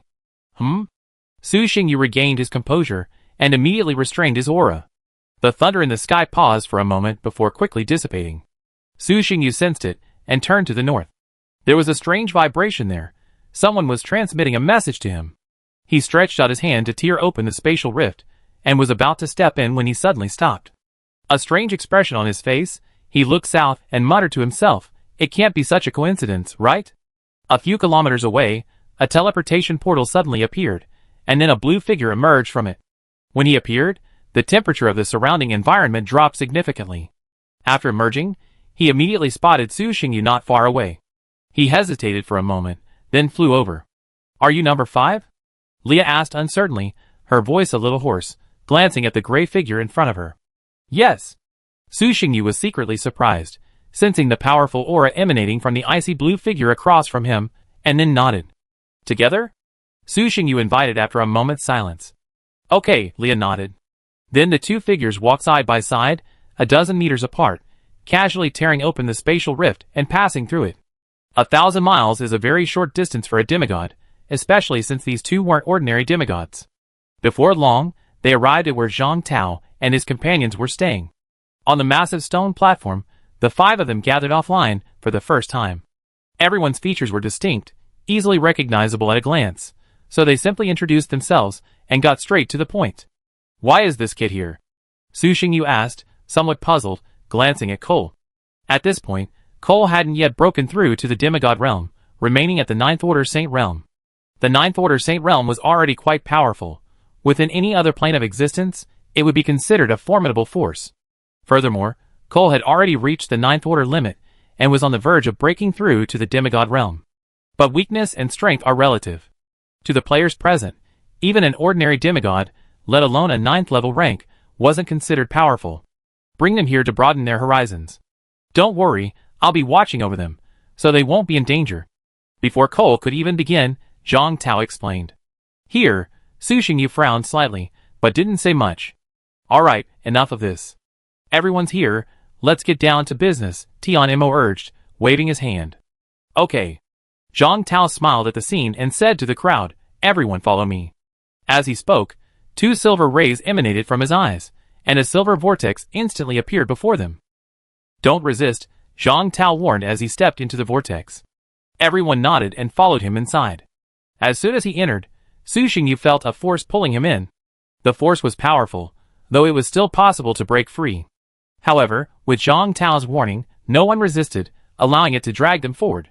After about half an hour of flight, and finally, after a dizzying spin, they arrived at a mysterious space. A continent-sized island was suspended, pulled along a bizarre trajectory by a mysterious force.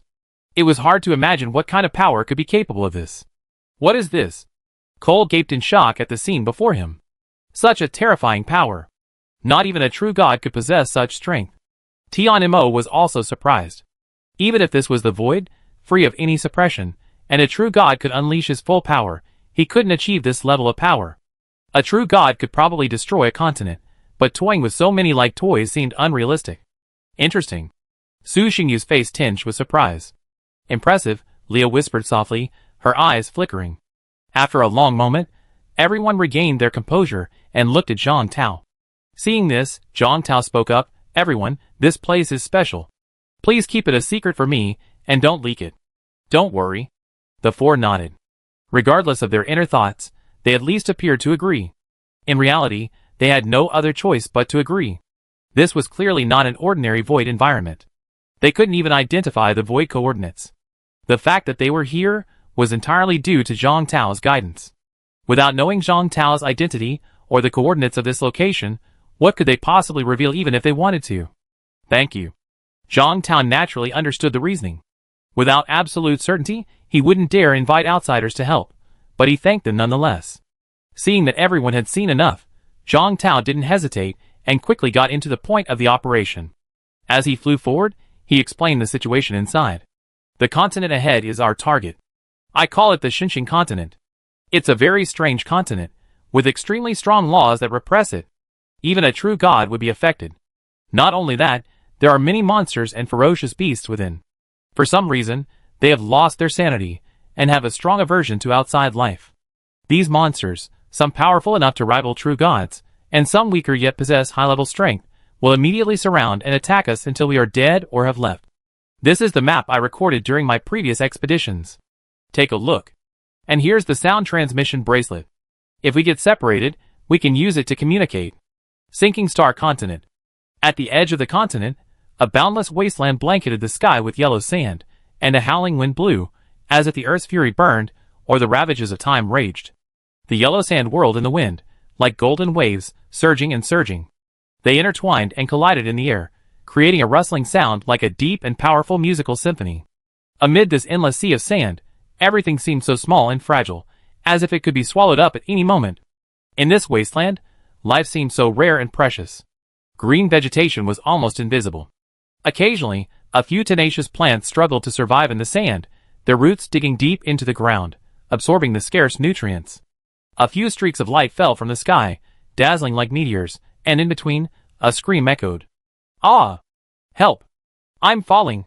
Cole, who was relatively weak and had never experienced such terrifying oppression, was unable to adapt to the sudden arrival of the sunken star continent. He lost his ability to fly and was forced to plummet. Just as he was about to hit the ground, Zhang Tao, with a smile on his face, waved his hand and Cole was immediately grabbed. Stop yelling. If you attract those monsters, you'll be in trouble. The few of them landed smoothly and surveyed their surroundings, their faces grim, clearly feeling a bit daunted. The repressive power of this continent's laws was too strong. Cole sensed his own situation, his face darkening. The repressive power of this Shinshin continent is absurd. I'm at the 9th level, and I'm practically unable to fly. 9th level is nothing. Didn't you see my demigod being suppressed? Tianmo shook his head, energy surging from his body. He carefully sensed the changes, patted Cole's shoulder, and smiled. Bang bang. Cole's body instantly shrank a bit, his feet sinking into the earth. Gentle, gentle. You're using too much force. This place isn't suitable for the powerful alone. At least, for those below the level of true god, it's difficult to achieve unrivaled power here. However, it's quite suitable for group operations. It would be much easier if we had a few high-level legions, Su Xingyu commented in a hoarse voice. World repression is comprehensive and proportional. Theoretically, as long as a player's strength remains within the suppression range, the stronger their strength, the greater the suppression they face. For example, at 10%, 100 is suppressed to 10, and 20 is suppressed to 2, effectively reducing the gap from 80 to 8. Under such circumstances, this is effectively a disguised increase in effectiveness for the Legion. A 7th-tier Legion, once barely able to surround and kill a demigod, can now easily do so, if willing to pay the price. A few high-tier Legions? That sounds easy. How could there be so many high-tier Legions? Leah chuckled at Su Xingyu's words. Those were high-tier Legions, and even among all the players, there wouldn't be many. That's true. Su Xingyu didn't object, but nodded in agreement. High-level legions aren't easily formed. Even his followers numbered fewer than 10. Besides, using a legion to encircle and kill powerful individuals isn't a particularly good idea. Let's go! This is the outskirts, quite far from our destination. Delay could lead to unexpected events. We better act quickly, Zhang Tao called out. Everyone nodded, and immediately prepared to take off and fly directly over. Su Xingyu frowned at this. It's so far, and you're just going to fly straight over? According to Zhang Tao, this place is at least tens of thousands of kilometers from the destination in the center of the continent. With such strong suppression, it's impossible to open a spatial rift to travel through. Simply flying over there would be exhausting. No choice, Zhang Tao rubbed the back of his head, giving an awkward smile. Let me do it. Su Xingyu sighed inwardly and waved his hand. A pitch-black portal, hundreds of meters high, appeared before him. Then, with a roar, a massive bone dragon, hundreds of meters long, flew out. Is this a demigod? Cole's eyes twitched in horror, sensing the aura emanating from the bone dragon. Well, get on board. Take this and get over there faster. Su Xingyu nodded and leaped onto the dragon's head. Everyone else followed suit, leaping up and jumping aboard. You? Tianmo looked at the bone dragon beneath him, his eyes flickering slightly, wanting to speak but stopping himself. What's the problem? Su Xingyu turned to look at him, a puzzled expression on his face. It's nothing, it's nothing. I just think your mount is quite impressive. Tianmo shook his head quickly. Chapter 229. The bone dragon was incredibly fast. Even without the ability to travel through space, simply soaring through the air was far faster than the average high-level cultivator. In just a few hours, they had traveled over 1,000 miles. The group sat on the bone dragon's back, observing the scenery along the way with a hint of wonder in their eyes. Didn't they say there were a lot of monsters? How come we've come this far, and only encountered a few? Tianmo asked, somewhat puzzled. Don't worry. That was the edge of the area just now, so it's normal there weren't any monsters. Now we're entering the outer reaches, and we'll encounter more and more monsters soon, Zhang Tao replied with a chuckle. This world is so strange. It's not that big, so why are there so many strange celestial phenomena? Cole gazed at the various bizarre sights in the distance, feeling as if his eyes had been opened. In less than 100 years, he had grown from an ordinary person to the peak of the 9th rank. Naturally, he had experienced a lot, and he considered himself quite knowledgeable. But this time, he had truly broadened his horizons. In the distant sky, the celestial phenomena constantly shifted. One moment, it was pouring rain, the next, the sun was blazing, and there was even the possibility of hail. It was incredibly bizarre, as if the laws of nature had ceased to apply. Forget ordinary creatures, even extraordinary beings would struggle to survive in such an environment. Cole had never seen such a bizarre world. The interference of various laws, without the regulation of world consciousness, has completely disrupted the natural laws of this world, resulting in all sorts of strange celestial phenomena, Leah explained softly. Boom boom boom. As they chatted, thunder suddenly rumbled overhead. The next second, the once clear sky darkened, and countless dark bolts of lightning poured down like a torrential rain. Each bolt of lightning exuded a terrifying aura of destruction, possessing the power to severely damage even high-level transcendents. With a crackling sound of electricity, the thunder instantly locked onto the bone dragon below and struck directly down. These thunderbolts weren't aimed at Su Xingyu and the others. They were aimed at all beings who dared to take flight. In this world, not everyone is qualified to fly. The weak are fit only to survive on Earth, not to invade the sky. Be careful, get out of the way. Cole's expression suddenly changed as he watched the violent thunderbolts approach. It's a small problem, don't panic. Zhang Tao smiled, unfazed. Su Xingyu raised his head slightly, a dark flash in his eyes, and he was about to attack. At that moment, a hoarse voice came from the side, I'll do it. Without waiting for a response, Leah raised her right hand, and an ice-blue shield appeared above them. Freeze. A blue mist spread outward, and then, with a series of crisp cracks, the incoming dark lightning was frozen. The chaotic laws surrounding them temporarily stabilized. The lightning continued to strike, but often before it could penetrate the shield 100 meters, it was frozen into ice and fell downward. So powerful. Cole's mouth dropped open as he watched Leah resolve the crisis so easily. After reaching the 9th level, the next step was demigodhood, and he had naturally consulted with other demigods. But those demigods gave him the impression of mere strength, not the unfathomable depth of Leah. Amazing!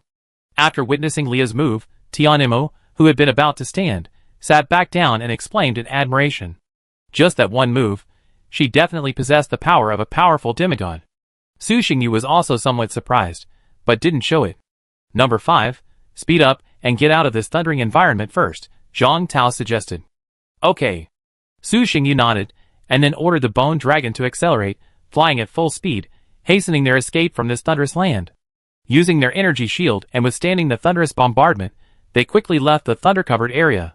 The closer they got to the central continent, the stronger the repressive force of the laws, and the greater the suppression they felt. Thankfully, the repression wasn't directed at them. It affected all beings. Thus, while there were some impacts, they weren't very severe.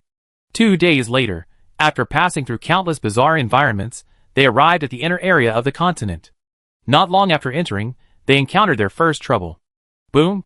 The earth trembled violently, and countless ferocious beasts and monsters rushed toward the outer areas, each with a panicked expression, as if something terrifying was chasing them. Even though they had lost their minds, their fear of death compelled them to follow their inner choices. So many monsters. What's behind us that can chase so many monsters?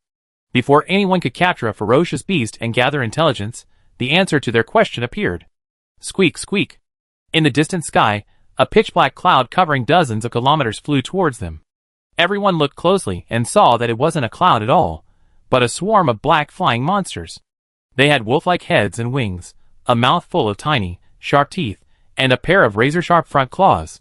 Their bodies were generally a meter long, filling the sky like a colony of ants.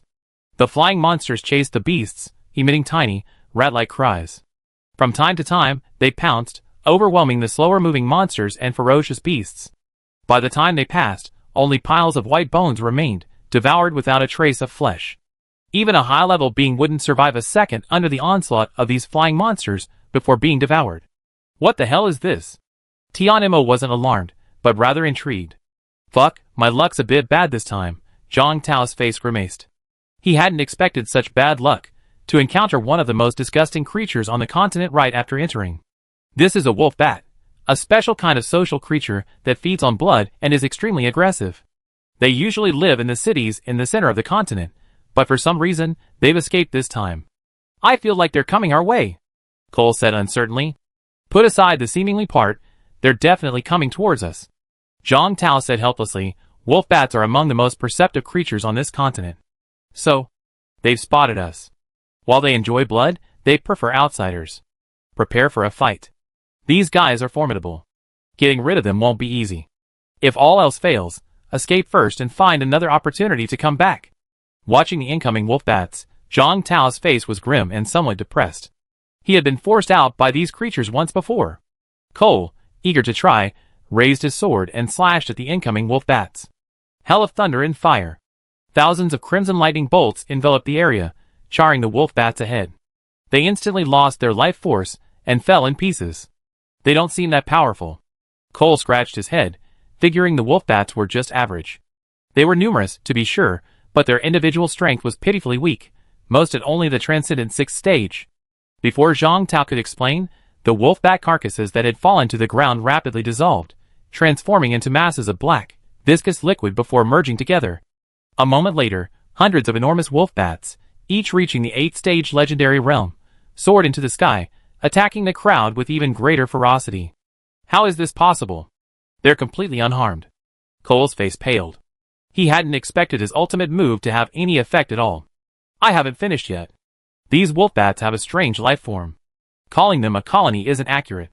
Each one is connected to the others, and when necessary, they can merge to form a new individual. Zhang Tao stood up, a silver staff materializing in his right hand. He then gently swung it forward. With a resounding boom, the space containing the wolf bats exploded into countless fragments. The less fortunate wolf bats were immediately shattered by the spatial force. The more fortunate ones plummeted into the spatial rift, disappearing into endless darkness. Even with Zhang Tao's strength, he couldn't maintain the spatial rift for long. After a few moments, the space closed again, intact as before, though the wolf bats were gone. Amazing! Cole couldn't help but praise Zhang Tao, as he casually slew tens of thousands of wolf bats, including many high-level ones, with a single strike. Su Xingyu and the others were a little surprised. They thought that number 2's ability was more auxiliary, but they didn't expect that his lethality was also quite good. It's not that easy. Zhang Tao shook his head. Based on my previous attempts, these monsters are incredibly difficult to kill. To kill them, you must completely shatter their bodies and sever their connections. I just banished them temporarily. They'll soon regroup and, even after banishing tens of thousands of them, the wolf bats before them showed no sign of diminishing in number. The endless swarm of wolf bats enveloped the group like a dark cloud, then launched a surprise attack. Attack together, Su Xingyu said softly, his expression calm. Death. Without waiting for a response, he soared into the air, grasping his long sword. Infused with the power of death, his divine power energized, and a gray light shone from the sword. He slashed forward, slicing through the dense swarm of wolf bats. Where the sword's energy swept through, countless flying monsters met their end, plummeting to the ground in clusters. In an instant, the sword energy of death split the entire dark cloud, and wherever it passed, all the wolf bats fell, leaving a clear blank space. As expected, the wolf bats that fell to the ground melted away, transforming into a pool of viscous black liquid. However, compared to the speed of the previous batch of wolf bats, this time they were noticeably slower, seemingly because their consciousness had been corroded by the aura of death, weakening their connection with each other. Want to gather and resurrect? I want to see if you can resurrect the undead? Su Xingyu's eyes flashed as he looked at the flowing liquid. He smiled coldly and raised his hand slightly. Resurrection of the undead. A massive death portal emerged, and a vast gray mist surged out, instantly covering the surrounding area. The liquid from the wolfbat corpses began to tremble. They unexpectedly reappeared in its original form. The blood and energy within them rapidly converged, eventually forming a beating, crimson heart. Instantly, tens of thousands of undead flying monsters filled the ground. Wow! The undead monsters, now reduced to mere skin and bones, roared and charged their companions in the sky. As they approached, they exploded. Muffled thuds echoed, countless wolfbats shattered into pieces, and the aura of death permeated the battlefield. Summoned by the Death Gate, undead flying monsters continued to emerge, charging into the wolfbat swarm and exploding. Trouble. Feeling the depletion of divine power within him, and the wolfbat consciousness resisting his own even in undead form, Su Xingyu frowned slightly. These flying monsters were indeed quite something. Each of them was weak, but united, they were a formidable threat. In sufficient numbers, they could even resist the will of a demigod. But it wasn't a big deal. Su Xingyu hadn't considered relying on his undead flying creatures to take out the wolf bats. It was merely a form of consumption. After being eroded by the aura of death, they would then gather their vital energy and blood, and then self-destruct. After this process, normal creatures would have been left with nothing. Even if the wolf bats were resilient enough to survive, they would have little energy left, greatly reducing the threat. Suddenly, a chill reached Su Xingyu's bones and soul. Even though Su Xingyu was only a physical form, he felt a chill and subconsciously shivered. Suddenly, he looked back and saw that the nearby area had completely transformed into a world of ice and snow. Countless ice sculptures of flying monsters lay on the ground, still maintaining their previous charging stance. Freezing wind. Leah stood in midair, her blue eyes devoid of emotion. With a wave of her hand, she could alter the surrounding celestial phenomena. In the biting cold, the attacking wolf bats had no resistance and were instantly transformed into ice sculptures. With Leah at the center, a restricted zone for living creatures formed within a radius of several hundred meters. Any being below a certain level of strength who entered was instantly transformed into an ice sculpture. The wolf bats transformed into ice sculptures immediately lost all signs of life, yet they could not gather together. Encased in ice, they could do nothing. So powerful. Cole exclaimed, observing the situation on both sides. Don't just watch, learn from them. Why did you come here this time? You don't always get the chance to witness a demigod in action. Zhang Tao patted his shoulder and said softly, Brother Zhang, I can't even learn this. Cole glanced around and grumbled softly. Of course I know you can't learn it. The gap is so huge, it's a miracle you can even learn it. Zhang Tao glanced at him and said unhappily, but it doesn't matter if you can't learn it. Just try to understand it more, and maybe you can find your own way. Okay, Cole said thoughtfully, beginning to sense the power of the laws around him. Buzz buzz buzz. Realizing they couldn't withstand the cold wind on their own, the wolf bats quickly changed their strategy and, controlled by a certain collective consciousness, began to merge. The number of wolf bats dwindled at a noticeable rate. One after another, enormous wolf bats of 9th level strength appeared, and this wasn't the end. The wolf bats didn't stop, once again transforming into a pool of liquid, surging towards the center. Chapter 230. Wolf bats flew towards the giant black sphere at the center of the battlefield, transforming into pools of black liquid and merging into it. As more and more wolf bats merged, the aura of the black sphere grew stronger. In a short while, he had reached the demigod level, and this improvement continued unabated. The wolf bats on the battlefield dwindled, but their quality grew. The army, originally composed primarily of 6th level wolf bats, soon became dominated by higher level ones. Fuck. This guy's gone berserk.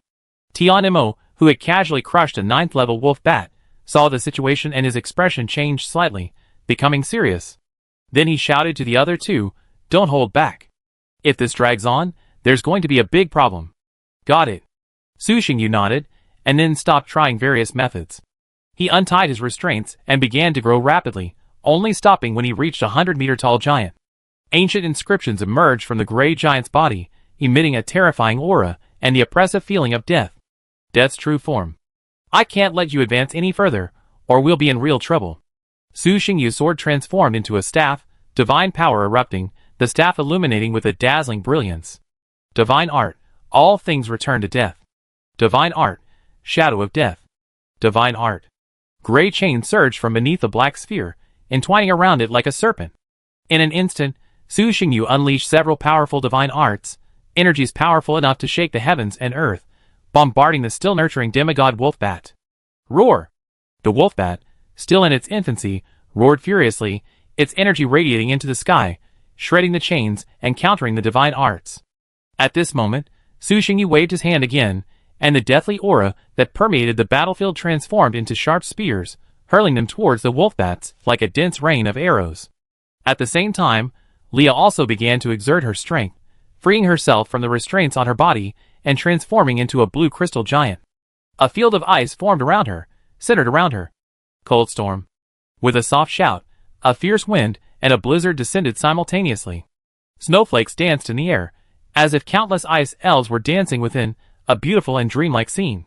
However, this beauty concealed a deadly danger. The extreme cold descended. Within the area covered by the wind and snow, everything was frozen. The body's chi and blood, the mind and consciousness. Tangible and intangible, everything was affected. The demigod wolfbat, which had been running wild, slowed down. The weaker wolfbat offered no resistance and silently transformed into an ice sculpture, plummeting to the earth. Die! Leah sneered, raised her right hand, and pressed forward fiercely. The once beautiful, dreamy world of ice and snow was instantly filled with murderous intent. Snowflakes transformed into ice blades, flashing with a chilling light. In an instant, it became a world of blades. Swish, swish, swish. Powered by the law of authority, these ice blades became incredibly sharp and ubiquitous. The wolf bats were cut into pieces, then further fragmented by the storm. Even with a unified will guiding them, the pressure of the ice and snow prevented them from fusing quickly. Ha ha, kill! Tianimo laughed heartily, leaping towards the demigod wolfbat that had prematurely completed its transformation. He clenched his right fist and lashed out, striking directly at the wolfbat. Surging energy and blood converged in his fist, unparalleled and unstoppable. Sensing danger, the demigod wolfbat flapped its wings, attempting to evade. You're running? No way. Zhang Tao, observing this, clenched his fists, instantly confining the space the wolfbat occupied, preventing it from moving. The wolfbat's eyes widened, and with a sharp roar, it broke free from its restraints. However, it was too late to evade. Bang! A fist pierced its head, sending its mountainous body flying backward. Tianimo stepped into the air, appearing above the wolfbat, and with his hands clasped together, slamming down. The violent energy, wielding the law of destruction, struck the wolfbat, leaving indelible wounds. Ice spikes. Leah's eyes flashed, and countless sharp ice spikes burst forth from the ground, piercing the wolfbat like long swords, breaking through its thick skin and piercing its body. The intense pain that penetrated its soul caused the demigod wolfbat to roar violently. Ouch! Even with the might of a demigod, it suffered significant trauma after this series of blows. The demigod wolfbat's eyes flashed with ferocity. Without waiting for the other wolfbats to merge, it opened its bloody maw and sucked the surrounding wolfbat corpses directly into its mouth. Its injuries then healed at a visible rate. This wasn't fusion, but rather devouring and digesting. The wolfbats it had swallowed had now transformed into a ball of energy. Interesting, but didn't your parents tell you not to eat street food? Su Xingyu remained calm. After the wolfbats were devoured and digested, a cruel smile appeared on his face. Also swallowed along with the wolfbats was the nearly crystallized death aura. By this point, this death aura had permeated the wolfbat's entire body. She whispered softly, "Explode?" Boom! Deathly aura erupted, and the wolfbat's eyes shredded. Its massive body exploded repeatedly, riddled with holes, its consciousness nearly shattered. Even with the vitality of a monster demigod, this blow nearly cost it its life. The wolfbat's fury faded, a flicker of fear in its eyes. It frantically flapped its wings, trying to escape. Eternal freeze. At that moment, a circle of blue figures appeared around its body. These figures continuously shattered, transforming into icy blue chains that enveloped the entire wolfbat. Feeling the threat of death, the wolfbat mobilized all its energy and struggled violently. But the ensuing extreme cold slowed its movements. Leah's eyes were cold, and she increased her energy output, shrinking the entire icy field around the wolfbat. Gradually, its struggles weakened until it was motionless, frozen into an ice sculpture. Amazing! Zhang Tao exclaimed in admiration at the wolfbat ice sculpture before him. When he encountered the wolfbats, he thought the best solution was to avoid them. He hadn't expected that, with the combined efforts of several people, they could easily defeat them. This was a special creature that had reached the powerful demigod realm, possessing vitality and combat prowess unmatched by ordinary creatures. And yet, it was reduced to a specimen in a matter of moments. It had to be said that the helpers he had recruited this time were a bit overpowered. This thing is truly powerful. If he were given enough time to fully integrate all the wolfbats, he should be able to reach the realm of pseudo-godhood, Su Xingyu said softly. But while his strength is there, his brain isn't very good. He has all the power but can't use it, so he's nothing more than a target. The wolfbat's energy level had just reached that of a powerful demigod, but the power it displayed was only slightly stronger than that of an ordinary high-level demigod. If it weren't for its tenacious vitality, Su Xingyu could easily have wiped out such a thing. What should we do with this thing? It seems like even if we erase its consciousness, a new one will grow back soon, Tianimo asked curiously. Given the wolfbat's unique life form, it would take a long time for everyone to completely kill it. Keeping it is useless. Why not banish it to the void? Su Xingyu suggested. Any other demigod would surely be full of treasures and shared among everyone, but as for the wolfbat, forget it. No one would dare use this thing if we took it out. Whatever, Leah nodded slightly, unconcerned. Then just banish it. Throw it far away, so it won't disturb us later, Tianimo agreed. Just leave it to me. I'll take care of it, and it won't come back, Zhang Tao said confidently. After dealing with the wolfbats, the group continued on their journey. Once they reached the core of the continent, they became more cautious, employing various methods to conceal themselves. The further they went, the stronger the monsters they encountered. These monsters were highly territorial and xenophobic. 2 days later, after an uneventful journey, the group finally reached their destination, the dilapidated ancient city of Shinada. From a distance, the massive city walls, over 1,000 meters high, towered majestically, reaching into the sky like an impenetrable celestial barrier. The walls were engraved with ancient, mysterious inscriptions, imbued with powerful energy, but that was all in the past. The city wall was now severely damaged, riddled with gaps and cracks, like a gnawed piece of bread. One wondered what kind of blow had struck it to such an extent. The tall metal gates swung wide, as if welcoming guests from afar. Such terrifying suppression. Just the remnant of power is so potent. If it were intact, I can't imagine it. Even a true god would be suppressed. Entering the city, and sensing the changes around him, Tian Mo's expression changed slightly. The suppression of this ancient city was too strong. Even with his powerful demigod strength, he nearly fell from his demigod state under this pressure. Even if this wasn't his true form, it was terrifying enough. Su Xingyu and the others also frowned. Compared to Tian Mo, their feelings were more pronounced. After all, Tian Mo at least had a physical form, while they were now merely energy bodies. This ancient city has many valuable treasures, but the last few times I came here, I was alone and lacked the strength to explore thoroughly. This time, with the help of a few people, my strength is no problem. If you're interested, you can explore first.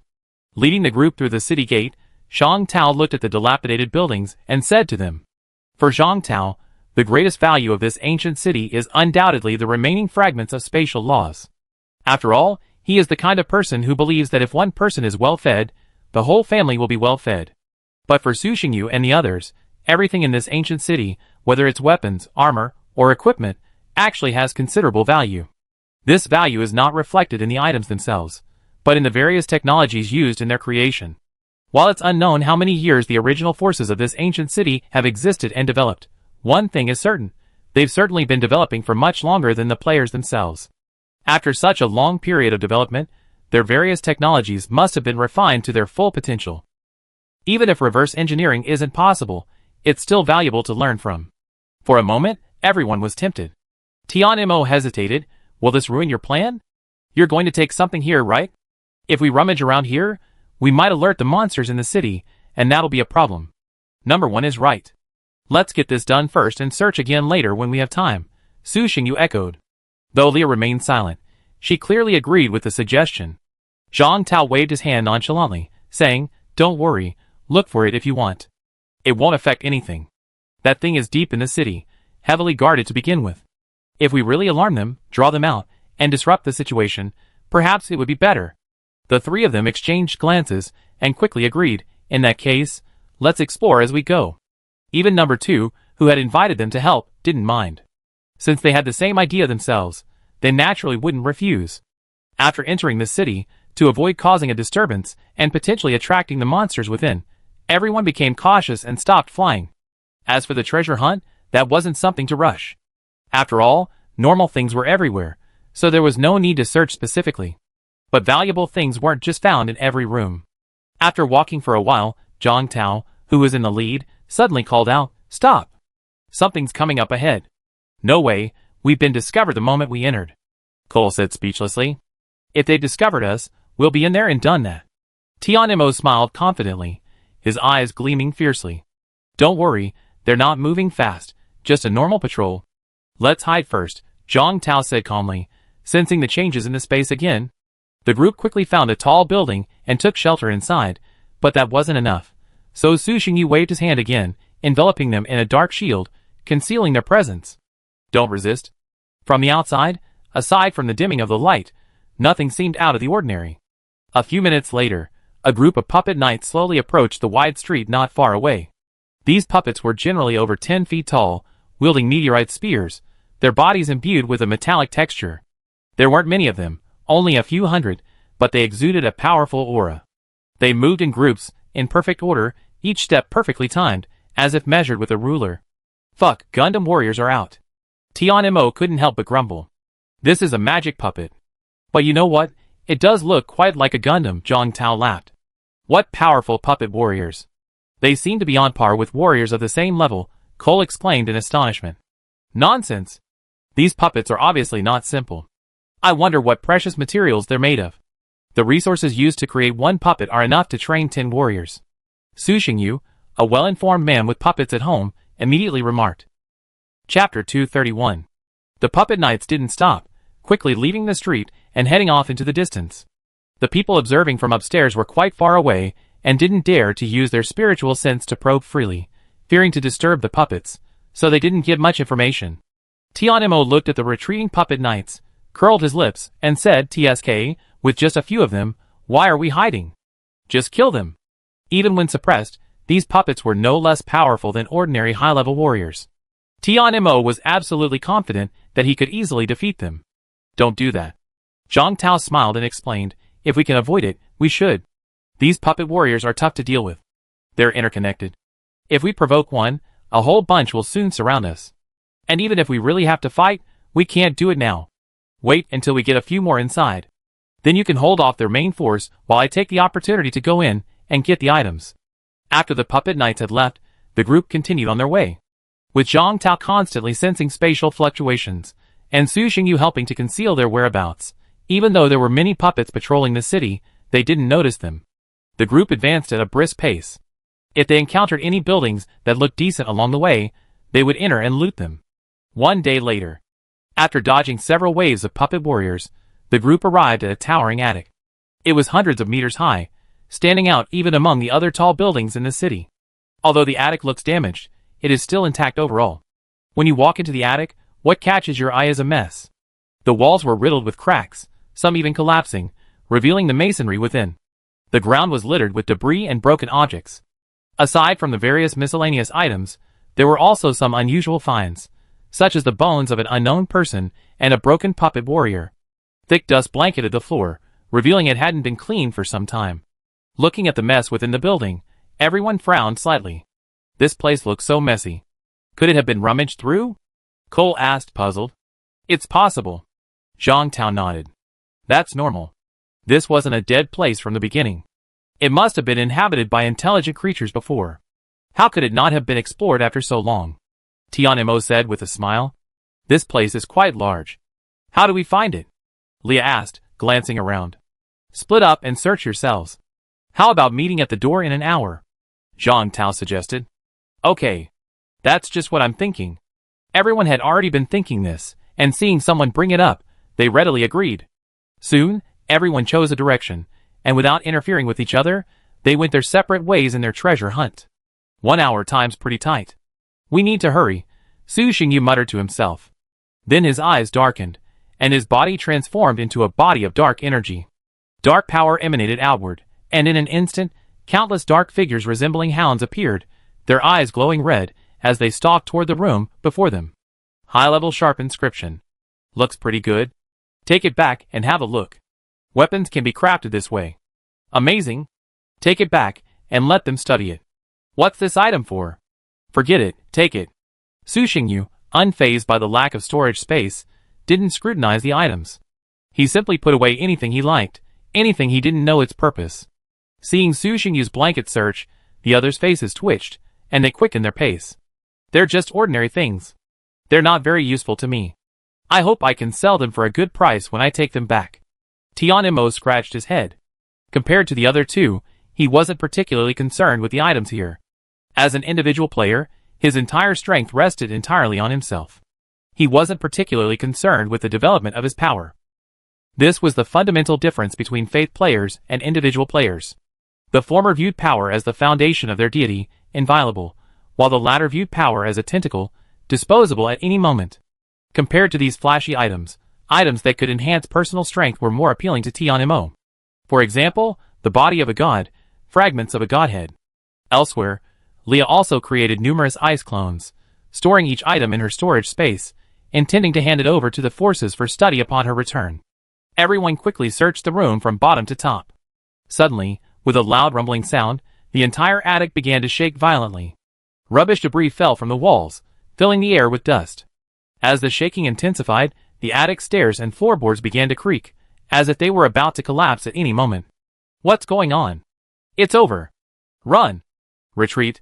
The people who were collecting trash, unaware of what had happened, immediately raised questions and rushed out in unison. There was no special energy attack, just falling debris, hardly enough to harm anyone. Soon, they were outside. Standing not far from the attic, they looked at the collapsed structure, each one looking at the other in confusion. Tianimo, with a smile on his face, asked, "Does anyone know what happened?" Why did the building suddenly collapse? Except for Cole, the other three shook their heads, indicating they had no idea what was going on. Then the four turned their attention to Cole. Under everyone's gaze, Cole felt a surge of pressure.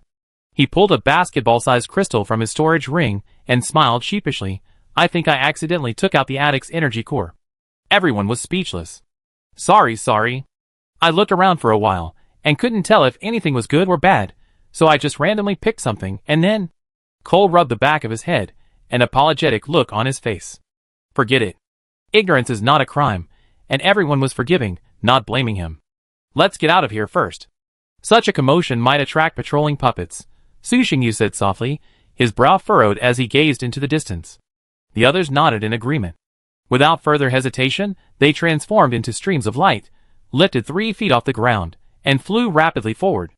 However, after flying just over 10 kilometers, Zhang Tao, who was at the front, stopped and said in a deep voice, "There are a large number of puppets approaching ahead. Let's change direction." With that, he turned and continued forward, but before he had flown far, he changed direction again. After changing direction several times, Zhang Tao stopped, frowned slightly, and expanded his sensing range. Then he discovered that he and his group were surrounded by a large number of puppet warriors. Zhang Tao's expression changed slightly, and he smiled at the others. "We seem to be surrounded. What should we do?" Cole asked anxiously. In this plane, Cole was also a very independent person, but after arriving on the Xinjiang continent and experiencing the various dangers there, he consciously handed his mind over to the others and followed their instructions. "What else can we do? We're surrounded, so let's break through." Tianmo looked into the distance, already seeing the puppets approaching quickly, and a cruel smile appeared on his face. "Trouble." Su Xingyu looked at Zhang Tao and asked directly, "How far is it from here to our destination? How long will it take to get there? How many puppets are surrounding us, and how strong are they? If we fly in a straight line and travel at full speed, it will take about 5 hours. As for the surrounding puppets, I'm not sure, but there are at least tens of thousands of them.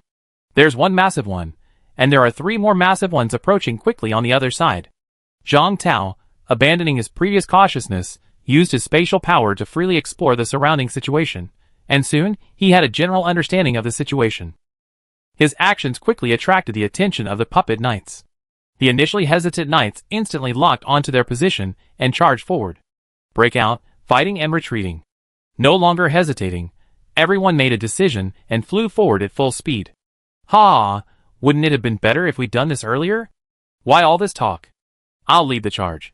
A mere puppet, you think you can stop us? How ridiculous." Tianmo burst into laughter upon hearing this. Black and red fighting spirit emanated from him. With a furious roar, he charged straight into the group of puppet warriors ahead. The puppets in the front had red eyes, undeterred by his imposing presence. They swung their great swords, slashing forward fiercely, slashing at Tianmo. Bang! Like a tyrannical tiger charging into a flock of sheep, Tianmo swung his fists and palms, unstoppable. The puppet knights in front of him were instantly shattered by his impact. Dang dang dang. The great sword struck Tianmo's body, making a crisp, bell-like sound and sparks flew, yet it didn't even break his skin. In terms of physical strength alone, Tianmo was far superior to both Su Xingyu and Leah. After all, that was his forte. "I'll go left, you right." Su Xingyu glanced at Leah, and without waiting for a response, his body transformed into a stream of light and rushed out. Swish, swish, swish. The gray sword swung, sweeping with deadly sword energy. The sharp sword energy swept past, instantly shredding the charging puppet warriors. These ordinary puppets were only at the 6th level of the transcendental rank. Even though they were forged from precious materials, their strength was not weak at all, rivaling that of a 7th level warrior. Because they focused solely on physical cultivation, they faced less resistance in this city, and could fight against true 7th level warriors. But trying to stop a few of them with this method was still a bit difficult. The group advanced swiftly, easily dispatching the oncoming puppet warriors before they could even get close. The power gap between the two sides was enormous. "Ha! Finally, we can have a good fight." Cole's face was filled with excitement. His figure was ghostly, incredibly agile, and his longsword slashed swiftly, destroying one puppet warrior after another. From these puppets, Cole truly felt his own strength. He no longer had to feel frustrated as before, unable to use his strength. Leah passed like a gust of cold wind, instantly freezing the puppet warriors into ice sculptures. Then, with a dull explosion, they turned into a pile of powder. Die. Tianmo's fight became more and more exciting, akin to the thrill of playing a video game, a truly exhilarating experience. As a demigod specializing in physical training, he loved this kind of flesh and blood combat. A whistling sound echoed at his ears, and a cold light flashed. A puppet centurion, having reached the 9th level of the Saint Realm, leaped up, a huge sword in both hands, and slashed down with all its might. Tianmo sneered, stretched out his hands, and, transforming them into dragon claws, he grabbed the giant sword directly. Without waiting for the centurion to react, he casually swept his left hand, a flash of cold light, and the centurion's head was torn apart like tofu. Tianmo scooped it from its body, and a basketball-sized crystal fell into his hand. You're not strong enough. Tianmo transformed into a dragon-man form, towering over 3 feet tall. He held a pitch-black, semi-artifact spear in his right hand. Stepping into the void, he transformed into a stream of black and red light and charged forward. With a sweep of his spear, the surrounding puppet warriors shattered like toys. Weak puppets. The spear thrust forward, its tip gleaming with a black brilliance. Then, along with a shield and armor, it pierced through the 9th level puppet blocking his path, displaying unparalleled bravery. A normal creature, seeing Tianmo so easily dispatch their officers, would have been terrified and cowered. However, these puppets showed no fear. Tianmo's bravery didn't frighten them. They obeyed the city's rules and charged forward, determined to slay the invaders and drive them out. Damn it! Why do I feel like there are more and more puppets? Su Xingyu said, puzzled, after slashing through several more puppets. Don't feel it, there are more and more of them. The surrounding puppets are gathering around us. Zhang Tao's expression was grim. We need to hurry and break out, or else we'll be surrounded by them, and it'll be very troublesome. Not fast enough. These puppets are incredibly defensive, stronger than even warriors specializing in physical strength. And they're wearing armor, so there's no way they can penetrate them. Cole said helplessly, slashing his sword and decapitating the attacking puppet. Just follow behind, and don't fall behind. I'll lead the way. You two will assist me and charge out first, Tianmo shouted to Su Xingyu and the others. Okay. Okay. The two, not particularly skilled in this kind of combat, nodded their agreement without hesitation. Tianmo roared, his eyes turning dark gold. A surge of energy surged through his body, his aura growing ever more powerful, overwhelming the entire field. With Tianmo at the vanguard, Su Xingyu and Leah supporting him, the 5-man team advanced swiftly. As if sensing their intention, the puppets further back, regardless of their own costs, accelerated their gathering speed. Like a living legion, they formed into tight square formations, with heavy shield soldiers in front and spearmen behind, forming an impenetrable defensive line. Fire. With the puppet leader's command, the puppets wielding powerful crossbows, ignoring their comrades, who were still trying to stop them, pulled the trigger, unleashing countless arrows engraved with strengthening inscriptions into the crowd. The dense rain of arrows, like an invisible net, enveloped the crowd. I'll do it. Tianmo was about to move to block, but Leah struck first. With a cold snort, she swung her icy blue sword forward, a surge of cold air enveloping her. The incoming arrows slowed down, until they froze and fell. Chapter 232. This is really troublesome. With a single shot, Tianmo split open the puppets blocking his path. He looked at the puppets that had formed into a square formation before him. Although their number wasn't particularly large, the feeling they gave him was completely different. Tianmo was quite experienced. During his previous employment, he had encountered many top-tier legions, including some near 7th-tier super legions. And the soldiers of those legions had never posed as much pressure on him as the puppet legion before him. Strong in hard power, well-organized, and fearless of death. Aside from their lack of growth potential, this puppet legion already possessed all the capabilities of other top-tier legions. Furthermore, under the suppression of the laws, their physical strength could be maximized, a fact that was extremely terrifying. Flame Dragon. Tianmo no longer held back. He roared, and an infinite dark flame surged from his body. He was completely engulfed in black flames, burning like an unparalleled demon god. With a light tap of his feet, the solid masonry crumbled and collapsed. Tianmo instantly flew out, his figure like black lightning, carrying a destructive aura as he charged towards the puppet defenses. Dreadful black flame surrounded his spear, and then, as his right arm thrust forward, the air shook, and a raging black flame surged out, transforming into a ferocious dragon, its maw gaping and biting forward fiercely. The puppets raised their shields to intercept, and the front row of puppets coordinated as one, instantly raising a black curtain wall in front of them, enveloping all the puppets. Indestructible. Ah! The dragon tore at the curtain wall, pausing only for a moment before it shattered. The black flaming dragon plunged into the puppet horde. The puppet-heavy infantry at the front, engulfed by the dark, furious flames, quickly melted, reduced to a pool of molten iron. Black flame surged forward like a torrent, engulfing the puppet warriors. The terrifying heat distorted the surrounding air. Tian Mo's all-out attack ripped a gaping hole in the puppet warriors' defenses, and several of them charged forward through the gap. In an instant, they had ripped through the puppet defenses, advancing hundreds of steps, on the verge of breaking through the encirclement and escaping. Just a little closer. Seeing they were about to escape the encirclement, they all breathed a sigh of relief. Although the puppet's strength was relatively modest compared to theirs, except for Cole, the other four would have found a way to escape even if they were truly surrounded, but that would likely come at a heavy price.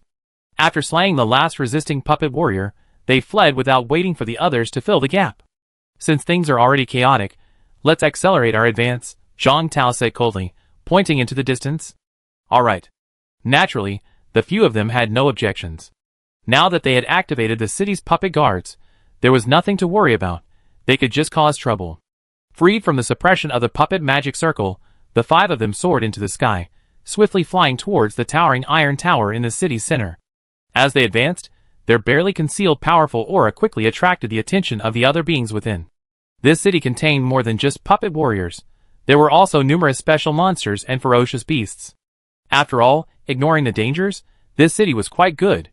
It was a very good place for training, a perfect lair for monsters and ferocious beasts, and naturally attracted many high-level monsters. Despite the puppets' frequent raids, those who managed to survive in the city were all, without exception, super creatures of at least rank 9. So when they sensed the undisguised presence of Su Xingyu and his companions, the entire city suddenly seemed to come alive. Along the way, blockers constantly appeared, pouncing on them. Soon, they were followed by a swarm of monsters. After flying for nearly 2 hours, they finally sighted the tower. The tower, clad in pitch black and forged from an unknown precious metal, towered into the clouds, its pyramid-like shape gradually decreasing in size from bottom to top. As they approached, as if sensing danger, the entire tower came alive. Circular platforms unfolded, circling the tower, sparsely populated with magic puppets. A colorful magical aura enveloped the tower. Even from afar, everyone could sense the tower's unusual nature. This tower was incomplete, with numerous gaps throughout. It was hard to imagine what could possibly have damaged it. Fuck, this is even considered a tower? Upon seeing the tower in person and sensing its might, Tian Mo's face darkened, his eyes widening. So many cannons, and controlled by magic puppets, this thing is even more outrageous than a war fortress. He even suspected that the completed tower possessed the combat power of a true god. Don't ask me, I don't know what happened either. Last time, I only saw it from a distance and was chased away. This is also the first time I've seen this tower in its attack mode. Zhang Tao spread his hands and offered a helpless explanation in response to Tian Mo's questioning. Do you have a way to get in? After seeing the tower's attack pattern, Leah worried about Zhang Tao's ability to infiltrate, so she said, if not, retreat first and find a way back in later. With a swarm of monsters behind and the war fortress ahead, a brute force attack would be a dead end. Although his current body wasn't his true form, but merely an avatar, he had put a lot of effort into creating a powerful demigod-level avatar, and it was still very important to him. If possible, Leah hoped to bring this avatar back intact. Things have certainly exceeded my expectations, but don't worry, getting in won't be a problem. Don't forget my abilities. Zhang Tao replied confidently. As he spoke, 4 streams of light shot out from the tower in the distance, emanating a powerful aura, all of them demigod-level beings. Since that's the case, let's split up here. We'll help you distract them while you sneak in and grab your belongings. Su Xingyu remained calm as he spoke softly to Zhang Tao, watching the demigod monsters flying towards him. Okay, then, be careful.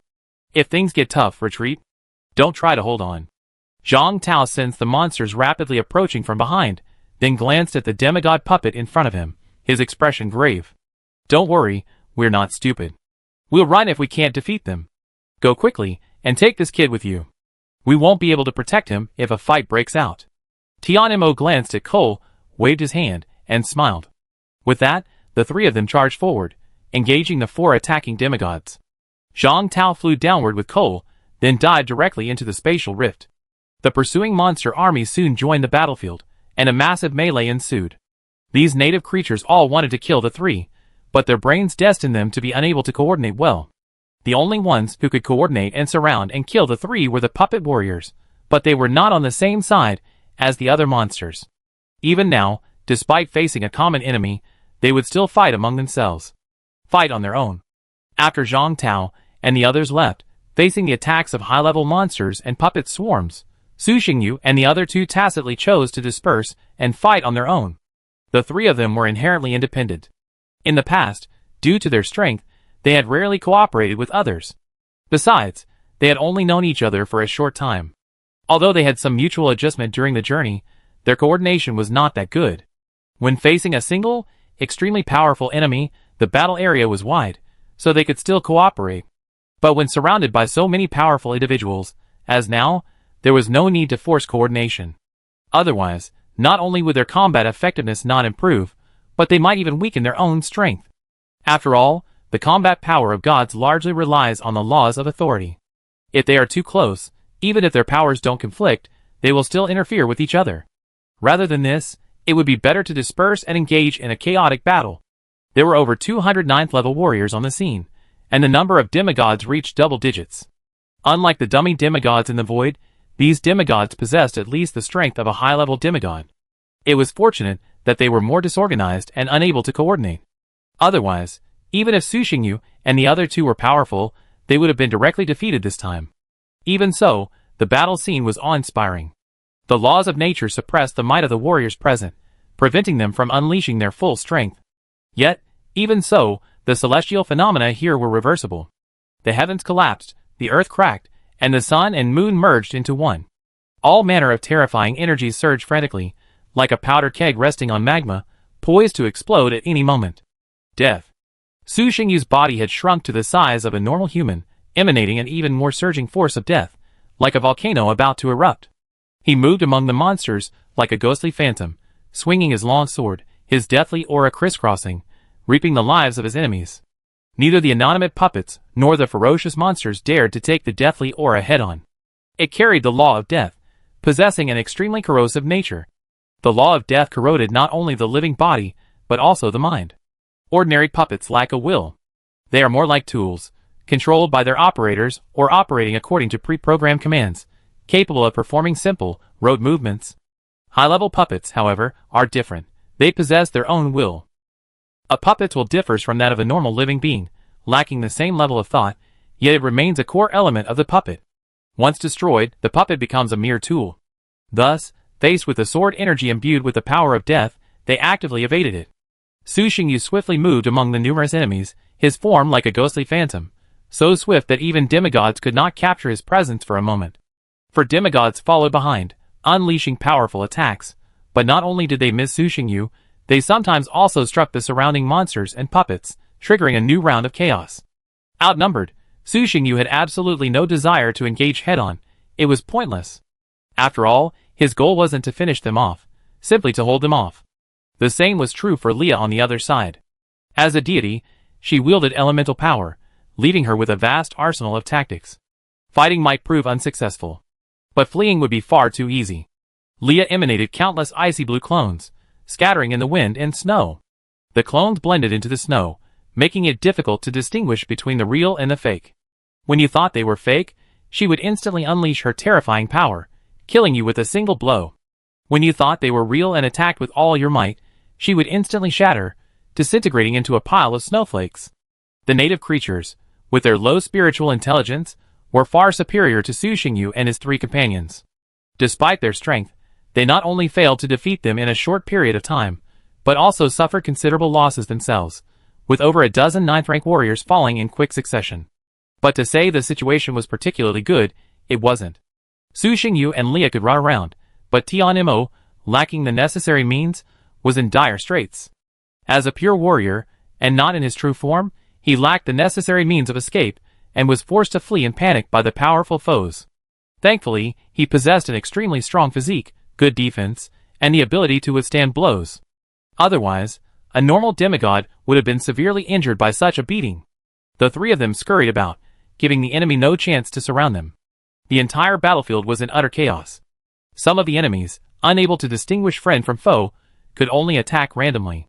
Even further away, Zhang Tao and Cole infiltrated the tower. The tower consisted of 32 floors, covering a vast expanse of ground. It also featured internal expansion technology, making it far larger than it appeared from the outside. The interior was decorated with the splendor of a palace, its walls engraved with powerful inscriptions and energies coursing through it. The two men, standing in their normal forms, felt like two ants entering a human-inhabited room, a state of profound shock. "Brother Tao, where are we going?" Cole asked, somewhat bewildered. "Just follow me, we'll go to the top," Zhang Tao replied softly. Cole nodded. "Okay, but do you know the way? It looks quite complicated here, and there are puppet patrols. If they discover us, it would be disastrous." Not far away, teams of elite puppet warriors were patrolling. Even the approach of enemies from outside would not affect their operations. Zhang Tao looked at him and whispered, "Follow me, and don't talk." Carefully sensing the fluctuations in space, Zhang Tao and Cole crept along, avoiding the puppet warriors' detection, and soon reached the center of the tower. Is this the tower's power source? Amazing! They've actually used a spirit vein directly as their energy source, Cole exclaimed, looking at the towering energy column connected to the spirit stone vein not far away. "That's truly a grand gesture," Zhang Tao exclaimed. Using a massive spirit stone vein as their energy core, perhaps only these ancient divine forces could be so magnanimous. Chapter 233. Brother Tao, there are puppets guarding that area. How are we going to get up there? How about we take a gamble and charge straight in, and take them out before they react? Cole asked, looking at the 2 rows of puppet warriors guarding the teleportation tunnel. There were only 20 puppet warriors in total. Although they were all high-level puppets, with the strength of the 2 of them, they should have no problem quietly taking them out. Zhang Tao frowned slightly and shook his head, replying, "No, even if we can quietly take them out, we'll alert the other puppets, exposing them and hindering our progress upwards."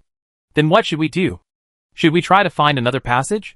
Cole rubbed the back of his head and said, "How about I stay here to draw fire while Brother Tao, you continue to sneak upwards?" With Cole's 9th level strength, and now inside the tower, even a demigod wouldn't be able to stop him in a short time. As long as Zhang Tao could handle them quickly enough, this method was feasible. "That's a good idea." Zhang Tao nodded slightly, then chuckled. "But you don't have to stay. I have something else to help." "What is it?" Cole asked, puzzled. Zhang Tao smiled without saying anything. He simply waved his hand in the distance, and a small crack in space appeared. From it, pools of black liquid gushed out. These were the wolf bats they had encountered earlier. During the battle with the wolf bats, Zhang Tao had sealed some of them, and locked them in his personal space.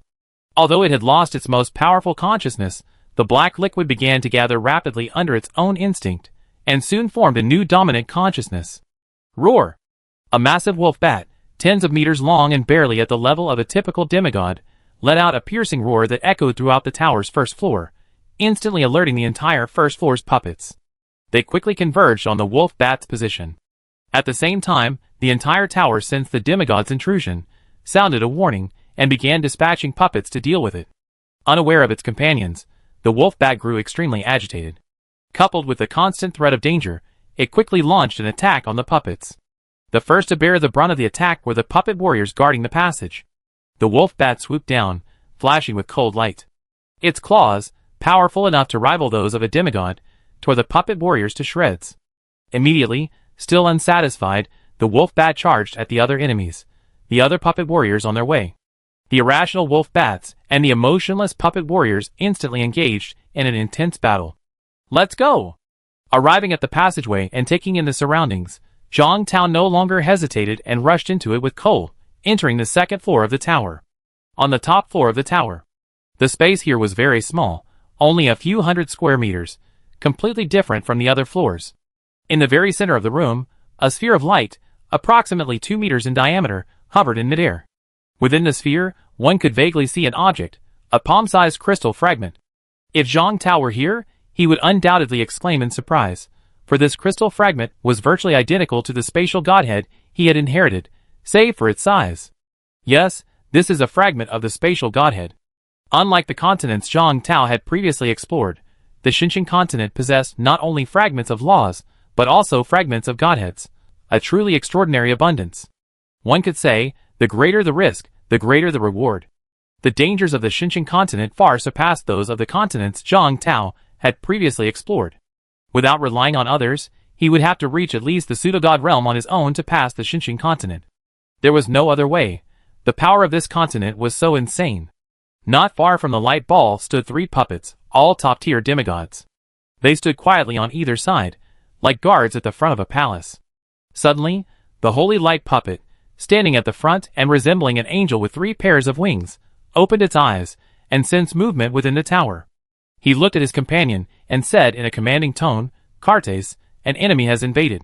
Go and deal with it. Kill them or expel them." The puppet companion's previously dim eyes suddenly lit up as he asked. This was a night puppet whose strength had reached the powerful demigod realm. But even at this level, he still had to obey the orders of the 6-winged holy light puppet. There was no other way. The 6-winged holy light puppet was not only more powerful, having reached the pseudo-god realm, but also held a higher status than him. Do your best to kill them. I will grant you the corresponding authority to mobilize the magic circle to assist. A cold glint flashed in the 6-winged holy light puppet's calm eyes, and then he warned, "Be careful to control your power output. Don't destroy the area here." "As you command," Karts replied. Then, without looking back, the night puppet entered the teleportation tunnel. Using a higher level of authority, it teleported directly to the first floor, where it launched a killing spree against the frenzied wolf bats. "You polluted rubbish dared to enter my lord's sanctuary. You deserve to die." Gazing at the devastated first floor, Karts leaped towards the rampaging wolf bats, seething with anger. Compared to the other puppets, Karts was clearly more intelligent, possessing the same emotions as normal living beings. With Karts' arrival, the puppet warriors, originally at a significant disadvantage, saw a sudden turnaround. Utilizing the various magic arrays within the tower, Karts, already significantly stronger than the wolf bats, pinned them to the ground. However, he soon fell into the same predicament as other creatures encountering the wolf bats. Defeating them was possible, but annihilating them was impossible. Even with the aid of the magic arrays, Karts would need a considerable amount of time to annihilate the demigod wolf bat. After the night puppets left, the uppermost space fell silent again. But after a while, the 6-winged holy light puppet, which had been calming down, opened its eyes again and looked outside, seemingly seeing the battle scene through the tower. Many local warriors had been toyed with by the 3 invaders. After fighting for so long, not only had they failed to kill a single one, but dozens of their own men had also been killed. This was truly a disgrace. This made the 6-winged holy light puppet somewhat unbearable. As the current supreme ruler of this tower, this city, and this continent, he had to do something. He didn't understand why they were so persistent, but none of that mattered. He stayed here with a single purpose, to maintain stability until the return of the Divine Lord. Before the Lord God returns, anyone who seeks to disrupt this peace is his enemy. As for enemies, if you can kill them, kill them. If you can't, drive them away. Angie. The 6-winged holy light puppet's eyes flashed with a golden light. "Barnard, are you ready to take action?" The giant sword puppet beside him asked, looking at the holy light puppet. "Well, I thought Gran and the others could handle these invaders, but they're so cunning and powerful. Gran and his team alone won't be able to handle them in a short time." Barnard nodded slightly, then instructed his last companion, "I'll go out and deal with those invaders. You stay here. No matter what happens outside, don't leave." "Do we need to activate the Starlight Tower? All the creatures in the city have gathered here. Why don't we take this opportunity to eliminate them all at once?" The giant sword puppet, Angie, proposed a new solution. He wanted to use the tower's power to eliminate all hidden dangers once and for all. In Angie and the others' view, the forces on the entire Shinshin continent can be divided into 3 groups: the Starlight Tower, other native creatures, and foreign invaders. Aside from their own forces, the other 2 are their enemies, and they should be eliminated whenever possible. The holy light puppet, Bernard, was silent for a moment, seemingly considering the feasibility of this proposal. Finally, he shook his head. "No, the Starlight Tower is already nearly 20% damaged, and the most important offensive system lacks sufficient warriors to support it. It simply cannot be fully effective. It's impossible to simultaneously defeat over 109th rank and demigods." "Alright." Seeing this, Angie stopped trying to persuade him. "I'll seal this place off. No one can enter until I return, and you shouldn't leave either." As he spoke, Bernard walked out. The moment he left, the entire space was instantly sealed off. Angie, great sword in hand, stood guard like a knight of the kingdom. Even though he knew no enemy would reach this spot, he remained on high alert. After leaving the tower, Bernard transformed into a streak of light and headed straight for the chaotic battlefield in the distance. The terrifying aura he exuded immediately caught the attention of the three outsiders. A puppet at the pseudogod level. Wow, what a feat! Glancing at the rapidly approaching holy light puppet, Tian Mo's expression changed slightly. In normal circumstances, in a one-on-one fight, he wouldn't be afraid of a pseudogod level being, especially one like it was just a puppet. If I can't win, can't I just run? But the situation now was different. They were already embroiled in a chaotic battle, and now a supremely powerful individual had appeared. The opponent doesn't need to do anything, just defeat them one by one. Leah didn't say anything, but her slightly furrowed brow betrayed her inner unease. As for Su Xingyu, he was on the verge of cursing as the holy light puppet on the other side came towards him. Hurry up, kid number 2. I can't hold out much longer. A false god, a powerful demigod, and 2 high-level demigods. This was no joke. If it were a true god, Su Xingyu would be confident of slaying them all. However, this was just an avatar. Even with its unique raw materials and thorough preparation, this avatar of death could display immense combat power. But no matter how powerful he was, he couldn't fight 4 demigods simultaneously. If a single avatar could defeat 4 demigods, especially with a false god and a powerful demigod among them, Su Xingyu would have ascended to true godhood long ago. The holy light puppet's eyes swept over Su Xingyu, and the corresponding information instantly flashed through his mind. Target, death demigod. Danger level, extremely high. Seeing Bernard approach, the other 2 demigods from the tower instantly realized something. They roared and simultaneously dispersed their companions to make room for their leader. The 6-winged holy light puppet of the light element's eyes gleamed, its 6 wings flapping as it soared into the air. Swinging the great sword of judgment in hand, it activated the law of holy light. A holy, blazing sun appeared behind the 6-winged angel puppet, like a true god descending. Holy judgment. Multiple forbidden holy light spells descended from the sky, illuminating an area 100 miles in blazing glory, as if entering a world of holy light. Thick pillars of blazing sunlight rose, and a wall of holy light appeared in the sky, trapping Su Xingyu like a cage. This cage not only imprisoned Su Xingyu, but also blocked out all other living beings from the outside world. The law of holy light, no wonder it came to me first. Even though trapped, Su Xingyu remained unfazed. He gazed coldly at the holy light puppet. If Guanghui were here, he'd probably be very interested. Seeing his path blocked, Su Xingyu no longer hesitated and immediately activated his peak mode. His body rapidly expanded, returning to a 100-meter form. He was clad in black armor, holding the death sword, and the crystal within his chest shone with a brilliant black light. Evil god who defiles the holy light, meet the judgment of the holy light. Barnard raised his great sword of judgment, and blazing suns rose up, then smashed down on Su Xingyu. Powered by the laws of the holy light, these suns emanated an aura of destruction, a terrifying sight. Is that all? That's not enough. Su Xingyu sneered, sweeping his long sword with a wave of sword energy. Countless sword energies slashed at the blazing suns. Boom boom boom. Death and holy light, 2 laws clashed. Dazzling light and a gray mist clashed, like a clash between heaven and earth.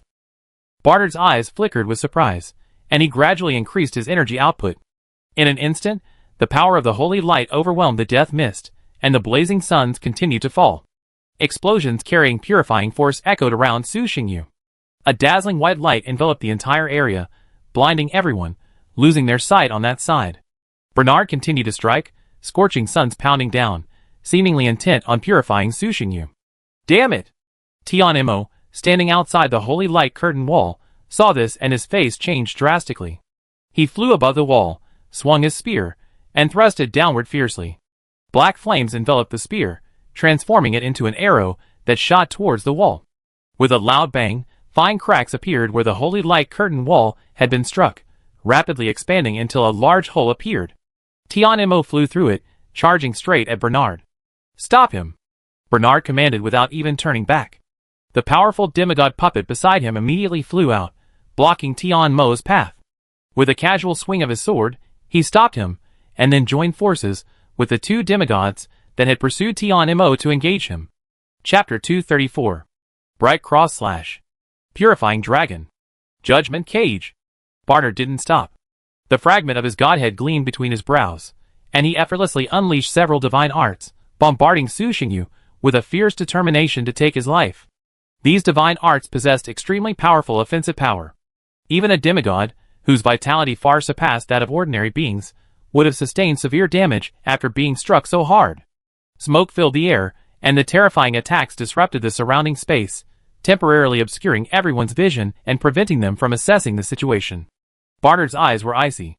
While he doubted he could defeat his foe with a single attack, he knew the enemy must be injured after so many blows. Before Barnard could clear the smoke and gain a clearer view of his foe, he sensed a violent energy surge from the front. Then, the smoke in front of him split, and a deadly sword energy swiftly descended. Barnard sensed a threat from this. This sword energy targeted the mind, and it was extremely restraining to him. Holy Light Shield. Casually casting a layer of defense upon himself, Bernard's 6 wings flapped, countless feathers of light emanating from them, transforming into a shockwave of energy that countered and dissipated the incoming sword energy of death. Not far away, at the center of the smoke, the ground had completely crumbled, houses collapsed in swaths, the destruction complete. A massive skeleton clad in semi-artifact armor stood in midair, soul fire flickering in its massive eye sockets. On its chest, a black crystal radiated, providing this body with a constant supply of energy. Death's true form. This was Death's true form, stripped of all disguise, capable of unleashing its full potential. How is this possible? It's completely unharmed. Bernard stared at the skeletal skeleton with a hint of surprise. Having endured so many of his targeted divine attacks, it was unharmed, and somehow its strength seemed to have increased. His perception was correct. The Death Realm, in its transcendent state, supported by its vast divine source, truly possessed the combat power of a pseudogod. This was a trump card Su Xingyu had prepared specifically to prevent any unforeseen events. Keeping a trump card in mind perfectly suited Su Xingyu's character. He could be defeated, or even die, but he couldn't leave any energy behind before his demise. Entering this state was extremely taxing on his skeletal body, so it couldn't last long. That brat, number 2, wasn't telling the truth. If any ordinary, powerful demigod had come, they'd probably all have perished here today. Su Xingyu's gaze was icy. Bernard's power had truly exceeded his expectations. Not only was he incredibly powerful, but his mind and thoughts were also exceptional. Strictly speaking, this guy wasn't a puppet in the traditional sense. If a true analogy were to be drawn, it would be similar to Su Xingyu's puppet steward, who wielded the puppet heart. Such puppets, aside from their inability to reproduce, are otherwise indistinguishable from ordinary living beings. Without hesitation, Su Xingyu leaped into the air, unleashing several divine arts upon Bernard. Facing Su Xingyu's attacks, Bernard dared not be complacent and responded with all his might. For a moment, a fierce battle ensued between two peak beings who had reached the pseudogod realm, their aura so intense that it quickly overwhelmed everyone present. Fuck. Number 5, this guy's strength is truly terrifying. Surrounded by multiple demigods and set fleeing, Tian Mo glanced at Su Xingyu's situation from the corner of his eye. He felt a mixture of surprise and relief. At least the situation had stabilized for the time being. Elsewhere, Leah, having joined the fray, no longer concealed her strength. Her law of authority unleashed its full force, her combat prowess rivaling Su Xingyu's. With a single wave of her hand, she was able to subdue the opposing demigods. The remaining Saint Realm experts were powerless to intervene. As one of the most elite demigods, Leah, when focused, could harm these 9-tier experts with a single casually cast field skill. However, her weaknesses were also obvious. Like Su Xingyu, Leah couldn't maintain this state for long. Have number 2, and the others speed up. The 3 of them reached a unanimous consensus and immediately, through special means, contacted Zhang Tao and the others in the tower, urging them to increase their speed. After Bernard's intervention, the 3, feeling the pressure, displayed their formidable strength, facing off against the outnumbered without a trace of fear. While they were powerful, the native creatures were no pushovers. Unable to grasp the 3's motives, Bernard grew increasingly frustrated and, despite his own injuries, began to disregard his own injuries in a desperate attempt to defeat his opponents. Soon, the balance of victory began to tilt in favor of the native creatures. Gradually, they found a sympathetic local creature and adjusted the number of people they surrounded, completely suppressing Su Xingyu and the other 2. The 3 fought and fled, but were frequently trapped again, forcing them to fight head-on. Time ticked by, and the situation grew increasingly precarious. Bang! The massive white skeleton was once again hurled to the ground, followed by a hail of holy light arrows. Each arrow imbued with a purifying force. Under the influence of the holy light law, even a demigod's body could not withstand it. The heavy black armor on his body, whose strength rivaled that of a semi-divine artifact, was severely damaged, and his skeletal body was now covered in wounds. Fuck. That damn puppet is so formidable. Su Xingyu's face darkened. This was the first time he had encountered such a formidable opponent. The holy light puppet before him was arguably the strongest foe he had ever faced. He had encountered several enemies at the pseudogod level before. But those pseudogods all had flaws. Either their mastery of the laws was inadequate, or their combat skills were lacking. Only the holy light puppet before him had any flaws. Whether it was the authority of the laws, combat skills, or anything else, they were all up to par. Furthermore, the holy light law he mastered had some restraining effect on the law of death. As discussed earlier, there's no strict restraint on laws. It all depends on one's own strength.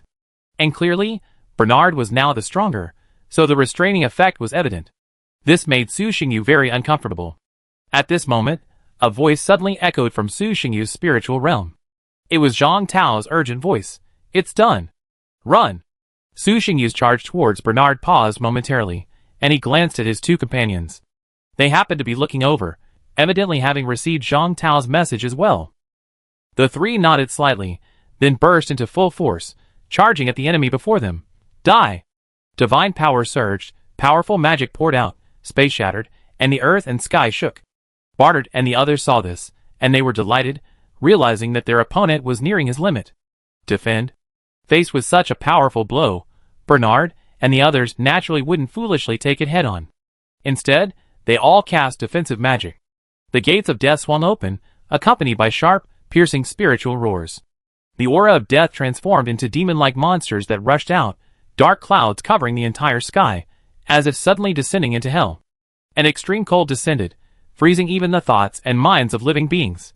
Countless razor-sharp ice blades erupted from the ground, piercing the native creatures. The black flame dragon descended again, fangs and claws bared, like a true dragon, roaring upon the earth, carrying terrifying heat, distorting space, and charging towards the enemy before it. Boom, boom, boom.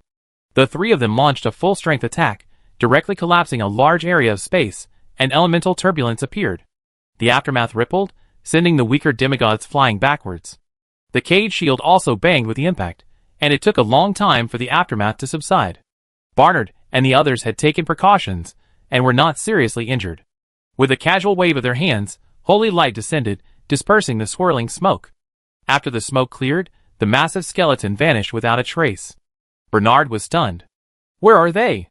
Bernard immediately tightened the cage and completely dispersed the smoke. Then, he realized that not only his enemy had vanished, but the other two had vanished as well. For a moment, everyone fell silent. The holy light cage is still intact. Where did they go? Bernard was puzzled. He hadn't sensed the cage was under attack. If they hadn't left the cage, then where could the three have gone?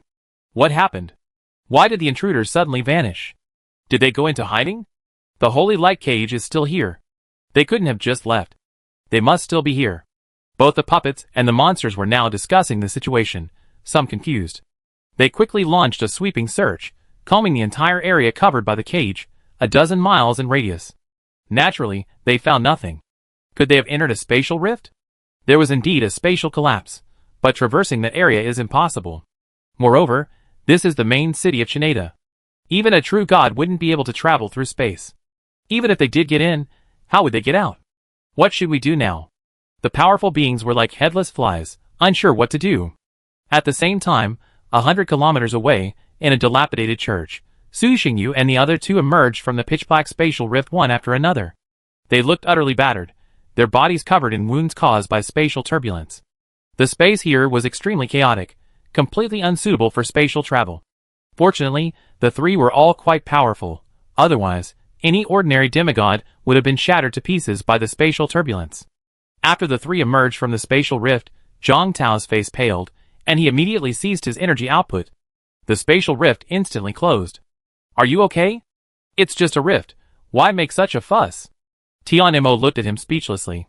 What do you think this place is? Transiting here is much more difficult than outside, Zhang Tao replied sullenly, rolling his eyes. When he had just informed the three to retreat, Zhang Tao had thought that the normal method wouldn't be so easy to escape, so he suggested using transit. The three of them worked together to break through the spatial rift, escaping into the inner dimension. Then, following Zhang Tao's instructions, they emerged from the rift 100 kilometers away. It sounds simple, but it's actually quite difficult and dangerous, but thankfully it succeeded. Alright, stop talking nonsense. Did you get the item? Su Xingyu was a little tired. He'd just been beaten up, and he wasn't in the mood to engage in idle chatter. I got it, and this time, it was an unexpected bounty. Zhang Tao's face was also a little tired, but more excited. He hadn't expected to recover a fragment of the godhead this time. It was truly a big win. Forget the bounty. Let's get out of here first. We'll talk about it once we're outside. Tianmo waved his hand and said, otherwise, if those guys come to their senses and chase us in their towers, it'll be bad. That's right. Let's run. There are so many demigods, and we've taken their stuff. If they really catch up, we're doomed. Cole nodded quickly, fully agreeing with Tianmo's suggestion. He was just a mere 9th level cultivator, and he couldn't withstand such a struggle. If Cole had known the place Zhang Tao had come to was so ruthless, he would never have joined in the fun. This place was simply too dangerous. Legends are worse than dogs. Sanctuaries are everywhere, and only demigods can shake them. He thought he was a somewhat renowned swordsman in this plane, but here he was, being run over and sent running. If it weren't for the help of the other members, he wouldn't even have had a chance to escape. Alright. Zhang Tao didn't object to Tianmo's suggestion. He shared the same sentiment. After all, he knew exactly what he had taken. Once the puppets realized what was happening, they would definitely chase him at all costs. So, after taking a breath and recovering, Zhang Tao led the others in a swift escape out of the city. Because the tower had drawn so much attention, the city's defenses seemed somewhat weak. Under Su Xingyu's protection, they quietly departed the dilapidated city. Shortly after they left, a terrifying energy surge emanated from the city center.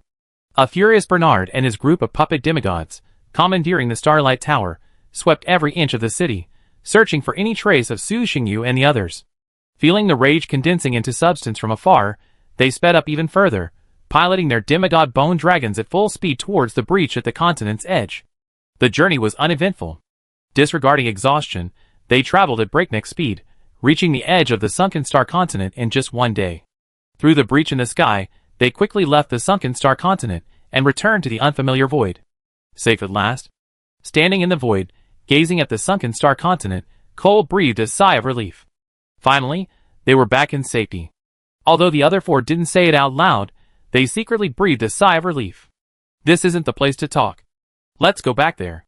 Zhang Tao, still recovering from his injuries, immediately opened a passage out of the divine space realm. Unsuspecting, the others followed him in, letting the mysterious force draw them along. Just as they had come, after nearly half an hour, they returned to the familiar void. Chapter 235. In a demi-plane within the mid-level realm. On the open plain, 5 people were counting their gains from this exploration of the sunken star continent. Although Zhang Tao had already paid a fee, and there would be subsequent payments, that was only the foundation. Beyond that, the gains from this exploration also needed to be distributed. Zhang Tao took the initiative to bring this up without anyone saying anything. I didn't expect there were so many goodies in there. Looking at the various precious resources piled up, like a small mountain, Tianmo smiled, somewhat surprised. Tianmo was an individual player. Compared to other leading players, he had fewer avenues for acquiring resources, relying primarily on plunder. Even so, as one of the Beast Kings of the 100 Beasts Alliance, Tianmo was not short of resources. After all, the forces he needed to support were not very large, so the pressure was relatively low. But that was only standard resources, not high-level resources. Unlike those standard resources, high-level resources were extremely difficult to obtain, and most were non-renewable. Even if they could be regenerated, their growth cycle was ridiculously long. Therefore, high-level resources aren't limited to Tianmo alone. All players are currently short on them. This is a bottomless pit. No matter how many resources are poured into it, it can never be filled. And the mountains of resources before us are all high-level resources. Crystal cores of high-level ferocious beasts, top-grade hides, legendary and holy-level ores, legendary and holy-level spiritual materials. If it were only a small amount, it wouldn't be a big deal. Everyone could afford it. Even the poorest, Cole, could afford a good deal of high-level resources. However, when a large number is added to the end of these resources, the amount becomes truly outrageous. We emptied the tower's treasury, so of course there's more. Cole's face was filled with a smile, unable to conceal his excitement. This was the first time he had seen so many high-level resources. Even if his contribution to this exploration wasn't significant, And his share of the proceeds was only a small fraction. On a personal level, it was still a significant fortune. It's no exaggeration to say that even after ascending to demigodhood, there would still be plenty left. Let's not talk about those resources for now. Dividing them is relatively easy, and the data can be copied. Everyone just needs to make a copy later. Zhang Tao glanced at the items laid out before him, feeling a slight headache. Lance of Annihilation, Instrument of Rule Power, Artifact Embryo *2, Growth Artifact, Godhead Fragment, World Heart *4. The items selected by the crowd weren't numerous, but they were all enough to drive ordinary players crazy. Each one was priceless, even unavailable. Lance of Annihilation category, Offensive Artifact. Level, True Artifact. Description: this exclusive artifact wielded by the ancient god, Annihilation. Forged from Annihilation Divine Steel, supplemented with numerous rare materials, it embodies the law of annihilation and possesses unparalleled offensive power, capable of annihilating even true gods. Artifact Embryo category, Materials. Level, Divine Level. Description: this is the primary material used to forge true artifacts, an extremely precious one. Nightmare Crown category, Growth Artifact. Level, Tier 3. Description: forged from the skull of the Nightmare Lord, it contains an incomplete law of nightmare. Those who wear this crown will be plagued by nightmares, their spirit gradually weakening until they become slaves to the nightmare. Strength category, Growth Type Rule-Based Artifact. Level, Level 1, upgrading to Level 2 requires 1,000 units of World Essence. Effect: followers have a 20% chance to increase their innate strength attribute. Demonic Flame Godhead, 46%. Description: a severely damaged fire-type godhead, containing the laws of the magical flame. Even though it is broken and incomplete, it is still the most precious treasure in the world. World Heart, Small. Description: it can upgrade a demi-plane to a full plane, extremely valuable. How do I distribute it? Tian Mo stared at the black-gray spear and the damaged godhead crystal, his eyes filled with undisguised enthusiasm, bordering on madness. If it weren't for the immense power of the people present, making Tian Mo fearful, he would have immediately started to snatch them away. There's no other way. These two items are so perfectly suited to him. It's no exaggeration to say that if Tian Mo's true form were to obtain these two items, he would dare challenge a true god. I've already gotten what I wanted. Just give me some resources later. I won't be involved in the distribution of these items. You can discuss it among yourselves. Although the items before him were extremely tempting, and would be of great use to him, Zhang Tao resisted the temptation and chose to withdraw from the distribution. This exploration had yielded a significant harvest of fragments of the space godhead and laws. It would be somewhat inappropriate to participate in the distribution of these treasures. Zhang Tao understood the principle of stopping while you're ahead. Especially after seeing Tian Mo's expression, Zhang Tao was genuinely worried that he would just snatch them away. To be honest, Zhang Tao had no desire to do anything else right now. He simply wanted to return to the space god realm and intensify the refining of the godhead and laws fragments to enhance his own strength. Zhang Tao's worries didn't materialize. Although the atmosphere was somewhat tense, the three of them remained calm. Seeing Zhang Tao withdraw from the distribution, they merely glanced at him before returning their gaze to the items before them. Zhang Tao didn't reveal what he had obtained from the tower, and the three didn't ask. Everything was unspoken. I'm not helping much. Just give it to me. Seeing this, Cole followed his inner voice and withdrew from the treasure distribution. Cole knew his own worth perfectly well. This adventure on the Xinjiang continent had been a complete side hustle. Sharing some resources was fine, but forgetting about treasures like these. The rest won't be of much use to you. Just take these. What do you think?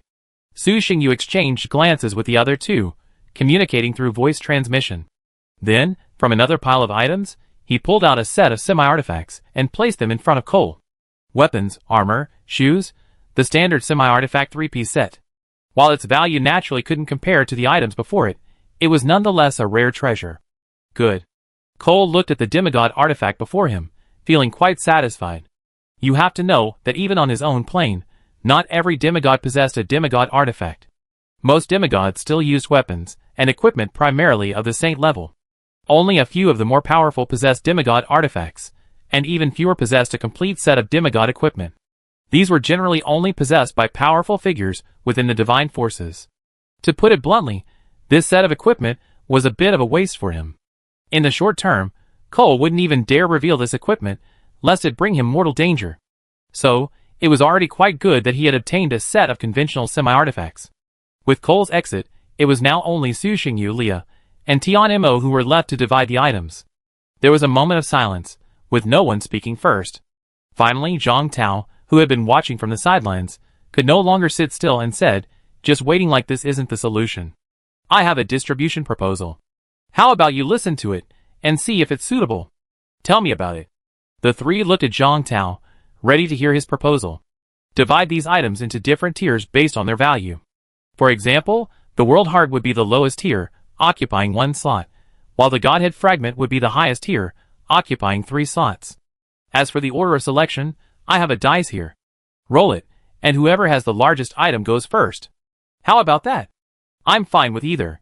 What do you think? Su Xingyu said nonchalantly. Okay. Leah nodded, unconcerned. He had already gathered the basic rule artifacts, and the Demon Flame Godhead was of limited use to him.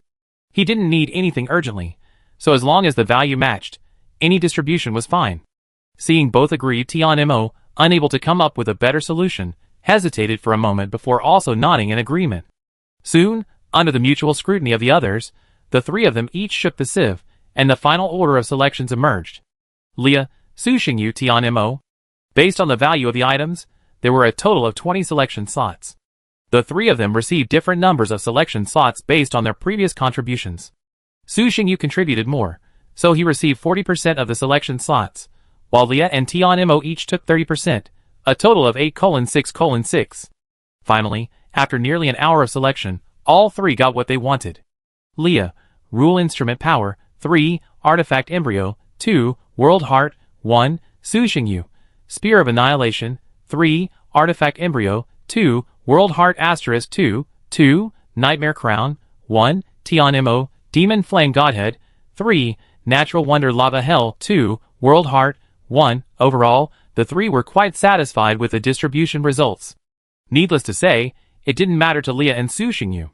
As for Tian Mo, although he didn't get the most ideal configuration, that is, the Demon Flame Godhead and the true artifact, it was good to get the Godhead. After swallowing this Demon Flame Godhead, he will truly enter the realm of Pseudo-God, and then the true God will be in sight. After distributing the most precious items, everyone started to distribute the high-level resources, also according to contribution. This time, the speed was much faster, and it was distributed in a short time. Everyone got a lot. After distributing the resources, they then replicated the memory crystals, giving each person a copy.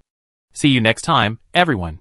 After distributing the spoils, everyone didn't linger, rushing back to recover from their injuries and improve themselves in seclusion. After a few brief greetings, they departed. After the three of them left, Zhang Tao looked at Cole and gave him a warning. Don't show off your wealth. While your current strength is not bad, you still can't keep so many good things. Do your best to avoid revealing them. Zhang Tao respected Cole, the child of destiny from another dimension. Otherwise, he wouldn't have brought him here. Brother Tao, don't worry. I'm not stupid. I won't show off my abilities until I'm strong enough. Cole chuckled and nodded in reply. Just so you know. Okay, I'll send you back first. If anything happens, contact me through the Space Stone. If you can't reach me, go find those three. Okay. Opening the space gate, Zhang Tao immediately sent Cole back. This is a huge win. I didn't expect to find a fragment of the Space Godhead. With no one around and only himself, Zhang Tao couldn't contain his emotions anymore, unable to hide the smile on his face. The 100 Beast Alliance's headquarters. Inside the vast palace, a black dragon as massive as a mountain crouched on the ground, its eyes slightly closed, as if resting. Suddenly, as if sensing something, it suddenly opened its eyes and looked forward. A space gate suddenly appeared, and a figure stepped out. The two exchanged glances, without any exchange of words. Their separated consciousnesses instantly returned, and Tian Mo's main body quickly absorbed and digested the corresponding information. He excitedly muttered to himself, Demon Flame Godhead, this time's a big harvest. It's no wonder I sent my generals there. But what kind of a place is number 2 heading to? It's incredibly dangerous. If it weren't for those two's formidable skills, I'd have been in trouble. After recounting the experience, Tian Mo's face darkened. Fortunately, his two teammates were strong enough, otherwise, his body would most likely have remained on the Xinjiang continent. Never mind. The greater the risk, the greater the reward. With so much good stuff over there, it's normal for it to be a bit dangerous. Judging by number two's situation, the continents beyond are likely even more treacherous. I wonder if I'll have the chance to explore them again next time. Shaking his head, Tianmo cleared the chaotic thoughts from his mind. A beaker. With a soft cry from Tianmo, the dormant dragon soul awoke. The red dragon named a beaker, also known as Tianmo, who had returned from the spatial gate, opened his eyes. Before he could say anything, he felt a wave of pain all over his body. Ouch! The intense pain made the demigod-level red dragon roar and howl, and a terrifying wave of air whipped up a hurricane that swept through the palace. Is it that serious? Tianmo was somewhat suspicious. Without him making any movement, a stream of water immediately gushed out from the palace's pool of water filled with life, pouring into the red dragon's body and beginning to repair his injuries. I'll give you another reward. After a moment's thought, Tianmo slashed open his chest. A drop of blood, brimming with powerful energy, shot into the red dragon's mouth. Thank you, my lord, for your reward. The red dragon, enduring the pain, knelt on one knee and cried out. Ice and Snow Temple. Leah's true form sat on the throne, her divine clone standing nearby like a guard. It took a while for Leah to digest the information about the sunken star continent, but she wasn't finished yet. He then removed a snowflake fragment from her divine clone and, with a flick of her finger, it instantly melted away, sending another stream of information into her consciousness. If anyone could read it, they would see that this stream depicted Cole's experience after entering the tower from his perspective. Pretty honest. After receiving the information, Leah compared the two and realized that Zhang Tao had indeed not hidden anything. A smile crossed her face, and she murmured to herself. Chapter 236. Inside the Dark Divine Realm. Su Xingyu, awakening from his world-refining consciousness and receiving two pieces of information, quickly integrated them, then uttered a somewhat speechless complaint. Number 2, that idiot, said we just had to hold him off. Even a guy with pseudo-god-like combat power has emerged. Fortunately, I was prepared and had a trick up my sleeve, otherwise I'd probably be dead. Even though they dispatched 4 powerful demigods on this expedition, the gap compared to the forces on the sunken star continent was still vast and impossible to bridge. That is, the enemy hadn't coordinated, fighting independently, even hindering each other. Otherwise, they would have had absolutely no chance. While it was indeed dangerous, the gains were truly remarkable. It was much faster than conquering the void plane. After counting his gains, Su Xingyu couldn't help but smile. Although his clone had been severely damaged during this expedition, it hadn't taken long. He had returned in less than 2 weeks. Honestly, the fact that things went so smoothly not only exceeded Su Xingyu's expectations, but also Zhang Tao's. Zhang Tao's original plan was to take it slow, leading everyone through the exploration step by step. Who could have known they would succeed on their first try? It's just that the 3 people's abilities were slightly different from what he'd anticipated. Now that number 2's issues are resolved, everything should be fine from now on, right? In any case, this trip was a fulfillment of his previous promise, and the weight that had been weighing on his heart had been lifted, which made Su Xingyu secretly breathe a sigh of relief. He didn't really like the feeling of owing someone something. Now that his debt was paid off, he felt a significant sense of relief. Su Xingyu divided his gains into 3 piles: treasures, memory crystals, and high-level resources. The treasures were the items the 3 of them had first divided up: the true artifact, the Spear of Annihilation, 2 small world hearts, an artifact embryo, and the growing artifact, the Nightmare Crown. Whether these items were useful to him or not was beyond question, but they were certainly valuable. The Spear of Annihilation, containing the complete law of annihilation, was barely compatible with Su Xingyu and within the range of use. Although it was a complete true artifact with considerable destructive power, Su Xingyu considered it merely that. After all, he wasn't short of artifacts. With the Death Spear, Midnight's Sword, and Star-Swallowing Armor, plus the Spear of Annihilation, Su Xingyu now possessed 4 true artifacts.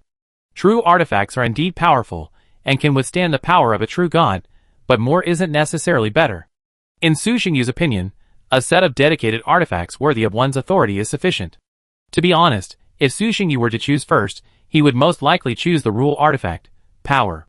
Although players today possess more rule artifacts than true artifacts, rule artifacts are still superior in value. Trading rule artifact, Power would likely be a difficult proposition for few. And over time, the value of rule artifact, Power will far exceed that of a true artifact. Taking rule artifacts is a sure win, and Leah clearly saw this, which is why she chose Power without hesitation. As for the Heart of the World, whether trading it with other players or keeping it for personal use, it's a good choice. Su Xingyu himself controlled dozens of demiplanes, so he naturally understood the difference between small and demiplanes. Their value was completely different. Speaking of world hearts, Su Xingyu also possessed a large world heart and a chance to ascend to a new plane, both rewards from the qualifying tournament. He hadn't found a suitable plane to use the former. After all, a large world heart required a medium-sized plane, and Su Xingyu only had 4 small planes, not a single medium one, so he couldn't use them even if he wanted to. As for the chance to ascend to a new plane, there was no need to dwell on it. It was definitely reserved for this plane. Now, he just had to wait to refine the world consciousness and fully master this plane. Then, he could ascend directly to an extremely large plane. Artifact embryos, needless to say, could be used to craft a unique artifact perfectly suited to him. They were extremely precious, divine-level materials. Su Xingyu had already redeemed several of them during the qualifying tournament. As for the Nightmare Crown, it's relatively ordinary, but it's also a growth artifact, so it's better than nothing. In addition to these treasures, there are also a large number of memory crystals containing various techniques and blueprints. In terms of value, these memory crystals are no less valuable than the treasures, and even more so. These techniques include the refining of demigod-level puppets, the construction of war fortresses, the construction of starlight towers, and the technology of full-dimensional space projection. There are also some miscellaneous books containing random information, such as the cultivation experiences and interesting stories of the old gods. Although they are fragmented and incomplete, they are still very valuable for Su Xingyu, who is about to ascend to the throne of a true god. Relatively speaking, the most valuable high-level resources are the most useless. They're too common. I don't know how number 2 found this treasure land, with so many goodies. It's a shame I can't locate the coordinates. Thinking of that mysterious void, and the countless continents, Su Xingyu felt a little envious. Those were treasure troves upon treasures. Judging from the experience on the sunken star continent, those continents must be relics from the old era, and they're still relatively intact, preserving many artifacts from that era. To say nothing of anything else, the technology contained there alone would be enough for his forces to learn for a long time. The thought of this made Su Xingyu excited, eager to explore further. But he quickly calmed down, shook his head, and cast these unrealistic thoughts aside. While the things of the old era were undeniably appealing, one still had to be down to earth. His most pressing task right now wasn't to foster the growth of his followers, nor to search for treasure, nor to seize resources. He only needed to do one thing: refine the world consciousness as quickly as possible and completely control the Eternal Night Plane. Only by completely mastering the Eternal Night Plane would he truly have a base of his own, allowing him to pursue his various plans with confidence. Let's deal with the immediate tasks first. The legacy of the old era can't be rushed. My earlier guess was correct. That guy, number 2, does have some connection to the old god's dimension. Given his strength, if he tries to complete his exploration quickly, he'll come back sooner or later. Su Xingyu's eyes flickered, his composure remarked. This experience had confirmed some of his earlier assumptions. Diverting a moment of his attention, Su Xingyu quickly dispatched various items to the Empire for professional research. As for those items that might be of use to him, they would be temporarily retained in the divine realm, to be studied later when he had some free time. After finishing his work, Su Xingyu placed his deceased clone into the pool of faith, drawing upon its power to heal his injuries. Then, his true form returned to its throne, closed its eyes once more, and continued to refine the world consciousness. Dark Void. Nearly 3,000 void units away from the plane of eternal night. A small plane, breached by a herd of void beasts, and stripped of its dimensional barrier. Yellow sand filled the sky, like a vast yellow scroll, stretching endlessly. The sky was obscured by a thick layer of dust, as if covered by a hazy veil. Not even sunlight could penetrate the thick dust, casting only a faint glow. This desolate land is frequently riven by sandstorms, raging in all directions. The wind whips up layers of dust, like a boundless dragon tumbling through the air, obscuring the sky and the sun. No ordinary green plants can be seen on this desolate land. Those who can survive in this extreme environment are not weaklings. They are all predators. Growing deep within the earth, covering an area more than 10 kilometers, almost blending into the ground, are terrifying vegetation resembling the queen of flowers. Thousands of meters tall, the thunder tree, like a pillar reaching to the sky, triggers terrifying thunderstorms from time to time. Big fish eat small fish eat shrimp eat aquatic plants. This place has become a bloody arena. Faced with this harsh reality, all creatures must climb up and strive to become the top predator. Only in this way can they survive. Yet, in this utterly brutal land, A group of creatures were currently undergoing a trial. Ah! Across the barren earth, a herd of bison-like, scaly beasts, nearly 10 meters long, galloped at breakneck speed. Their eyes betrayed anxiety and fear, as if some terrifying being was pursuing them. The ground trembled under the tramp of the beasts' hooves. Not far behind the herd, a black and red monster rapidly approached. It was an extremely terrifying creature. 3 ferocious canine heads stood 3 meters tall. Its massive body, black and red in color, covered in a layer of tough scales, its muscular build, and the scars covering its body all betrayed its ferocity. This was one of the Eternal Night Empire's most elite monster races, the Infernal Hound. Evolved through the degenerate mutation of the Hound, it possessed super creatures comparable to those of higher races. Each Infernal Hound was a born warrior. Shortly after birth, they are released by their parents into the ferocious beast farm, where they grow up amidst brutal slaughter. This ensures that every adult dog demon possesses extensive combat experience. Even in the Eternal Night Empire, where powerful individuals abound, the dog demon warriors are among the most elite in terms of individual combat capability. Harry Pardo, the dog demon Moto, chasing the herd of ferocious beasts, suddenly accelerated, leaving behind an afterimage and rapidly closing with a furious roar. Just as the herd of ferocious beasts began to panic, 2 black and red figures leaped from either side and charged into the herd. Roar! As they bared their fangs and claws, their bloody mouths closing, a ferocious beast of extraordinary heights was instantly killed, powerless to resist. Like a tiger pouncing on a flock of sheep, they slaughtered the ferocious beasts with abandon. For a moment, the entire herd was plunged into chaos. Seeing the situation dire, a thunder bull, several times larger than its companions, and possessing an even more powerful aura, stepped forward. It roared like thunder, its body gleaming with blue lightning, calming its companions. Then it turned and charged at the dog demon, Pardo, who was slaughtering its own. Inspired by their leader, the other thunder bulls, who had been running ahead, quickly turned, their bodies flashing with lightning, arcs of electricity coursing through them, and together they charged at the dog demon. Those who thrive in this land are not weak, and none are lambs to be slaughtered. Seeing they could not outrun the 3 infernal dog demons, the thunder bull leader acted decisively, taking advantage of the fact that his herd strength was still intact, and launched a counterattack. The distance of several hundred meters was covered in an instant. The thunder bull leader charged forward with unwavering determination, charging towards the dog demon Pardo. Pardo, who was currently slaying the other thunder bulls, sensed something was amiss almost the moment the thunder bull leader turned. Looking for death, Pardo sneered, spun around, and faced the charging thunder bull leader with no intention of avoiding him. He extended his right arm and slashed downward with his claws. With a resounding bang, the thunder bull leader's entire front body collapsed, the ground cracking and his head sinking into the ground. The thunder bull leader howled in pain, but before he could rise, Pardo's right head gaped open, a stream of black-red flames erupting, consuming the thunder bull's entire body.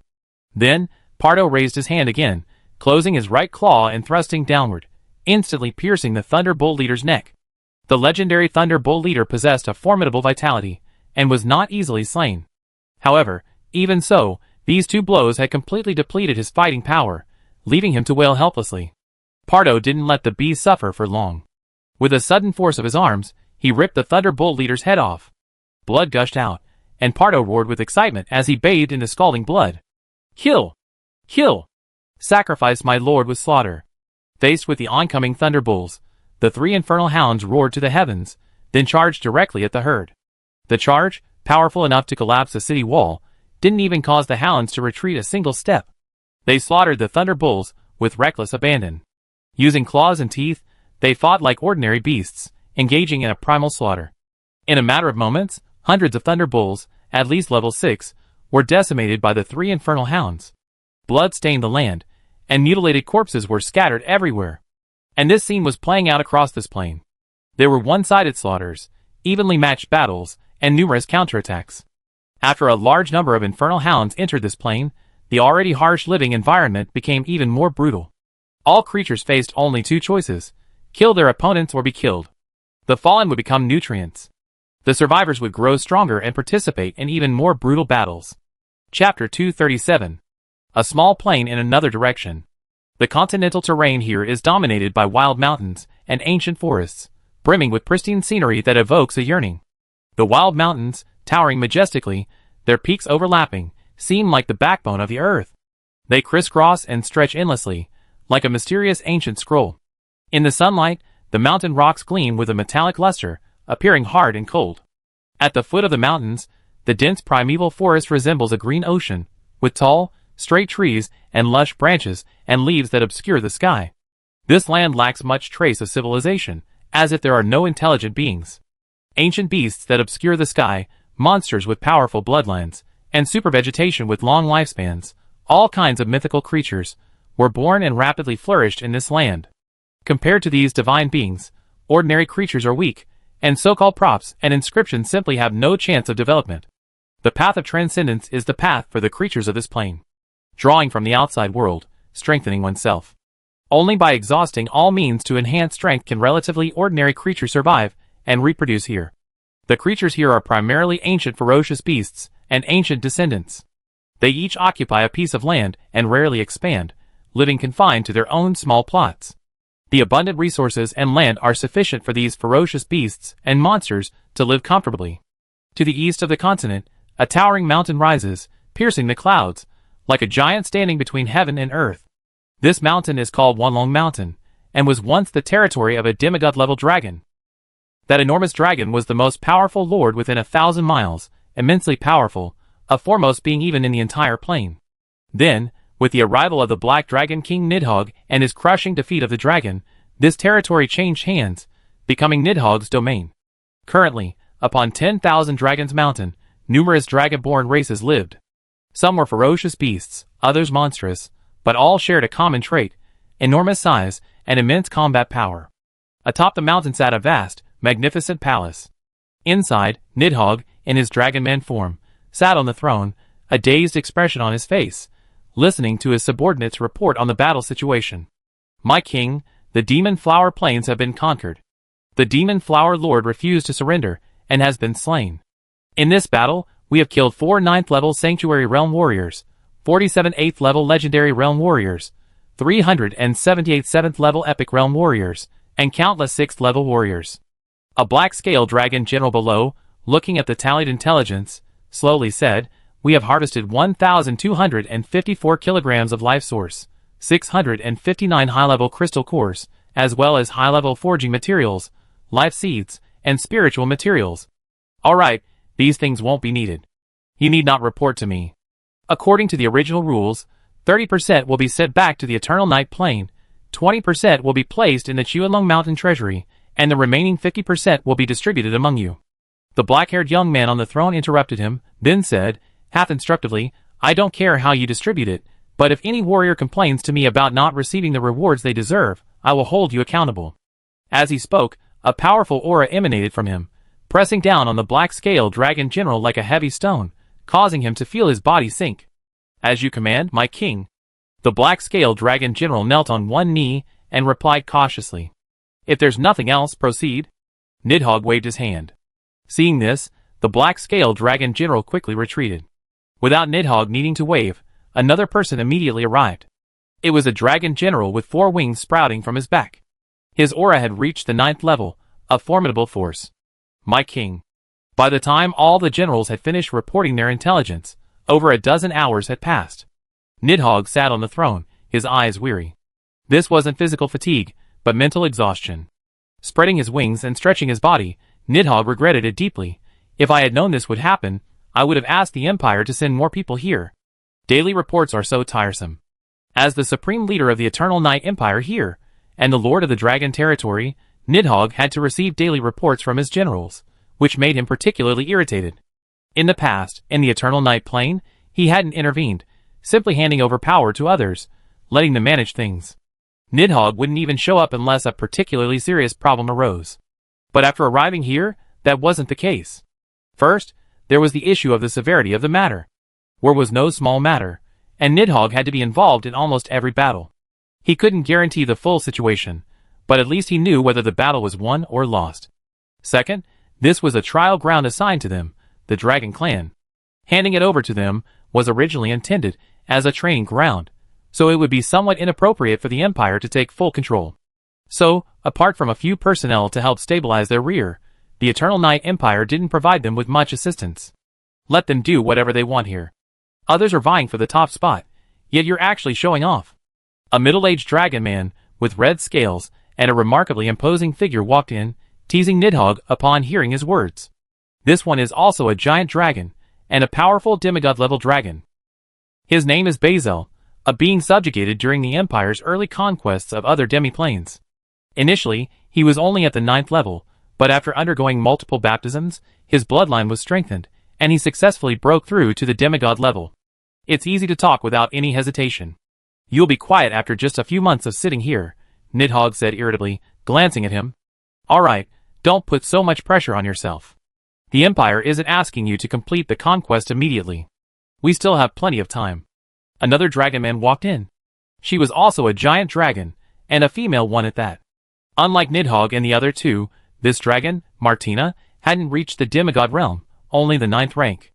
But thanks to her powerful bloodline, her combat prowess was no less than that of lesser demigods. Martina, you're back too. How's the situation over there? Nidhogg sat up slightly, clearly surprised by the female dragon's return. Don't even mention it. We still haven't gotten in. Those monsters are too strong. It's too difficult to defeat them all in one go. Unless you can mobilize the first few legions to help me, then we should be able to get in. Martina shook her head and looked at Nidhogg expectantly. Don't even think about it. The legions ahead have their own missions, so they don't have the time to help you. Nidhogg quickly shook his head and advised, if we can't break in, then we can't break in. Just wear it out slowly. Consider it training. We're not in a hurry, anyway. We have plenty of time. After spending some time here, Nidhogg realized that their plan to completely conquer this world in the short term was unrealistic. Even in recent years, with the Empire's help, the dragon territory has experienced rapid development, adding more than a dozen dragons and transforming a large number of dragonborn. In terms of combat power alone, it could even crush some players. Even so, it's impossible for the dragon territory to conquer this plane. The disparity in size between the two sides is too great. Despite the large number of dragonborn warriors running rampant on this plane, conquering one territory today and another tomorrow, their rate of destruction is actually slower than the natural growth of this plane. Because of this, the native creatures now see the Dragon Mountains as merely a slightly stronger territory than before, nothing special. What Nidhogg understood, the Eternal Night Empire, with its many wise men, naturally understood as well. Therefore, they set Nidhogg and the Dragonborn here with a single purpose, to utilize the accumulated resources of the region to further transform the warriors of the Dragon Territory. The same is true for other creatures like the Infernal Hounds, the Dark Naga, and the Sky-Splitting Beasts. Amusingly, due to their rapid advancement, the Empire can no longer sustain them solely with the resources of this plane. This inability to support them doesn't mean they can't sustain their daily needs, but rather that they can't provide the best resources to allow them to freely improve their strength. There's no way around it. Although the Eternal Night plane has now been unified, it hasn't fully transformed. Furthermore, the time for advancement is too short, and the resource base is relatively shallow. Given the sheer size of the Eternal Night Empire's military, it's only natural that they can't keep up. For warriors who have reached the transcendental high levels, the resources they expend on daily cultivation alone are a bottomless pit, not to mention other areas of improvement. The Eternal Night Empire naturally can't afford to skimp on their warriors' advancement. They must provide the best. When this plane can't support them, they ultimately have no choice but to dispatch them elsewhere to acquire resources. If they can protect themselves and control the intensity of the war, this is actually a very good solution. On the one hand, it solves their own cultivation resource problem, even providing some resources to the Empire, and on the other hand, it allows them to improve their strength in battle, killing two birds with one stone. Of course, all of this assumes they are strong enough to withstand the dangers of the plane. In most void planes, the creatures have generally reached the Transcendent 6th stage, with epic realms, legendary realms, and even the Sanctuary realm being commonplace. With bad luck, you might even encounter a demigod. Although Transcendent 6th stage is common within the Eternal Night Empire, with even high-level legions reaching double digits, in reality, the majority of players and their current clans are still primarily Transcendent 5 stages. Their elites are still Transcendent 6 stages, and that's just the standard 6th stage. A 6th tier legion, however, wouldn't be able to run rampant. If unlucky enough to encounter a powerful demigod, they might even be annihilated in a matter of moments. So, for most players, this environment wasn't a trial ground at all, but rather a bloody meat grinder. Sending their followers here was tantamount to sending themselves to death. Even the Eternal Night Empire dispatched several top-tier armies. These armies would be remarkably resilient no matter what they encountered. The Void Plain was truly an unexplored treasure, but the players capable of developing it were few and far between, and those capable of simultaneously developing multiple planes were even fewer. Another dark void. There were no life planes here, not even a few void beasts. A dead silence reigned. Meteorites of all sizes gathered together, forming a meteorite swarm. The surface of one of the larger meteorites was riddled with pits, rolling hills, and a bizarre terrain. There was no sign of life, no living creatures at all. Even the most tenacious vegetation couldn't survive here. And yet, in such a place, a group of visitors arrived. Hurry up, hurry up. The mineral vein is just ahead, everyone, speed up. A massive orc army marched across the meteorite, divided into dozens of teams, each heading to a different location. These orcs were sturdy, and their transcendental rank had generally reached the 4th level. While not exceptionally powerful, they were still quite impressive. The accompanying magician occasionally cast exploratory spells to locate the mineral vein's exact location. One of the teams quickly stopped, and the 7th level magician at the front pointed to the ground below. This is it. Everyone, hurry up and start digging. Several earth magicians in the team immediately cast their spells, causing a crack in the ground to appear, revealing fragments of ore. The rhino orcs were also undeterred, wielding their fine iron hoes and digging. Bang, bang, bang. Before long, a large amount of rare ore was unearthed, transported to the rear, and piled up. Once the quantity reached a certain level, it would be stored in a storage device.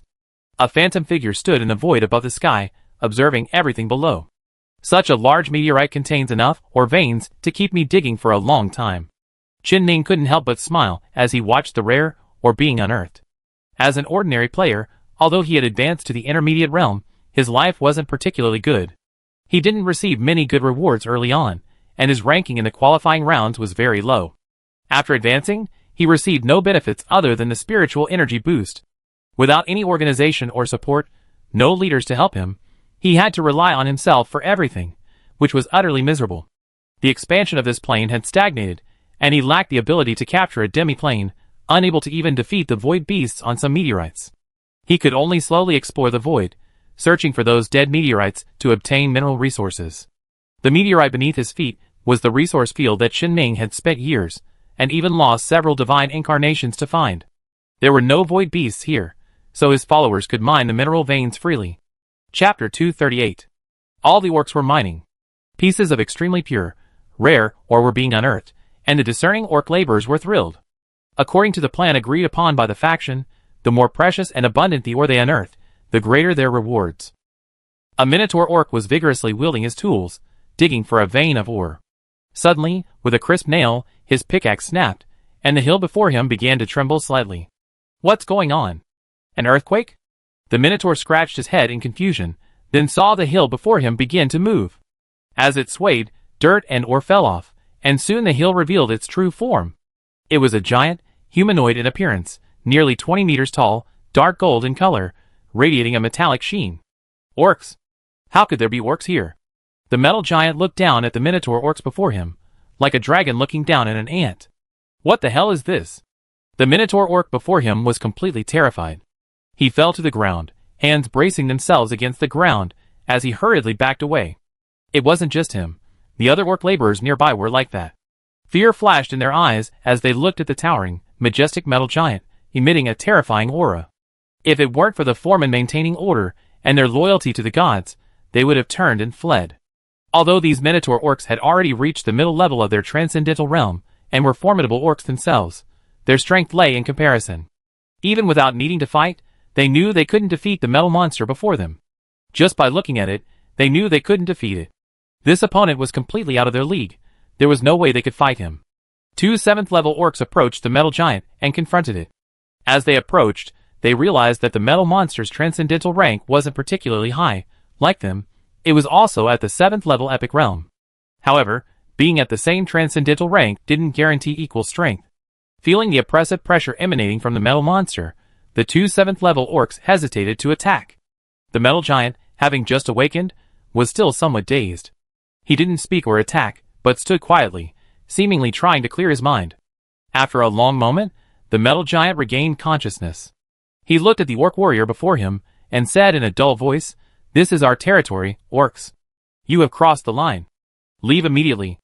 Even though these orcs had disturbed his slumber, the metal giant, with his relatively honest and gentle personality, refrained from direct attack, opting instead for verbal dissuasion.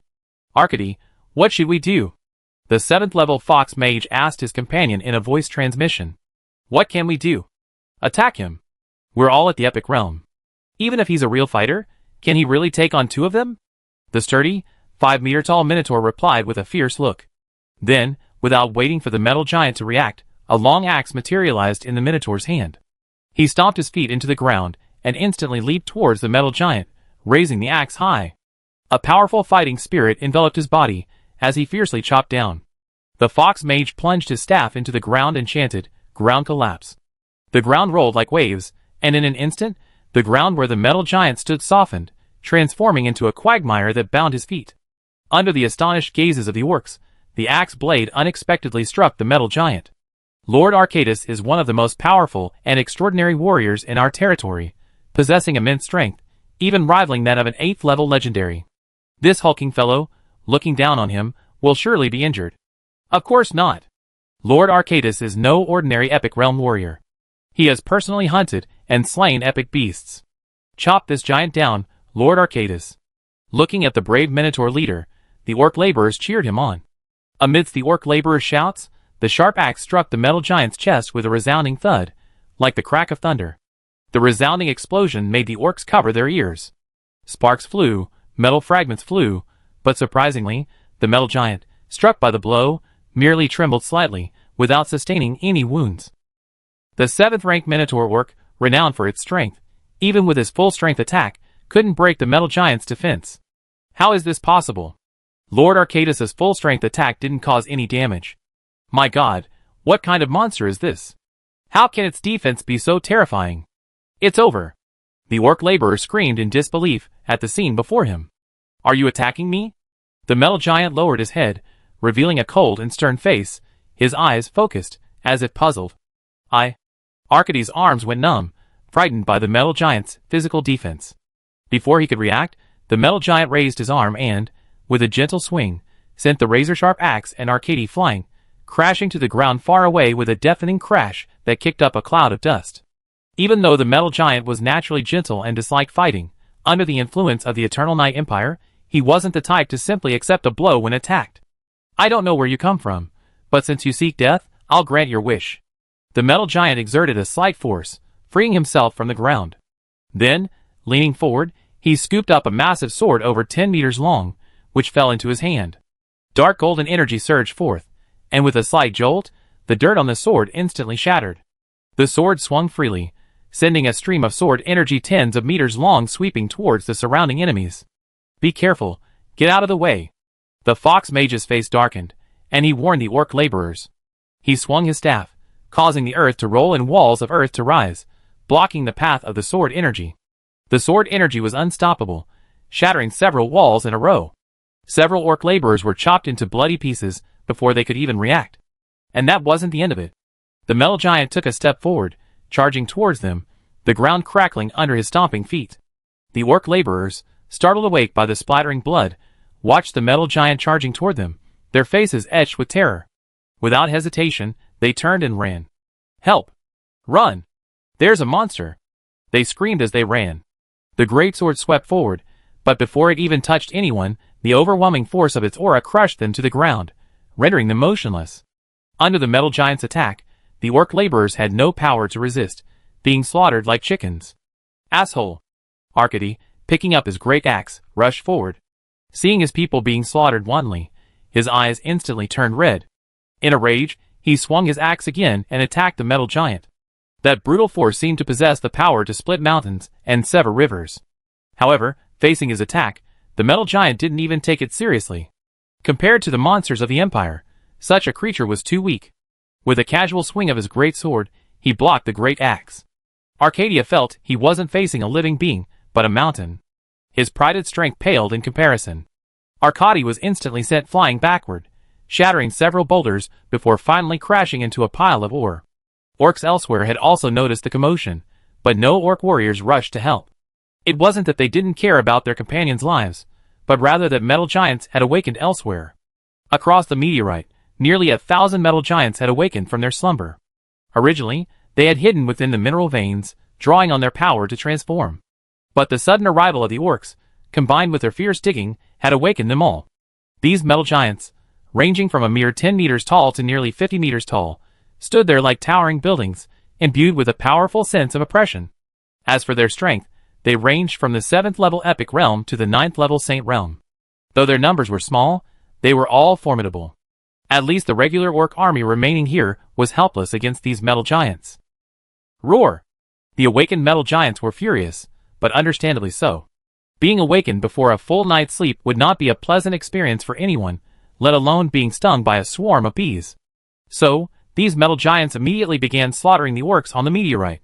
Without needing to integrate, relying solely on their immense strength, they crushed the orcs before them, forcing them to flee in panic. For a moment, the entire meteorite was filled with screams, and orc corpses were scattered everywhere, a scene of devastation. How could this be? How could there be monsters here? And these monsters are incredibly powerful. Watching the one-sided slaughter from above, Chen Ming, watching from the sky, could no longer contain his patience. If he waited any longer, his entire clan would be wiped out. He raised his scepter, and tapped the meteorite below. With a resounding bang, countless earth and stone giants rose from the ground and rushed towards the metal giants. The two sides instantly engaged, temporarily halting the metal giants' advance. Then Chen Ming waved his hand again, and divine light burst forth, a myriad of rays radiating towards the orc clan below. My lord, you've finally arrived. Thank you, great gods. We're saved. Your majesty has intervened. We're saved. The orcs' eyes welled with tears, nearly bursting into tears. Who knew the despair they felt when they saw those powerful metal giants, unable to defeat them, and unable to escape? Chen Ming ignored his followers' cries. Divine light enveloped them, and he dragged them directly to the center of the meteorite, reuniting them. Alien gods. Having chopped the earth elemental giant before him to pieces, the ninth order metal giant leader gazed up into the void above, sensing an otherworldly aura, his expression darkening. A god. This was a god from another race. While not as powerful as a king, it was still a true god, not to be underestimated. At the leader's call, the other metal giants, after dispatching the elemental giants before them, did not continue their pursuit, but instead gathered together. The orc army and the metal giants were locked in a standoff. The numerical disparity was vast, but the metal giants held a clear advantage in momentum. Foreign gods, this is our territory. Please retreat. The metal giant leader stepped forward, his tone tinged with respect. The thousands of metal giants behind him stood in unison, motionless, silently staring at the orc gods across from them. Trouble. Chen Ming's face darkened. He didn't respond directly, but cursed inwardly. Looking at the metal giants across from him, Chen Ming hesitated, unsure what to do. He had finally found an ownerless meteorite, but before he could mine it, he retreated in disgrace.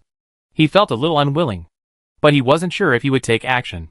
While the monsters were few in number, their individual strength was immense. The orc warriors who had come this time would likely be difficult to defeat.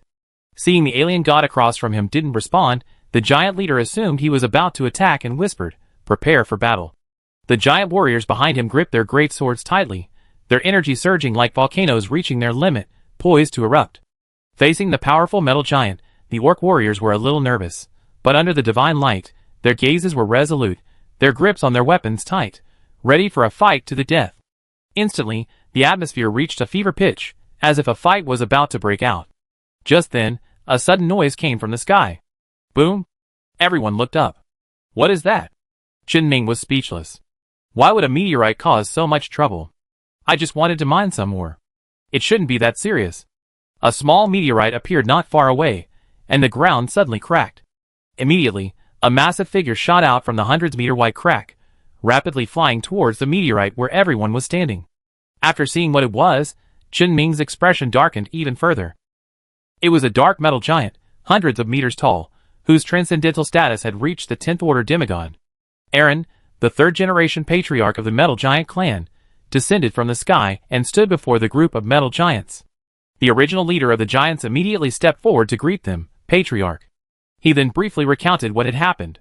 After understanding the situation, Aaron nodded slightly, took a few steps forward, and said politely, "Alien deity, this is the territory of our Lord Yongye. Please retreat." Demigod? And the name Yongye. Could it be the Yongye who finished second in the qualifying round? That must be him.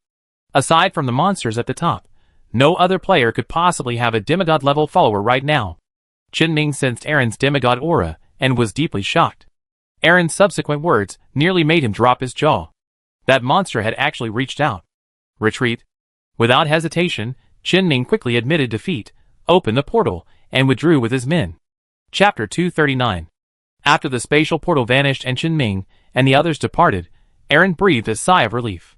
Although judging by their aura, the alien deity on the other side was only a demigod, on the same level as him. A true clash would have been uncertain. But as a devout follower of the Eternal Night King, Aaron had seen many of his alien god allies, and was well aware of their tactics. In terms of direct combat, they might not be as formidable as he, but their complex tactics and seemingly limitless endurance were definitely beyond his reach. Relying solely on brute force, he might be able to protect himself, or even suppress the enemy, but the rest of his tribe lacked his strength and would most likely suffer. After all, this wasn't a plane, but a void realm with extremely low legal constraints. Here, the gap between the strong and the weak was magnified many times over, rendering many suppression methods ineffective. Given enough time, the demigod could even annihilate an entire 7th-tier legion. While it's true that there are still many metal giants in this meteor shower, they're scattered. Even if a real clash were to occur, they wouldn't be able to reach them for a while. So, if a conflict were to occur, and they didn't want to suffer heavy losses, they could only pray for the gods to descend. Thankfully, the name of the Eternal Night King was incredibly intimidating, instantly scaring off the opposing alien gods. Otherwise, they would have been much more difficult to deal with. Thinking of this, Aaron couldn't help but express his gratitude. Thank you, my lord, the mighty and holy Eternal Night King. May you be immortal forever. Seeing this, the metal giants behind him joined their leader in prayer. Some even took their trophies and performed a simple life sacrifice. Eternal Supreme God, we will always be loyal to you, fight for you, and die for you. My lord is eternal, the night is immortal. The metal giants will forever follow you, clearing all obstacles for you, allowing our Lord's glory to illuminate the entire void. The metal giants chanted fervently, their voices surging like waves, stirring the hearts of the people. It took a long time before they stopped praying and regained their composure. Seeing this, the 9th-rank metal giant beside them stepped forward and asked, Chief, what should we do now?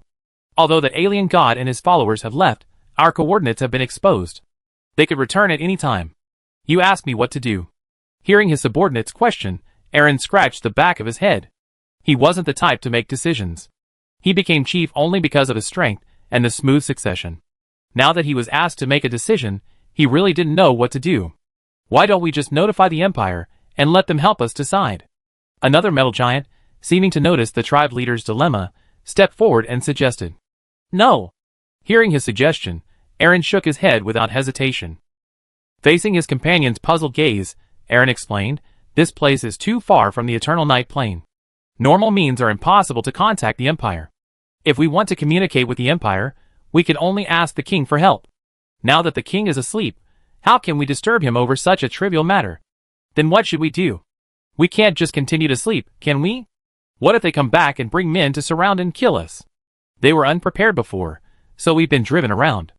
If they're ready, and we fall asleep again, we'll be lambs to the slaughter. Although confident in his own and his tribe's strength, the metal giant didn't underestimate the warriors of other races. If they let them prepare fully, and he and his men fell asleep, they could be killed silently. Aaron was silent for a moment, then said, how about this? Go wake everyone up, so they don't sleep so scattered. Also, leave a soldier on duty at each sleeping spot, rotating them out periodically.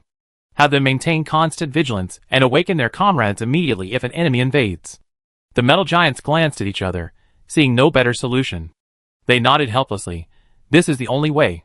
According to Aaron's approach, it would inevitably slow the metal giant's transformation, but choosing the lesser of two evils, compared to disturbing the gods or falling into complete slumber, Aaron's proposal was clearly the better choice.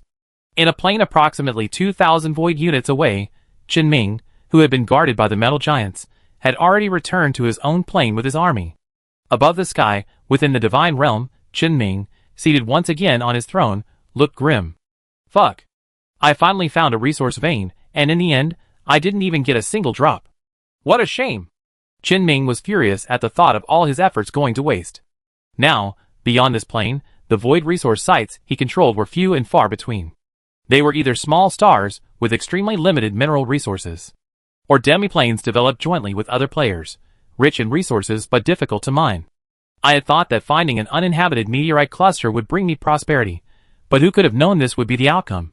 Qinming grew increasingly angry, nearly exploding.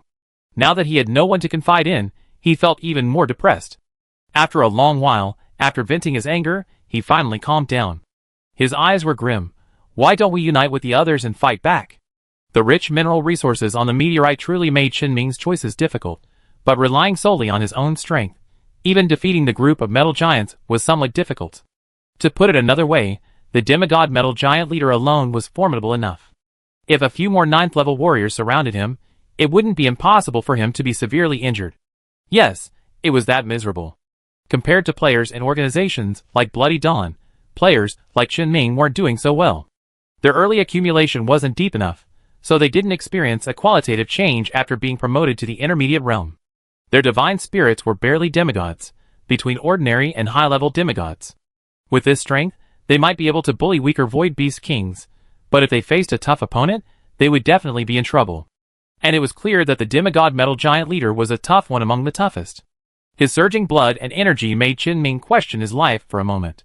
Since relying on himself wasn't enough, he had no choice but to seek outside help. After so many years of advancement, Qinming naturally couldn't remain alone. Realizing the importance of organizations, he constantly sought ways to join larger ones.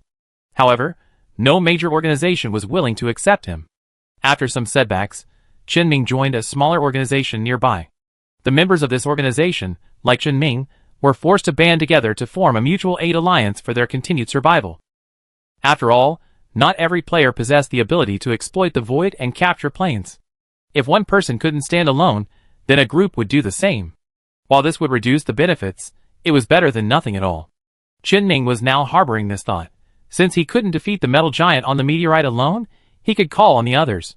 With over a dozen demigods attacking together, even the mighty metal giant leader would be annihilated instantly. However, this thought only lingered in Qinming's mind for a moment before he dismissed it outright. After casting several mental clarity spells on himself, his mind completely cleared. He slapped his head and muttered to himself, "I'm crazy. I actually thought of attacking those monsters." In Qinming's view, the players at the top of the rankings were truly monsters. Back in the elementary realm, everyone hadn't fully developed yet, so they could still rely on numbers to fight. Now, having advanced to the intermediate realm for so long, with the power of those leaders, it's hard to imagine how far they've come. Although he hadn't seen their power, Qinming suspected that the combined power of his entire organization, the dozen or so players, wouldn't be as powerful as Yongyi alone. Shaking his head, Qinming still felt a bit apprehensive. That's Eternal Knight, the second best ranked player in the Eastern Conference. I'm a weakling ranked at the bottom. It's fine if I didn't try to curry favor with him, but I actually dared to set my sights on him. He's really asking for trouble. Wait, curry favor? After a moment's thought, Qinming muttered thoughtfully, although it's a bit embarrassing, it seems possible. If I can cling to this top boss, he'll give me some junk and I'll be satisfied. Qinming fell into deep thought, and an idea gradually formed in his mind. Time flies, time flies. Unknowingly, 43 years have passed since the Eternal Knight Empire unified the entire plane, and the Eternal Knight King fell into a deep slumber. Eternal Knight Plane. Eternal Knight City. The once expanded imperial capital's grandeur has surpassed even mortal imagination. Hundreds of meters high, solid metal walls, like a winding dragon tower in awe. Ancient, forbidden inscriptions imprinted upon the walls hold terrifying power. These inscriptions, linked together, form a citywide protective magic circle. Once fully deployed, they can unleash devastating power in an instant. Atop the walls, mounted on a slender, straight barrel, their barrels pitch black, gleaming with metallic luster. The sheer presence of these cannons is enough to convey the terrifying power they hold. Inside the city, towering magic towers stand tall. The towers, hundreds of meters high, stood like giant swords thrust into the city. Undisguised by any brilliance, they appeared rather ordinary, but when fully blossomed, they would be a game changer. Along with various instruments and props, towering black armored soldiers patrolled the area.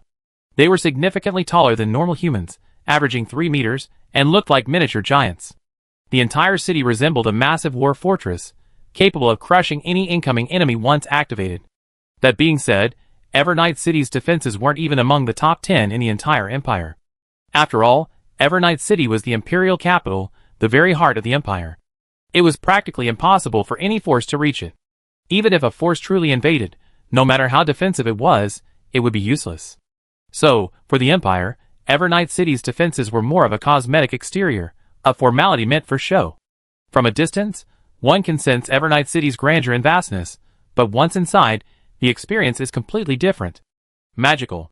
It's like stepping into a magical world, a place where magic and technology converge at a crisscrossing height. Tall buildings towering hundreds of meters tall, held in an uncanny form by the glow of magic. Their surfaces are inlaid with luminous gems, and at night, they emit a soft glow, illuminating the entire city. The city's streets are wide and clean, with no trace of garbage to be seen. A variety of exotic magical plants grow along the streets, thriving in the rich spiritual energy. Some even glow at night, adding a touch of mystery to the city. From time to time, citizens would ride flying carpets through the sky, their speed incredibly fast yet incredibly stable. They follow the route planned by the Empire, as if traveling on a highway in the sky. These carpets were a fusion of Imperial technology and magic. They utilized special magic arrays to control their flight direction and speed. With a minimal investment of crystals, they could operate with the help of a magic array covering the entire city. On the ground, carriages were still used as transportation, propelled by specially bred exotic beasts. The continued use of this primitive biological propulsion did not mean that the Eternal Night Empire lacked better and more convenient means of transportation. Whether magical puppets or the undead, they were both excellent motivators. But compared to inanimate objects, the people of the Empire still preferred living things. The feeling of conquering other beings brought them great satisfaction. After nearly half a century of development and the acquisition of various technologies, the Eternal Night Empire's technological advancement has been unimaginably rapid, and the standard of living has risen accordingly, reaching its current level. In the center of Eternal Night City stands a lifelike statue of a deity. This is the ultimate faith of all beings in the Eternal Night Empire, the Eternal Night King. The statue towers immensely, reaching the sky, overlooking the entire city. The statue has a stern face and a calm gaze. Clad in black armor, it holds a book in its left hand and a sword in its right. It exudes divine majesty, resembling a tyrannical king ruling the world, or a wise sage educating all beings and guiding civilization forward. Decades in the making, using countless rare materials, meticulously crafted by the Empire's most exceptional sculptors in collaboration with the Imperial Research Institute, this sculpture is not only a work of art but also a terrifying war machine. Every day, vast numbers of the Empire's citizens come here to worship, pray to the gods, and offer their loyalty and faith. Today was no exception, with thousands of Eternal Night people praying. Suddenly, boom! A resounding explosion shattered the tranquility of the place. Chapter 240. What happened? What's going on? What the hell? What's going on? Are there enemies invading? There was no warning from the outer city. They must be coming from the void. Grab your weapons and kill them! The entire Imperial city was stunned, startled by this sudden turn of events. There was nothing they could do. As the Imperial capital, Eternal Night City was simply too peaceful. After so long, such a sudden event would shock anyone. Recovering from their daze, the crowd looked in the direction of the noise, and soon began to discuss. That seems to be the location of the temple, right? Hey! This is serious. Could something have happened to the temple? With the Imperial capital's suppressive power, even a true god-level expert couldn't break through the spatial barrier and descend directly here without the Empire's permission. At the same time, the Empire also responded.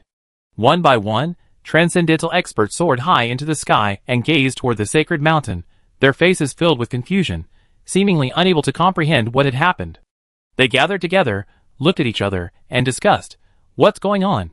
What happened to the temple?" "I don't know. I was practicing, and I was almost scared to death. Do you want to go over and take a look?" "Good idea. Let's go together." Soon, the experts, at least at the legendary level, reached a consensus and prepared to head to the temple to investigate. Boom! Just then, another loud noise was heard. With a resounding explosion, the sky above the temple suddenly exploded.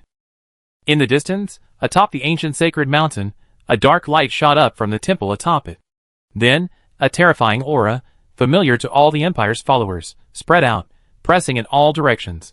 Every powerful warrior felt their bodies sink, and then instantly fell to the ground. At that moment, all flying creatures within the city, living and dead alike, lost their ability to fly and plummeted to the ground like raindrops. Thankfully, the people living here were already quite strong, otherwise, a fall from such a height would have been fatal or severely injured. Pushed back to the ground, the crowd showed no signs of anger. Sensing that familiar aura, the faces of all the creatures within the city lit up with fervor. King! Lord! Your Majesty! Lord is awakened! Tears welled in their eyes. They knelt in prayer, and they shouted loudly. Devout believers celebrated the return of the gods in their own way. The great King of Eternal Night has descended upon the Empire once more. Boom! The dark light above the temple, undimmed by the crowd shouts, surged into the sky, spreading in all directions, and the sky instantly became dim. It was noon, and the sky, which should have been blazing brightly, was now devoid of any light, as if obscured by something. In a matter of moments, darkness enveloped the entire city. The citizens of Eternal Night City emerged from their homes, gazing at the darkness above, feeling the familiar, intimate presence of the gods. Instead of panicking, they knelt and prayed devoutly. Outside the temple, 2 imperial elders stood waiting, their faces visibly anxious. Tap tap. A young priest trotted out of the temple, and respectfully addressed the 2 elders. His Holiness the Pope invites you. Very well, thank you. The 2 elders nodded slightly, then hurried inside. After passing through several gates, they arrived at a palace. The Pope, seemingly not young at all, clad in dark golden vestments and holding a scepter, stood in the center of the palace, praying to a statue of a deity. From this statue emanated an intensely dark light, one that was altering the celestial phenomena. Seeing the Pope praying, the 2 elders suppressed their impatience and stood quietly by. After a while, the Pope finished his prayer, turned back to the 2 men, and asked softly, Luke, Bell, what brings you here? Your Highness, the Archon sent me to inquire about the Lord's condition, and whether he is awakened and descended upon the Empire. The elder named Luke replied respectfully. That Ulysses. The Pope shook his head upon hearing this, then said with a wry smile, I am merely one of His Majesty's servants in the mortal realm. When have you ever seen a servant who could spy on his master? In today's Eternal Night Empire, the rulers of various factions have long since changed. After the Eternal Night Empire defeated the Blood Empire and unified the entire plane, the second-generation Archon, Yi San, voluntarily resigned his position, handing it over to someone else. A very capable young man succeeded him, becoming the third-generation Archon. Of course, that young man wasn't the current Archon. The third-generation Archon served 2 terms, then voluntarily stepped down 20 years later. The current Archon, Artisan Ulysses, was already the 5th-generation Archon. Under the constraints of the divine cult, the succession of Archons was peaceful and uneventful, with little more than empty talk. As for the Pope, the replacement process is much slower, with only 2 in office so far. Your Highness, please stop teasing us. Elder Bell, his face anxious, hurriedly said, What chaos is going on outside? If we don't give the people of the Empire an accurate explanation, they'll overturn the Council of Elders. Yes, Your Highness. What has happened to the king? Please at least give us an answer so we can report back. Elder Luke said with a worried look on his face. The celestial phenomena outside have undergone drastic changes, and the people of the Empire are extremely agitated, putting the imperial authorities in a difficult position. I really don't know. Are these celestial changes caused by this statue? The king hasn't given any oracle, so how can I know what's going on? The Pope shook his head, looking at the 2 of them, and replied seriously. Then, Luke was about to say something. The statue's eyes flashed with light, and then a figure composed of darkness appeared in midair. Its face couldn't be seen, but its aura, like the abyss of hell, made its identity instantly recognizable. The King of Eternal Night. Your Majesty. My Lord. The 3 hurriedly saluted. The dark figure nodded slightly, then whispered, I have awakened. You may pay me homage. Without waiting for a response, he flicked his finger, and a message was transmitted into the Pope's mind. Your Majesty commands. The Pope saluted again. The dark figure then dissipated into light, merging into the dark glow and charging towards the heavens. Your Holiness. Seeing that their purpose had been achieved, Luke and the others, no longer willing to suffer any loss, were about to leave when the Pope stopped them. Wait a moment. The Pope looked at the 2 and whispered, The changes in the celestial phenomena outside are normal, and will last for several days. Go back, and tell the Archon to appease the people. Also, inform the entire Empire that the Supreme Lord of Eternal Night has awakened from his slumber. Believers everywhere can hold their own sacrifices to celebrate our Lord. Yes. Luke and the others replied excitedly. With the news of the Divine Spirit's awakening, Luke and the others returned to the Council of Elders. The news quickly spread throughout the Eternal Night Plane through the Imperial Propaganda Department at lightning speed. Celebratory sacrifices were held everywhere, and the entire plane was in a frenzy. As for the changes in the celestial phenomena, no one paid any attention. It didn't affect their lives anyway, so any changes didn't matter. Moreover, it was caused by His Majesty the Divine. Since His Majesty did this, there must be a reason for it. Dark Divine Realm. The once empty Divine Realm now housed a magnificent palace. The palace's architectural style is unique, imbued with a savage beauty. The walls are carved with intricate runes and patterns, depicting the Empire's rise and evolution. Most of the walls remain blank, as if the Empire still has a long way to go. Tall stone statues stand on either side of the spacious corridor, their carvings so lifelike that even the markings on their bodies can be clearly seen. Clad in armor, holding shields in their left hands and great swords in their right, they resemble loyal guardians of the gods, safeguarding the palace's safety. In the deepest part of the palace lies a magnificent hall, its floor paved with mysterious black crystals. Standing there feels like standing at the bottom of an abyss. Massive stone pillars carved with mythical dragons and phoenixes supported the dome, which was inlaid with precious gems, shedding a faint glow. Traveling through the corridor and ascending a long staircase, a massive throne sat atop it.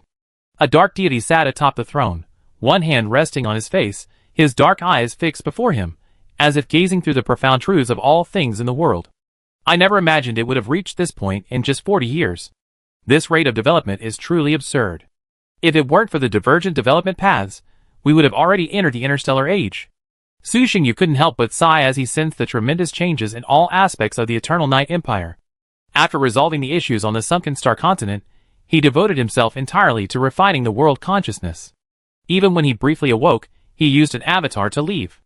After fully waking from his sleep, he discovered that the world had undergone another drastic transformation. He seemed to be lagging behind. War fortresses, sky towers, magic carpets, giant steel cities, all-dimensional teleportation. It was simply incomprehensible. Before he fell asleep, it was still the age of horse-drawn carriages. How had he suddenly entered the interstellar age? To be honest, the current Eternal Night Empire felt a little unfamiliar to him. Although the changes are significant, they are all good things. They are all moving in a positive direction, and it's worth the solid foundation I laid for them. By absorbing various technologies, and after years of development, the Eternal Night Empire has successfully combined the supernatural with technology, becoming a truly magical force. The citizens of the Empire possess extraordinary powers, and are skilled in utilizing various supernatural tools to maximize their advantages. They weren't lost in the convenience of the tools. The pursuits of the Empire's citizens remained unchanged. Their ultimate pursuit was transcendental strength. With transcendence as the primary goal, everything else supplementary, this was the Empire's path of development. Judging from the situation, it will probably take 3 days for the dark forces to completely cover the entire Eternal Night Plane. Su Xingyu muttered to himself, sensing the shifting celestial phenomena outside. He then examined the specific conditions of the Eternal Night Plane and the changes within himself. Refining the world consciousness meant that he had become the true master of this plane. Such beings were often called plane lords. After refining the world consciousness, one could directly merge it with it, achieving complete control of the plane. Then, one could continuously strengthen their own plane. As the plane strengthened, the plane lord's power would also increase. This was also an alternative path to godhood. Of course, Su Xingyu would definitely not choose this path. To him, the world consciousness was merely a tool that helped him more quickly control the plane. Let's get back to the point. As he refined the world consciousness and gained control of this plane, many benefits followed. The first and foremost was a shift in the environmental elements. Su Xingyu was a dark deity, so the attributes of the plane he controlled would naturally lean towards darkness. Let's put it this way, if he so desired, he could even plunge the entire plane into complete darkness. However, there was no need for that yet. Too much is as bad as too little. Even for the Dark Clan, living in such an extreme environment wasn't necessarily a good thing. According to Su Xingyu's prediction, once the situation stabilized, the dark elements within the plane would become 3 times more concentrated, 5 times more concentrated in the city, and 10 times more concentrated in the core area. In addition to the enhancement of the dark element, there were also changes to the night and day. Su Xingyu adjusted the entire plane's nighttime to 16 hours, leaving only 8 hours of daylight. This change would be tantamount to a catastrophe for normal planes, significantly impacting all living beings. However, the impact on the Eternal Night Plane was less significant, as most of the creatures there had become followers of the dark gods.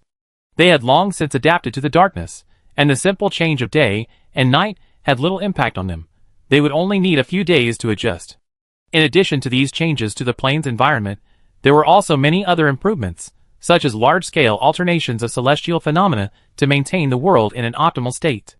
For example, by redirecting some of the rain from high precipitation areas to arid regions, thus maintaining normal levels in both regions. Although he had previously been able to achieve this level of power, the cost was enormous, tantamount to swimming against the current. Now, with the status of Plane Lord, he could alter celestial phenomena at will, with almost no cost. Furthermore, Su Xingyu himself had also improved. The simplest, yet most important, step up in strength. Su Xingyu is still at the demigod level, but with the blessing of the Eternal Night Plane, he can unleash the combat prowess of a true god. If he were within the Eternal Night Plane, he would even possess the power to slay a true god. This level of improvement is truly formidable. Chapter 241. What an incredibly powerful force. Finally, I'm feeling a bit like a god. His consciousness extended to every corner of the Eternal Night Plane. Su Xingyu felt as if with a single thought, he could project his power towards them, delivering powerful, precise strikes. A faint smile crept onto his face. It was clear that he was extremely happy, so happy that his face was filled with joy. But his happiness was understandable. After all, after so many years, he finally had a place where he could sleep peacefully. Although his strength had always been immense, even during the most chaotic phase, few players dared to invade. Compared to other players, his plane was quite stable. But in Su Xingyu's view, this was far from enough. Other forces within the plane opposed him, the world consciousness resisted him, and the void could harbor invaders at any moment. In such a situation, even in his deep sleep, he had to remain vigilant and guard against unexpected events. But now was different. Having completely mastered the plane and become its lord, he no longer had to worry about these problems. Without his permission, no being could enter this plane quietly. And only then did he truly possess a home all his own. In this home, Su Xingyu feared no enemy. Even if a true god descended, he was confident that he could slay it instantly. Next, it's time to ascend to a new plane. I wonder how much higher I'll be able to reach. After the dark force completely enveloped the world, Su Xingyu carefully observed the conditions of the Eternal Night Plane. Without hesitation, he immediately used the remaining plane upgrade opportunity. Use plane upgrade times *1, upgrade target to the Eternal Night Plane. Yes or no yes. Su Xingyu replied softly. Then, a mysterious rainbow energy suddenly appeared, unnoticed even by Su Xingyu's strength. The rainbow energy instantly merged with the black light ball before him. Su Xingyu, who was closely connected to the world consciousness, quickly sensed that the world consciousness was growing, the mysterious rainbow energy raising its level. The system upgrade was rapid, completing in a matter of moments. Su Xingyu began to sense the changes in the world consciousness. The most obvious change was the increase in its control range, which had expanded at least threefold compared to before. Before the upgrade, the world consciousness could only extend a few thousand kilometers beyond the plane, losing control beyond that. Now, it had expanded considerably. Although the area was still empty, Su Xingyu could already control it. But this upgrade felt a bit hollow, like a balloon being blown up. System prompt, plane upgrade complete. Players must replenish the plane's material. Su Xingyu, At the same time, the world consciousness before him transmitted a message. Su Xingyu received it, and discovered it was actually crying out for food. Yes, the world consciousness was crying out for food. Upgraded from a large world consciousness to an extremely large one by the system, the Eternal Night Plane, already saturated, was now empty again. It needed more material, and it could continue to grow. Although he had anticipated this, Su Xingyu still felt a bit troubled. Su Xingyu's emotions were mixed at the moment. He was both happy about the plane's expansion and worried about what was to come. The different levels of planes were more than just different worlds in size. The higher the level, the more perfect the laws it contained, and the more powerful beings it could accommodate. A plane was limited in the number of transcendental beings it could allow to be born. Beyond a certain number, it would negatively impact the plane itself. In severe cases, it could even cause the plane to decline and eventually degrade. This impact wasn't caused by transcendental beings actively destroying the plane. Their mere presence harmed it. Apart from anything else, the spiritual energy they absorbed and refined was a significant drain. The spiritual energy within a plane came from two main sources: the natural circulation of living beings, and absorption and conversion from the outside world. When consumption outstripped replenishment, the spiritual energy within the plane would steadily decrease, causing the entire plane's spiritual energy to become increasingly thin, ultimately leading to its decline. This is also why the world consciousness, despite lacking clear-cut thinking, spontaneously resists the unification of the planes. It's not targeting anyone, but simply instinctively trying to save itself. Unified forces will inevitably avoid war, or at least not inflict heavy casualties. Consequently, the number of transcendental powers within the plane will rapidly increase. At that point, the burden borne by the plane will suddenly increase several times, even dozens of times. It's impossible for the world consciousness to willingly do so. It's only because it's constrained by underlying rules that it would have directly targeted and annihilated those transcendent powers with thunderbolts. The higher the level of the plane, the higher the upper limit it allows.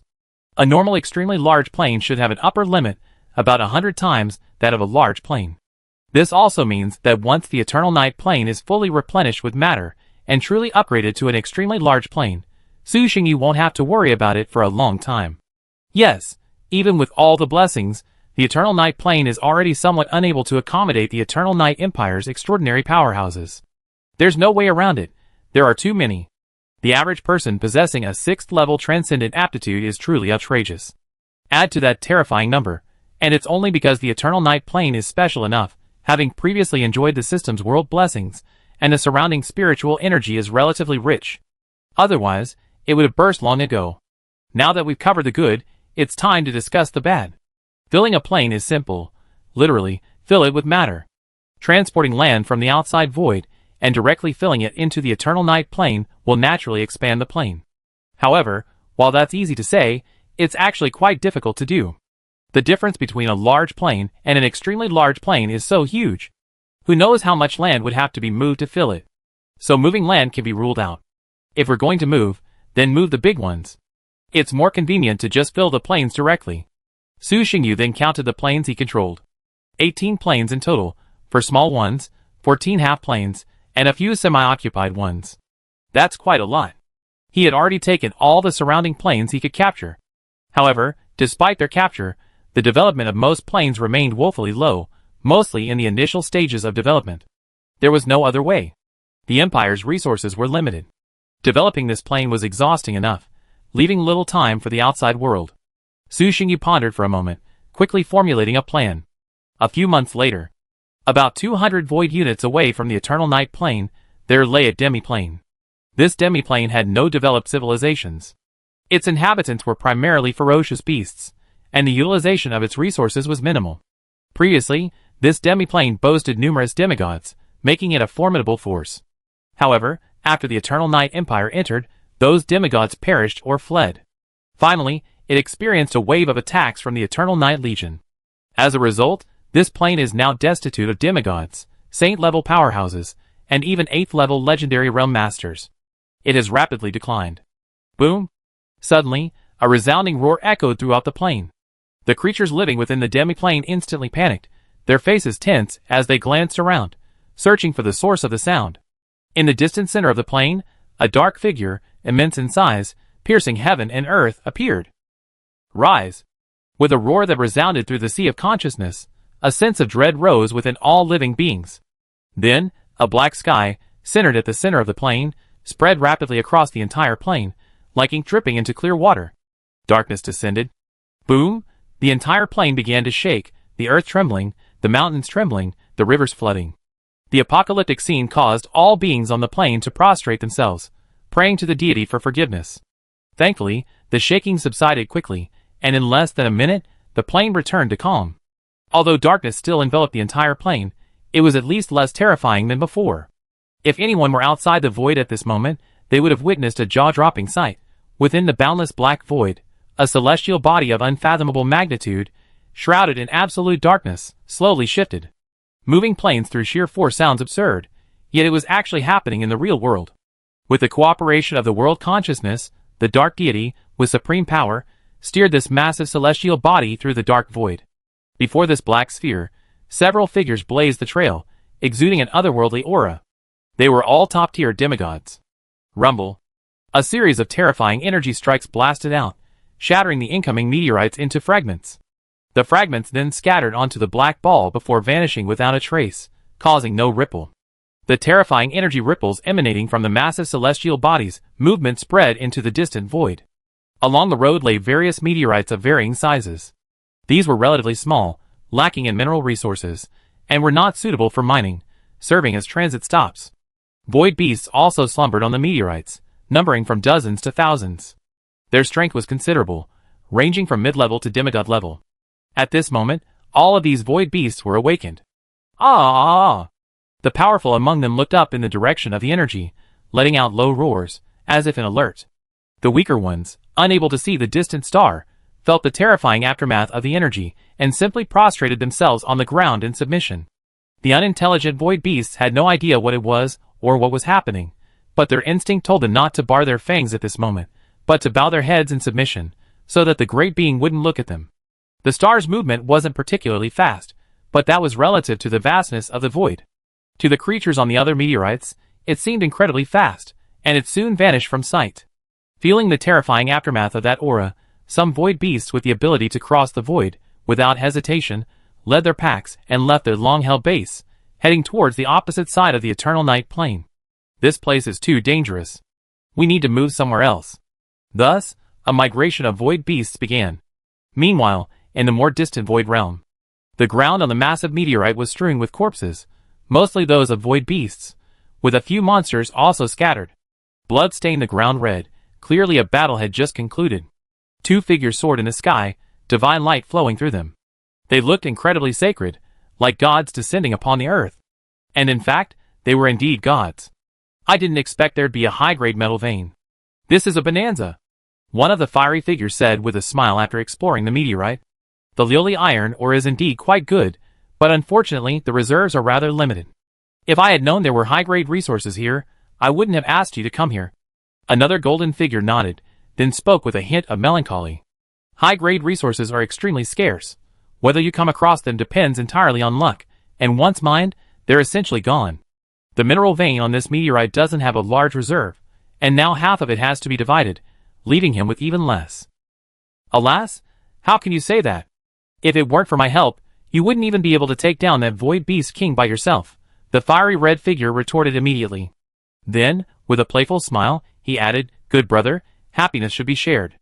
As they chatted, a presence reached them from afar, and the two, with their extremely keen senses, immediately detected it. Their expressions grew serious, and they turned to look. Even from a great distance, they could sense the fluctuations of that aura. It was like a sudden light in the pitch-black night, incredibly bright and dazzling, instantly noticeable. Holy crap! What the hell is that? Holy crap! Someone's actually moving planes. Is that even humanly possible? The two maximized their senses, ascending into the sky and gazing upwards. Unobstructed, they followed the direction of the aura, and quickly saw the astonishing scene.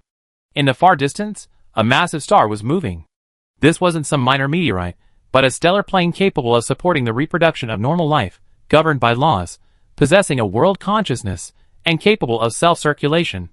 The fact that someone was actually moving such a star was truly shocking to the two. Chapter 242. Both players were demigods. Among normal beings, a demigod is already a top-tier powerhouse. 10,000-year lifespan, breaking boundaries and shattering stars. These two criteria alone are enough to leave ordinary beings far behind. Even so, the two couldn't imagine what kind of mighty being could control a plane and soar through the dark void. It was truly too terrifying. After a moment's silence, the two exchanged a look of horror. The fire deity, Shan Hongxin, withdrew his gaze, not daring to focus too closely, lest the mighty being over their notice. He looked at his companion beside him and whispered, "Qinming, do you think this is an indigenous deity or another player?" Although he already had an answer in mind, he still couldn't believe it, because it was too terrifying and too devastating. Nonsense! Do you think a normal indigenous deity would do that? Qinming frowned slightly. He rolled his eyes at his companion's question and retorted unhappily. That's true. Although the planes of the intermediate realms also have native true gods, most are restricted and unable to leave their own planes. Shan Hongxin nodded, still finding it a little hard to accept. He couldn't help but continue, "But this is too outrageous. We even had to work together to defeat a group of void beasts on a meteorite. And yet, there are players who have already made it this far. Conquering planes is one thing, but actually racing through the void. The gap is too big. Isn't this a very normal phenomenon?" Qinming looked at him and sneered, "We're not powerful. We're just a group of people trying to survive together in the intermediate realm. It's normal for the gap to widen. Alright, forget about the others. We're so far away, no matter how powerful they are, they won't be able to affect us anytime soon. Let's focus on the immediate situation first. Qinming changed the subject, not dwelling on the issue any further. Let's follow the previous distribution, the glazed iron or half each. I'll mine the rest, and you'll get 30% later. Shan Hongqi nodded in agreement. Alright. Qinming was right. Why should a rookie like him care about how the big guys are developing? At this distance, they wouldn't be able to affect their development anytime soon. Besides, even if they did, what would happen? Faced with such unparalleled power, could they and their group still resist? The answer was definitely no. With the power they displayed now, this one move would be enough to crush them. There was no point in overthinking. Developing oneself was the only priority. Seeing Shan Hongqi no longer paying attention to the situation over there, Qinming's eyes flashed with a strange look, and he finally glanced at the direction of the star's movement. Qinming had a rough idea of who was controlling the celestial bodies. If nothing unexpected happened, it was probably their Eastern District's top player, Eternal Knight. Qinming still remembered that around 20 years ago, he had finally found a dead meteorite cluster and was about to mine it, or when he encountered a large group of metal giants. Those metal giants were incredibly powerful, each reaching the 7th level of the Transcendental Epic Realm. Their combat power directly crushed his orc warriors. They even had a demigod-level giant leader. At that time, the giant leader used the name of the deity Eternal Knight to frighten Qinming away, dissuading him from further revenge. After that, Qinming wondered if he could establish a connection with this powerful figure, cling to the patron saint, and embark on a path to great success. Unfortunately, the group of metal giants weren't impressed, and didn't help him contact Eternal Knight, so Qinming eventually gave up. Unexpectedly, they encountered him again. As for whether this could be another top player, Qinming thought it was impossible. It was common knowledge among all players that two top players could not exist in the same area at the same time. The limited void plane was not sufficient to support two top players simultaneously. Putting them together, no matter how close their previous relationship, would sooner or later lead to a conflict of interest. As for Eternal Knight, who was once ranked second in the Eastern region, the word top was simply not enough to describe him. There were absolutely no other top players in the area around him. Therefore, with just a brief moment of reflection, Qinming was 95% certain that the player piloting the plane through the void was Eternal Knight. At this thought, Qinming's previously dormant thoughts reignited. Qinming, what are you daydreaming about? Hurry, and send the mining team over. This is the void. The longer we stay, the greater the risk. Shan Hongqi called out, noticing Qinming's daze. Coming. Qinming regained his composure, a smile plastered across his face, unperturbed. Outside the Eternal Night plane. After a 6-month journey, the demi-plane shrouded in darkness finally arrived near the Eternal Night plane. Beyond the void of the Eternal Night plane, a dozen or so war fortresses hovered scattered, acting like loyal guards, safeguarding the plane's safety. Besides the war fortresses, a large group of people stood in the void, stunned as they gazed at the demi-plane hurtling towards them from afar. What the hell? Why did it fly straight over here? If it crashes into us, the ordinary creatures of the Eternal Night plane will most likely be wiped out. Forget ordinary creatures. The impact of the collision would be such that anyone below the level of a demigod would have absolutely no chance of survival. I hope it won't go wrong. If it does, and we can't stop, it'll be a disaster. Although they had been prepared for this by Divine Oracle, the sight of the oncoming demi-plane still evoked a sense of trepidation. This was a plane. With such a massive mass, a collision would be no joke. Centuries of Empire achievement could be shattered in an instant. It could be said that the greatest and most deadly crisis since the founding of the Eternal Night Empire had arrived. A single misstep would have shattered the entire empire. Don't worry, with His Majesty the God here, nothing will go wrong, a fervent follower of the Eternal Night cult assured confidently. Everyone, As they chatted, the black sphere drew ever closer. As the two planes seemed poised to collide, under the eager gazes of the crowd, the Eternal Night plane was instantly enveloped in darkness. The dark force then spread outward, forming a massive star ring, into which the menacing black sphere plunged, instantly silencing itself. Rumble. The Eternal Night plane began to tremble slightly, the earth shaking, the river surging, as if doomsday had arrived. Fortunately, all beings within the plane had been notified and prepared, so there was no major chaos. At the same time, cities across the empire also began to move. Long-forgotten magic circles activated, and energy shields rose, covering the entire city, resisting the impact from the plane and stabilizing the city and its surroundings. Stop! A soft cry rang out. The vibrations of the eternal night plane immediately decreased several times, almost stabilizing, as if an invisible giant hand was holding it down, preventing further tremors. It was like a miracle.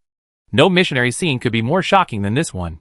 Believers from all over the plane knelt in prayer, shouting loudly, "My Lord is eternal, eternal night is immortal."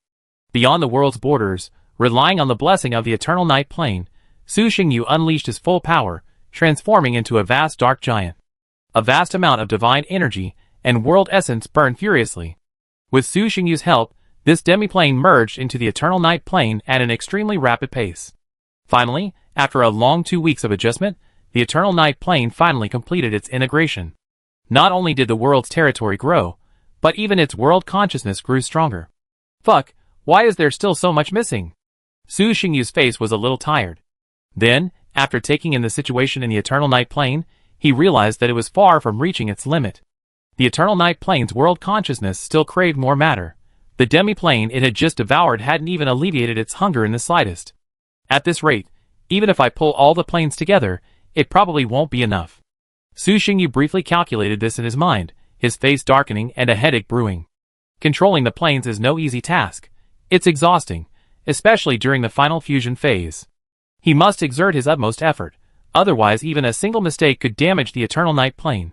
In a plane-level collision, any small fragment that falls would be a devastating disaster for all creatures within it. He couldn't afford even the slightest bit of carelessness. Su Xingyu's mouth twitched at the thought of the many planes he still had to fuse. But no matter how painful it was, he still had to do what needed to be done. After a brief rest, Su Xingyu set out again, following his earlier plan, transporting each plane one by one, continuously integrating them into the eternal night plane and replenishing its missing material. Meanwhile, the eternal night empire was also busy. The power disparity in transporting the planes was too great, and even the empire's demigods were of little help. But if the plane couldn't transport them, they could transport something else. For example, the countless meteorites in the dark void were valuable treasures, often containing various high-quality metal veins. Bringing them back to the eternal night plane and finding a place to store them would create a rich mine. Previously, due to limited strength, they only dared to capture small meteorites. But now, with His Majesty the gods taking action, they naturally took as many as they could. Thus, with the eternal night plane as its center, a massive transporting expedition unfolded in the surrounding voids. The gods, controlling the planes, sped from afar, a terrifying sight. The imperial magician set up massive propulsion magic circles on the meteorites, and then, pulled by the war fortresses, they too flew towards the plane of eternal night. Such a monumental movement could not be concealed, and its aura spread like a tide into the dark void. Everyone in the surrounding void, whether native creatures or divine players, was horrified by this massive movement. Controlling the planes, it's hard to imagine the sheer power required. For a moment, the surrounding beings, especially those closer to the native creatures, became panicked and fled into the distance.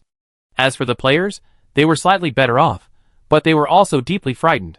Every player who noticed the situation adjusted their direction of exploration of the void, reversing their original direction and exploring in the opposite direction. In the blink of an eye, 34 years had passed.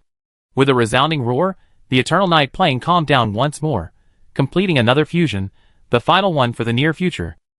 Su Xingyu stood atop the sky, surveying the entire eternal night plane. A surge of power erupted, his eyes gleaming with brilliance. Finally. These miserable days were finally over. After over 30 years of arduous struggle, Su Xingyu had transported all suitable small and demi-planes within the thousands of void units surrounding the eternal night plane and fused them into the eternal night plane. Yes, suitable planes. Su Xingyu didn't transport all planes for fusion. Although the eternal night plane was in dire need of replenishing matter, Su Xingyu didn't fill them randomly.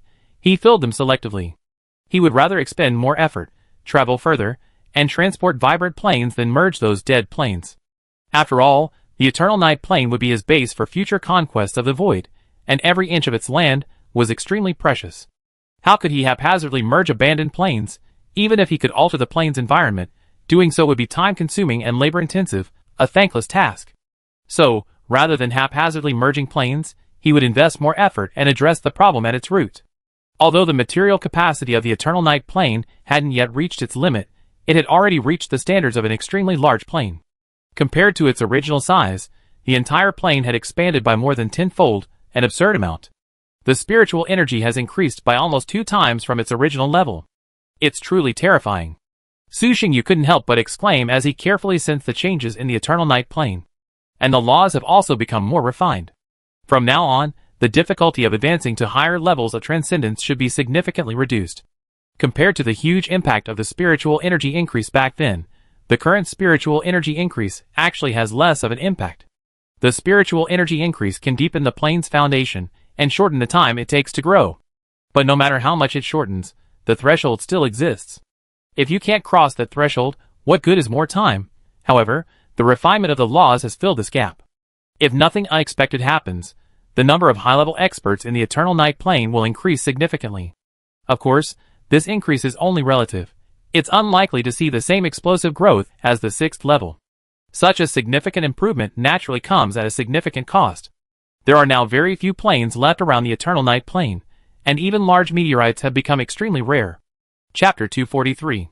A few months later. Eternal Night Plane. Eternal Night City, Imperial Elders Council. Compared to the original, simple Elders Council, this newly expanded structure now occupies several times the area. Entering the Elders Council, the first thing that caught my eye was a magnificent meeting room. The door was inlaid with the dark gold emblem of Eternal Night, symbolizing the Empire's authority. The interior was lavishly decorated, with exquisite tapestries hanging on the walls, thick carpets covering the floor, and comfortable chairs arranged in a fan-shaped layout. Elders from all over the plains gathered here. Over the years, with the Empire's expansion and growing population, the number of elders has also increased, from a few hundred at the beginning to over 10,000 today. Everyone took their seats one by one. As the last elder entered the meeting room, the entire room fell silent, with only the soft sounds of breathing and the rustling of clothing. Everyone's eyes were focused on the front of the conference hall, where a massive oval conference table sat. The Archon sat at the head of the table, while the ministers who wielded the Empire's power sat in the front row. Looking up at the Archon, most of the elders' eyes held a mixture of respect and a hint of fear. The current Archon remained unchanged, the same Archon from decades ago, Artisan Ulysses. A rare talent in the Empire, Artisan Ulysses possessed not only immense political prowess, but also a top-tier cultivation prodigy. Unlike previous Archons, most of whom were only at the epic or legendary realm, Artisan had already broken through to the 9th level of the Saint realm at a young age. Now, he's reached the 9th level, just one step away from breaking through to demigod status, and becoming the most supreme being in the mortal realm. Artisan Ulysses didn't have a prominent family background, but his upbringing was legendary. Originally, a child from an ordinary family in the northern continent, he displayed remarkable talent for cultivation from a young age. Discovered by a local priest of the Eternal Night cult, he was sent to study at the Transcendental Academy. After passing rigorous assessments, he successfully entered the Eternal Night Empire's premier Transcendental Academy. He then journeyed to the Bloodly Plane for training, where he faced off against geniuses from across the realms. This also solidified Artisan's life goals. He hadn't imagined how vast this world could be. In the vast void, demigods were as numerous as ants, and gods were no less numerous. Even the supreme and mighty gods, seen by mortals, actually had varying degrees of strength. This instantly awakened Artisan, who had previously lived in a comfortable world. After graduation, with the support of his friends, Artisan assembled a ragtag army and, en route to destroying the Blood Empire, achieved numerous military exploits. His remarkable military achievements saw him rise through the ranks, becoming a high noble within the Empire, then entering the Council of Elders until, in the last election, he was successfully elected as the Imperial Archon. Under Artisan's leadership, the Eternal Night Empire displayed a more ruthless side, which resonated perfectly with the citizens of the Empire, earning him widespread adoration. In subsequent elections, he was re-elected with overwhelming majority votes. Coming to his senses, Artisan gazed at the audience, a wave of emotion welling in his heart. Even as the Archon, the supreme ruler of the Eternal Night Empire, he was still struck by the Empire's strength. The elders gathered below from all corners of the land. They included humans, seafolk, dragons, barghists, and undead. Almost every species found in the Eternal Night Plane could be found here. From across the Eternal Night Plane, all the subordinate forces under the Eternal Night Empire, even those whose lords couldn't make it themselves, sent representatives. This level of grandeur hadn't been seen in a long time. Today's meeting is for one single purpose: territorial expansion. Artisan glanced around and whispered, "With the help of our supreme, eternal, and great gods, the Eternal Night Plane has been upgraded, expanding its territory by more than tenfold. Our once cramped territory has once again become vast. The crowd below was a little shocked by this. While they had expected significant changes, tenfold was too outrageous. Territory is both a blessing and a curse, and its success or failure depends entirely on one's own strength. This is a good thing because, as the plane's territory expands, the Empire's territorial boundaries can also expand, giving the Eternal Night Empire more land for thriving and flourishing. With land, the treatment of the Empire's citizens will naturally improve. Currently, the Eternal Night Empire has no shortage of labor, so the land can be directly linked to resource production. It's a bad thing, however, because the plane is expanding too rapidly. Originally, the Eternal Night plane was completely under the control of the Eternal Night Empire. Whether it was the sky, the land, or the sea, it all belonged to the Eternal Night Empire. Now, the Eternal Night plane's territory has expanded tenfold, even though some of those planes' territories were previously controlled by the Eternal Night Empire. However, relatively speaking, uncontrolled and undeveloped areas still occupy the vast majority, so the Empire's effective control over the Eternal Night plane barely exceeds 1/10. The majority of the territory remains untamed. Addison slowly explained the plane's situation, then thanked the gods. Finally, he looked at the crowd, a smile on his face, and said, "Just as our predecessors conquered vast territories for us, now it is our turn to leave even greater territory for future generations. Everyone, the age of conquerors has arrived. Since the destruction of the Blood Empire and the unification of the entire plane, the Empire has not engaged in a large-scale war for nearly 100 years. I wonder if your legionaries and citizens still have enough fighting spirit. Are they still willing to fight for the Empire? Although the Eternal Night Empire has continued to develop and has never stopped exploring the outer void, it has not engaged in a large-scale war in nearly 100 years. Within this plane, the Empire no longer has any opponents worthy of fighting. The exploration of the void plane has never slowed down, and wars have never ceased.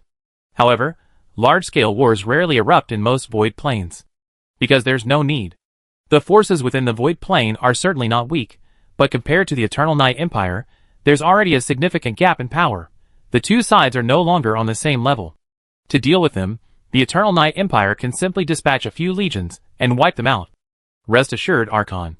I'll convey to His Majesty the Divine with my actions that even after years of peace, his warriors remain the bravest and most powerful in this void." Upon hearing Artisan's doubts about his warriors, a High Lord immediately responded. "The warriors of the Bargus Demon clan will also demonstrate their loyalty to our supreme ruler through action." The Bargus Demon Lord, sitting in the front row, his figure shrunk several times, shouted enthusiastically. If it weren't for the wrong location, he would have even wanted to demonstrate to everyone the true meaning of strength. Naga warriors will sacrifice the blood of their enemies to the great gods. The Naga elder from the deep sea world also spoke devoutly. "Wherever our Lord's gaze reaches, there will be where our swords point. May death favor us." The lords and representatives from various factions in the front row expressed their opinions, and there was a sense of eagerness to fight. It seemed that too much peace had made them idle. Over the years, the Empire has not advocated much for fighting. After all, they truly do not need so many warmongers. The Empire is too large, and it would be difficult to control it any further. But just because the Empire doesn't advocate war doesn't mean it will change. The believers within the Eternal Night Empire still believe in the absolute use of force. This has become a tradition, unchangeable. Furthermore, all living beings share a trait. As they grow stronger, they constantly crave a fight to prove their strength. This also led to constant violent clashes within the Empire during periods of rest, resulting in numerous casualties every year, despite repeated warnings. In the end, the Empire and its lords were forced to open dueling arenas to provide a space for these violent elements to vent their energy. This, in turn, made the Empire, already full of martial virtue, even more so. This is why the lords across the country responded so enthusiastically to the Archon's arrangements. Those restless individuals under their command finally have somewhere to go. Let's put it this way, even if the Empire doesn't launch any action, or even prohibits it, without explicit directives from the Cult of Eternal Night, it won't be long before these lords themselves organize their forces to explore the newly expanded territories. Since everyone is so supportive, I'll get straight to the point. Conquest and expansion can't be done recklessly, at least for you, the great lords of each region. Each of you carries the fate of hundreds of thousands, even millions, of the Empire's citizens. You must be extremely cautious in this regard. Addison tapped his finger, and a magical projection appeared. It was a newly drawn plane map. Following the strategy formulated by the Empire's think tank, Addison began assigning conquest tasks to everyone. As an archon who rose from the bottom, and has ruled the Eternal Night Empire for so many years, Addison knows these lords intimately. Don't give them vague orders, or serious problems will surely arise. This wasn't to say they would do anything nefarious. As the most devout followers of the Eternal Night King, their loyalty was unquestionable, and they would undoubtedly carry out the Empire's orders. However, how they accomplished this was another matter. For ordinary small groups, whatever they did wouldn't affect the overall situation. But these great lords couldn't do that. They had to be given precise orders, and confined to a specific area. Over the allocation of conquest missions, a huge dispute arose within the Council of Elders, dragging on for nearly 2 weeks before the first phase of tasks were fully allocated. With the enactment of the imperial policy, each territory began expanding its military, recruiting local citizens from the Empire. The people of the entire Eternal Night Empire were mobilized. There was no way around it. They were simply too idle. Those who, with their lives succumbing to inactivity, enthusiastically responded to the Empire's call and began enlisting to fight for the Empire's territory. It was no wonder they were so enthusiastic.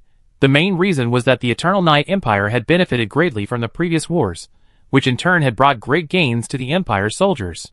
To put it bluntly, it was simply too smooth. Since the Dark Gods descended upon them and bestowed their favor, from the days of the Night Tribe to the present era of the Eternal Night Empire, they had not lost a single major war. Not to mention battles. Even the most powerful forces could not consistently win. Throughout their history, the Eternal Night Empire had encountered many powerful enemies, and had their legions annihilated. But one thing was certain, in every major war, they were the ultimate victors. There might be some fluctuations along the way, but the ultimate outcome was always victory. This is one of the reasons why the people of the Eternal Night Empire love war so much. They firmly believe they will win. Who wouldn't love a war that's guaranteed to win and that promises enormous benefits? To put it bluntly, they've never been beaten. They've never endured the trauma of war, only the benefits it brings. Su Xingyu has no solution.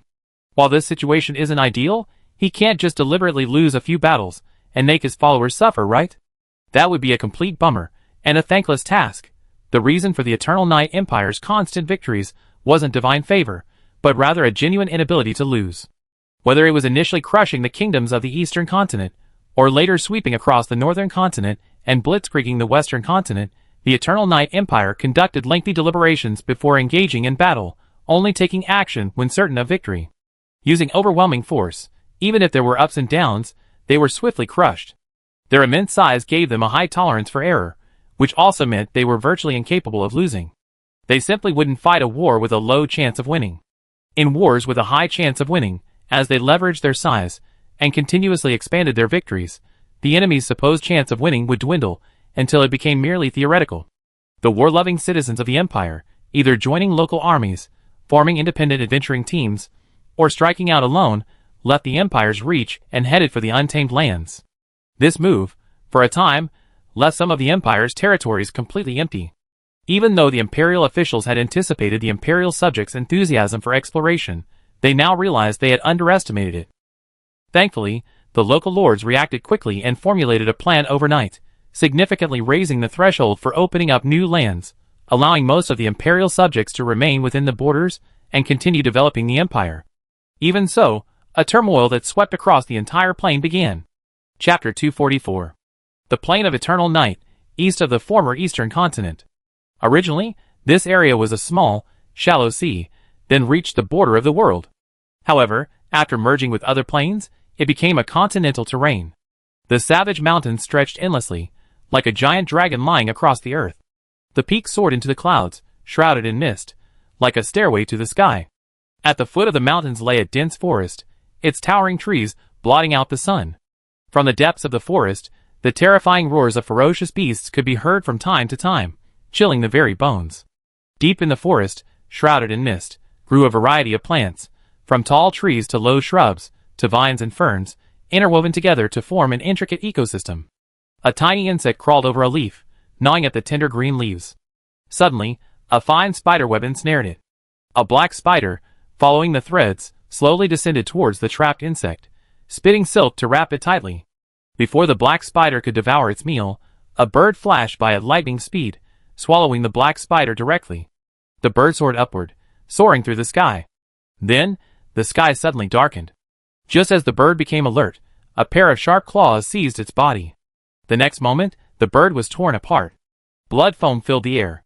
Slender black feathers drifted toward the ground, and the enormous black eagle spread its wings and soared, quickly disappearing into the sky. Ah! A roar echoed from the ground. A dozen wolf-like beasts emerged from the bushes and fled frantically, pursued closely by several dark green figures.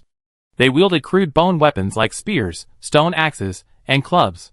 They looked like primitive humans, but because they were made of materials from those powerful beasts, their strength was no less than any fine iron weapon.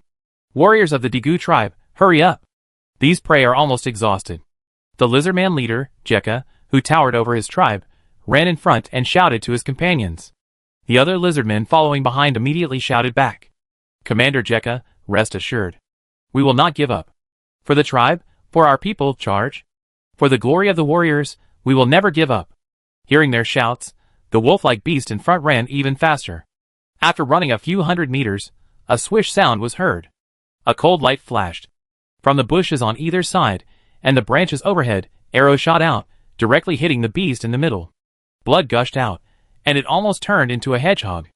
At the same time, the lizardmen lying in ambush dropped their weapons, grabbed sticks, spears, and axes, and charged at the beasts, beating them before they could react. Bang, bang, bang. Ah! The beasts let out miserable cries, and seeing they couldn't escape, they immediately launched a counterattack against the lizardmen warriors. A fierce battle ensued. The elite lizardmen warriors that had been pursuing them soon arrived and joined the fray, slaughtering the beasts. Die! Jekka roared, leaping high, axe in both hands, and slashing down at a towering beast. Crimson fighting spirit surged, clinging to the axe blade. The beast, sensing danger, tried to dodge, but it was too late. The axe struck its head. With a bang, the beast, which had reached the 6th level of Transcendental, had its head nearly split in two, spurting out red and white fluid, instantly killing it. Roar! Jekka raised his axe in his right hand and roared to the heavens, his voice fierce and powerful. Mighty commander! Kill them all! Seeing their commander so powerful, the lizardmen warriors were deeply inspired and became even more ferocious. In a short while, under the leadership of the lizardmen commander, Jekka, all 14 ferocious beasts were destroyed. None of the lizardmen were killed, and only a few warriors suffered minor injuries. The commotion just now will soon attract other enemies. Quickly dispose of the carcasses, and we will leave immediately. Jekka gazed at the scattered beast carcasses, a hint of joy on his face, and he calmly ordered. Okay. Another member nodded, then quickly stepped forward and began to dispose of the beast carcasses. With so many black wolves, there should be plenty of flesh and blood. We can have a feast tonight. These guys are really good at running. Fortunately, we finally caught them. Aside from Jekka and a few of his tribesmen standing guard, the other lizard warriors followed suit and expertly handled the carcasses of their prey. Jekka glanced at his companions handling the bodies and sighed inwardly. The lizardmen living nearby had been having a rough time recently. Since the day of the gods' descent and the sudden changes in the world, the ferocious beasts in the vicinity had become exceptionally ferocious, frequently attacking the Degu tribe. Under their constant attacks, the Degu tribe suffered heavy casualties and fell from its former dominant position. In just a few decades, the population had plummeted from over 10,000 to less than 1,000, a truly devastating situation. The Degu tribe once boasted numerous 7th-level warriors, occupied a rich spiritual plant and livestock area, and a large crystal mine. Now, everything was gone. Their strength had dwindled, and the only high-ranking warrior left in the tribe was the high priest. With such strength, they couldn't even compete with powerful monster tribes, let alone some ferocious beast packs. So they had no choice but to flee to the inner forest, relying on hunting and gathering for a living, a very difficult life. Just as Jekka was feeling melancholy, a sudden noise came from the front. His expression changed slightly, and he issued a warning. Something's happening. Gather together. The lizard warriors immediately put down their tools, grabbed the weapons hanging from their waists, and gathered together, staring nervously ahead. Trampling.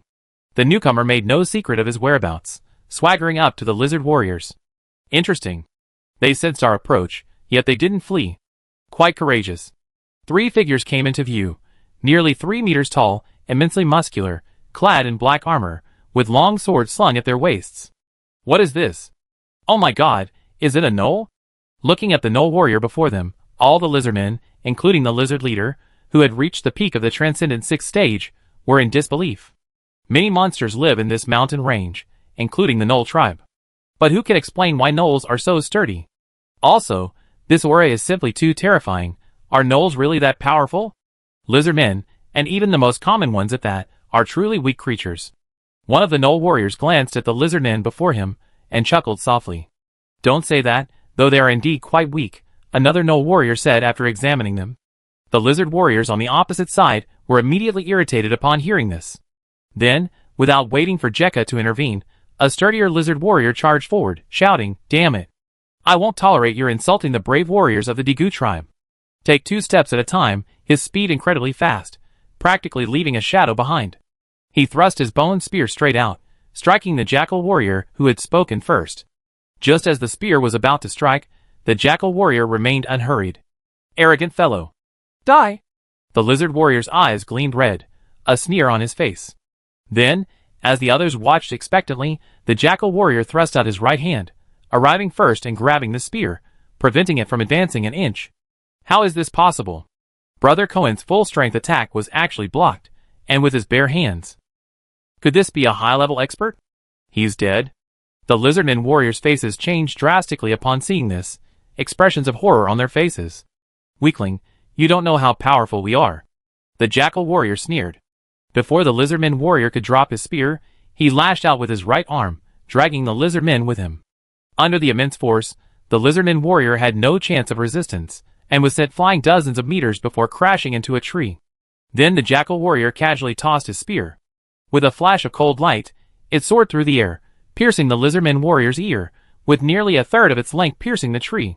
Jaka's face twitched, and he retracted his steps. Okay, Fox, stop playing and get down to business. The last werewolf warrior spoke. Okay. Fox nodded and approached the lizardmen. His powerful aura made them nervous, and they instinctively retreated. Mighty warrior, Jekka salutes you. Please forgive my companion's offense. It was unintentional, Jekka said, stepping forward with a stiff smile. Based on the skill Fox had just displayed, despite outnumbering his own side, Jekka felt he was no match for them, so he simply surrendered. How straightforward. What a pity. I thought you were going to resist. Seeing Jekka's tact, Fox felt somewhat disappointed, and then uttered something that horrified the lizardmen. Then I could go on a killing spree. Compared to their policy of annihilation towards ferocious beasts and void beasts, the Eternal Night Empire has always been lenient towards subhumans. Unless the enemy stubbornly resisted, they would not resort to massacres. Now that Jekka and the others were so understanding, he naturally had no reason to act, and it was understandable that he felt disappointed. There's nothing shameful about bowing to the powerful. Upon hearing this, Jekka broke out in a cold sweat and quickly replied, I dare not. Let me introduce myself first. We are followers of the mighty and holy Lord of Eternal Night, who wields the power of darkness. We are ordinary dark jackal warriors from the Jackal Kingdom. Bok proudly introduced himself, saying enthusiastically, I have come here with only one purpose, to conquer all forces and let the glory of our Lord shine upon this place. It is an honor for you humble people to bask in the glory of our Lord. You should kneel down and thank our Lord for his mercy. Looking at the maddened jackal warrior, Jekka felt a sense of absurdity, but then he felt a surge of fear when he thought of the other's strength. He found it hard to imagine how powerful a being could be to command such admiration from 3 brave warriors, to the point of seeming a bit insane. Wait, something suddenly struck Jekka.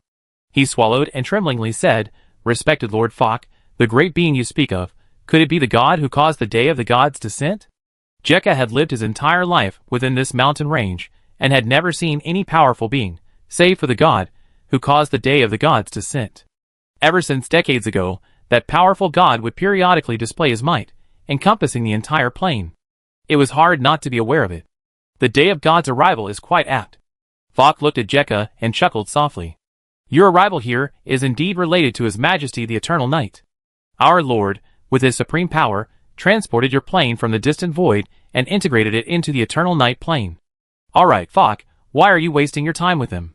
Hurry and find out the situation here and report back. Seeing this, another gnoll warrior interrupted his chattering companion and stepped forward to address the remaining lizardmen.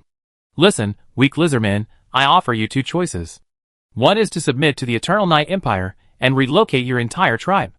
The other is to become our enemy and face certain death. To be honest, if it weren't for the constraints of the Empire's laws, he wouldn't have given these trash such a choice. In his view, the only value of these weak monsters was death, then transformation into undead warriors to fight for the Empire. Their feeble wills were simply not enough to unleash the potential of their bodies. The Daegu tribe is willing to submit. Jaka heard the malice in the jackal warrior's words and, not daring to be negligent, surrendered immediately. With just 3 men and a few words, they subdued a monster tribe of nearly 1,000. The same scene unfolded across this mountain range. After witnessing the strength of the imperial warriors, most intelligent monsters knew the situation and surrendered immediately. There was no way around it. The gap was too great. So great that they saw no hope of resistance. Resistance would lead to death. And where there are those who surrender, there must be those who resist. After the original plane merged with the eternal night plane, spiritual energy increased, and the laws were refined. Some powerful creatures that had previously been at a bottleneck level instantly achieved a breakthrough, becoming the top powerhouses in the region. Some already powerful factions had seen their strength multiply several times over the past few decades. Currently in a period of expansion, they had no idea what it meant to show weakness, much less submit. The Eternal Night Empire didn't tolerate these factions, instead dispatching large numbers of warriors to engage in a bloody massacre. Chapter 245. Halfway up the mountain. The Gugra tribe, a multi-ethnic tribe primarily composed of the flame demon dark serpents, occupies the mountaintops. The tribe boasts nearly 200,000 members, including a staggering triple-digit number of transcendental high-ranking experts, including several saint-level experts. It is a truly dominant force. It was late at night, the tribe illuminated by glowing crystals and the bright moonlight. Most members had returned home, resting, cultivating, or striving for the tribal legacy. In the heart of the tribe, a massive altar stood, intricately carved with runes and patterns, seemingly recounting the history and legends of the Gugra tribe. Whenever there was an important ceremony or celebration, the tribe's residents would gather here to pray to their great ancestors for a good harvest and protection. At the edge of the tribe lies a vast training ground, the primary venue for warriors to hone their skills and strengthen their bodies. Due to their relatively small population, the Gugra tribe places great emphasis on their members' education, training them from a young age. Several snakemen warriors man the watchtower, periodically activating the tower's reconnaissance magic circle to survey the distant landscape and avoid being caught unaware by enemy surprise attacks. Although the Gugra tribe is the true dominant power in this mountain range, this does not mean they are without enemies. Many lesser-tiered monsters still eye their position, eager to dethrone them and take their place. Thus, even as the tribe grows stronger, the Gugra tribe never relaxes its vigilance, maintaining a constant sense of awe. On the outskirts of the tribe, squads of monsters led by snake men were patrolling. Buzz! The sky suddenly darkened, thick clouds obscuring the moon. This is the snakeman warrior atop the watchtower, perplexed at first, reacting to the signal from the reconnaissance magic. Then, realizing it was an enemy invasion, his expression suddenly changed. He hesitated for a moment, then sounded the alarm. Enemy attack! A fiery red light shone from the watchtower, and a strange wave spread outward, quickly engulfing the entire tribe. Instantly, the entire tribe was in motion. One by one, powerful snakemen awoke, soared into the sky, and gazed into the distance. In the distant sky, streaks of light, almost blending with the darkness, rushed towards the Gugla tribe at an extremely fast speed. Seeing this, the leading dark jackal leader smiled. Looks like they've been discovered. They're quite vigilant, huh? Now the surprise attack has turned into a direct confrontation, ha ha. Still laughing? I told you not to try to cut corners. We'll just creep over slowly. They won't notice us. You insisted on launching a surprise attack, and now you've been discovered. The jackal deputy leader beside him glanced at him, and said unhappily. That being said, he didn't pay too much attention to the snakeman's actions. He simply considered it a little more trouble. He was clearly extremely confident in his own strength. Even if they couldn't catch their opponent off guard, they would still win, and a big one at that. Alright, there's no point in saying this now. They've already been discovered, so we can only fight hard. It doesn't matter much anyway. We're already here, so let them be discovered, said another jackal deputy leader with a chuckle. Alright. Brothers, charge forward and slay these ignorant creatures. With the jackal leader's command, nearly 200 streams of dark light rushed towards the Gugra tribe, 3 times faster than before. Stop them. The snakeman leader didn't sit still and wait for his fate.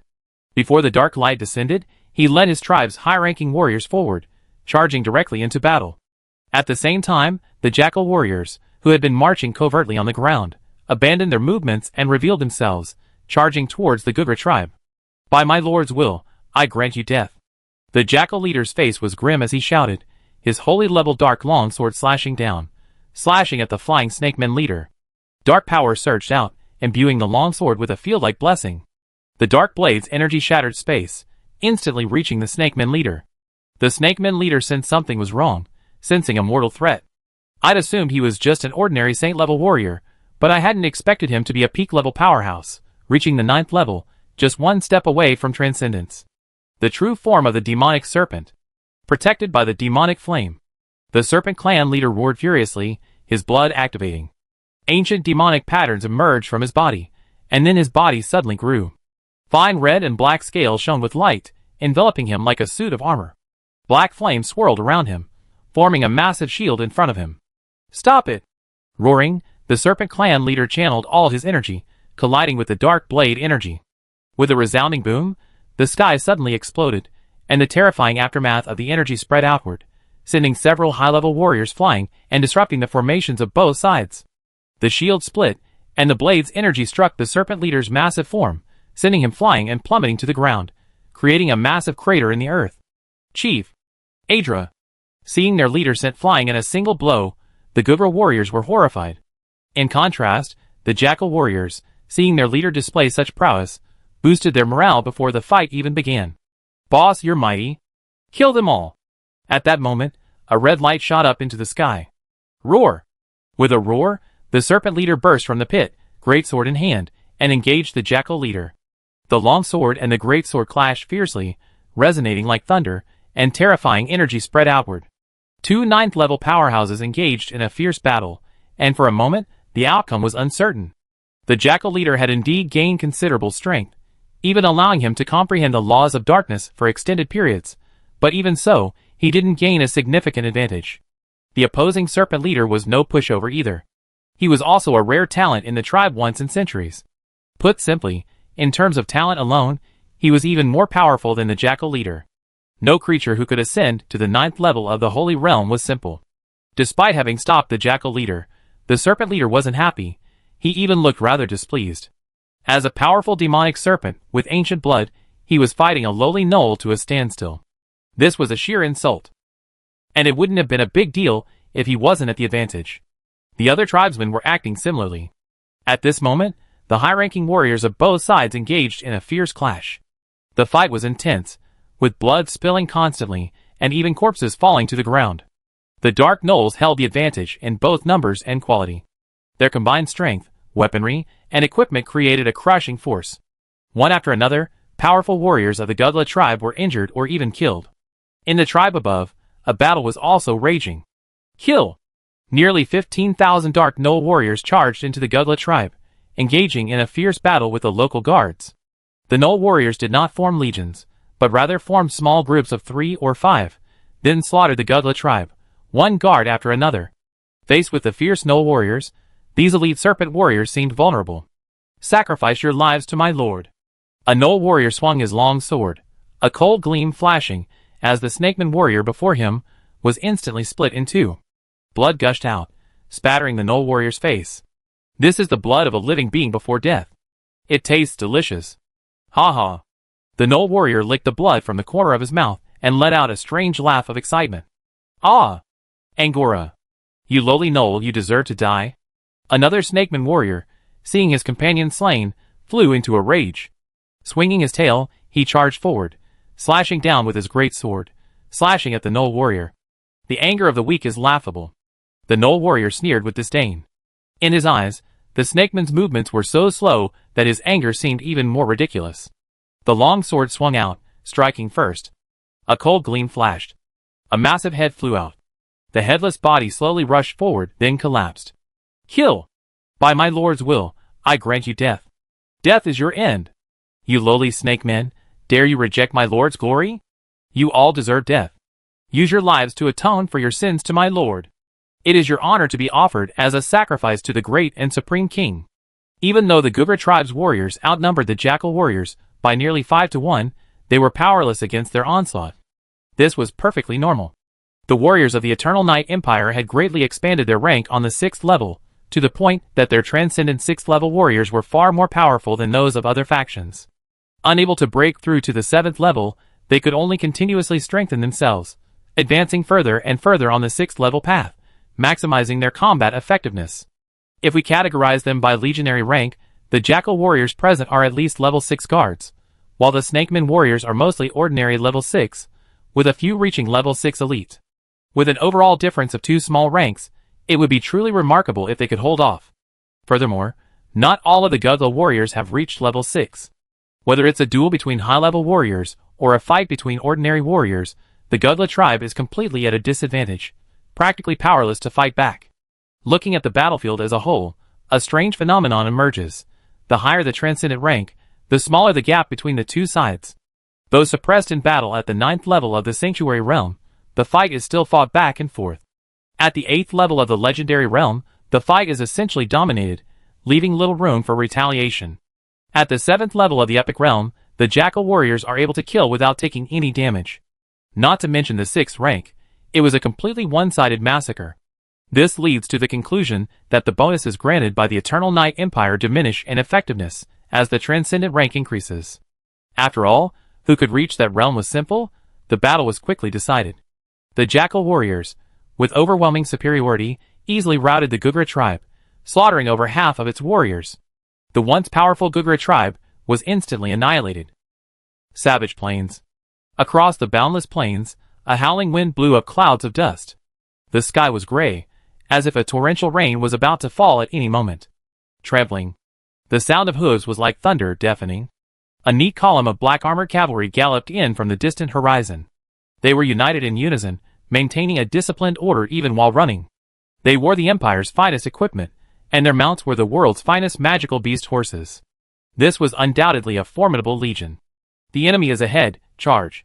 At the command of the legion commander, the black-armored cavalry legion sped up by 3 times, heading for their target ahead, a massive orc barbarian tribe. Soon, the target came into sight. Enemy attack. The barbarian tribe's guards also spotted the approaching black-armored legion, and the orcs perched on the high wall sounded a warning. The defensive equipment activated, and a barrage of powerful magic arrows rained down upon the black-armored legion. The black-armored legion warriors remained unfazed, allowing the arrows to lash out. Ding, ding, ding. The arrows struck the black-armored warriors, but failed to even penetrate the Do-Chi shields surrounding their bodies. Under the orcs' horrified gazes, the black-armored legion surged forward like a tidal wave, drawing ever closer until they reached the city walls. The black-armored legionnaires didn't pause. The legionary commander at the forefront, blade in hand, roared, unleashing a terrifying slash that tore through the sky. Open! The black-armored legionnaire roared. No! Atop the city walls, a group of orc warriors, their faces pale, screamed in despair as they watched the devastating blow. Bang! The orc warriors' cries didn't change the harsh reality. The sturdy city gate, along with the wall itself, was split in 2. Dozens of high-ranking orcs, who stepped forward to resist, were reduced to bloody foam, leaving no trace. The slash destroyed the city gate and wall, then flew hundreds of meters, destroying everything in its path and leaving a long, narrow scar on the city ground. Black-armored cavalry charged through the breach into the city, and a bloody massacre ensued. Screams echoed throughout the city. The Orc Legion warriors, renowned throughout this plain, were utterly vulnerable against these black-armored warriors, unable to withstand a single blow. When the slaughter ceased, rivers of blood flowed, corpses littered the ground. Such scenes unfolded across the Eternal Night Plain. The Eternal Night Empire's legions launched a bloody crackdown on their newly acquired territories. The Empire's territory expanded rapidly, and its actual territories grew ever larger. Chapter 246. Aerial, Land, and Sea. The Eternal Night Empire launched a campaign of conquest from every direction, expanding its territory across the board at a speed beyond anyone's imagination. Unlike the days before the unification of the plains, when there were still viable rivals, this time, no one could stop them. Although the Eternal Night Empire currently controlled only about 1/10 of the entire plains territory, in terms of overall strength, even excluding Sushingyu, it was far superior to the remaining living forces combined. Not to mention that the remaining forces were unable to unite and concentrate their strength. As a result, facing the Eternal Night Empire's conquest, they had no power to resist. To describe them as being crushed would be no exaggeration. This was actually quite normal. After all, before this, Sushingyu and the Eternal Night Empire had already carried out targeted cleansing of these merged planes. The top creatures within these planes, those at the Saint Realm and Demigod level, were not completely eliminated, but at least over 90% were annihilated. Even though the planes merged with the Eternal Night plane, allowing them to enjoy a better cultivation environment, and some powerful individuals achieved breakthroughs, it was still far from enough compared to the Eternal Night Empire. The Eternal Night Empire today is nearly 100 years removed from the unification of the Eternal Night plane. 100 years is a lifetime for ordinary beings, and even for extraordinary beings, it's a very long time. During this century, the Eternal Night Empire maintained a rapid growth trend, with a constant stream of high-level experts achieving advancement. Even if the threshold for becoming a demigod is high, once the base number reaches a certain level, someone will break through and ascend almost every once in a while. The Eternal Night Empire currently boasts a whopping 34 powerful demigods, several of whom have reached the rank of high-level demigods. 34 demigods. That's an incredibly terrifying number. You have to understand that most players today are only between ordinary and high-level demigods. Among these players, even those who reach the 9th level Saint Realm, let alone demigod followers, are few and far between. Over time, the gap between the weak and the strong has widened, to the point of forming a massive gap. In the past, when invading other players, Su Xingyu would have to send an avatar of divine power, or even his true form, to assist and offset the enemy's impact. Now, that's no longer necessary. Send a few demigods and engage in casual combat. And that's not even the most terrifying thing. The most terrifying thing is that, less than 200 years after the Eternal Night plane was promoted to a mid-level realm, so many demigods have already emerged, and this pace shows no sign of slowing down. They are still growing stronger, and at a rapid pace. As a result, these local forces, which seem incredibly powerful to ordinary players, are completely powerless against the Eternal Night Empire's conquest. This isn't so much a war as it is a training and a reward. Since everything is progressing steadily, let them go. This plane should be enough for them to wrestle with in a short time. In the Dark Divine Realm, after a brief glance at the Empire's expansion, and finding it to be going smoothly without incident, Su Xingyu withdrew his gaze and left them alone, treating it as a divine training exercise. As their power grew and the Eternal Night Empire developed, Su Xingyu's interference in their affairs became less and less frequent. During the early tribal days, his original body served as the tribal leader, personally handling tribal affairs, guiding the tribe forward, and sometimes even personally engaging in battle. During the later period of the Empire's founding, he served as the Imperial Archon for a period, helping to govern the Empire and setting an example for those who followed. He then advocated and took up the sinecure of High Priest in the Eternal Night cult. As for now, let alone managing the Eternal Night Empire, Su Xingyu has only uttered a few divine oracles over the years. In the past, he at least kept an eye on them, preventing the Empire from straying in the wrong direction and suffering huge losses. Now, mistakes were made, and they could be corrected. It was no big deal. The Eternal Night Empire's substantial financial resources allowed them to make mistakes, and they could afford them. What's more, with his god at the helm, even major errors could be reversed. Su Xingyu no longer cared about their future. To put it bluntly, Su Xingyu himself didn't know how to proceed. As long as the Eternal Night Empire didn't abandon its transcendental path and pursue research into technology and runes, anything was possible. A deity should reign supreme, enjoying the devotion of all beings, not merely a tool to aid the faithful and clear obstacles. Just like the Empire's current territorial expansion, as a deity possessing the world consciousness of the Eternal Night plane, Su Xingyu could easily wipe out those foreign forces. But there was no need for that. It wouldn't offer any substantial benefits, save only some time. He had indeed done so before, directly dispatching divine avatars to assist. But the current situation was vastly different. In the past, forces were still developing, requiring population, resources, time, and land. Back then, a period of steady development would strengthen the tribe's overall strength, increasing its chances of success against other players. What was the situation now? The Eternal Night Empire had no shortage of resources, land, population, or time. Its explosive growth phase was over. Now, it relied on grinding, slowly building up the strength of the Empire's citizens over a long period of time. So, even if he personally intervened to help, it would be meaningless. He gathered his wandering thoughts. Sitting on the throne, Su Xingyu gazed into the distance, his eyes becoming dull and empty, a hint of confusion. Su Xingyu was indeed somewhat lost at this moment, unsure of what to do. After completing the plane's ascension, the believer forces were on the right track, no longer requiring his attention. It might sound a bit harsh, but as one of the top players, Su Xingyu truly had nothing else to do right now. This plane had been unified, and his promotions were complete. He was also well equipped with resources, land, and followers. There were no enemies to eliminate, no targets to pursue. As the second highest powerhouse in the East region, Su Xingyu was the target for the other players. After reviewing everything in his mind, Su Xingyu suddenly felt as if he had a moment's leisure. Should I ascend directly to a true god?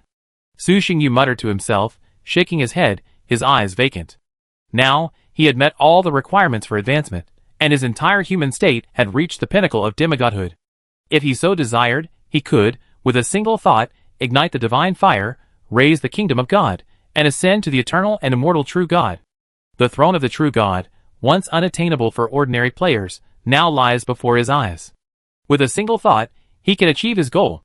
Deity interface name, Su Xingyu. God name, Lord of Darkness, King of Eternal Night, Ancestor of Fear, Lord of Corruption, Emperor of Death. Godhood, Darkness. Authority, Eternal Night, Corruption, Devouring Fear, Death. Divine Fire, Unignited. Divine Domain, Dark Domain. Divine Body, Dark Divine Body. Divinity, Maximum 72, 22 plus 10 plus 10 plus 10 plus 10 plus 10, Divine Body, Eternal Night, Corruption, Devouring Fear, Death, Supernatural Ability, Dark Favor, gaining some authority and abilities. In the dark state, blessings can be received, the strength of which varies depending on the level of faith. Cult of the Gods, Cult of Eternal Night, Cult of Fear, Cult of Death, Cult of Devouring, Cult of the Fallen. Followers, humans, dragons, Argonians, metal giants, jackals, kobolds, barghists, liches, nagas, murlocs. I've reached the limit of my path to demigodhood. One more step, and I'll be a true god. Su Xingyu rubbed his chin and began to think seriously. The divine body can accommodate 22 points of divinity, and 10 points of authority, for a total of 72 points. This state is already the limit of a demigod. One more step would only lead to true godhood. Even now, in terms of combat power alone, even without the various blessings, Su Xingyu is no different from ordinary true gods. At his current state, Su Xingyu could even go far on the path to true godhood, climbing several steps in one go. However, even with the numerous benefits and the immediate potential, Su Xingyu still didn't ascend immediately. It wasn't because he was worried about failure or the potential dangers. In his current state, failure was impossible, and there wouldn't be any danger. As long as he wanted it, success was inevitable. Ah! Sitting on the throne, Su Xingyu sighed softly, his gaze slightly focused, becoming profound. Currently, according to the information provided by the system regarding godhood, there are 3 common paths to godhood. They are faith in the true God, the ancient God of chaos, and the planar contract God.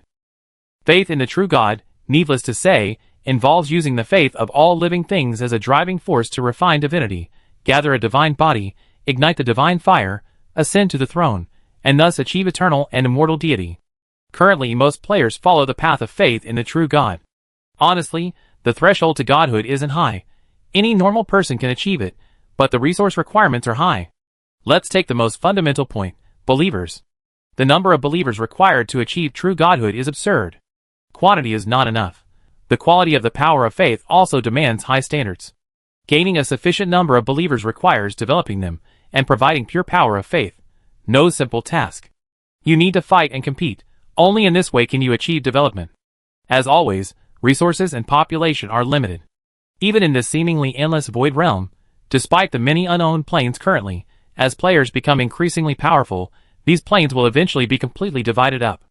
Without planes and resources, there is no way to develop a faith force. Without a developed faith force, the gods cannot become powerful. Without powerful gods, there is no way to seize resources, and thus, you enter a vicious cycle. It can be said that players like Su Xingyu, with the system's assistance, have already made the path to godhood remarkably easy. In their initial stages, they were given a desolate plain, devoid of other gods competing for their faith, allowing them to smoothly navigate their initial, weakest phase. Then, in the surrounding void, a wealth of accumulated resource planes ensured they had no resource constraints. With these conditions, anyone with a reasonable level of wit could easily become a demigod, if not a true god. But this is just them. For ordinary beings, the path would be much more difficult. The Chaos Ancient Gods are actually another broad category of players today, individual players. For various reasons, these individual players, in their early stages, were forced to abandon their faith in the path of true godhood and directly devour their godhead, becoming divine beings and then embarking on a path of devouring all things. Feeding the world as food, drawing nourishment from all living things, and constantly strengthening themselves, this is the ancient God. Compared to the lower threshold of faith in a true God, the path of the chaos ancient gods demands extremely high innate talent. This path isn't something you can embark on simply because you want to. Those players who have devoured godhood have only barely reached the threshold. But there aren't that many godhoods to devour in the world. Compared to the path to godhood through faith in a true God, the chaos ancient gods are significantly more challenging. Most individual players will likely only achieve demigod status through accumulated experience in their lifetime. However, there are both advantages and disadvantages. Unlike faith in a true God, which may be constrained by belief, the chaos ancient gods are free of constraints. They embody the ultimate embodiment of unified power. Playing contract gods, through merging with the world consciousness, become one with it, sharing its prosperity and adversity, growing stronger as the plane grows. This is a relatively stable path, but also a last resort when faced with desperation. Compared to the previous two paths, the path to godhood in the contract plane is significantly limited and progresses slowly, potentially leaving one's peers far behind. Of course, there are advantages as well. First, one is guaranteed true godhood. Second, there is regional blessing, and it's not restricted by faith. Faith, ancient gods, and contract, these three paths are currently the most widespread paths to godhood. Su Xingyu, needless to say, is definitely following the path of faith. He's already too deep down this path. Not to mention, he doesn't want to turn back. Even if he did, it's too late now. If he were to turn back, the overwhelming tide of faith would transform him into a true king of eternal night. The path must be taken, but it doesn't necessarily have to be traversed step by step. In addition to the three most common paths, the system offers players who reach the supreme demigod realm another new path to godhood. The primordial path. Creating a world in the demigod realm, one then dissipates one's authority and divine duties, evolving anew within it, condensing the primordial divine body, and achieving the status of an innate primordial divine spirit. Chapter 247. Primordial gods, to put it simply, are those innate gods born from the chaotic void, inherently divine. These innate gods can actually be considered spirits of the void's laws. From birth, they possess immense legal authority and are extremely powerful. Compared to gods who are acquired through other channels, the legal authority these innate gods possess is actually more primitive and closer to the essence of law. If there's a question of which type of god is superior, it's undoubtedly the innate gods. After all, one is a darling of the void, nurtured for hundreds of thousands, or even millions, of years by the endless void, while the other is a product that can be mass-produced with sufficient resources. Which one is inherently more perfect is a no-brainer. There's absolutely no comparison between the two. Of course, this doesn't mean that innate gods are perfect. Being born divine sounds great, but their lofty starting point also makes these innate gods incomplete. They haven't experienced the same transformation from mortal to divine that acquired gods undergo. They are too transcendent. Starting from a low point and enduring many hardships isn't something to be proud of, but being able to rise from humble beginnings step by step to the same status as an innate deity is something to be proud of. Innate deities haven't experienced all this. From the moment they were born, they were true gods, mighty beings who ruled over the lives and deaths of billions of beings. To put it simply, their divinity is too high. Of course, the most amazing thing about this world is that all living things have a path to progress and advancement. Even innate deities aren't static. If they so desire, they can transform into mortals, experience the hardships of the mortal world, and traverse the path of acquired deities, thus achieving a similar effect. Innate gods can reduce their divinity by roaming the mortal world. However, it's difficult for acquired gods to transform themselves into innate gods. Whether they are innate or acquired is determined at birth. It's a fundamental difference, and changing it is extremely difficult. So in essence, innate gods are more perfect. Evolved innate gods are simply enhanced versions of acquired gods. The primordial path provided by the system essentially provides a path for acquired gods, like Su Xingyu, to transform themselves into innate gods. This is essentially the same as innate gods becoming mortal, roaming the mortal world, and understanding the emotions of all spirits. The only difference may be the requirements. Walking the mortal world and understanding all spirits is something any innate god can accomplish with a flexible mindset and a humble attitude. But creating a new world, dispersing the power and divine duties, and re-evolving the divine body, this is not something that just any acquired god can do. This is evident from the system's arrangement. There's only one threshold for attaining the primordial path: reaching the rank of the strongest demigod.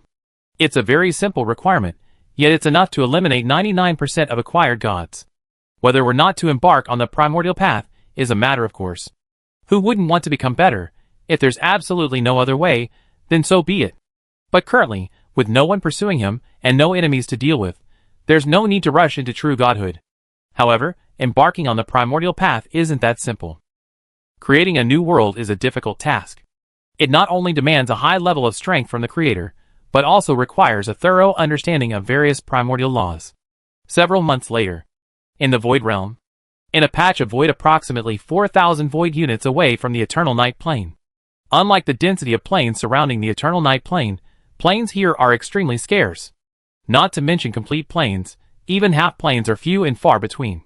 Furthermore, the concentration of spiritual energy in this void is also not very high, making it a relatively resource-poor region.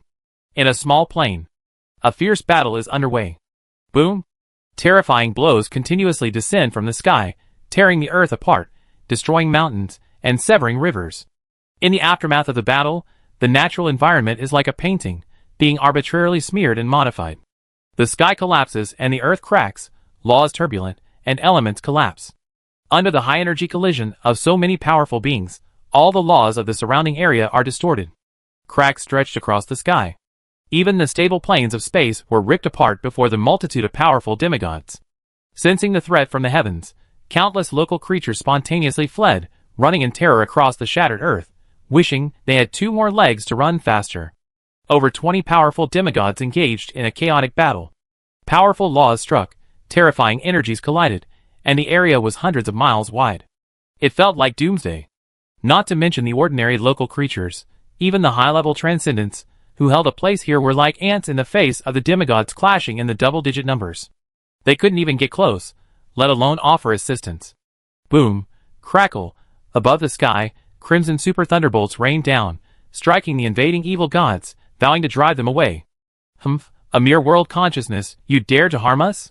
A divine player, radiating lightning, stood before the thunderbolt with a soft snort. He swung his semi-artifact scepter, and the wings of thunder behind him extended. A shield of laws suddenly appeared before him, and the super thunderbolts created by the world consciousness descended, colliding with it. Both were part of the law of thunder, but the power they displayed was somewhat different. The 2 laws collided, then quickly dissolved, transforming into ordinary thunderbolts that spread outward, some of which landed on the fleeing native creatures. The scattered lightning, like thunderball bombs, exploded among the ferocious beasts, instantly reducing countless beasts to charcoal.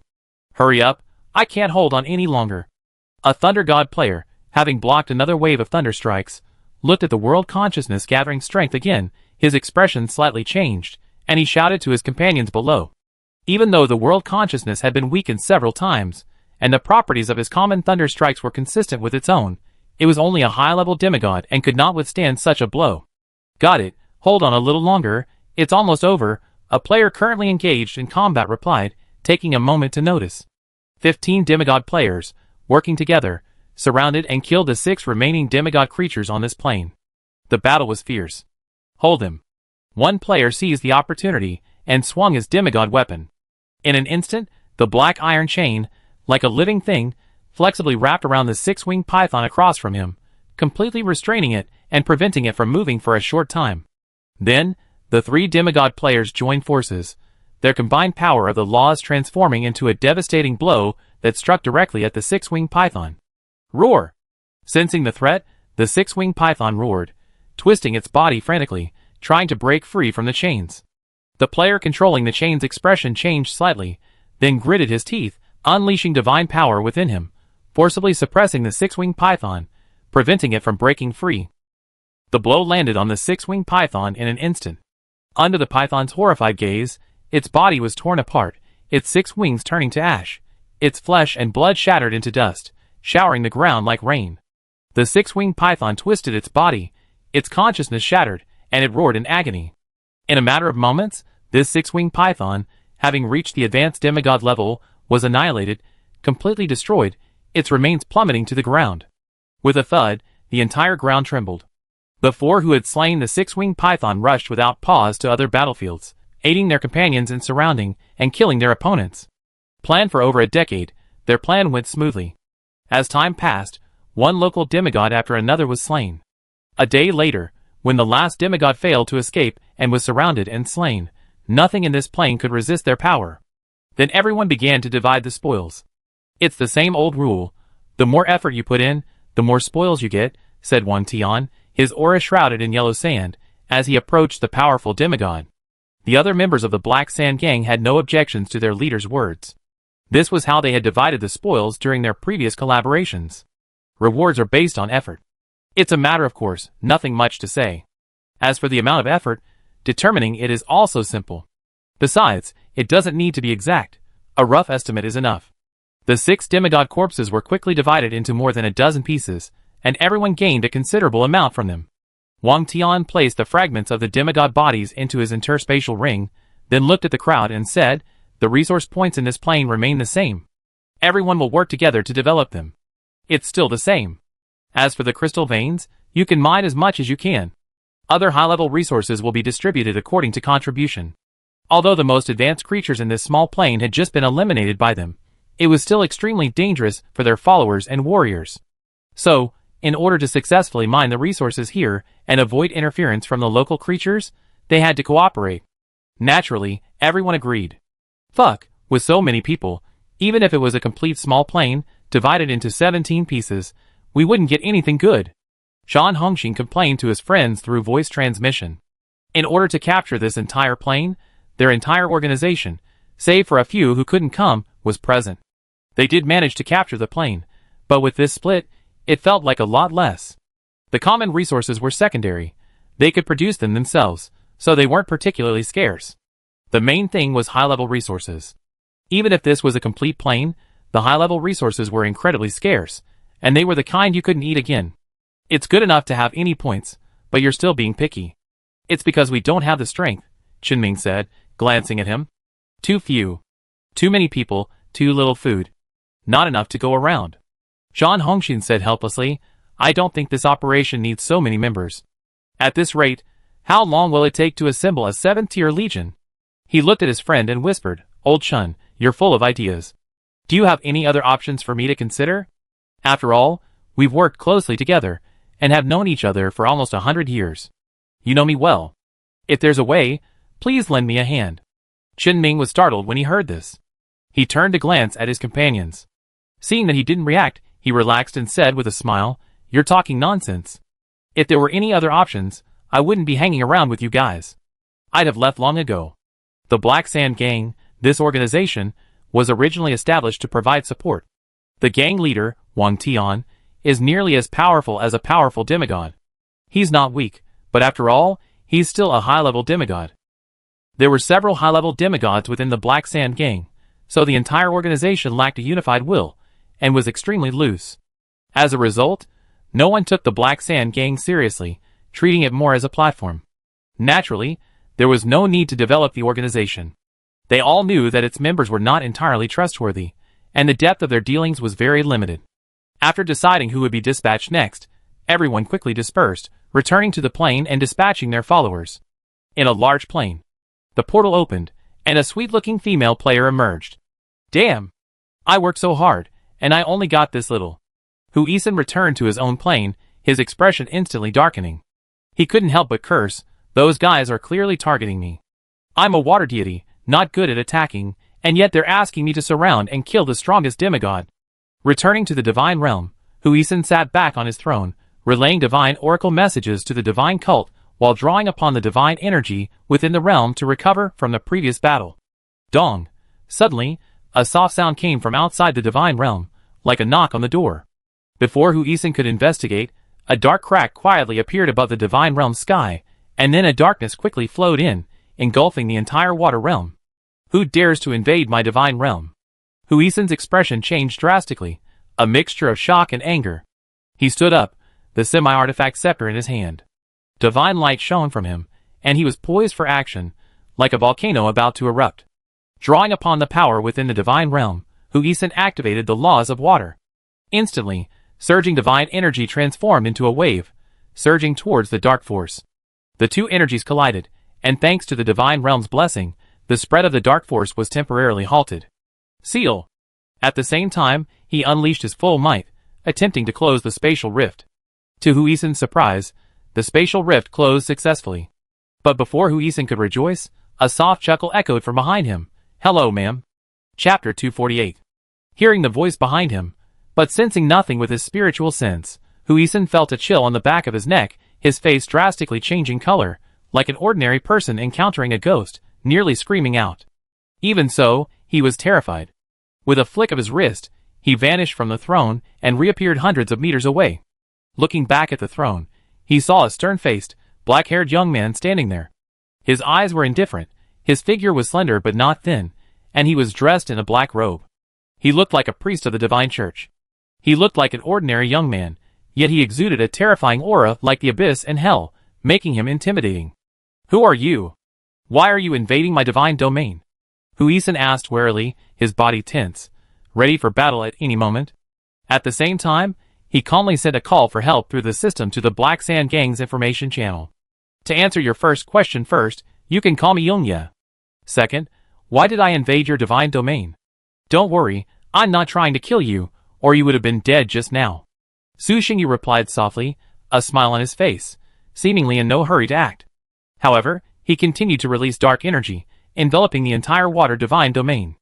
Looking at the wary woman before him, Su Xingyu soothed, "I came to you because I need a small favor." "Yongya," Huisen murmured softly, a hint of confusion in her eyes. The name seemed familiar, but she couldn't place it. After all, so many years had passed, and they hadn't fought directly, so it was normal not to remember. Seeing that Su Xingyu had no immediate intention of attacking, Huisen was in no rush to confront him. Su Xingyu's sudden appearance behind him had indeed frightened Huisen, making him realize the disparity between them. Even in his own divine domain, his home turf, with its immense support, he likely wouldn't gain any advantage in a real fight. While quietly drawing upon the divine domain's power to resist the encroachment of the dark forces, Huisen pondered a countermeasure. What help? A powerful being like you could easily dispatch me. How could I possibly help you? Huisen felt frustrated, but had to bow her head. Don't worry, it's just a small favor. Su Xingyu looked at him and chuckled softly, lend me your divine nature. Let me see it. He planned to open up the world and transform himself into an innate primordial deity, which required a thorough understanding of all other laws.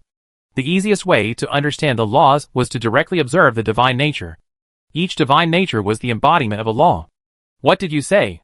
The water deity across from him narrowed its pupils, almost unable to believe its ears. Is this what a human being should say? Let me borrow your divine power to take a look. Why don't you just lend me my life? At Su Xingyu's request, Huisen's expression nearly faltered, and she instinctively wanted to attack. The divine power is incredibly important to a deity. It can even be said to be its very foundation. It's no exaggeration to say that as long as it remains, even if the body perishes, the spirit dies, and the divine realm is destroyed, there's still a chance for it to reawaken. And now someone's asking him to take out his divine power and show it to him. Isn't this a clear attempt to pick a fight with him, deliberately stirring up trouble? At this moment, Huisen no longer cared about who Yongya was. His body tensed, divine power coursing through him, and the scepter in his hand glowed faintly. Seeing his reaction, Su Xingyu didn't say anything more, but suddenly chuckled softly, It's done. It's done? What's done? Huisen looked at the smile on Su Xingyu's face, and suddenly felt a sense of foreboding. Su Xingyu's body shifted slightly, then vanished in an instant. Huisen's expression changed slightly. Sensing danger from his right, he jerked sideways, but it was too late. Su Xingyu's attack was already upon him. An arm, imbued with dark energy, grasped his slender neck. The next moment, the arm exerted force, instantly shattering the body it grasped, turning it into a puddle of water. Quite clever of you, Su Xingyu said with a casual flick of his arm, looking at the blue figure 1,000 meters away and praising him with a smile. Prison of the sea. Huisen's face was cold, her eyes flashing with brilliance. She pressed her scepter downward, and a brilliant light erupted. The divine realm beneath her feet instantly transformed into a vast ocean. Several sea dragons surrounded Su Xingyu, enveloping him tightly and trapping him like a cage. I admit you're powerful, but you dare to look down on me like this in my divine realm? That's quite disrespectful. Huisen looked at the trapped Su Xingyu, a hint of anger crossing her face. She controlled the power of the entire divine realm, and continuously drew in faith from the outer planes. This was his divine realm. Beyond was his own plane, where his hundreds of millions of followers were. Fighting on his home turf, his combat effectiveness would have to be at least several notches higher. Under such circumstances, the other party still dared to look down on him. They didn't even consider him human. Not attacking directly just now, giving me time to prepare, is the biggest mistake you've ever made.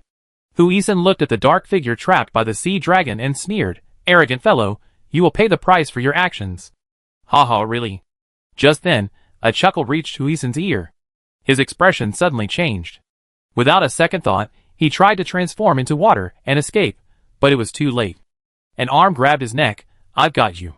Dark divine power surged, transforming into chains that tightly wrapped around the water deity.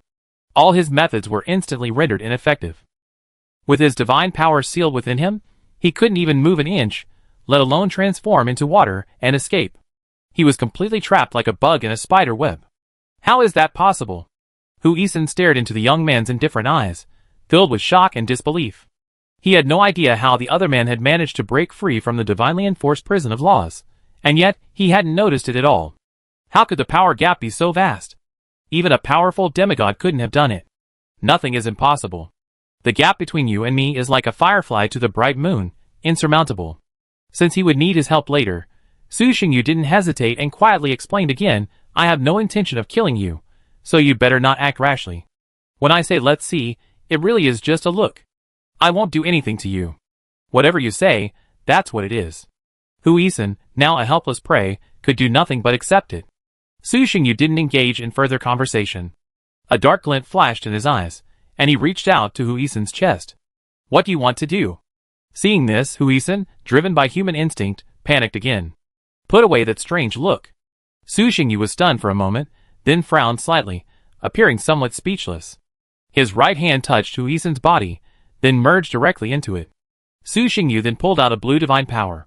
As the divine power was pulled out, a trace of panic crossed Huizen's face. Su Xingyu flashed, returning to the throne with the bound water spirit. Gripping the water divine power tightly, Su Xingyu thrust his spiritual consciousness into it, beginning to carefully comprehend it. Huizen was unable to move, and could only watch quietly as Su Xingyu toyed with her divine power. Damn it! Why haven't those guys come to rescue me yet? Huizen couldn't help but curse inwardly, seeing no movement from outside. Even if they were just nominal companions, they should have at least sent someone to check on me after receiving my call for help. Now that I've been apprehended, they're completely ignoring me. What's the point? Huizen didn't know that his companions were gathered together, discussing his call for help. Of course, they knew Huizen was in trouble, but knowing something wasn't enough. With no explanation, just a call for help, and everyone being just nominal friends, it would be strange if anyone came to help. As Huizen continued to curse his superficial companions, Su Xingyu rapidly comprehended the laws within the Godhead. Although he didn't fully grasp them in a short period of time, he had gained a deeper understanding. Nearly 5 days later, Su Xingyu opened his eyes, concluding his contemplation. "All right," Su Xingyu said softly. He then released the restraints on the woman beside him and returned to Godhead, without a trace of attachment to this priceless treasure. "Thank you very much," Su Xingyu said politely. Reintegrating the Godhead into his body, and feeling the return of divine power, Huizen nearly cried with joy. At Su Xingyu's thanks, his eyes twitched slightly, and he suppressed his anger and frustration, forcing a smile. "You're welcome. It's my honor to help His Majesty Yongye." During these boring days, he finally remembered who this Yongye really was. He had been second in the Eastern Division qualifying tournament, one of the strongest in the entire region. No wonder he hadn't been able to resist, even with the power of the entire divine realm. With such a huge gap, it would have been truly bizarre if he had been able to resist. "Have you unified this plane?" Su Xingyu asked softly. "You're not done yet, are you?" Huizen, slightly annoyed, forced another smile, and softly replied, "Not yet." Because he started late and hesitated to rely too much on the power of other players, he had only completed 2/3 of the process of unifying the plane. "What a shame! I was hoping to borrow your world consciousness to take a look," Su Xingyu said with a hint of regret. Huizen didn't say anything, but she subconsciously breathed a sigh of relief. Then she heard Su Xingyu say, "Do you need my help? Consider it compensation for this offense." With his strength, he was practically overwhelming in this plane. He might not be able to defeat all his enemies, but if he could eliminate those powerful beings, the remaining forces would be nothing more than a mob. This, Su Xingyu's proposal made Huizen ponder, hesitating for a moment, but after a moment, he rejected it out loud. "Don't bother, Your Majesty, Eternal Knight. My current power isn't ready to unify the entire plane yet. It wasn't that Huisin was worried Su Xingyu would cause trouble or take advantage of this. He knew full well that with the strength he had just displayed, no matter what he tried to do, he wouldn't be able to resist. It was a bit sad, but also very realistic. When the power gap between the two sides was too great, you didn't even have to worry about them breaking the contract, because there was absolutely no need. Huisin wasn't worried about Su Xingyu. His refusal was his own fault.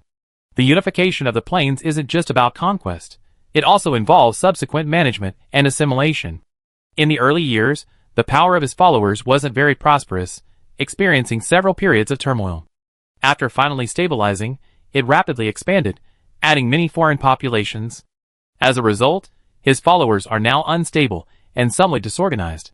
Simply put, the foundation isn't solid enough to build tall structures for the time being. That's all I can do. Hearing this, Su Xingyu didn't take it seriously. After a moment's reflection, he added, I don't like owing people anything. Since I just borrowed your divine power for a look, I'll give you something as a token of my gratitude. I was going to help you resolve your plane's problems, but now you don't want to. Huisin swallowed, pursed her lips in anger, and was about to say something when she saw Su Xingyu tap his fingers, sending a string of coordinates into her consciousness. Seeing his confusion, Su Xingyu explained, these are the coordinates of a ruined demi-plane. I've already slain the demigod within, but there are still a number of resource-producing areas. Consider them your reward for this. With that, without waiting for Huisin's reply, he stood up, retracted the dark energy from the divine realm, and then transformed into light and shadow, leaving the realm. Huisin stared at the empty throne in silence for a moment before muttering to herself, you really enjoy talking to yourself, completely oblivious to others' feelings. This is the privilege of being a top boss. After Su Xingyu left, Huisin didn't completely relax.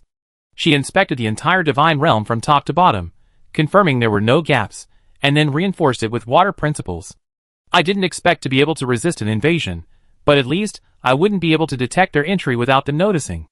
In just a few days, the shadow Su Xingyu cast upon him was truly immense. I must unify the planes and control world consciousness as soon as possible, otherwise I won't even notice the others entering. After completing all this, Huisin sat back on the throne, muttering to himself. Beep beep. The system beeped. Huisin clicked on it, revealing a flood of concerned messages from fellow Black Sand gang members. A sneer crossed his face. A bunch of profit-seeking, forgetful fellows. After a few curses, he calmed down, a smile on his face, and began replying to the messages, confirming his safety. Chapter 249. After leaving the Water God realm, Su Xingyu lingered in the outer plane for a moment, admiring the surrounding scenery. Then, under Huisin's nervous gaze, he transformed into a beam of light and soared into the sky, departing for the dark void. That monster is finally gone. Huisin breathed a sigh of relief upon seeing this. Although he couldn't stop Su Xingyu from doing anything, and even if he sneaked back in again, he might still not notice, Huisin couldn't help but breathe a sigh of relief upon seeing Su Xingyu leave his plane. It felt like having a stranger in the house. He felt a sense of unease all over. Su Xingyu, having left the player plane, stood in the void. After briefly determining his direction, he stretched out his hand and tore it apart. A pitch-black spatial rift appeared, devoid of any light, filled with powerful spatial turbulence that could easily shred any Saint Realm warrior. Only a transcendent demigod could briefly remain. Whoosh! Su Xingyu didn't hesitate, his entire body bathed in a layer of dark golden light, and he charged directly into the void. The force of space sliced through his body, sparking dazzling sparks, but it didn't hurt him at all. Ignoring the force of space, Su Xingyu transformed into a streak of black light, hurtling forward at a breakneck speed. Neither the spatial barriers nor the turbulent currents could stop him. Compared to passing through a portal, occasionally flying directly was actually a good option. Enjoying the feeling of soaring through the void, Su Xingyu couldn't help but smile. Without the urgency of time, and without having to dwell on other things, he could do whatever he wanted. Even if this matter was meaningless and merely a waste of time. Aside from occasionally venturing out to gauge his direction, Su Xingyu flew through the subspace for a full half-month before finally reaching his destination. Atop a massive meteorite. Tearing open space, Su Xingyu descended upon the site, his still unrestricted aura expanding outward, awakening the slumbering void beasts there, who roared in alarm. Boom! The earth cracked, the mountains began to tremble, and the void beasts gathered nearby instantly scattered. Roar! Accompanied by a terrifying roar. A gigantic, earth-yellow python, several thousand meters long, its back covered in spikes, like a mountainous mass, rose from the ground and soared into the sky. Its bloody maw opened wide, biting at the dark figure in the sky, as if to devour it. Demigod? This was a demigod-level Void Beast King, and no ordinary demigod. Its power had already reached the high-level demigod order, making it immensely powerful. It's important to understand that, due to the limitations of their species, void beasts find it extremely difficult to comprehend the laws of nature. Therefore, many void beast kings remain at the level of weak demigods, with a few reaching the level of ordinary demigods. High-level demigods, on the other hand, are extremely rare. Su Xingyu had been exploring the Eternal Night Plane for so long, and had conquered nearly every plane and meteorite within 1,000 void units. The number of high-level demigod void beasts he had encountered could be counted on one hand. Facing the attacking void beast king, Su Xingyu maintained a smile, showing no sign of panic. Just as the giant mouth was about to fall, he slowly extended his right hand and whispered, "Devour space." Instantly, the void beast king felt something was amiss, an indescribable strangeness. Then he realized that the dark figure before him suddenly grew vast, while he himself seemed as tiny as an ant. This was abnormal. He should have been the larger one, yet now the situation was reversed. Roar! Ah! The void beast on the meteorite looked up and collapsed to the ground in fear. Above the sky, the void beast king, once as vast as a mountain, had completely vanished, replaced by a dark space less than 3 meters in diameter. Within this space, the void beast king struggled violently, roaring, trying to break free, but to no avail. He was like a small fish in a fish tank. No matter how hard he rammed, he couldn't even scratch the surface. Not far away in the void, a figure that had been waiting for a long time looked on in shock at the void beast king being easily subdued, almost unable to believe its eyes. This is too powerful. How could it be so formidable? A high-level demigod-level void beast king was defeated with a single blow. Qin Ming muttered softly to himself, his lips twitching slightly. Su Xingyu flipped his hand and clenched it, and the dark space before him suddenly shrank, becoming the size of a bowl, capable of being grasped in his hand. Su Xingyu frowned slightly, turned to look at where Qin Ming stood, and whispered, "Why don't you come over? Do you want me to invite you?" Hearing this, Qin Ming's face changed slightly, and he replied with some fear, "I dare not." He then flew quickly and arrived in front of Su Xingyu. "Your Majesty, Eternal Night."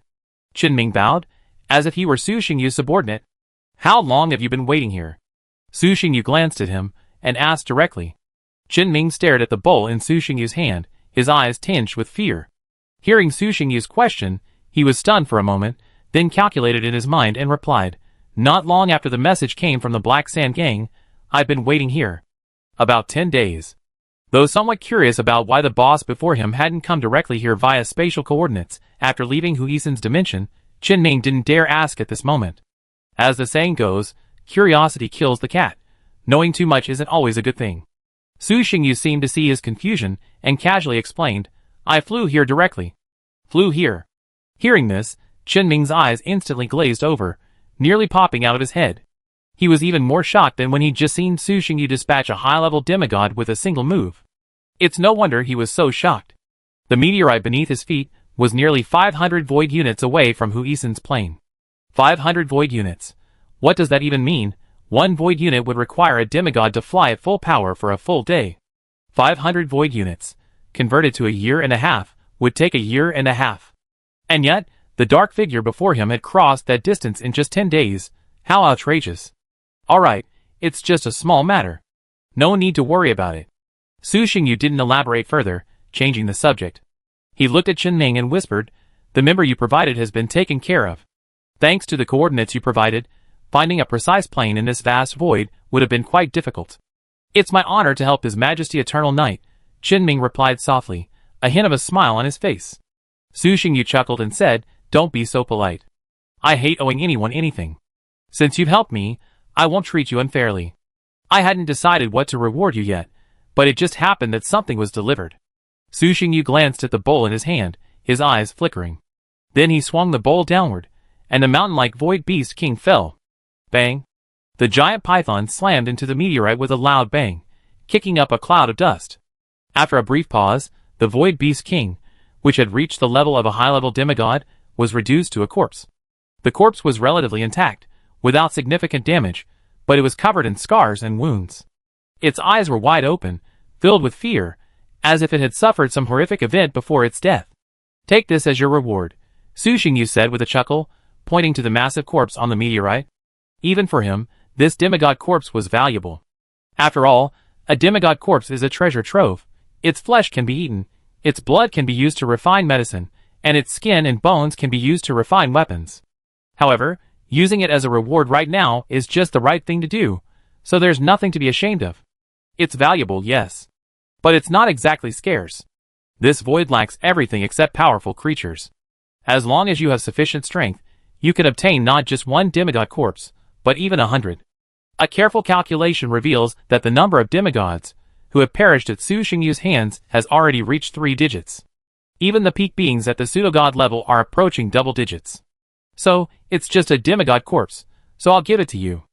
I only provided a coordinate, and you're offering too much.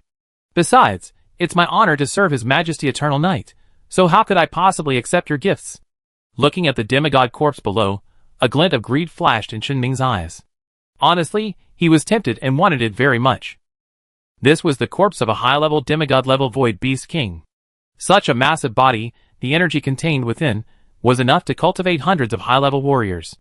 As for the scales and bones, if he found a skilled forger, it might be possible to forge a few semi-divine artifacts. But after weighing the pros and cons, Qinming reluctantly turned his gaze away and refused. Compared to the immediate benefits, clinging to the support of the person before him was the most important priority. Here, take it. Su Xingyu glanced at him and whispered, even if I were a subordinate, I wouldn't take it for free. Thank you very much, Your Majesty, for the reward. Qinming put his status very low, truly acting like a follower of a deity, not a player on the same level as Su Xingyu. Next, let's proceed according to the original plan. Su Xingyu said softly, I'll attack them one by one according to the coordinates. If you ever gather or if anything unexpected happens, please notify me. Okay. Qinming nodded and handed Su Xingyu the information he had compiled on the Black Sand Gang members. It contained not only the plain coordinates of the Black Sand Gang members, but also their respective authority and priesthood, as well as their approximate strength levels. It was extremely detailed. Su Xingyu examined the information crystal and nodded slightly, quite satisfied.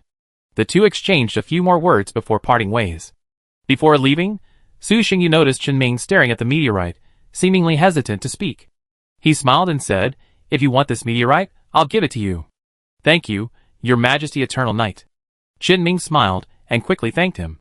Su Xingyu waved his hand, then tore through space and rushed into it, preparing to use the same method to reach his next target plane. No wonder you got here so quickly. Straight into the subspace, braving the spatial storm. How could that not be fast? Qinming watched Su Xingyu disappear, a flicker of shock in his eyes. He finally understood how Su Xingyu had managed to fly here in such a short time. He had indeed flown here. It was just that the flight paths were different. He and the others were flying through the void, while the boss was flying through the subspace. The risk level was completely different. Although demigods possess the ability to tear through space, and can even teleport into the warp, most cannot remain within the warp for long. The spatial storms within are too dangerous, and even demigods would be injured if they stayed there for too long. If they were unlucky and encountered spatial turbulence, being swept into the depths of space, unable to escape, and ultimately perishing, was not out of the question. Given this strength, it's a good thing I didn't have any other thoughts, otherwise I would have been dead. Based on this simple speculation about Su Xingyu's strength, Qinming couldn't help but feel somewhat relieved. He had no other thoughts from the beginning, simply wanting to curry favor with someone powerful. Shaking his head, Qinming landed on the meteorite. He first collected the massive corpse of the Beast King, then proceeded to clear out the void beasts on the meteorite. With his current power as a high-level demigod, dealing with the void beasts without their leader was a piece of cake. In a short while, the void beasts on the meteorite were either dead or on the run. Another void area. Here, too, was a large plain. In the Crimson Divine Realm, a divine spirit, radiating a fiery light, sat on its throne, drawing on the pure power of faith to strengthen itself. That stinking woman, she sent a distress message earlier, but then refused to tell me what happened. Seriously, she's making me panic. Shan Hongxin opened his eyes, concluding his training session, feeling a little restless, as if he had sensed something. And that guy Qinming too. He's been acting so secretive lately, and hasn't even approached me about working together. Could he have found a new partner? Shan Hongxin rubbed his head, his mind completely swirling as he thought about recent events. He stood up, preparing to go out for a stroll to calm his nerves, when a crisp sound rang out. Before he could react, the sky above the divine realm suddenly cracked, and a vast dark force poured in like a galaxy, rapidly eroding the crimson divine realm. Who dares to invade my divine realm? Are you crazy? Shan Hongxin was stunned for a moment, then instantly erupted in rage. The terrifying law of raging flame surged towards the darkness. Hee hee. A soft laugh echoed throughout the space, and a hand reached out from the darkness. With a casual wave, the raging flames stopped in their tracks. A figure as abyssal as hell emerged from the darkness, a smile on his face. Don't be so impatient. Chapter 250. Playing tricks die. Seeing this, the raging fire spirits, far from being frightened, glared, unleashing their full rage. As their divine power surged, crimson flames erupted, transforming into ferocious fire dragons that attacked the dark figure before them. The fire dragons appeared lifelike, ringed by rings of flame, emitting a terrifying heat powerful enough to refine everything. Under the divine realm's blessing, the fire dragon's eyes lit up, as if they had truly acquired intelligence. This is my territory, you ignorant fool. Simultaneously, the fire spirits manipulated the power of the entire divine realm, squeezing the space surrounding Su Xingyu, preventing him from moving quickly. The fire dragons arrived in front of Su Xingyu in an instant. The divine realm had now transformed into a sea of fire, brimming with rage. For a high-level demigod, possessing such power is barely acceptable, I guess. Su Xingyu, feeling the suppression of the surrounding laws, smiled faintly and praised. Then, he slowly raised his hand, swallow. A black vortex, approximately 3 meters in diameter, immediately arose behind Su Xingyu. As soon as it appeared, it began to spin rapidly, and then a powerful suction force spread outward. Whoosh whoosh. The massive fire dragon, flying towards him, grew smaller and smaller as it approached. When it reached Su Xingyu, it transformed into a narrow flame and was swallowed by the black hole vortex. The surrounding raging flames flowed towards the black hole vortex like streams, while the dark figure before him remained unharmed. He simply stood there, the flames unable to touch him. How is that possible? Shan Hongxin's eyes nearly popped out at this sight. He had attacked with all his might, yet he hadn't caused a single ripple. What kind of monster was this, and how could it be so powerful? The principles of fire, combined with the powers he had amassed, possessed unparalleled destructive power. Here within the Crimson Divine Domain, he was confident that even powerful demigods, let alone ordinary demigods, would fall if they fought to the death. That previous attack had certainly had the power to injure a powerful demigod, yet it hadn't caused a single ripple, like a small flame easily snuffed out. Who are you? We don't even know each other, so why are you invading my divine domain? Shan Hongxin asked, bewildered, not daring to continue. Looking at the stern young man before him, he pondered, but couldn't recall anything. He couldn't recall how he had offended him. Shan Hongxin felt he would never forget such a formidable figure, if they had ever crossed paths before. Since he had no recollection of him at this moment, it could only mean one thing. They truly didn't know each other. No reason, I just wanted to borrow your divine power to see for myself. Su Xingyu didn't continue his attack. With a smile on his face, he explained, as he eroded the Crimson Divine Domain. You? Shan Hongxin's expression suddenly darkened, and he reacted like Huisin before, instantly erupting in rage. Bang! Various powers arose upon him, and the semi-divine artifact shone with a dazzling brilliance. Shan Hongxin no longer held out hope and chose to attack. What a joke! I'd like to borrow your divine power. Why don't you just let me kill myself and give it all to you? Shan Hongxin roared, transforming into a flaming giant, a large shield in his left hand, and a massive sword in his right. He strode towards Su Xingyu, slashing down with a flaming sword, aiming for Su Xingyu's head. At the same time, space was sealed again, leaving Su Xingyu unable to dodge and forcing him to resist. If you want my divine power, it depends on whether you have the ability. Even though he knew the man before him was powerful, Shan Hongxin had no intention of retreating. He absolutely refused to give up his divine power. If you have the guts, take it yourself. Faced with the powerful crimson slash, Su Xingyu's eyes flashed. The surrounding dark power instantly surged out, transforming into countless spikes that intertwined to form a dark shield, blocking the way. The crimson sword slashed against the dark shield, two powerful principles clashing.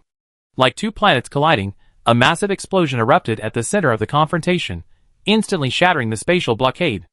The terrifying aftermath rippled outward until it struck the barrier of the divine realm. Buzz buzz buzz. For a moment, the entire divine realm trembled. The fire spirit swung its mighty sword repeatedly, slashing at the enemy before it. Su Xingyu stood still, blocking the fire spirit's powerful blows with a simple wave of his hand. In a blink of an eye, the two sides exchanged hundreds of rounds. Explosions continued as two powerful laws clashed against each other. The divine realm was completely shattered, and even the barrier was punctured with holes. Yet, neither side suffered a single injury. The more he fought, the more frightened Shan Hongxin became. No matter how hard he attacked, it was useless. The opponent simply stood there, casually waving his hands and blocking his attacks as easily as dealing with a fly. Damn it, how could this guy be so powerful? This was definitely not the combat power expected of a demigod. Could he have already ignited the divine fire and achieved true godhood? Seeing the situation was dire, Shan Hongxin's anger gradually dissipated. His mind cleared, his rationality returned, and he began to think about abandoning the divine realm and escaping. With such a huge gap, continuing the fight to the death would only lead to his demise. Rather than that, it would be better to abandon the divine realm and escape into the void. He didn't believe the opponent could accurately locate him in that vast void. While this would mean losing a lot, and potentially even becoming a wandering demigod, it was better than immediate death. Although Shan Hongxin had a fiery temper, and was often reckless, he wasn't foolish.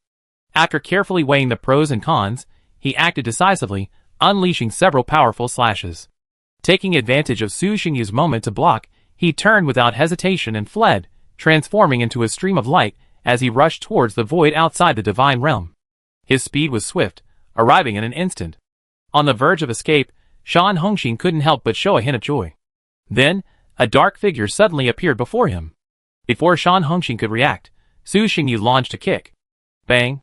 Shan Hongxin flew backward like a cannonball, crashing into the divine realm's barrier.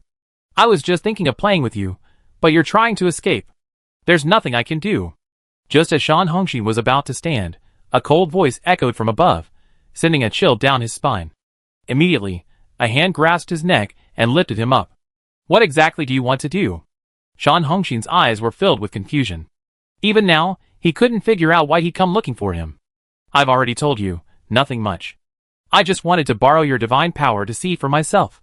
Using divine chains to tightly wrap Shan Hongxin, Su Xingyu said nothing more. He reached into his chest and quickly pulled out a crimson divine power. Gripping the crimson divine power tightly, Su Xingyu began to comprehend the principles within it. Shan Hongxin could only watch, helpless, hoping Su Xingyu was truly just observing. In the blink of an eye, half a month had passed. Su Xingyu left the crimson divine realm, detached from the plane, and soared into the dark void, continuing towards his next goal. I know what's going on, damn it.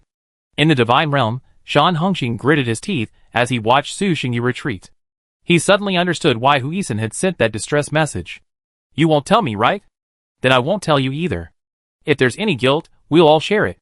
1 year later. At the Black Sand Gang's headquarters, in a magnificent palace, 21 members gathered. Their faces all looked grim, having just had a huge argument. The cause of the incident was simple. Recently, Black Sand Gang members had been frequently attacked by a mysterious and powerful individual. Although the attackers had only received a beating and suffered no harm themselves, and even received a generous compensation, the individual's actions had still aroused the Black Sand Gang's vigilance. After all, for a deity, godhood is of paramount importance. It touches upon their very foundations. How could they casually display it to others? Not to mention whether the other party had any backup plans. Just the fact that their godhood had been analyzed would make it much easier for that person to deal with them in the future. Then, the Black Sand Gang erupted in fury, splitting into two teams. One team had already been attacked, and the other hadn't. The members who hadn't been attacked were furious. Goodness! The enemy is about to attack us, and you're being attacked, yet you didn't even warn us. What are you doing? They were furious that their companions knew danger was approaching but didn't warn them, leaving them defenseless. Didn't you come to my aid when I asked for help before? You're treating me like a friend. We're all friends. Not helping is one thing, but not even warning us is a bit too much. One member, who hadn't been approached, shouted at the opposing gang members with a hint of anger on his face. Who knows what that person is up to? Besides, don't just blame us. You all know what you did before. A member on the opposite side responded with a dismissive sneer. You? The member who had spoken earlier suddenly darkened his expression, pointing at the speaker with a stern glare. What do you mean by I? You're not convinced? If you're not convinced, come and fight me. The man on the opposite side remained undeterred, even continuing his provocative bark. For a moment, the atmosphere was extremely tense. Members on both sides stared at each other, some ready to fight if a disagreement arose. Just as both sides were about to fight, the gang leader, Wang Tian, who was sitting in the main seat, tapped his fingers on the table and said in a deep voice, "All right, everyone's at fault in this matter. Now that it's over, there's no need to dwell on it. The enemy is hiding in the shadows and could strike at any moment. Our priority now is to avert the impending crisis, not to continue arguing here." "So what?" a member from the attack side muttered softly, seemingly unconcerned. After all, he'd already taken a beating, and no matter what, the mysterious powerful being wouldn't be able to find him next. Wang Tian frowned slightly and glanced at him. The man instantly fell silent. Seeing this, Qinming spoke up, easing the atmosphere. "How do you plan to resist? That person is terrifyingly powerful. Even a high-level demigod, with the blessing of the divine realm, can't stop him. We can't just sit here all day, doing nothing, waiting for him to come." Qinming is right. That guy is a complete monster. I even suspect he's already ignited the divine fire and achieved true godhood. Now he's hiding in the shadows, and we don't know what his next target will be. How can we stop him? Shan Hongxin echoed, completely disapproving of Wang Tian's idea. A monster with the combat power of a true god wouldn't need any other tricks. A brute force attack would easily defeat them. Furthermore, Shan Hongxin didn't believe the Black Sand Gang could unite and fight the mysterious master.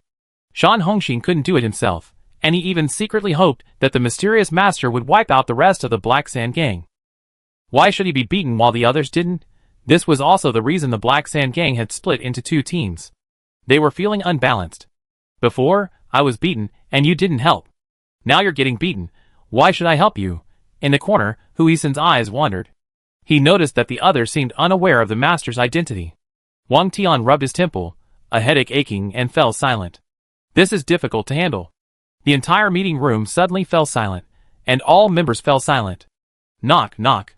Just then, there was a knock on the door. Without waiting for a response, the door opened, and a stern young man walked in. He was dressed in a black robe, like a priest from a divine sect. Nearly half the members of the conference room suddenly changed their expressions upon seeing the familiar figure approach.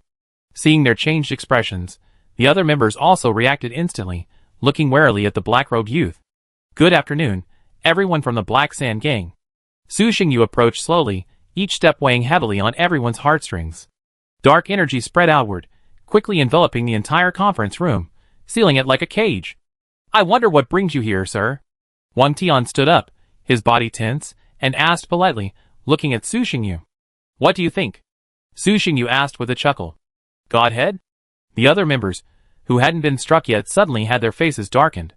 "Do you want to cooperate, or do I come and get it myself?" Su Xingyu said leisurely, as if oblivious to their changing expressions.